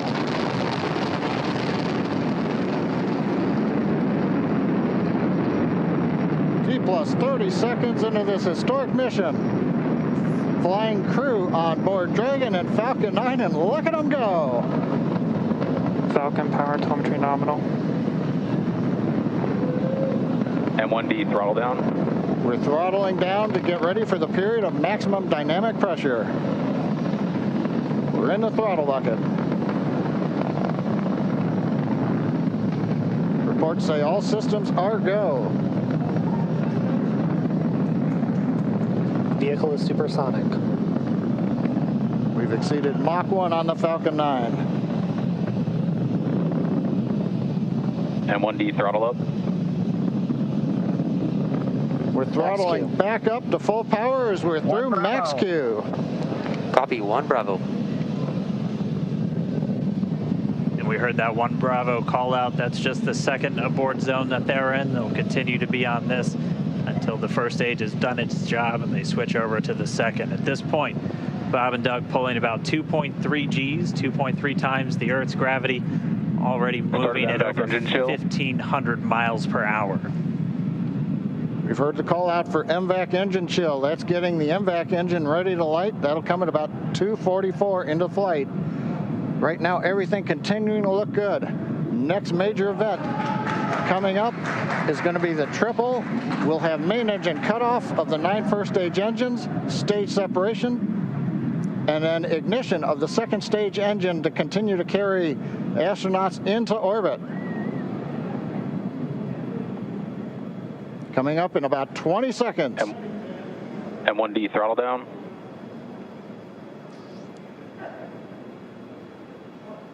We heard we're throttling down the Merlin engines on the first stage.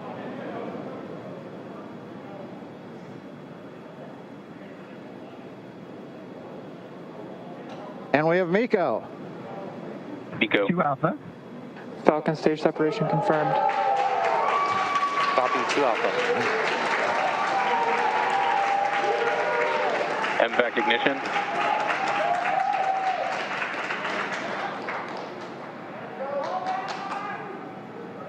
All right, we have stage separation confirmed. The first stage beginning its flight back. The second stage, being powered by that single Merlin 1D vacuum engine, has ignited and is now carrying Bob and Doug into orbit. So they're going to continue under the power of this second stage. Stage 2 propulsion is nominal, which will cut off at SECO, or second engine cut off at about 8 minutes and 44 seconds into today's flight. So a little over 5 minutes to go still on this second stage. You heard the call out 2 Alpha, so they're now in the longest abort zone that carries them all the way from about North Carolina up the eastern seaboard, almost to Canada. Things looking good though, getting good call outs, nominal propulsion on that second stage. Bob and Doug continuing to make their way into orbit.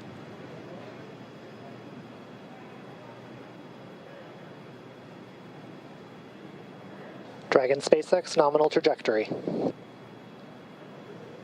Acquisition of signal in Bermuda. SpaceX Dragon nominal trajectory.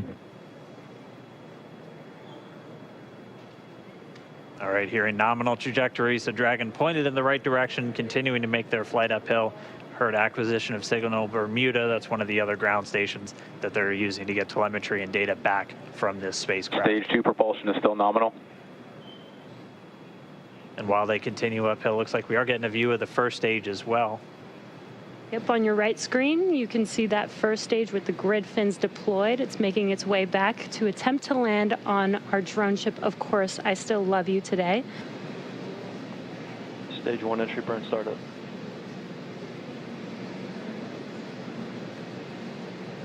And there is that entry burn beginning.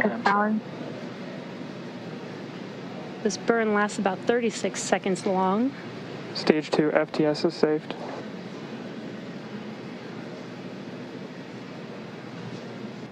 Now we are waiting for our first stage to make its way to our drone ship, Of Course I Still Love You. Dragon SpaceX nominal orbital insertion. Launch escape confirmation is nominal Dragon orbital copy. insertion. Nominal orbital insertion.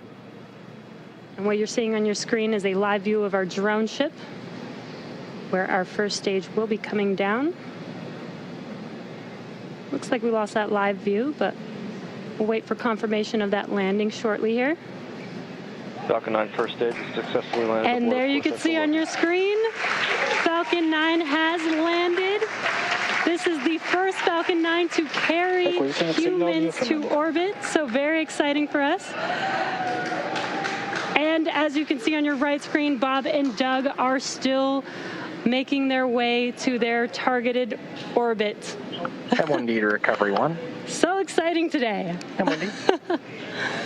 It doesn't stop. It does not stop. All right, we did hear again that call out, good orbital insertion, so that means Falcon 9 and Dragon right now exactly where they're supposed to be. M1D to FRC on recovery 1. And it's right at about 12 minutes when Dragon will separate. Looks like we saw a 0G indicator floating around there. I know Bob and Doug owe us a little bit about what exactly that is that they brought up with them.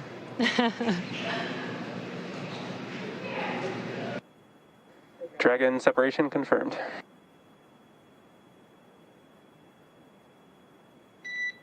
Countdown 1 is unmerged.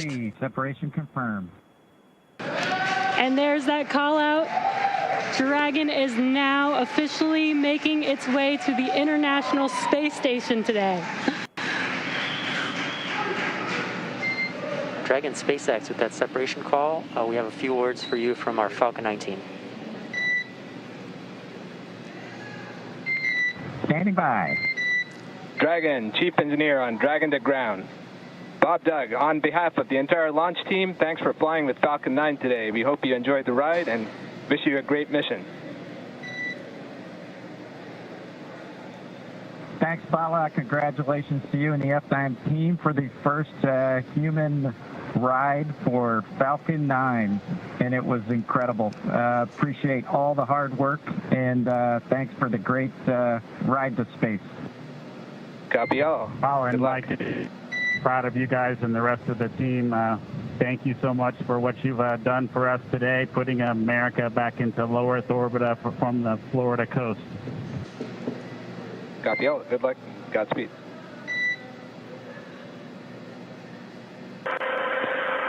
Well, everyone, welcome aboard Dragon. My name is Doug. Next to me is Bob. You probably know him. We're so glad to be with you this evening and welcome you on board Dragon. Got a couple things we want to talk about first before we kind of show you around. The first is kind of a tradition we've had over the years with spacecraft going way back to the Mercury era. And then a tradition that's been carried on ever since with all our space vehicles, including the Soyuz. We're given the honor to name this capsule. I know most of you at SpaceX especially know it as Capsule 206, but I think all of us thought that we could maybe do a little bit better than that. So without further ado, we would like to welcome you aboard Capsule Endeavour. We chose Endeavour for a few reasons. One, because of this incredible endeavor NASA, SpaceX, and the United States has been on since the end of the shuttle program back in 2011. The other reason we named it Endeavour is a little more personal to Bob and I. We both had our first flights on Shuttle Endeavour, and it just meant so much to us to carry on that name. That's what we decided to go with. So we hope you enjoy that name, and once again, welcome on board. Well, good evening, everybody, and welcome aboard Endeavour, the SpaceX vehicle headed to the International Space Station. Today, we accomplished the first flight off the Florida coast in quite some time, and Doug and I were really proud to have an opportunity to be a part of that. We're doing it in a brand new spaceship, a spaceship that's a lot different than its namesake Endeavour, the space shuttle, in that it has touch display screens that allow us to accomplish most of the interfacing requirements that we have. We'll have Doug pans over and points at the display in front of me. You can see the forward view that we had during the maneuvers that we most recently did. You can look out the window. It looks like the centerline camera doesn't have a lot of content on it now. We're kind of pointed into space so that the windows can see the Earth below us. But we've got the capability to interface with the vehicle, and it's kind of interesting. There's a command. This little button over here is actually what the commands are for our displays. One thing that does get lost is there is a extensive button panel down below as well. So over on this side, we can turn the displays on and off, as well as send some commands for some contingency situations. On the other side, we have the ability to deploy chutes and things like that on entry. So we do have some buttons, but the primary interface is these displays. So nice, new, modern cockpit that we've got for our compared to our namesake, the Space Shuttle Endeavour. I'm going to migrate a little bit away from our seats here, and Doug from his seat is going to continue to try to follow me so you can tell what can be seen from the seat that he sits in. So from his seat, when he is inside in the vehicle, strapped in, this is what his view actually looks like. You can see a window off to the one side. We each have a window that we can view out and see what's going on outside. That was exciting on ascent for us to be able to see the arm rotate away from the pad, and that's when we both, I think, knew that we were going to launch today. So that was super cool. I've got one on my side as well. The hatch that we came in is the hatch that's right behind me. It is a little bit of a tight quarters, but I'm going to try to demonstrate some of the capability that we have now that we're in zero gravity. So I think I was requested to do a backflip. I'm going to kind of do a side spin, which is a little bit of a permutation on that request. So hopefully you can see what it's like to actually float in zero gravity. And Doug and I are super excited that we got the opportunity to do this again today, even before the end of May. So that was super cool. We did, it turns out, end up with one stowaway on board our vehicle when we launched today. It was not just Doug and I who accomplished the launch here. We do have an Apatosaurus aboard. We both have two boys who are super interested in dinosaurs. And we collected up all the dinosaurs between the two houses, and Trimmer, the Apatosaurus, got the vote from the boys to make the trip into space today with us. And so that was a super cool thing for us to get a chance to do for both of our sons, who I hope are super excited to see their toys floating around with us on board. I'm sure they would rather be here given the opportunity, but hopefully they're proud of this as well.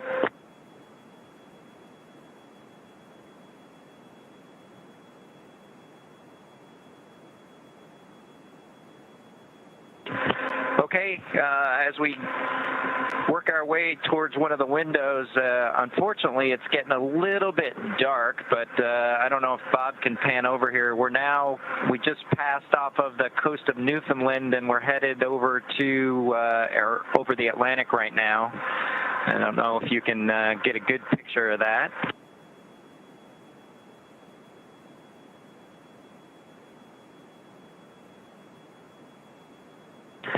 Anyway, hopefully you enjoy that view as we pass over the Atlantic. And I think with that, we will work ourselves back into the seats and wrap things up for this evening.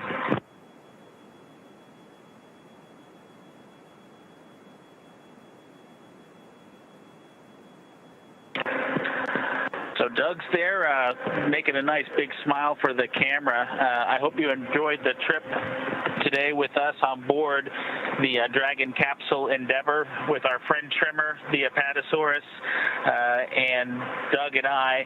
We just would like to thank SpaceX, we'd like to thank NASA, and we'd like to thank the American people for the opportunity today. And we're really proud of the entire team that was able to accomplish human spaceflight again from the Florida coast. Just a wonderful experience.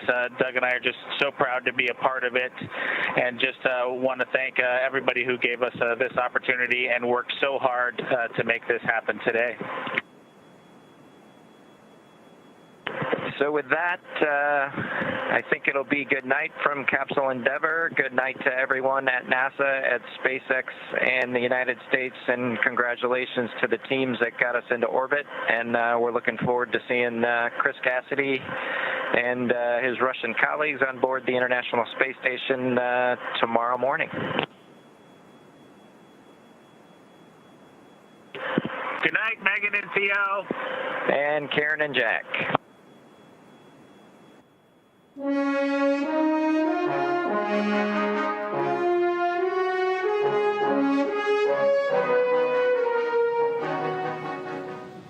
What a day. I mean, that was the high points, but if you could tune in for all of it or go and rewind it and watch it all over again, it's truly been an exciting day. And so the last we heard from the crew, they are actually now sleeping. But once the crew wakes up in the morning, we will have a number of events that will eventually lead to docking, targeted for around 7:30 a.m. Pacific. However, there are still a couple of milestones to occur while the Dragon crew is still asleep. The first of those is the space station crew wakes up. Currently living on the space station are NASA astronaut Chris Cassidy and Roscosmos cosmonauts Anatoly Ivanishin and Ivan Wagner. Also, before Crew Dragon wakes up, Dragon will perform its fourth maneuver, known as the transfer burn. This is where we're raising Dragon's apogee, or the highest point of its orbit around the Earth, to just 2.5 kilometers below the station. And then at about 1:45 a.m. Pacific time, it'll be time for Bob and Doug to wake up. We've got about 7 hours left on their sleep at this moment. They've chosen a particular song to be played as their wake-up alarm We don't know what that is just yet. So be sure to tune in to our webcast around 1:45 a.m. Pacific to be one of the first to hear it. And then we round everything out with a final co-elliptic burn to once again maintain a constant orbit beneath the station, this time just 2.5 kilometers below it. We'll then get into the approach initiation and the final stages of Dragon's rendezvous with the space station. This is also when we start joint operations between the Dragon control team here in Hawthorne, just to my left, and the space station flight controllers in Mission Control Houston. The teams will transition to integrated operations roughly 45 minutes prior to approach initiation. So during the approach, SpaceX flight controllers here will work in tandem with the NASA team in Houston to activate and test out a number of systems on Dragon, including those bidirectional communications with the station using the Common Communications for Visiting Vehicles system, more easily known as C2V2. That's a mouthful. It is a mouthful. That's why we like acronyms sometimes. But that'll set up a data stream from Dragon to the station, giving another path for telemetry to Dragon to come to the ground, and it also gives us an additional command capability to astronauts on the space station. They'll maneuver Dragon to the proper attitude and initialize the navigation sensors used for the methodical, very precise approach to the space station. Yeah, so at approximately 5:27 a.m. Pacific, the Draco thrusters on Dragon will fire for the approach initiation burn when Dragon is about 2.5 kilometers below the station and about 7 kilometers behind it. This will swing Dragon up until it is about 400 meters or a quarter mile directly below the station. This maneuver will also move Dragon inside one of 2 checkpoints around the station that requires a set of go, no-go poles with the different control teams. The first checkpoint is called the approach ellipsoid, or as you might hear it called, the AE. The approach ellipsoid is an imaginary shape measuring 4 kilometers by 2 kilometers by 2 kilometers, essentially a large 3-dimensional oval. Before Dragon is given permission to move inside that approach ellipsoid, the capsule is configured to be on what is known as a 24-hour safe trajectory. This means that if Dragon lost all control to its thrusters, that it would be at least 24 hours before the trajectory would move inside that imaginary approach ellipsoid. Afterward, Dragon will get the go to move inside the Keep Out sphere. This is another checkpoint that consists of an imaginary sphere around the station with a radius of 200 meters. Flight controllers use this to monitor all arriving and departing vehicles, whether they have crew on them or whether they are cargo vehicles. This is another chance to confirm all of the guidance, navigation, and control systems are working correctly on Dragon before bringing it closer to the space station. It carries a similar requirement on the orbital trajectory that if Dragon were to somehow, for some reason, lose control of its thrusters, Dragon itself and the space station would be safe for 4 orbits, or 6 hours, rather than the 24 hours required to enter the approach ellipsoid. Once Dragon arrives at 400 meters below station, it'll be known at what is known as waypoint 0. So that's the first checkpoint during the approach. The vehicle can hold right here at 400 meters, but if everything looks good and the systems check out, it can continue moving on to the waypoint 1. Yeah, and Dragon's move from waypoint 0 to waypoint 1 will then actually swing it up and out in front of the station, pausing at a distance of approximately 220 meters. At this point, it will be on what we call the docking axis, which essentially means it is directly in front of the docking port. Bob and Doug are headed to the forwardmost port on the station, known as Node 2 Forward Port. That's where Dragon docked just over a year ago on the Demo 1 mission, and that's where one of 2 international docking adapters are located. And these were installed for new commercial spacecraft flights, as well as any other future spacecraft that use the International Docking Standard. So before moving into the final waypoint, waypoint 2, the crew will execute another manual flight test like they did earlier today, but this time it's what we consider the near field, which means it's just closer to the space station.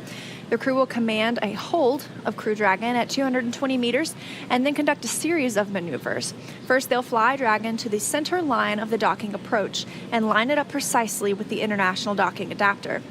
Then they'll do a number of what we call translational maneuvers. They'll use the Draco thrusters on Dragon to move it along the different axes, checking in with teams on the ground on how much propellant has been used. Of course, like we've mentioned, Dragon is designed to be a fully autonomous vehicle, so this is all to demonstrate its ability to perform controlled maneuvers if need be, like braking and even retreating, as well as to determine the position and velocity relative to the space station. Once complete, they'll transition Dragon back over, sending the controls back over to the Dragon flight computer and let it do the work for an automated docking. After the flight test is complete, teams here in Hawthorne and in Houston will do a go, no-go poll to resume the approach and start to move in toward waypoint 2. Once Dragon starts moving in, they will do a final go, no-go poll for docking. And once Dragon is only 20 meters away at waypoint 2, the spacecraft then focuses on aligning its docking system with the International Docking Adapter. Now, we have mentioned a couple times in our webcast before that we have a simulation online where you too can test your hands at steering the capsule into the docking procedure and the docking port. I believe the URL for that is iss-sim.spacex.com. I don't know about you, Leah, but it definitely took me numerous attempts before I successfully docked with the station. It really gives you a good feel for how difficult it is to steer it manually. Again, Dragon is doing this all on its own. It's autonomous, so docking will be, Bob and Doug will have a smooth, easy ride, but if they had to do it manually, it's pretty hard. It's funny because I went in feeling pretty cocky about it, because I've had the opportunity in Houston to use the what the astronauts train to capture the vehicles with the robotic arm, and I've caught Dragon with the robotic arm, which is a thing of the past now. And so I thought I was going to be able to do it, and I was working on it, and then it was moving a little too slow for me. And so I got up. I think we all fell in that trap. Yeah, I got up and then got ready. I thought, oh, it'll be at least, like 50 feet closer by the time I come back. And then I forgot about it. And I think I overshot by a long shot. I don't know where I was in space. Gone. So, yeah, it's a good thing I'm not flying it. Yeah. So, again, that's iss-sim.spacex.com, where you can try your hand out. Now, getting back to what Bob and Doug will be getting up to, again, this is all autonomous. They shouldn't have to lift a finger. Now, once we get past waypoint 2, we might hear the call out CHOP, C-H-O-P, and that stands for Crew Hands Off Point, a little less than 30 seconds before docking. At this point, any aborts will have to be done automatically by Dragon. So if for some reason Bob and Doug decide, we don't want to go to the station within the 30 seconds prior to docking beginning, it's no longer their call. After 19 hours, I'd be glad for a pit stop anywhere. For sure. So after all of this, Dragon will fly in and make contact with the International Docking Adapter, giving us what we call soft capture. So we're not completely attached to the space station yet. That happens after the soft capture ring retracts, and the sensors indicate that 12 hooks can drive into place and give us that firm capture on Dragon, bringing it to its new home on the space station. Yeah. So Chris Cassidy, the NASA astronaut aboard the space station and currently the station commander, will manually pressurize the area between the Dragon hatch and the station hatch. It's called the vestibule, and power, audio, and data connections will be established from Dragon to the station. So after all of that excitement, they'll conduct some leak checks, and we'll be waiting for hatch opening. Yeah, which will be a super exciting moment. Pardon me. We've said it before, that hatch opening is really special, not only because it is a major milestone in the Demonstration 2 mission, the mission that we're flying right now. Not only is it a big moment for the mission, but it's actually a really nice bookend for Doug Hurley specifically. So prior to the installation of the international docking adapters on the International Space Station, the port where Bob and Doug are headed to today is also the port where space shuttles used to dock. And as you know, Doug as you might know, Doug was the spacecraft commander on board Dragon. Today, he was the pilot of the very last space shuttle mission, STS-135. That particular shuttle, it docked to the very same place that our favorite dads in space will be docking at tomorrow morning. So that means that Doug, one of the last astronauts to depart the International Space Station via shuttle, he will be opening up the very same hatch he closed nearly a decade ago. So that is super exciting, just in terms of not only the history in this mission itself, but the history of NASA human spaceflight in general. So I'm really excited about that. I will definitely be up and watching that for sure. Now, we can, as you've seen, we can see that Crew Dragon has a pretty busy morning ahead, but even in space, it still takes two to tango. The space station is also a factor in all of this mix. So let's head over to Mission Control Houston for an update from NASA's Courtney Beasley.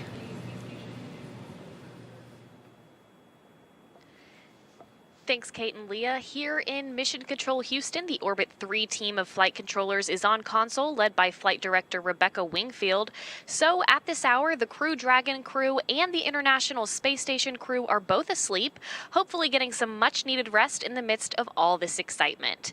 The station trio, NASA astronaut and station commander Chris Cassidy and Roscosmos cosmonauts Anatoly Ivanishin and Ivan Wagner went to sleep around 4:30 p.m. Central Time.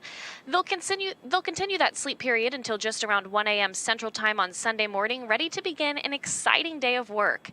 Then around 5:35 a.m. Central Time, Cassidy has a rendezvous conference with ground controllers to review rendezvous procedures that the Crew Dragon crew will be executing later in the morning.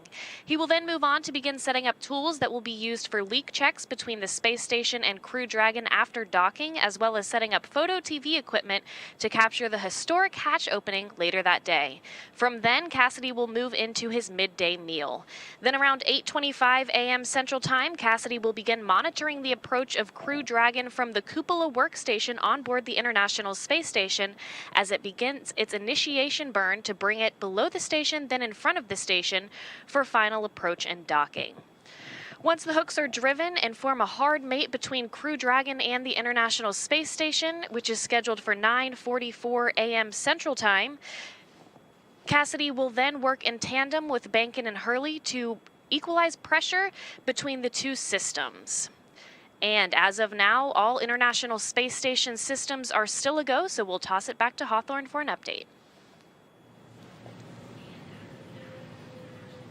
Thanks so much, Courtney. We have had a busy day and another one coming up tomorrow. So in the meantime, enjoy some views, this one from the International Space Station, maybe some tunes as we get into the evening. Yeah, like we said, we'll be bringing you coverage all throughout the morning, day, night, wherever it is. You might be tuning in all around the world, and we thank you for joining us for sure. And yeah, we're going to be bringing you coverage all the way through Bob and Doug's entry onto the International Space Station. So keep hanging with us, and we'll see you in a few.